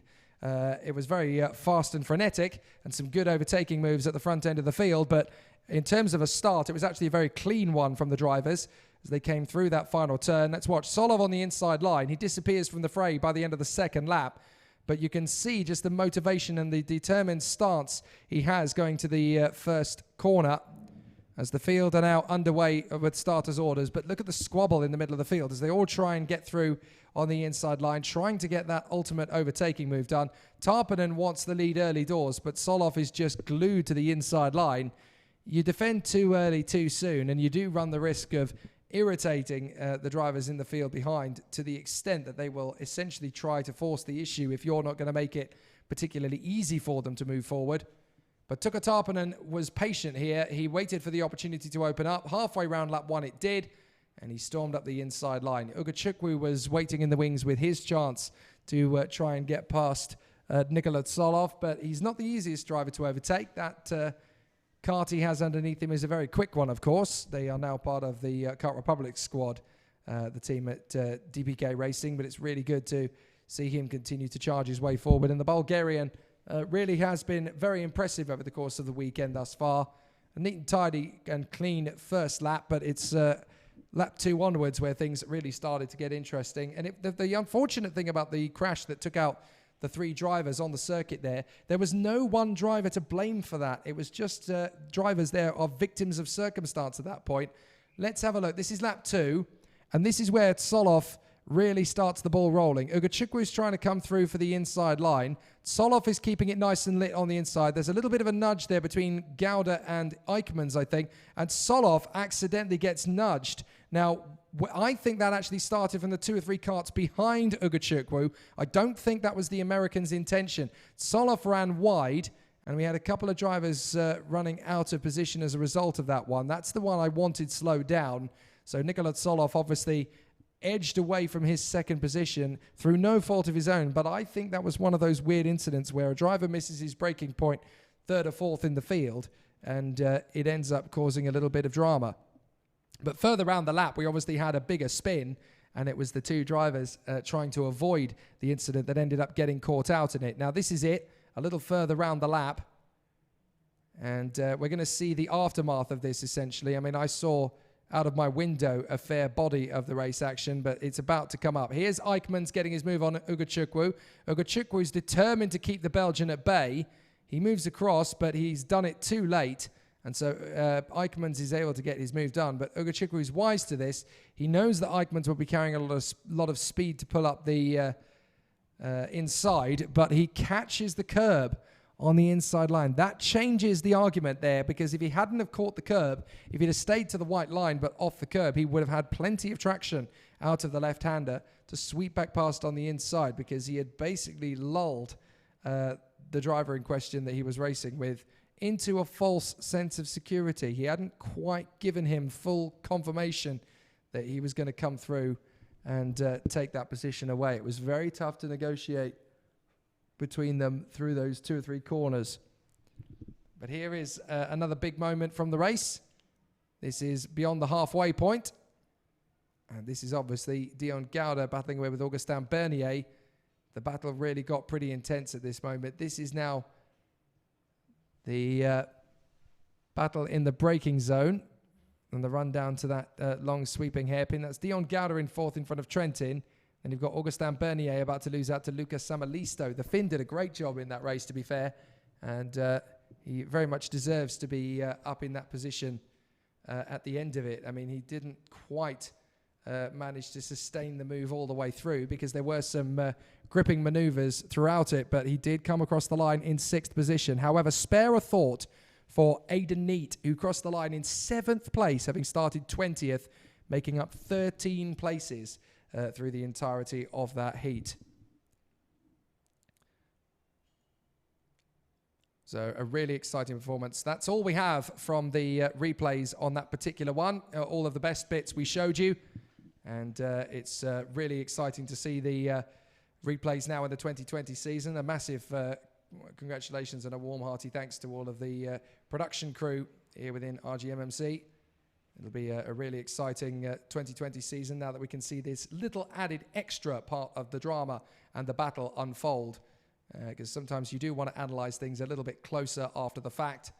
And we definitely get to see that now in fine style. 3 races remain this afternoon in the hottest part of the day. The air temperature is now about 37 to 38 degrees Celsius. It's slightly cooler than yesterday, but if you're out there, There are very few people who will be able to tell the difference, that is for sure. As Valerio Rinicella runs from the front of the grid in pole position. The very talented novice driver in junior, having come through for his first ever FIA Karting Championship weekend. It's always high pressure in this particular paddock. But he's there, having done a good job in 2 of the 3 races so far, and still a fair job in the 3rd one, to be honest, to grab a 2nd place finish behind Dion Gauda. So he currently leads at the interim. But will he lead at the interim when we go into the night time? That'll be the interesting factor. Igor Sapildo, from the front row of the starting grid, he said to me today, I'm going to win, so don't worry about it. And he was right. I should have put a bet on it, because it's very much the way that it's happened for Igor Sapil. He has put himself into a winning position, and he has shown his flair and speed. And the Czech driver is definitely a contender for the race victory this weekend in the final tomorrow. And so we'll need to watch out for how well he does over the course of these last 2 races. This one tonight, and then the other one tomorrow morning. Then Karel Pazovic lines up in 3rd position on the starting grid alongside Arvid Lindblad, 2 drivers that have run at the front of the field all the way through the weekend. And then, of course, we have the drivers on the 3rd row, the Jamaican talent for the Kart Republic Motorsport squad, Alex Powell, in his first season in the FIA Karting Championship. It always pleases me to see the new faces coming through and putting on a bit of a show in the junior category. Alongside him on the grid, it is the Belgian star Laurence Lesetua, who will put the LLK machine in 6th on the starting grid on the outside of the 3rd row. Then on the 4th row, it is the Forza Racing Xspirit chassis of Jonathan Waywat. And that is going to be an interesting run for the Dane. Alongside him on the grid, it is the Frenchman Arthur Rogion, and he has been very quick indeed over the course of this weekend. He's another name that we really need to focus in on through the course of this 2020 season, because he has definitely shown a few people up over the course of his first couple of heats. Enon Reshepi, one of the new stars in the FIA karting scene. He is there, the Swiss driver, in 9th position on the grid for the Kart Republic squad. And alongside him on the grid, it is the Swedish ace, and that is Axel Malja, who's already put on some very good performances this weekend in the Cosmic. So we've already had some really fancy race starts from them. On the 6th row of the starting grid, it is the German talent for the Tony Kart team. That is Maxim Rem, and he finds himself there in 11th on the grid on the inside of the 6th row. Beside him on the starting grid in 12th place, it is the Brazilian boy wonder, Emo Fittipaldi, or Emo Jr., as he is known. And it'll be interesting to see what he can do from the outside of the 6th row of the grid as he continues that illustrious family dynasty to follow in the wheel tracks of his father Emerson, and of course his other relatives who, well, there's numerous of them with the Fittipaldi name in motorsport. There's Wilson, there's Christian, there's Pietro, there's Enzo, and now there's Emo Jr. They just can't stop producing racing drivers in that family. Nasher Tunion is 13th on the grid, the Spanish driver on the inside of the 7th row. On the outside is the Russian ace Alexander Gubenko, who really put in a stunning effort in his previous heat. He's really starting to showcase the speed and the talent he's already had underneath him all along. And the only thing he's really had an absence of in the past is self-confidence. Well, today should give him plenty of that, as he's really starting to showcase what he can do, and some amazing overtakes in the battle with his teammate Axel Malja earlier on. Those two really are giving Cosmic plenty to shout about in this first weekend of the season. Miguel Pero lines up in 15th position on the starting grid. The E&TMC Motorsport driver who had an unfortunate occurrence in the second heat, but ever since then he's been charging his way back, made some amazing overtakes and climbed all the way up to 9th place in the earlier race. So this man definitely has what it takes to showcase some more talent. The young Luxembourger is next up in the mix, the 16th place on the grid for Maxime Furon-Castellin, who lines up there in 16th position on the starting grid for Forza Racing in his very unique graphic kit, which very much showcases the colours of the flag of Luxembourg. He's a very passionate young man, is Maxime Furon-Castellin, and he has plenty of speed and determination. He represented his country last year in the FIA Karting Academy Trophy, as well as the year before that as well. So the young man with definite power and pace. It's going to be interesting to see what he can do from 16th on the grid. 17th place is the Finn Alexei Jaleva. Another man with lots of ability and previous experience to take into this FIA Karting paddock weekend. There in 17th position. Alongside him on the grid, it is one of the local stars, Guillermo Delgado, for the Xspirit Racing team, as he lines up 18th position on the grid in his FIA Karting swan song here in Junior. And then in 19th position on the grid, it is Harley Keeble, always charging forward. He's made some amazing moves through the field over the course of today. He and his teammate Aidan Neate double-timed the field in one of their previous heats, but his comeback drives have been relentless and second to none over the course of proceedings thus far. So Keeble is definitely a name to keep an eye on as the racing progresses. And then alongside him on the grid, it is the Italian star for the Cetelar Racing team. That is Nicola Lacorte. And the Italian will want to keep charging his way forward. A lot of bad luck over the course of the weekend thus far, but there is still time for that pendulum to swing back in his favour. 21st on the grid, it is the highly rated Finn, that is Peak Abrahamsen, in the very unique colour scheme of his Mad Croc chassis, and even the helmet to match it. It was always a very cool colour scheme, but they are wearing it with pride here this weekend in Zuera. And alongside him on the grid, it is the Mexican star, Fernando Sotogallegos, who is actually running a helmet these days, which is fairly similar in colour scheme and dynamics to Fernando Alonso. Ironic, really, considering that that's his first name as well, Fernando Sotogallegos. So running in those colours as well. One might think he has a slight obsession with the two-time Grand Prix world champion. And fair play to him. You're absolutely allowed to. I know that there's still at this level, you've got to remember there are two types of racing driver in the junior category. There are the hobbyists and there are the future professionals, as I like to call them, the drivers who want to go all the way to the top of the sport. But you do have the hobbyists here as well who want to race against the top drivers in the field. And for those drivers, you can see quite a few tribute helmets in the field. I've noticed a few interesting colour schemes. I'm fairly sure that somewhere in the field there is an Ayrton Senna replica helmet. I can't remember whether it's a junior or a senior that wears it, but it's always very nice when you've got the passionate fans of motorsport in the field as well as on the sidelines as they show their colours very much with pride and grace and grandeur in the racing world.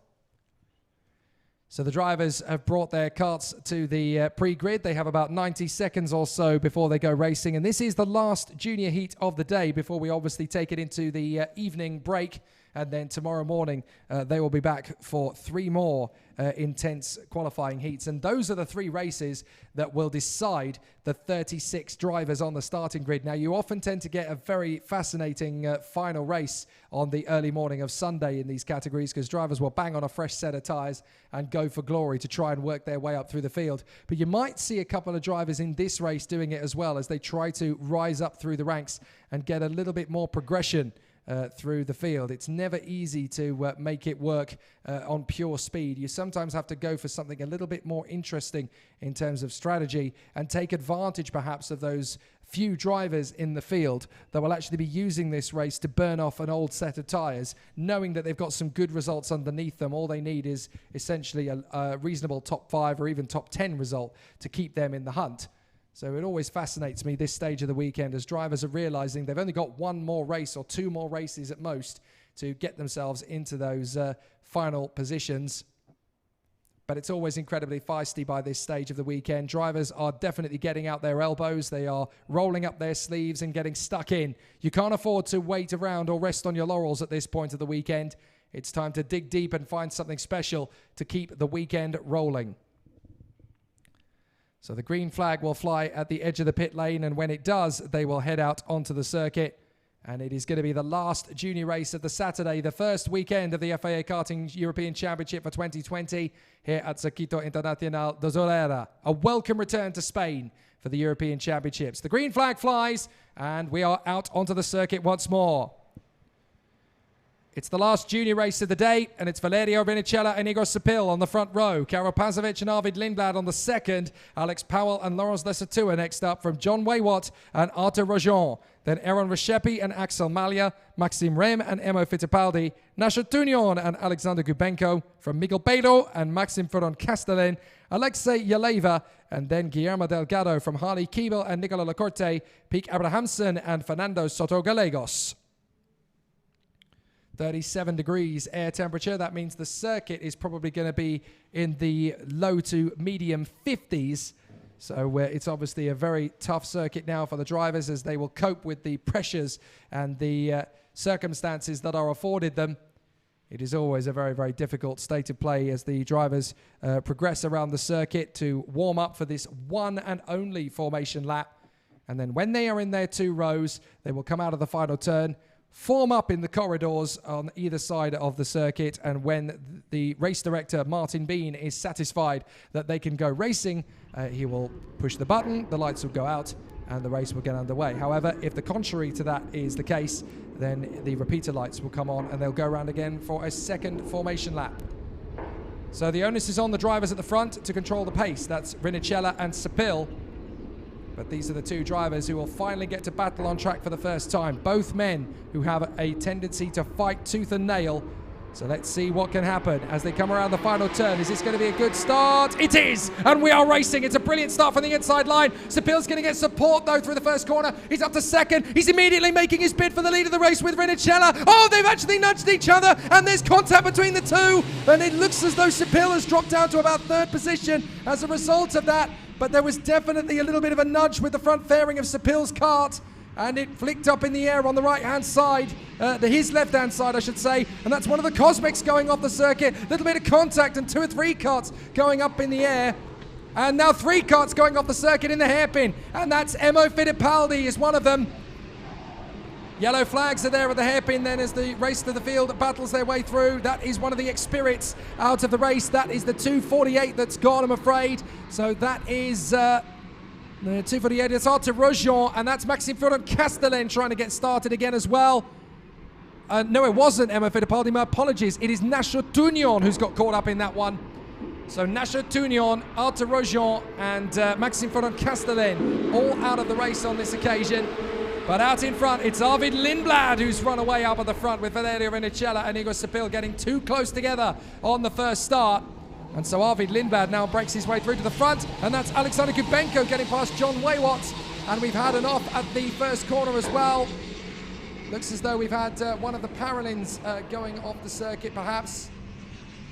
Trying to see if that's, or is that a separate incident? Now that's the 240 off at the first corner. So we had Guillermo Delgado off the circuit by the look of it. Then Ferrand-Castellan, Tunion, and Rojon all out of the race as well. So it's 2 separate incidents essentially, but it looks as though there could be 1 or 2 more as drivers are still working their way around the circuit. A little bit of dust kicked up further up the road. Lindblad is leading the way from Rinicella. Alex Powell is 3rd now ahead of Igor Sepil, and then Alexander Kubenko running in 5th position in front of John Waywat. And off the circuit, somebody going off the road and rejoining right in front of the fray. That's not gone well at all in the midfield. That looks like one of the Tony karts dropping down the order and losing a vast amount of time. I think that might have been Maxime Rem going off initially, and then we had somebody else going off the circuit. I think that was Miguel Beiro going wide. Meanwhile, Valerio Rinicella has got right up to Arvid Lindblad. And this is going to be an interesting battle between the 2 of them. Lindblad out in the lead, Valerio Rinicella in 2nd. Kart Republic versus Paralin. Then it's Powell, Sepil, Kubenko, Reshepi, Lesutua, Waywat, Pazovic, and Maxime Rem in front of Alexei Aleva and Harley Keeble. Then Axel Malia in 13th in front of Nicola Lacorte, Fernando Sotogallegos, and Miguel Beiro in front of Peek Abrahamsen and Emo Fittipaldi, who has dropped down the order, but that's in a separate incident as he tries to fight his way forward. They're coming up to the end of lap 3, which would mark the halfway point of the junior heat. And there's already several incidents from that first lap worth having a look at, as drivers are trying their best to get a maneuver or 2 up the order. Axel Malia's made the move on Harley Keeble in the last sector, but Lindblad and Rinicella are stretching away out front. Then Powell, Sepil, Kubenko, and Reshepi. Karol Pazovic has made the move past John Waywat now to get up into 8th position, and Emo Fittipaldi has got past Peek Abrahamsen. But here comes Valerio Rinicella right in behind Arvid Lindblad. He's not going to make the move yet, but Sepil certainly is going to make the move on Alex Powell. Now I'm hoping that that little bit of contact on the first lap between Rinicella and Sepil, because we saw Sepil's front fairing rise up a little bit on the right-hand side, on the left-hand side of the kart, sorry, on the approach to turn 2. I'm hoping that is not going to result in a loose front fairing. It might just be that it's nudged in position and he can continue on again. I wouldn't suggest anything at the moment. I can't really see the position of the front fairing, and certainly wouldn't be qualified enough to make a judgment from a distance. But up the inside comes Kubenko. He makes the move on Alex Powell for 4th position. This is a great resurgence in these last 2 heats from Alex Kubenko. The Russian really is charging forward, and it's great to see him putting on such a burst of speed in the latter stages of the weekend as he fights to get himself into contention. Lindblad and Rinicella still dueling for the lead with 2 laps to go, and Rinicella will want to make this move on Lindblad as soon as is possible.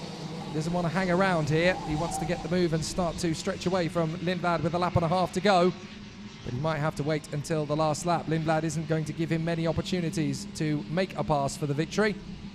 Igor Sapil running well in 3rd from Kubenko and Powell, then Lesetua, Waywat, Reshepi, Rem and Pazovic in the top 10. Then Alexei Yaleva from Axel Malia and Harley Keeble, Nicola Lecorte in 14th from Miguel Beiro, and then Emo Fittipaldi in front of Felix Sotogallegos and Piek Abrahamsen. And that's Yaleva through into Karol Pazovic. So Alexei Yaleva has now gone into P10. So Karol Pazovic demoted down into 11th for the moment as the leaders come through on the final lap. Has Lindblad opened up the taps now for a couple of qualifying laps? Because if he has, he's going to stretch out enough of an advantage over Rinicella to be quite comfortable to the flag, as Kubenko sets the fastest lap of the race in his bid to close up on Igor Sapil for 3rd. And the Russian's got a good run. He might be able to storm up the inside in turn 4. He can't quite get close enough, but he's certainly going to try and make his bid to close up on Igor Sapil now, as Lindblad leads the way from Rinicella by enough to be fairly comfortable. Kubenko still has a few chances left on this lap to try and snatch 3rd position away, but Lindblad and Rinicella have really driven away from the rest of the pack. Let's see if there's going to be any major changes here for Sapil and Kubenko. Well, so far so good for Sapil, but Kubenko is going to give it one final effort into 3rd position out of the right-hander and into the left. Is he going to get there? Well, no, Sapil's going to defend, but Kubenko's got space to make it on the inside line, and Kubenko snatches it in the final turn. Lindblad is going to get the victory. Rinicella is going to get 2nd. Kubenko is going to race for the line for 3rd, and he's got it. Kubenko snatches 3rd in the final corner. Ecstatic from the Russian as he manages to pit Igor Sapil to the line there. Alex Powell in 5th place from Laurence Lesetua in 6th. So it is the Brit, the Italian and the Russian in the top 3. Excellent racing. And Arvid Lindblad continues his excellent form over the weekend thus far. He doesn't have too many concerns at this point. His speed and his consistency are keeping him very much at the front of the field here in the junior brigade. Arvid Lindblad from Valerio Rinicella. Alex Kubenko is 3rd from Igor Sapil. Alex Powell in 5th from Laurence Lesetua. Aaron Reshepi and Jonathan Waywat. Then Karol Pazovic and Axel Malia. Maxim Rem and Harley Keeble just outside the top 10 for the Tony Car Factory team. Miguel Beiro and Nicola Lecorte from Alexei Yaleva and Emo Fittipaldi. Then Fernando Sotogallegos and Piek Abrahamsen. And of course, we lost the 4 drivers on the first lap. Artur Rojon, Nacho Tunion, Maxim Ferron Castellan and Guillermo Delgado. Fascinating duels in the junior category today. They will be back, of course, the juniors, ready for the final heat of the weekend for each driver, and that, of course, is happening tomorrow. But it's always very, very difficult and very tricky in the latter stages of the competition. The drivers all feel they have what it takes to get to the front, and they know that they've only got 1 or 2 chances to make it happen, and drivers just want to go gung-ho for victory.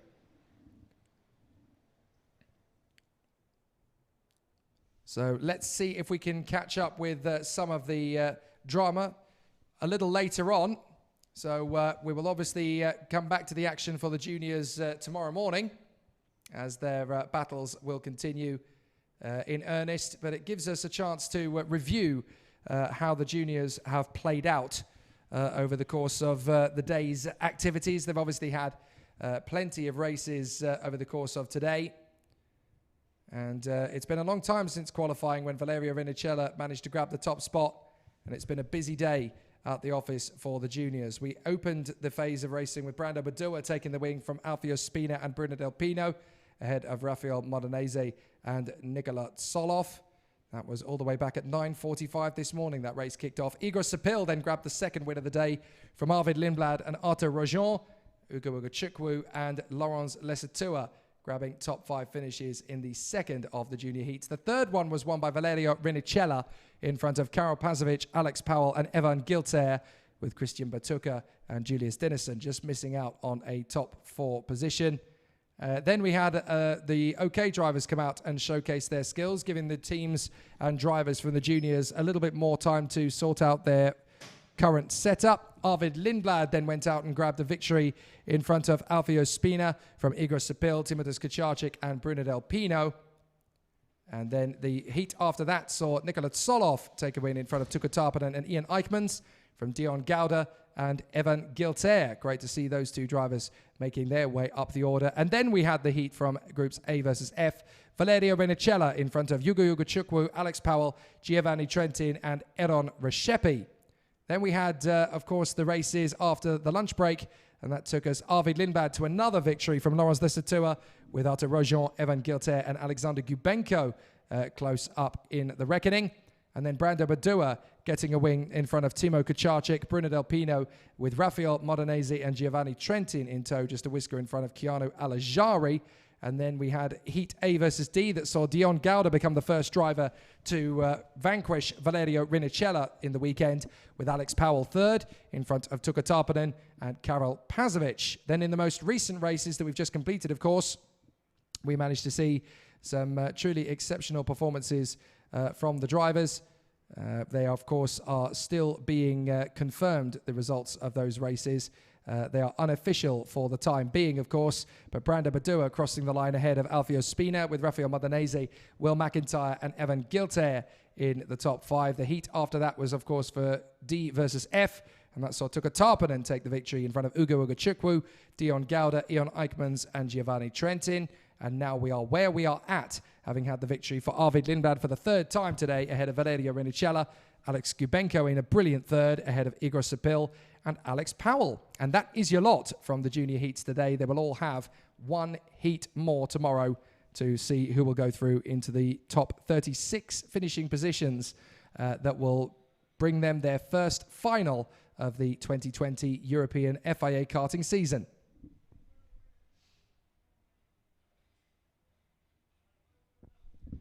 So the OK drivers will finish their day of activity up next. The next race for the OK drivers taking place in about 11 minutes' time. And we will obviously have the drivers from groups A versus C and then B versus E to take us around 9 laps each in those heats. Let's take a look at some of the action from the previous encounter, qualifying heat A versus C, where there was all sorts of drama and pandemonium on the first lap. Certainly at the start, clean as a whistle, and a textbook getaway from Rinicella at the front end of the field as he stormed his way through. But Igor Sepil, look, you could see there the front fairing just coming up on the inside right of Sepil, and that's a little bit of damage to the front fairing. I don't know whether that's a loose front fairing or whether that can be classified as just a little bit of a damage. And it certainly didn't look like there were many problems. But then drivers going off the circuit and rejoining in the field, it took several drivers off the racetrack. And then we had a big pile-up into the hairpin with 3 drivers going off together. Artur Rojon, Nacho Tunion and Guillermo Delgado, with Maxime Furon-Castellan involved in a separate incident around the circuit. So there's Guillermo Delgado. And then we had the Spanish driver, Nacho Tunion, trying to get going again. Maxime Furon-Castellan had spun off and gone off right onto the far side of the circuit. But it was all done for him. But then we saw some great moves from Alex Powell, who managed to take advantage of the little moments of hesitation from teammate Igor Sepil.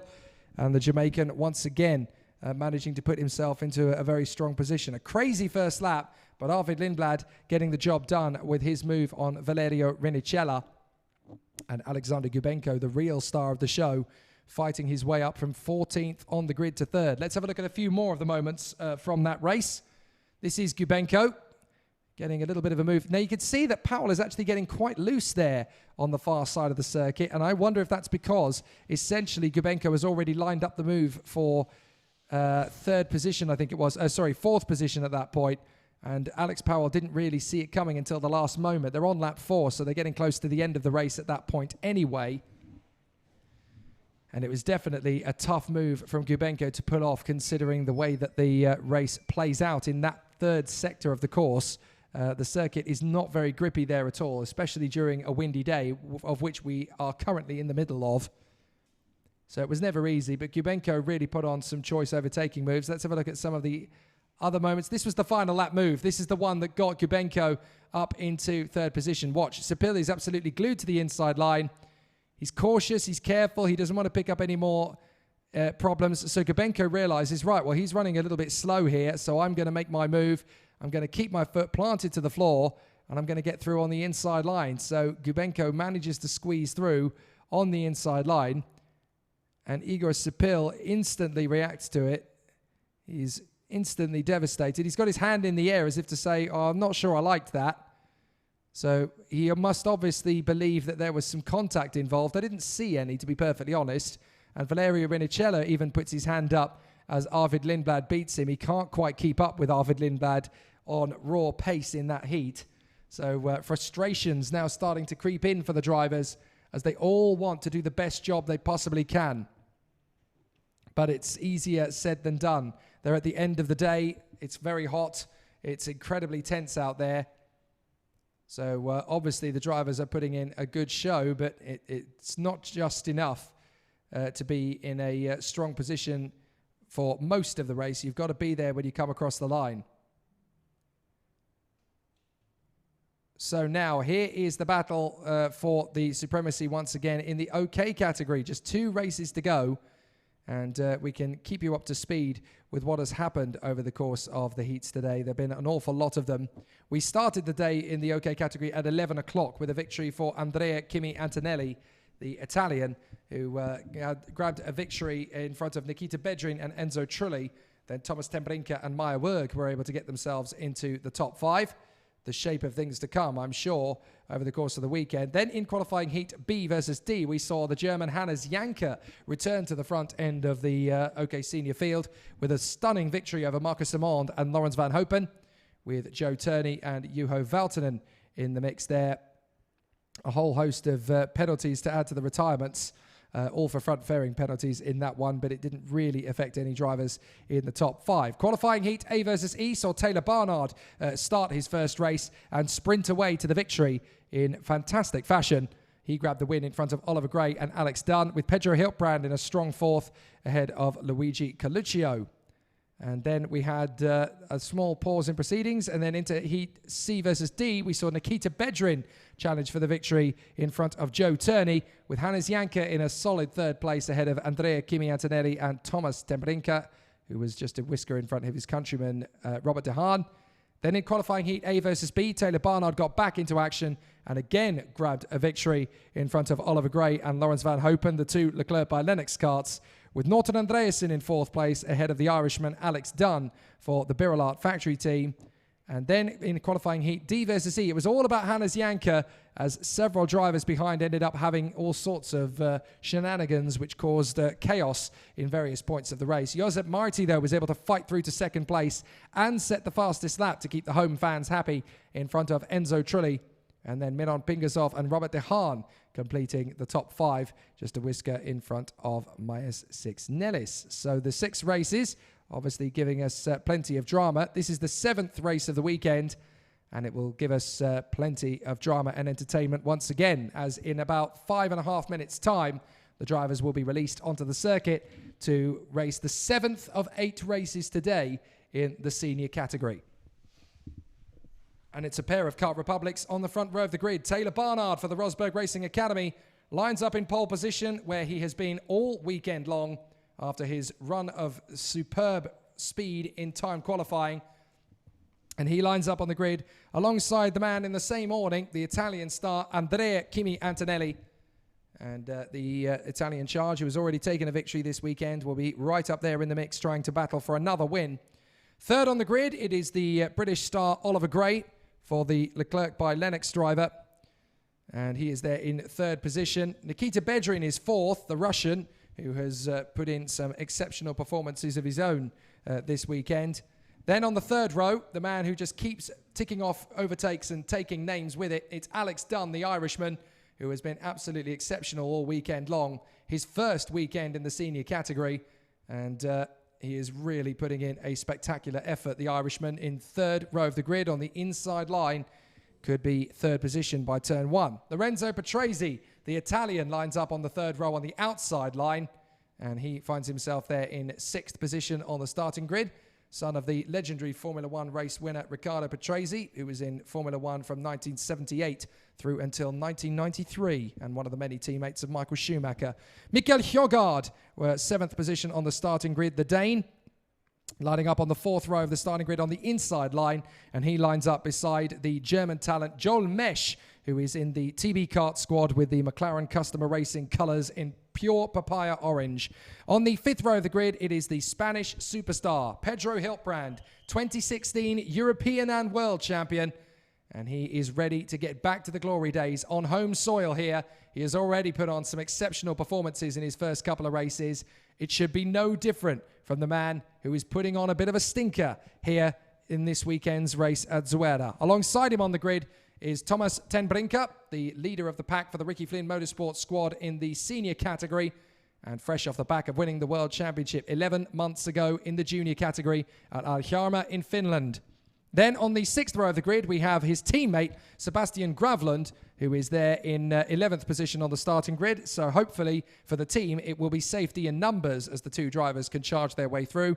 And in 12th position on the starting grid, it is the Portuguese ace, Pedro Perino, who has represented his country in the FIA Karting Academy Trophy and is certainly becoming a star to watch over the course of this senior weekend. 13th on the grid, it is the British powerhouse that is Clayton Ravenscroft. Unfortunate in the previous heat, caught out after a spin and unable to restart, but his speed and his racecraft up until that point were definitely ecstasy to behold.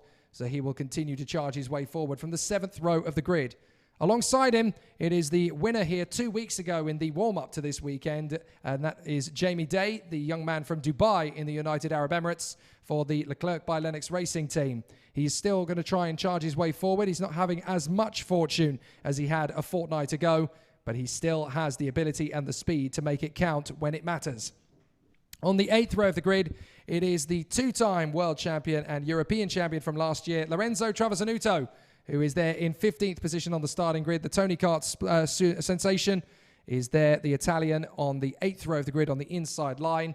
Nicolas Baptiste, the Colombian, will line up in 16th on the starting grid. His new berth at the Ward Racing team serving him very well indeed and rounding him into a very fast athlete. They do turn them out well at Ward Racing, you have to say.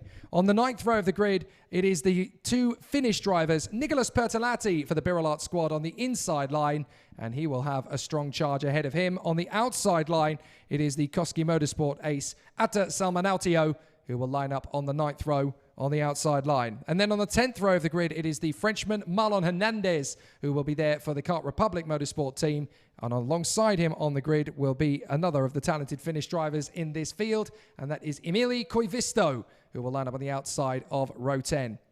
Then it is the Spanish charge, Ayrton Fonseca, once again in the M2 CRG paddock, and he will be there in position for P21 off the grid.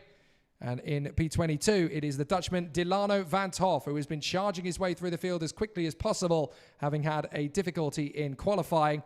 He will no doubt be pushing very hard indeed to make sure he's in the final 36 once more.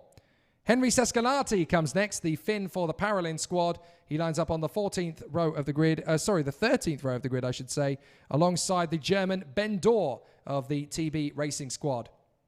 Then it is the Romanian star Alexandru Iancu, who is there for the Xspirit Racing team in P25. With the Ayrton Senna tribute helmet, it is the fabulous Daniel Gonzalez, who lines up 26th on the starting grid. And then in 27th, it is the Swedish female Cecilia Hedqvist for the Ward Racing team on her trusty Cosmic. So the 27 drivers will go to battle once again. They only have 36 places available in tomorrow's final and 64 drivers trying to get there. So they know how tough the racing is going to be in these final two OK heats over the course of this evening and tomorrow. So the drivers head out, and it's Taylor Barnard from Andrea Kimi Antonelli on the front row of the grid from Oliver Gray and Nikita Bedrin, Alex Dunn and Lorenzo Patrese from Mikael Hjorgaard and Joel Mesh, then Pedro Hiltbrand and Thomas Tembrinka, Sebastian Gravlund and Pedro Perino, Clayton Ravenscroft and Jamie Day from Lorenzo Travasanuto and Nicolas Baptiste, then Nicolas Bertolatti and Atasama Daltio, Marlon Hernandez and Emily Koivisto, Artem Fonseca and Delano Van Toff, Henry Sascalati and Ben Dorr, then Alexandro Iancu, the wildcard Daniel Gonzalez, and Cecilia Hedqvist in the Ward Racing Cosmic. So the 27 drivers weave their way around the circuit, and of course at an air temperature of 37 degrees Celsius, a couple of minutes to 6 p.m. local time. This is when the circuit is at its hottest, its most intense, and certainly its most challenging for the drivers out there. They'll all want to put on a pretty exceptional run of things at this point in proceedings.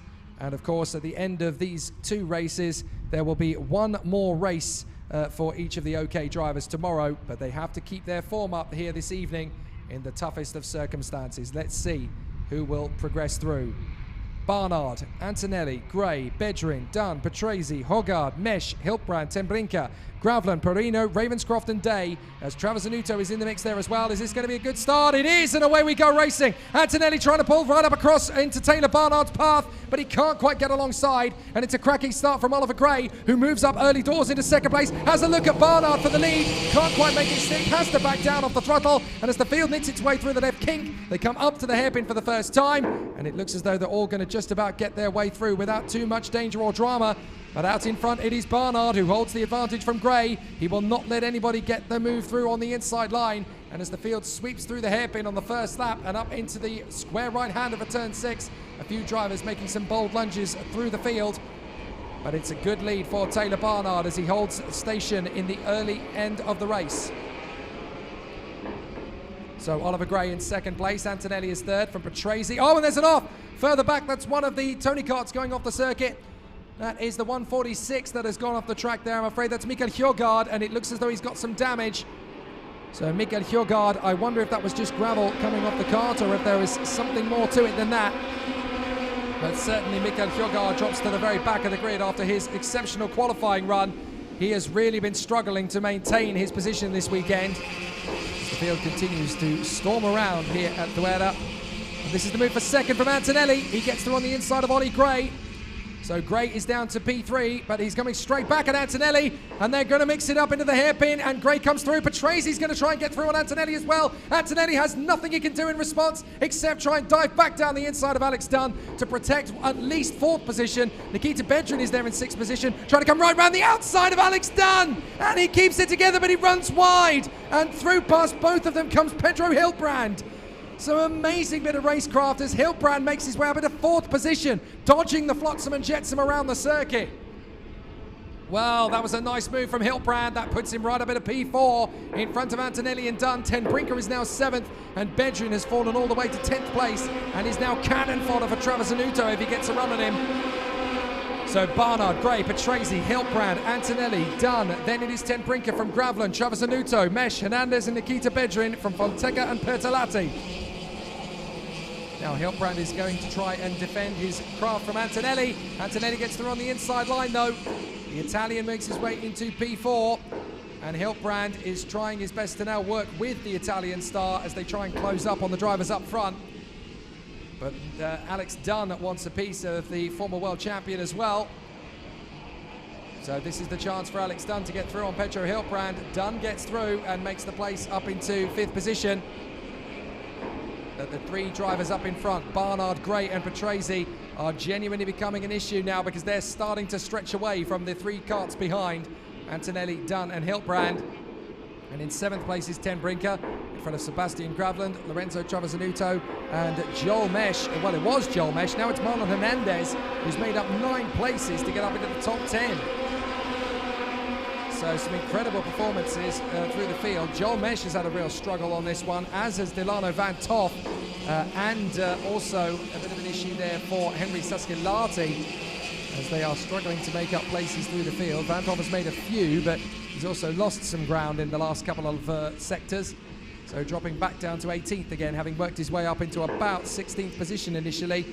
Jamie Day and Delano Van Toff now making their way through at the expense of Joel Mesh, who's really struggling in this race in the TB kart machine. But Barnard leads. Ollie Gray in second place. Lorenzo Petresi trying to catch up to him in third. And then the likes of Antonelli, Dunn and Hiltbrand having a nice little duel for fourth position. Although I say duel, it's only between Dunn and Hiltbrand now because Antonelli is closing right up on the back of Lorenzo Petresi. So this is going to be an interesting one as the field continues on its way round. Taylor Barnard from Oliver Gray, Lorenzo Petresi, Andrea Kimi Antonelli, Alex Dunn.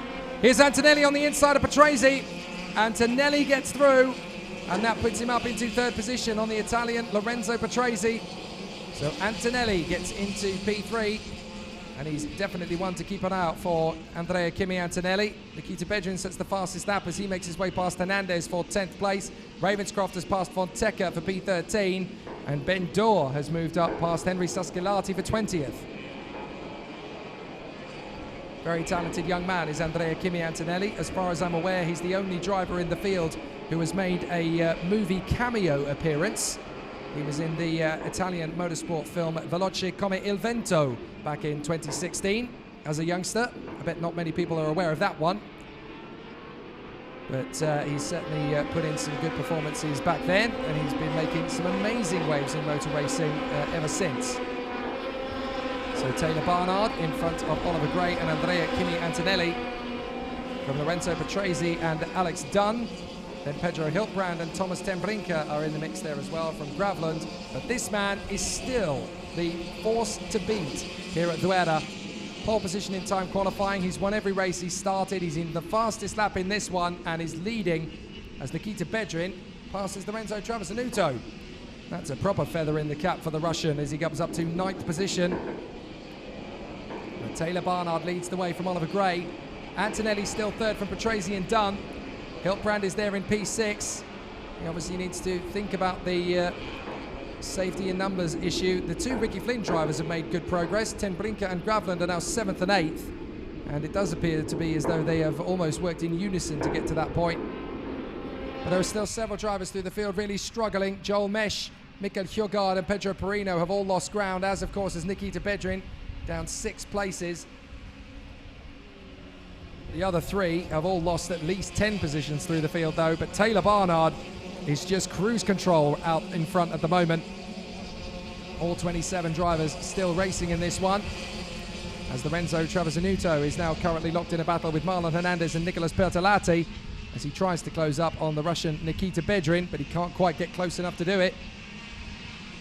Meanwhile, we've had Atasal Manautio and Henry Suscalati make their moves on Ben Dorr, as Alex Dunn has caught right up to the back of Lorenzo Petresi in the hunt for 4th position. He really does seem to be at home on this Birolart chassis.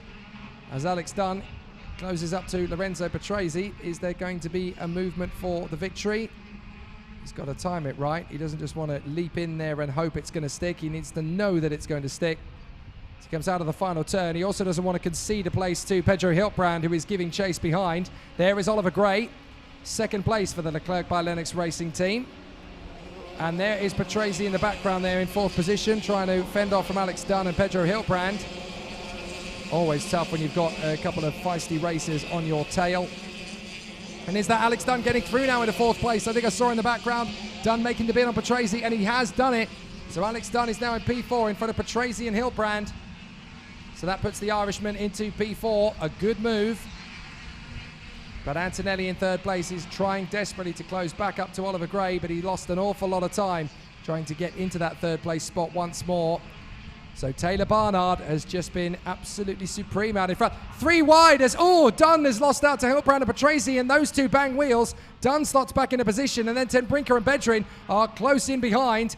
Dunn goes wide, ten Brinke gets through on the inside line. Dunn slots back in between the Dutchman and the Russian as Bedrin tries to come for the move. Ten Brinke gets alongside Lorenzo Petresi, and they're going to scream over the line side by side on the final lap. Ten Brinke holds the inside. Petresi will not concede the place, and it's going to be close as ten Brinke has to stop back in behind him. Wow, that was brave from Lorenzo Petresi. Ten Brinke now going for the move on the inside of the hairpin, and this time he sorts it out. So Thomas Tembrinka is up into P5, and that will give the Dutchman plenty of confidence this weekend. Bedrin up to 7th, Graveland up to 8th, Alex Dunn down to 9th, and Travis Zanuto down to 11th at the expense of Nicholas Pertolatti. But this final lap is going to be a tough one for Tembrinka to hold on to 5th. Patrese going to make the lunge up the inside. Tembrinka shuts the door. Well defended by the Dutchman. And now Bedrin's going to have his move on Patrese. He gets through on the inside. Patrese's cannon fodder for the rest. Dunn gets through. Hiltbrand gets through. Hiltbrand's already long gone. I do apologize. But Graveland's through. Dunn's through. And Patrese is just now trying to hang on by a thread before Pertolatti comes by. But Taylor Barnard dominates as he gets the win in front of Gray and Antonelli. Hiltbrand is 4th over the line. Tembrinka is 5th. And Bedrin fights back to P6 after a gripping race. All sorts of wheel-to-wheel action in that one from the OK Seniors. They gave us plenty of entertainment. But despite the latter stages where Barnard was just easing down off the throttle a little bit, Oliver Gray knew he had been beaten. Antonelli in 3rd position, but Taylor Barnard remains unbeaten this weekend. And that is exactly the way he likes it. So Taylor Barnard opened his account for 2020 unbeaten with another victory. Oliver Gray in 2nd, Andrea Kimi Antonelli is 3rd, from Pedro Hiltbrand and Thomas Tembrinka, then Nikita Bedrin and Sebastian Graveland, Alex Dunn and Lorenzo Patrese from Nicholas Pertolatti in 10th. Then it's Lorenzo Travasanuto in front of Marlon Hernandez and Clayton Ravenscroft. Ilana Van Toff fights the 14th in front of Jamie Day.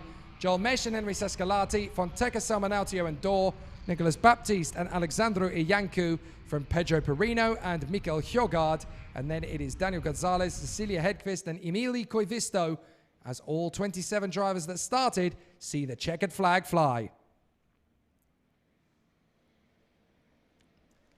Well, to all of the people here at the side of the circuit who are enjoying the great racing action, we are obviously very much enjoying your company and enjoying the entertainment and the drama we're providing. But a reminder to all of the people here at the side of the circuit, please remember to wear your masks. It is mandatory. It is compulsory. There is no decision in the matter. There is no option that you can take on this one. It is mandatory. So wherever you are, whether you be in the paddocks, in your awnings, whether you be in the holding area, on the pre-grid, on the dummy grid, or in the grandstands, please make sure that you are wearing your masks at all times. It is compulsory and it is absolutely obligatory. So please make sure you wear them. If you are not able to, or if you are choosing not to, you will be asked to leave. So please make sure that you wear your masks at all times. Thank you. So thrilling activity from qualifying heat A versus C. Let's look back over some of the highlights. The start was pretty electrifying through to the first corner. Taylor Barnard yet again, however, able to cement his rhythm at the front. It was so close between him and Oliver Gray. Gray deciding, well, let's go for it. We may not get another opportunity to make an overtake on Taylor Barnard. And he was absolutely right. He didn't get another chance. So unfortunate for him that it didn't quite work out. But the drivers through the field, despite the close nature of the battles within this circuit, nobody got spat out to the scenery. Nobody got shoved off the racetrack as far as I could see. And there were certainly no retirements.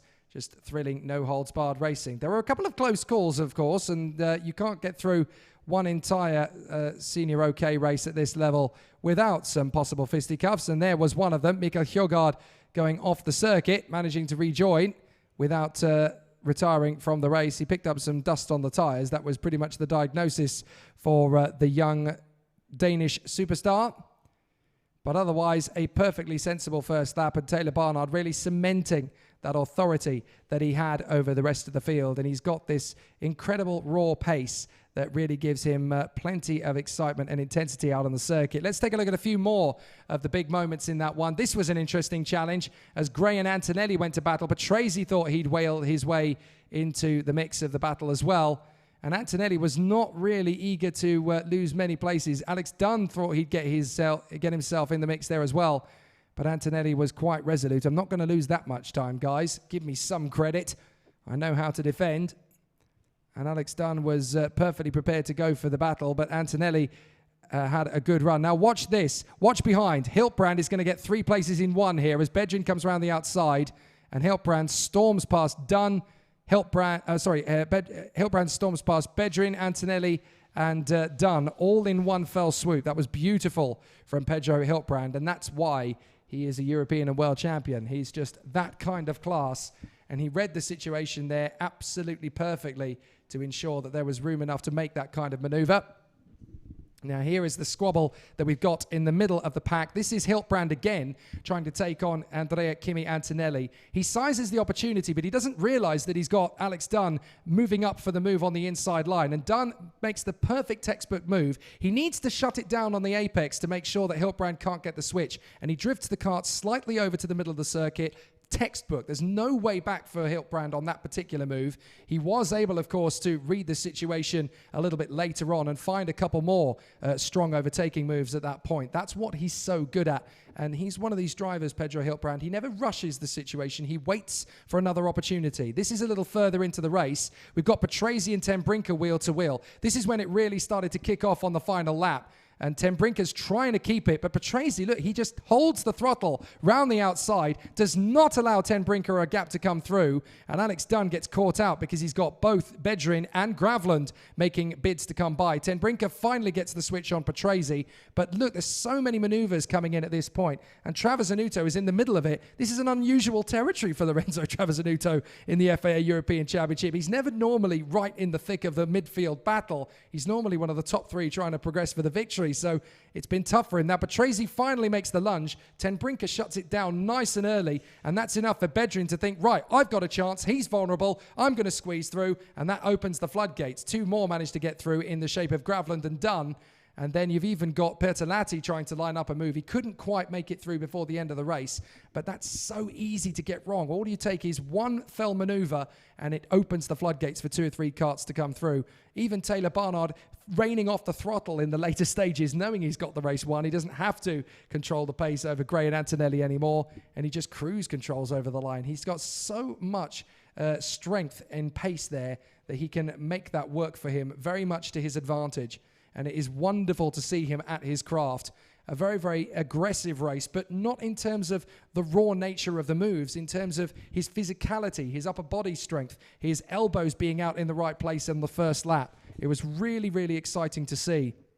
And we got some fantastic duels from them in the first lap. So there's a suggestion that maybe Barnard could be beatable in the races tomorrow if the right driver makes the right move, but it's got to be quick, as Oliver Gray proved on that first lap. If you don't get that move on the inside line as soon as it's possible, then he might not be easy to pass for the entirety of the race. So an interesting battle for all of the competitors throughout, and into qualifying Heat B versus E we will go.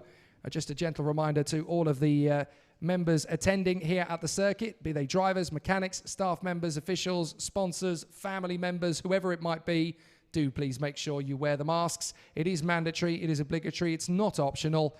We are obviously in the middle of trying to race against COVID, and we are a united community. We want to try and stop and thwart the spread of the virus. So please ensure that you are wearing your masks at all times. It is obligatory. It is standard practice now here in Spain, whether you are outside or inside. We know it's hot. We know it's tough. But the option is we stay home and don't race. It's as simple as that. And we would all rather go racing. So please make sure that you are wearing the masks at all times. It is not optional. It is obligatory. So please make sure you do so at all times in the paddock. Thank you.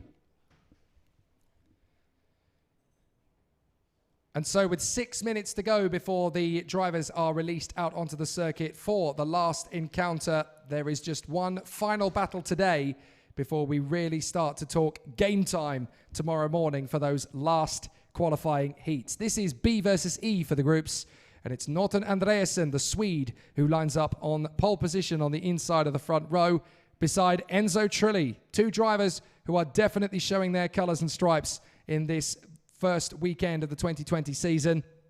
Lining up on the second row of the grid for the Leclerc by Lennox team that he has just joined is Lawrence Van Hopen, and he is very much one of the fastest men in the OK category now, having made the switch successfully. He is now one of the drivers to contend with, and at the start of the race, he has a good chance here to move into second place from the inside of the second row. Alongside him on the grid is the Italian who's been plagued by bad luck this weekend, Luigi Coluccio, Nobody's going to question how fast he is because he's right up there at the front of the field on merit. He just needs a little bit of fortune to come his way now. But he's moved to the Cosmic team with plenty of gusto and determination. He's almost certainly going to be a contender for the title this year. Hungary's Levi Revej finds himself on the inside of the third row, and it's been great to watch him evolve into a bit of a superstar driver. He was consistent last year, but he wasn't as fast as he has proved to be at the start of 2020.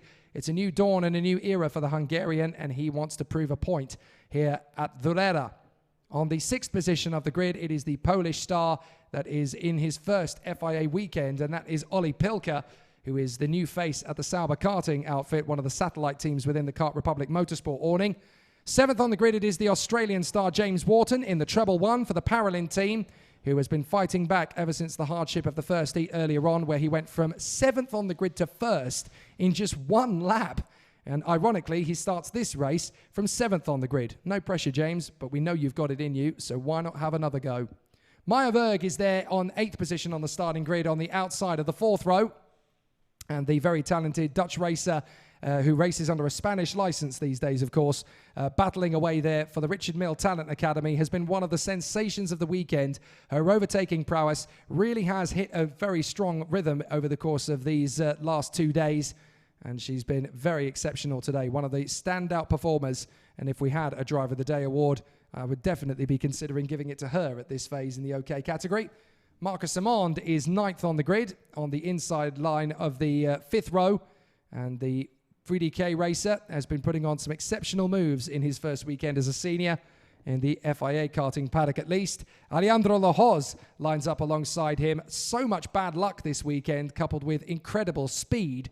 But the Kart Republic España driver is certain to get another crack at the top spot in this heat from inside the top 10. He knows the circuit well. He knows the kart even better than that. So he has every opportunity to surge forward. Juho Valtonen lines up in 11th position on the grid. The Finn for the Pantano team. He lines up beside the Spanish charge Maximus Meyer, the sole representative of the CV Performance Group squad run by Jochen Scheidler. And then 13th on the grid, it is Lorenzo Risico of the Pantano squad, this new satellite operation of Kart Republic. He is there in 13th on the grid alongside the Spanish charge for CRG, Genis Savico. And then 15th on the grid, it is the German star for Paralin, Hugo Sasa, who lines up beside Brazilian star Rafael Chavez Camara. 16th on the starting grid for him. And then 17th place on the grid will be the fellow Brazilian in the Paralin, Matias Morgato, who lines up beside Mikel Paparo, the Praga driver, who lines up 18th on the grid. Then it is the French talent Florian Rousseau, who lines up beside Finland's Rasmus Jutsemis, the CRG driver from Finland. And then for France, it is Hugo Besson, who is there for the VDK racing team, 21st on the grid, alongside the DR Modena driver, and that is the Korean Warang Kim. Also from Asia and from Thailand in particular, Sutumno Thanapongpan of the Biralat squad lines up in 23rd, alongside the Ukrainian star and winner at Sarno last year in the FIA Karting Academy Trophy, Alexander Partishev, now a senior and now in at Ward Racing aboard his Tony Kart. And then the final row of the grid is taken up by the Spanish star Hugo Belda in his ENTMC Motorsport run Tony Kart Vortex. And then it is the Portuguese driver and the second driver in the field for DR Modena, and that is Thomas Guedes. So one final hurrah this afternoon in the sizzling heat of the Zuera, and it's been very exciting stuff thus far over the course of the weekend. 37 degrees air temperature, which is actually slightly cooler, would you believe, than we had yesterday. The wind has picked up a little bit here as well to give us plenty of drama and excitement. But for these OK drivers, they know that after this race, they'll only get one chance to book their place in the top 36. So this is an important race to get right. And with obviously all of the difficulties and the extremities of the loose grip surface, and obviously the heat and intensity that the drivers will feel at the wheel of the kart, there is so much at stake, and they have to put on a really strong performance from the competitors. So this is going to be a really strong run for the drivers. 30 seconds until the drivers are released, but they will head out onto the circuit in fine spirits and in pure speed as Taylor Barnard and Oliver Gray are watching from the sidelines after their impressive performance. Norton Andreasen and Enzo Trulli will head the field out onto the circuit for what promises to be a thrilling 15 kilometers around this exciting Zuera circuit. But who will get the victory from the front end of the field? Will it be Andreasen or Trulli that get to the first corner first? Time to find out. No more speculation. Time to race.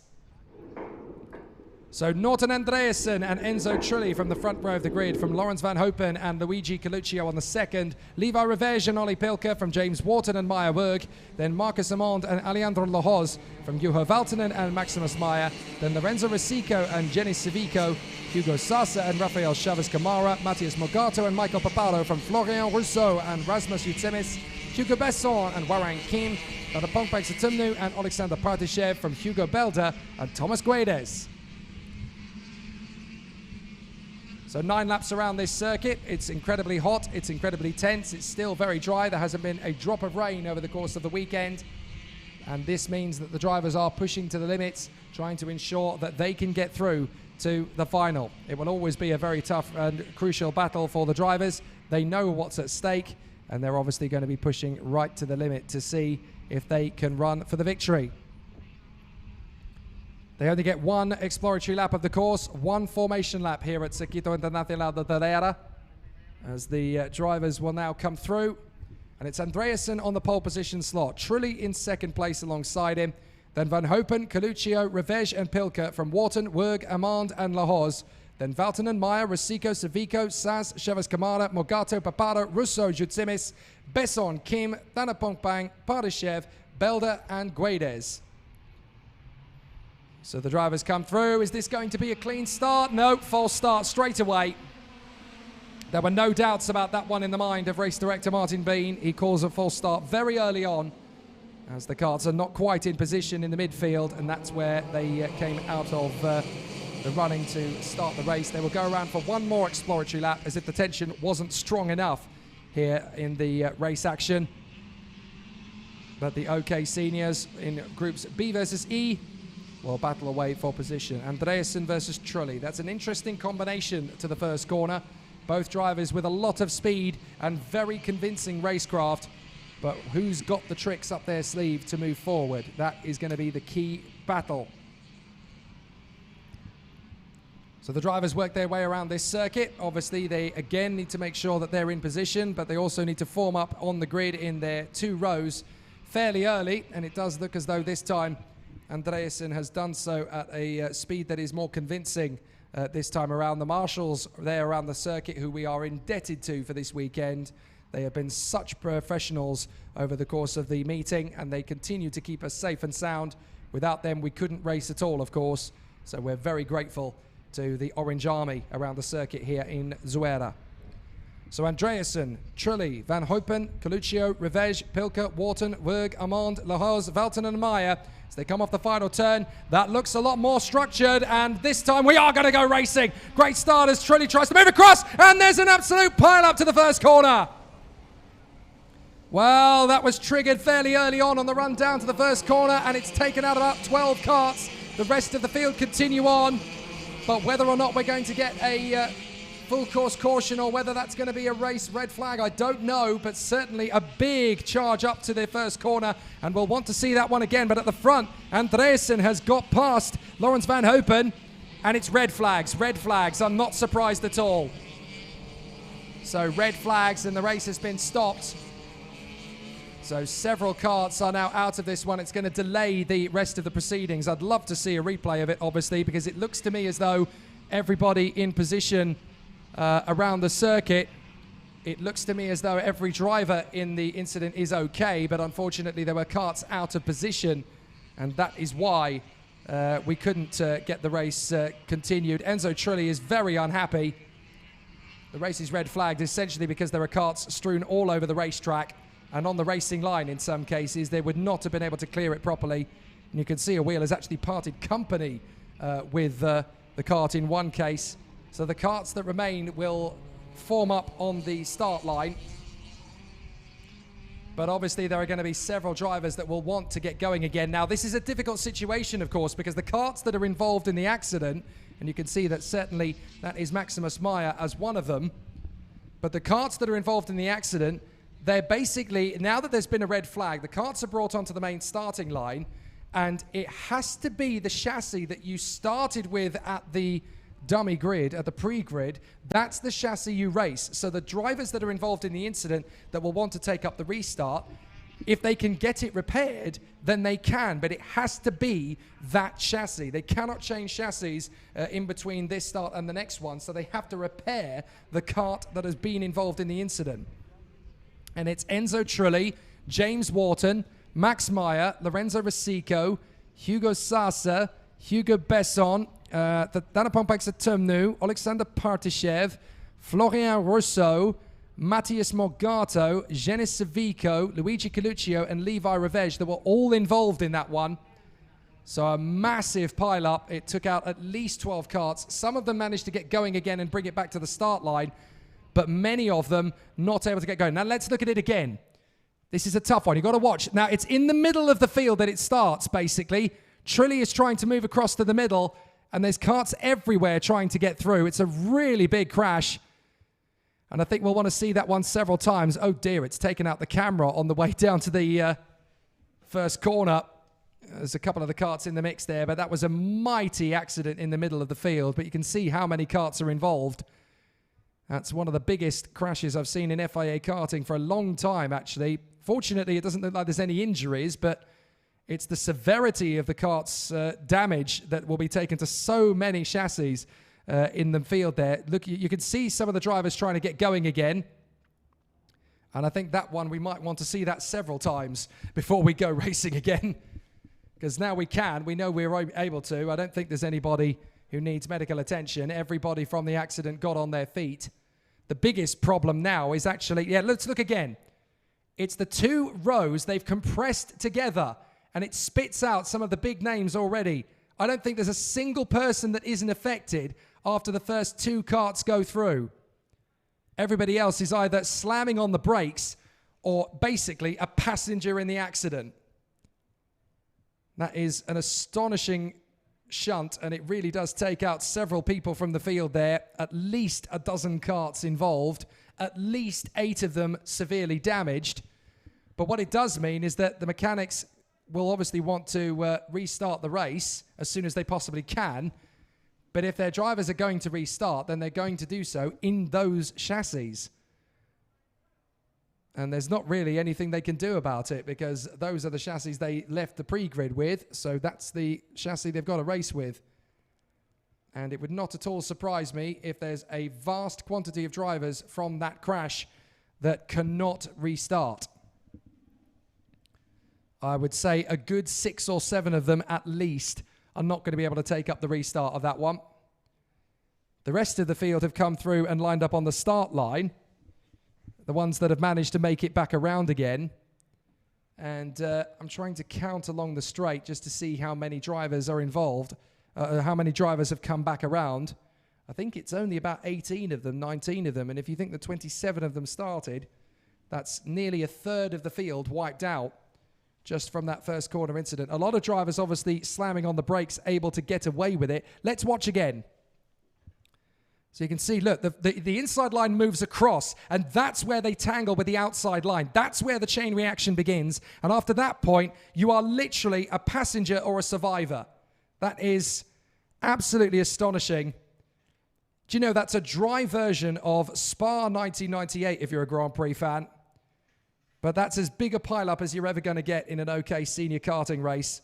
Fortunately, not a single driver appears to be injured, but their karts are basically scrap iron now, for a handful of them at the very least.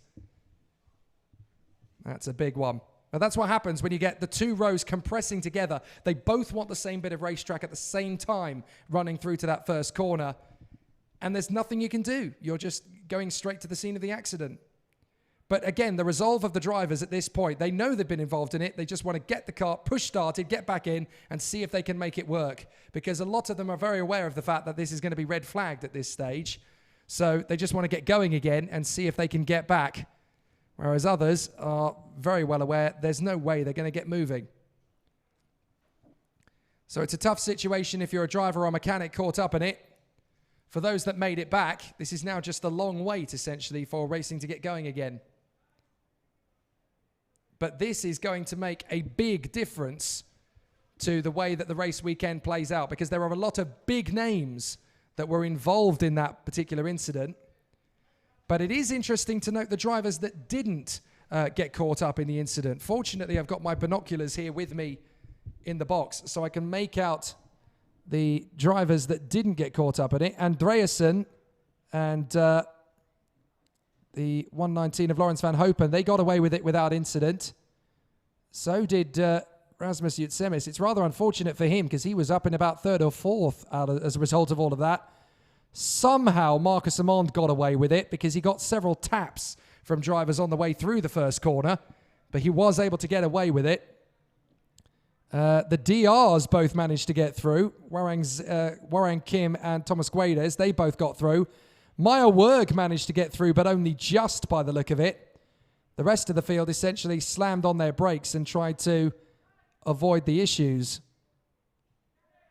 But it's a fascinating situation.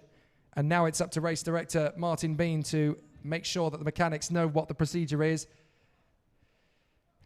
But obviously in the FIA Karting European Championships, there are certain rules and regulations and procedures they need to do. So he's gathering all of the mechanics round, and he will explain to them what the procedure is. But it's a big crash. It's one of the biggest I've seen in the FIA Karting Championship. But fortunately, all of the drivers involved are okay. That is the main thing.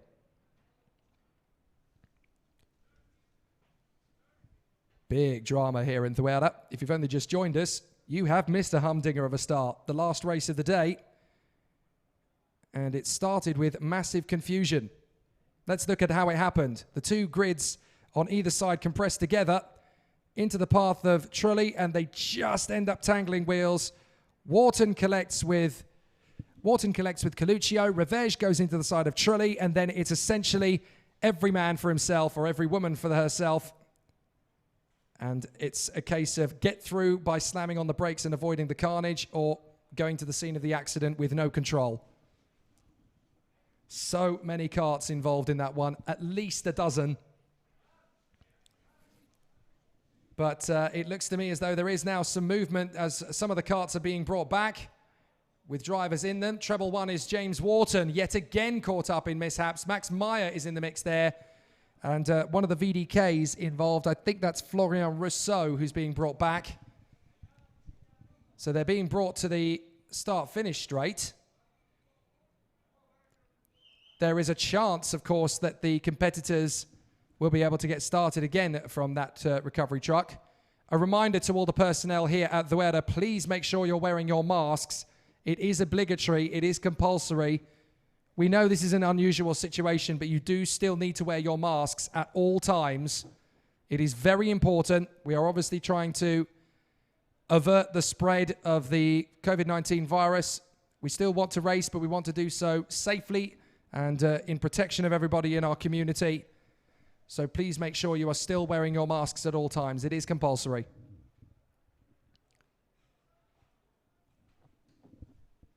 Am I a sucker for punishment, or do I just love a bit of drama? Because there's definitely a massive amount of it down here on the start-finish line now as a result of that.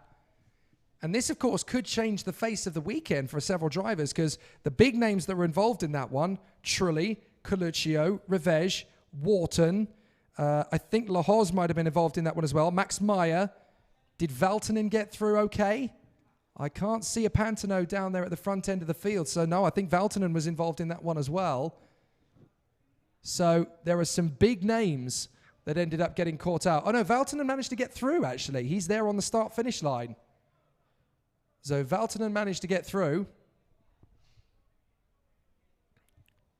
So, now the sole mechanics to the drivers are allowed to take their trolleys out onto the circuit.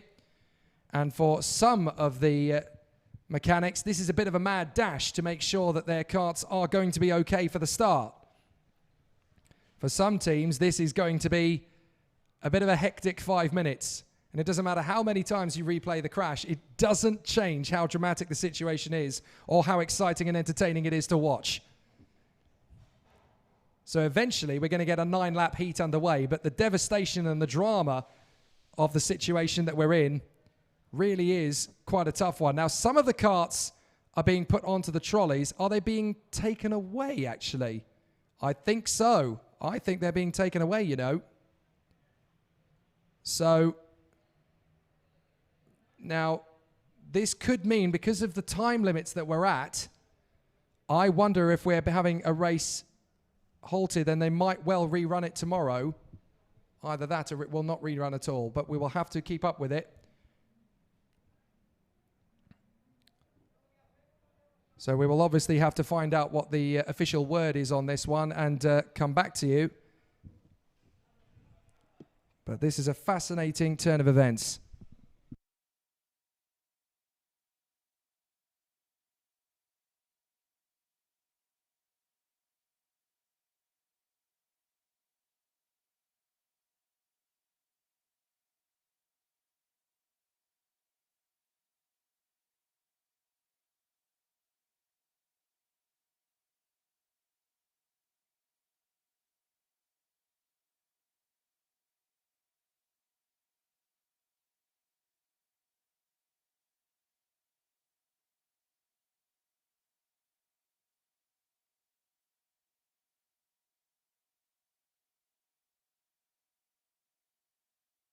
Well, I have had official confirmation of what is going to be the procedure. So all of the karts have been removed from the start-finish line. They will be taken back to the pre-grid where they can be repaired and worked on, and then it will be a complete restart.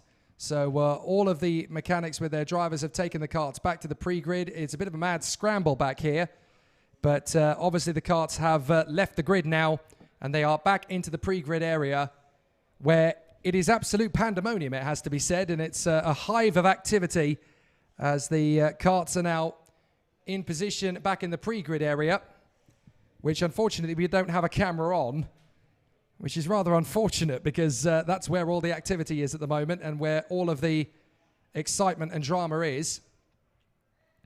Now, of course, the regulations are quite clear. You have to start the race with the chassis you showed up to in the pre-grid. You can't change chassis at this point, I'm fairly sure. So the restart can happen, but they have to run with the chassis they started with. They can't swap. So this is going to be fascinating. And look at the devastation, the level of damage that is inflicted in that one start line conflagration. So it's pretty extreme, but it takes out half the field, either by association or by the lack of ability to get out of the way. And I have to say, I'm so glad we have these replay systems for this weekend, because this one bit of footage has been replayed more times than any other all weekend. And it's pretty sensational. So I will find out what the situation is, and then we will continue on with the race action when we restart.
Well, if you've only just joined us or you've missed part of the action, you are right in the thick of a hive of activity. The last race of the day, qualifying heat B versus E in the OK category, has been red flagged after a big accident down to the first corner. Fortunately, no injuries to report. All drivers are okay, but it certainly has given us a hive of activity on the run to the start. Now, I have been in conversation with race director Martin Bean. He tells me that the gate will close at 18:55. So they have 15 minutes from this point in order to repair their karts and get them onto the pre-grid. At 18:55, the gate closes. And if you're not in the pre-grid by that point, you will not be racing. It is as simple as that. Now, I've made a point about the regulations under this point. The only circumstance where drivers are allowed to change chassis is if they had already placed them in the pre-grid area on the way to the race start. So if their spare kart was already in position in the holding area before the start of the race, then they can swap them. Otherwise, it is not permitted. But it is obviously, of course, subject to scrutineer's approval. So it's an interesting situation for all the mechanics and drivers involved. But it definitely gives us 15 minutes of furious activity down in the holding area. And I can see all of the karts and the mechanics there. They are pushing very hard. Now, there are some karts that are already being tarpaulined, basically, and the covers are going on and they're removing it. Now, if the second kart was already in the holding area prior to the start of the race, then they can swap to that chassis. But if it wasn't, it's not permitted.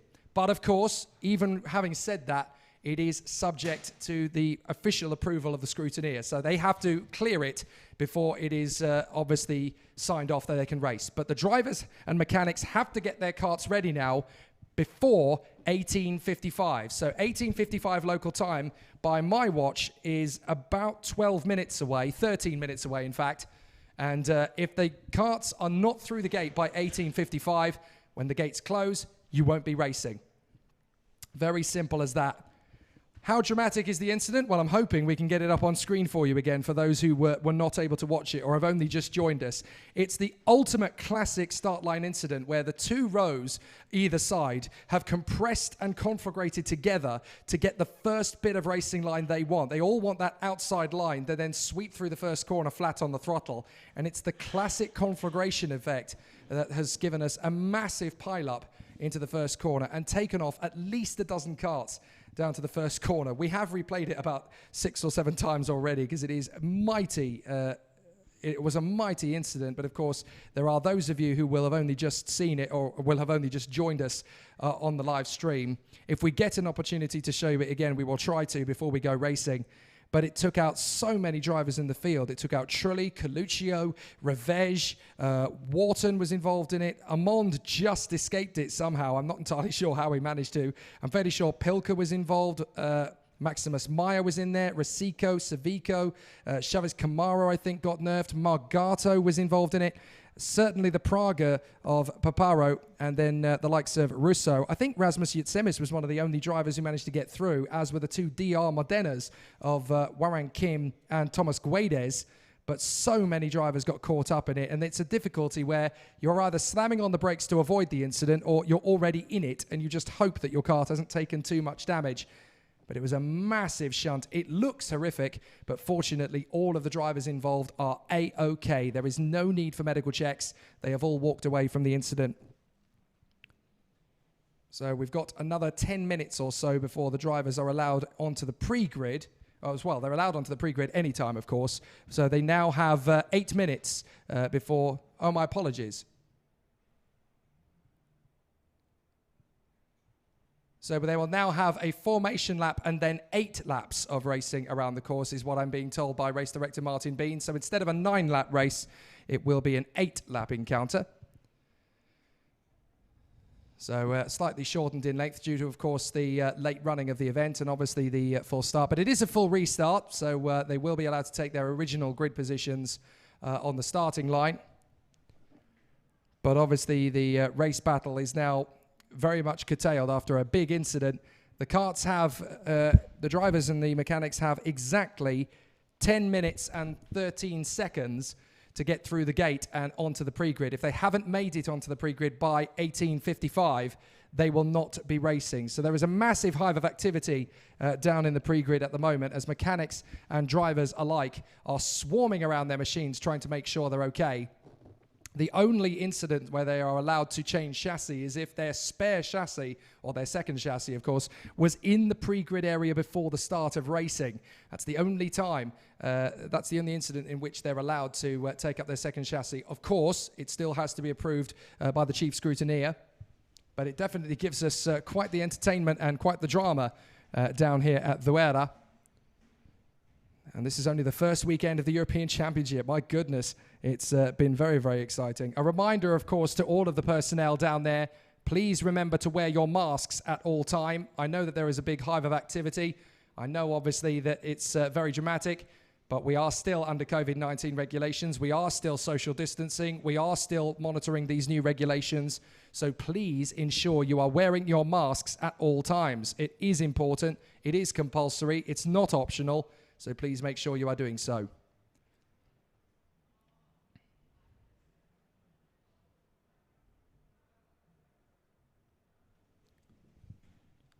So the mechanics and the drivers work tooth and nail to try and make sure they are on the grid. They will have to be on the pre-grid in the next 8 minutes and 30 seconds. Otherwise, they will not be racing. A very simple situation for the karts and the competitors. But I wonder how many people will not be taking up the start because there were so many damaged karts and they looked pretty horrifically damaged. It was almost like they were just throwing pieces of paper in the air. 8 laps for this race rather than 9. So obviously the duration and distance of the race has been set at 8 laps as opposed to the original 9. And that is obviously due to the time factor, but also due to the fact that the race has been red flagged. Try and pick blame for that accident at your peril, because I certainly couldn't. It just looked like a pure racing incident. All of the drivers conflagrating together and compressing into that racing line, all trying to get the inside run for the first corner. So easy to do, especially when you are traveling so fast down to the first corner, which is a flat-out right-hander as well. You're flat on the throttle at that point. So it's always very exciting and very intriguing to see how things are going to fare. But it's pretty bombastic and pretty exciting stuff, and the drivers are going to be very eager to try and wipe this from the minds. And the thing is, you've had the stress of being involved in that incident once, and they do say, don't they, that crashes breed crashes. So you've just got to take it very gently and very carefully through that first corner now. But try and tell a racing driver who's trying to make up places to take it easy and carefully. And they're probably not going to comply, are they? So it is going to be an interesting one. But there's several mechanics in this particular grid then that have got a long night ahead of them as they try and put right some of the damage that has been done over the course of this race. For some of them, they can obviously go to their secondary chassis if they comply with the regulations to allow them to do it.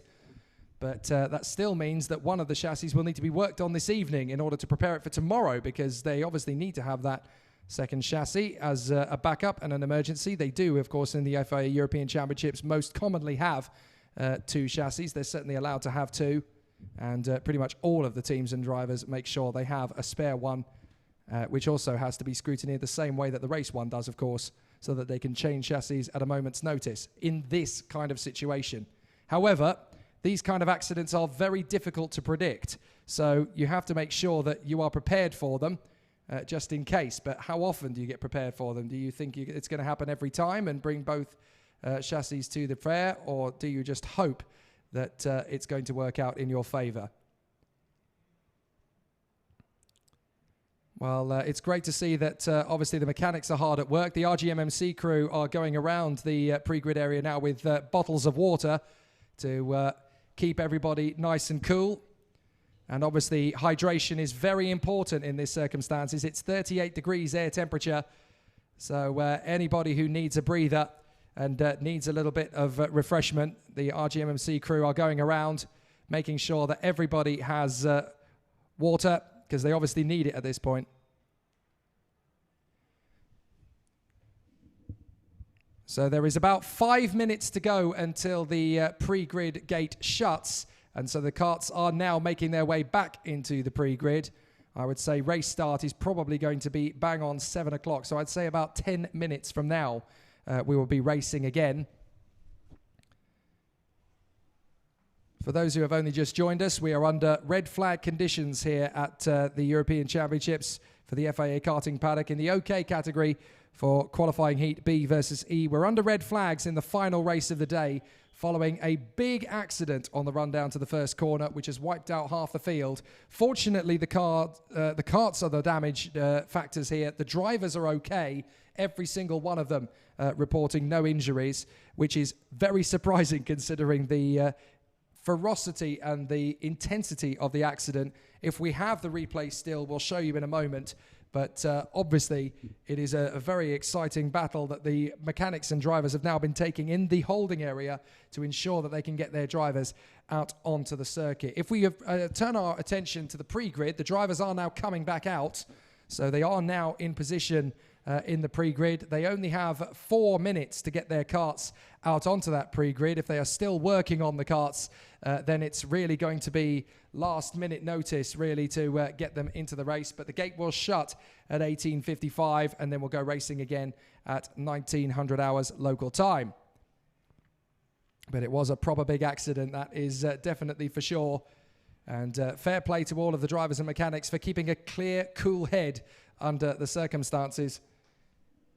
But this is going to be an 8-lap heat rather than a 9-lap heat due to the time it's taken, obviously, to bring everybody back and to make sure that the drivers and mechanics can work on their chassis, or if they are eligible, they can change chassis, but only subject to approval of the scrutineer and only if that second chassis was already in the holding area prior to the start of this race. So obviously they have to be very focused on their objectives. It's a tough one for all of the competitors. They need to make sure they are in position and ready to go. Most of the karts are actually coming out, even if they've got damage to the tyres or they've got grass on the tyres having gone off the circuit. That will take a few corners to get rid of in terms of warming up the tyres and brakes in the normal procedure. And we've had several karts go off the circuit and then come back on again. And it looks to me as though there's not many drivers who are essentially walking away in a huff because they can't start the race anymore.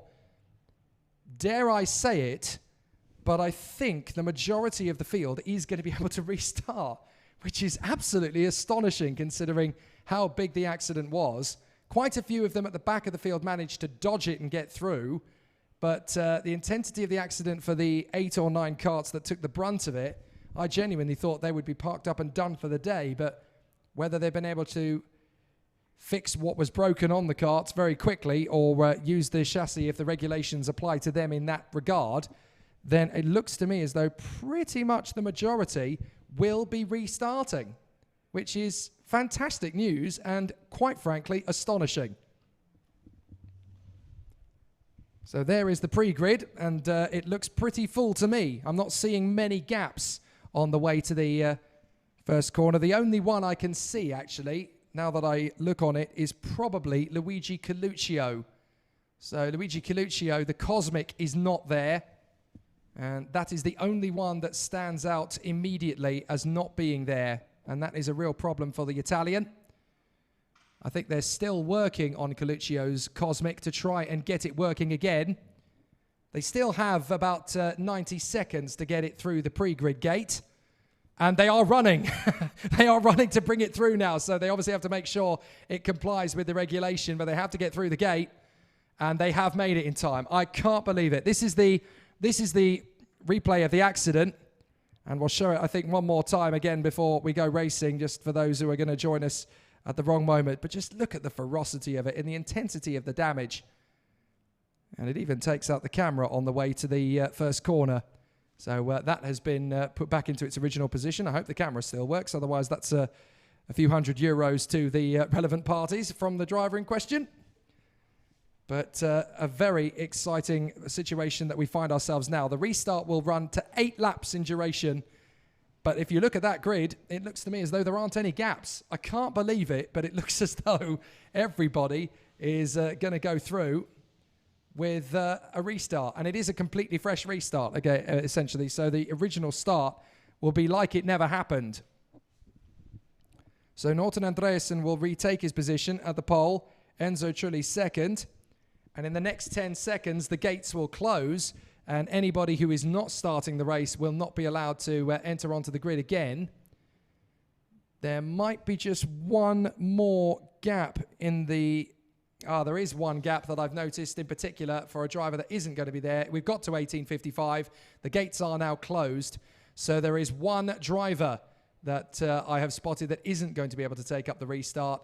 And that, rather sadly, is the treble one. That is James Wharton in the Paralyn, who is now walking out of the pre-grid, unable to believe his fortune today. It's really not been his day at Zuera.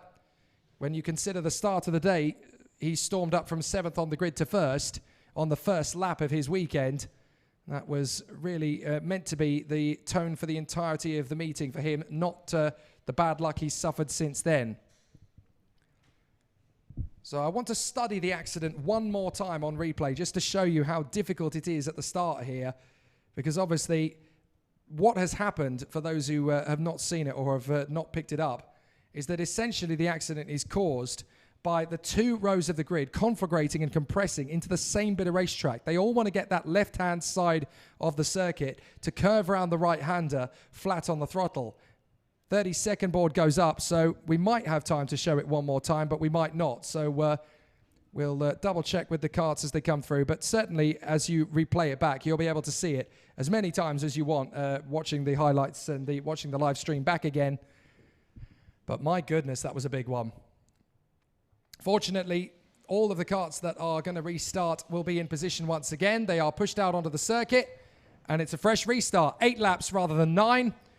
And the grid looks like this. Once more, Norton Andreasen from Enzo Trulli, Laurens van Hopen and Luigi Coluccio, Levi Revege and Ollie Pilker. There is no James Wharton, but Maya Wurg lines up beside on that 4th row. Marcus Amond and Alejandro Lahoz, Juho Valtonen and Maximus Meyer, Lorenzo Rosico and Genis Civico, Hugo Sasa and Rafael Chavez Camara, from Matthias Mogato and Michael Paparo, then Florian Russo and Rasmus Yutsenis, from Hugo Besson and Warren Kim, from Dara Pongpang Satumnu and Alexander Partashev, Hugo Belda and Thomas Guedes. Now I'm going to watch as the karts go around the circuit, and I can't believe it, there is only one non-starter, and that is James Wharton. It's rather unfortunate for James, of course, and the Paralyn team, but considering the ferocity and the strength of the accident, I am baffled, bemused, and very delighted that we only lost one kart from the start of that race. That is absolutely astonishing, and a full credit and tribute to the mechanics down there who have worked tirelessly to get their drivers back out on circuit in a very short space of time considering. So Andreasen, Trulli, Van Hopen, Coluccio, Revege, Pilker, Wurg, Amond, Lahoz, Valtonen, Meyer, Rosico, Civico, Sas, Chavez Camaro and Morgato. And they will come around the final turn. Now only they will get started when Martin Bean, the race director, is in agreement that it's a good start. They come off the turn. It is a good start, and we're away in racing. And again, they try and shove it to the first corner. And this time, it is a much safer start as they go through towards turn 2. Andreasen holds the line on the inside for the second corner. Is everybody going to get through this time? Yes, they do. So a much better start. Andreasen in first position. Second place, it is Laurens van Hopen in front of Enzo Trulli. And that is what a race start is supposed to look like. Much better. So the field makes its way through the hairpin on the first lap. Enzo Trulli there in front of Luigi Coluccio, who the two Italians there run in 3rd and 4th. But out in front, Andreasen and Van Hopen are already threatening to pull away from the rest of the gaggle as the field knits its way through the left-hand hairpin. A couple of drivers compressing and conflagrating together again. But it looks as though essentially they're all going to get through this first lap without too much drama, as Meyer Wurg gets caught out there by the 115 of Juho Valtonen, who chops across and maintains his position over Meyer Wurg. But the race completes lap 1, and the battle is very tight through the field. But as they come through, it is Norton Andreasen who leads the way in front of Van Hopen, Trulli, Coluccio, Pilker, Amond, Lahoz, Revege, Valtonen, Wurg and Civico. And every single driver has made it through the first lap without major incident. Oh, oops, as they come through there, that is Pilker getting crowded out. So Amond and Lahoz have both got through, and a little bit of a nudge there from the 141 of Revege as he tries to come past Ollie Pilker down to the next corner, and they're still battling and conflagrating together. And there could be a couple of incidents as the karts are battling tooth and nail. It's like ram raiding out there in the middle of the field. as karts are nudging and tapping, love taps all the way through the field. Goodness me, it's getting a little bit hectic in the middle of this OK Senior field. Another kart going straight off there on the dust and the grass, kicking up some rubbish onto the circuit. And the drivers that are well caught out are Berg and Revej. So Tumnu and Meyer going down the order as well. But Amond is up to 5th. Pilka, Valve and Savico have come forward into the top 10, as has Rasmus Jutsemis. But it's Norton Andreasen who leads the way. Van Hopen is catching him though. So this could be an interesting duel as we go into lap 3. Coluccio is closing up on Enzo Trulli as well. Amond is 5th, Lahoz is 6th from Pilka, and then it is Savico, and then Valtinen up to 9th place in front of Rasmus Jutsemis. Some big battles on lap 3 here at Zuera, but Andreasen is trying to shake off the attentions of Lawrence Van Hopen as they come through on the far side of the course into the second sector. And the Leclerc by Lennox machine of Lawrence Van Hopen is still trying to close up on Andreasen on the Ward Tony car. So they come through the right-hander out of the end of the second sector. Fastest lap of the race comes from Luigi Coluccio, the man who took most of the brunt of that accident actually at the start of the original get-go. So pretty incredible to see how things have shapen up. That's the Parolin looking in dire straits. I don't think that front fairing looks particularly right. I think that was Hugo Sasa in some difficulties. But Andreasen and Van Hopen go through. 3 laps down, 5 to go, and the Swede heads the pack. As in second place, Van Hopen is still running a solid charge after Norton Andreasen. So let's see if there is going to be a little bit of a duel between these two, as Van Hopen definitely looks quick in there behind Andreasen. But let's not forget that Norton Andreasen, the Swede, managed to get the same qualifying lap to the 1,000th of a second as Taylor Barnard did. And the only difference between them over raw 1 lap pace has been the second fastest lap. Here's Coluccio on the inside of Enzo Trulli.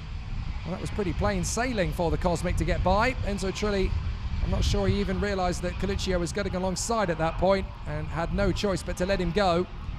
But now Enzo Trulli gets to chase after Coluccio and work with his countrymen to get after Andreasen and Van Hopen. So he might even find that this is a preferred position to be in, as Marcus Amond is there in 5th place and Alejandro Lahoz in the second of the Kart Republics in that top 6 battle is there moving forward. 7th is now Valtinen in front of Olli Pilka, the Sauber driver.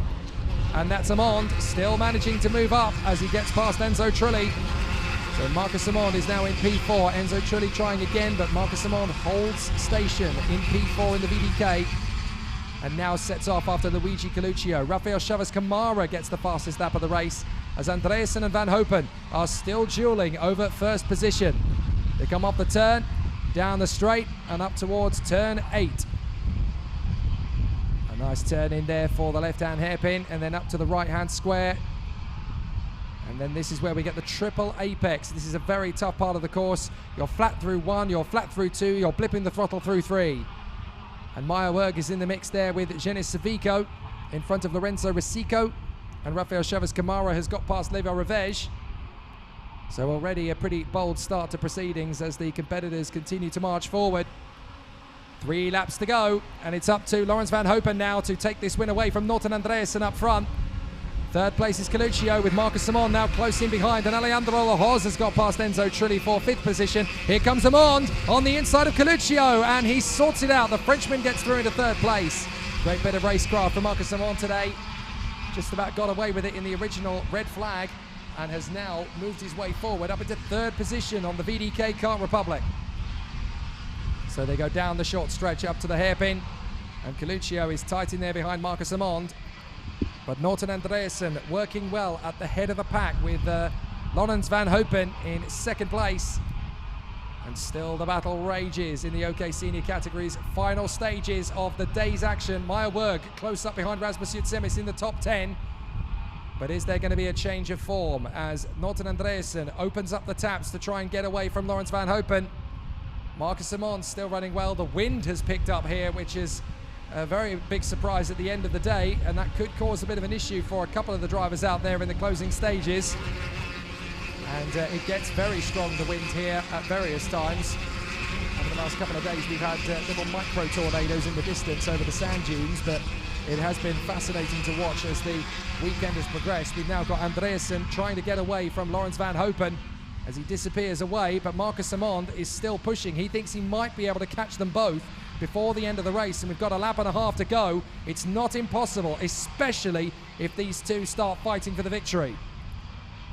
So Marcus Amond feels that there could be more than third position here, as Rafael Chaves Camara is setting fastest lap at the fastest lap. He's just got the fastest lap in and goes fastest of all in the first sector, as Maya Berg makes her way past Rasmus Utsemis and Chaves Camara gets past Savico. The last lap begins, and it's now or never for Norton Andreasen. He knows that Laurens van Hopen is close in behind, and he's got to get this race finished off in fine style. Amond sets the fastest lap of the race in his bid to close up on the two leaders.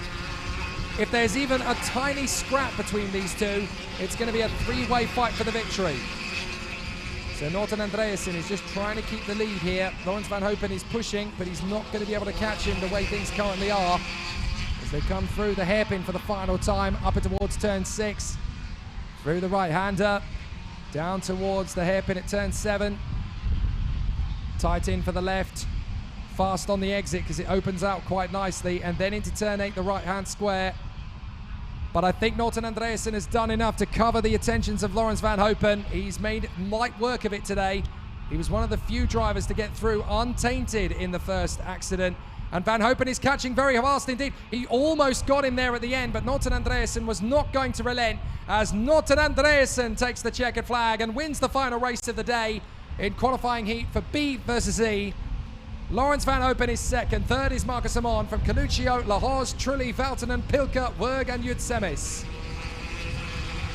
Well, fascinating race after all of the drama of the original red flag start. But Norton Andreasen comes through for the victory in fantastic fashion. And that is a well-deserved victory for the Swede. He really did put in a sensational effort in that one to get clear of Van Hopen and Marcus Amond. He soaked up the pressure, and now he gets a deserved victory here at Zuera ahead of tomorrow's final qualifying heats. Andreasen gets the win then in front of Laurens van Hopen, with Marcus Amond and Luigi Coluccio ahead of Alejandro Lahoz and Enzo Trulli. Valtonen, Pilker, Meilberg and Rasmus Utsemis complete the top 10 in front of Rafael Chaves Camara and Levi Revej. In 13th is Jenis Savico in front of Hugo Belder. Then Lorenzo Rosico and Matthias Morgato from Hugo Sass and Hugo Besson. Alexander Partashev and Tadapong Paxatumnu. Then Michael Paparo and Florian Russo. Warren Kim, Maximus Meyer and Thomas Guedes are the next ones across the line. And incredibly, all of them finished it. The only one who failed to start it was James Wharton, the most severely damaged kart caught out in that first start shenanigans. Well, fascinating stuff, and an incredible end to today's actions. I think we've just got time for those last couple of replays that we picked up from the qualifying heat for B versus E once we actually got started. So that's the original shunt that took out half of the field, and it was a pretty big one. Despite the apparent ferocity of that incident, though, folks, nobody was injured. Absolutely incredible. And only one kart failed to take up the restart, and that was James Wharton. But that was the first start, which took place, goodness me, almost an hour ago. And an awful lot has happened since then. They finally managed to clear everybody away from the wreckage at the side of the circuit. And we managed to get a proper race underway. So pretty dramatic stuff, but we certainly had plenty of great racing over the course of the day in the end. This is what happened when we actually went racing for the first time. That's how a start should look, as Norton Andreasen and Laurens van Hopen were able to storm clear at the original start.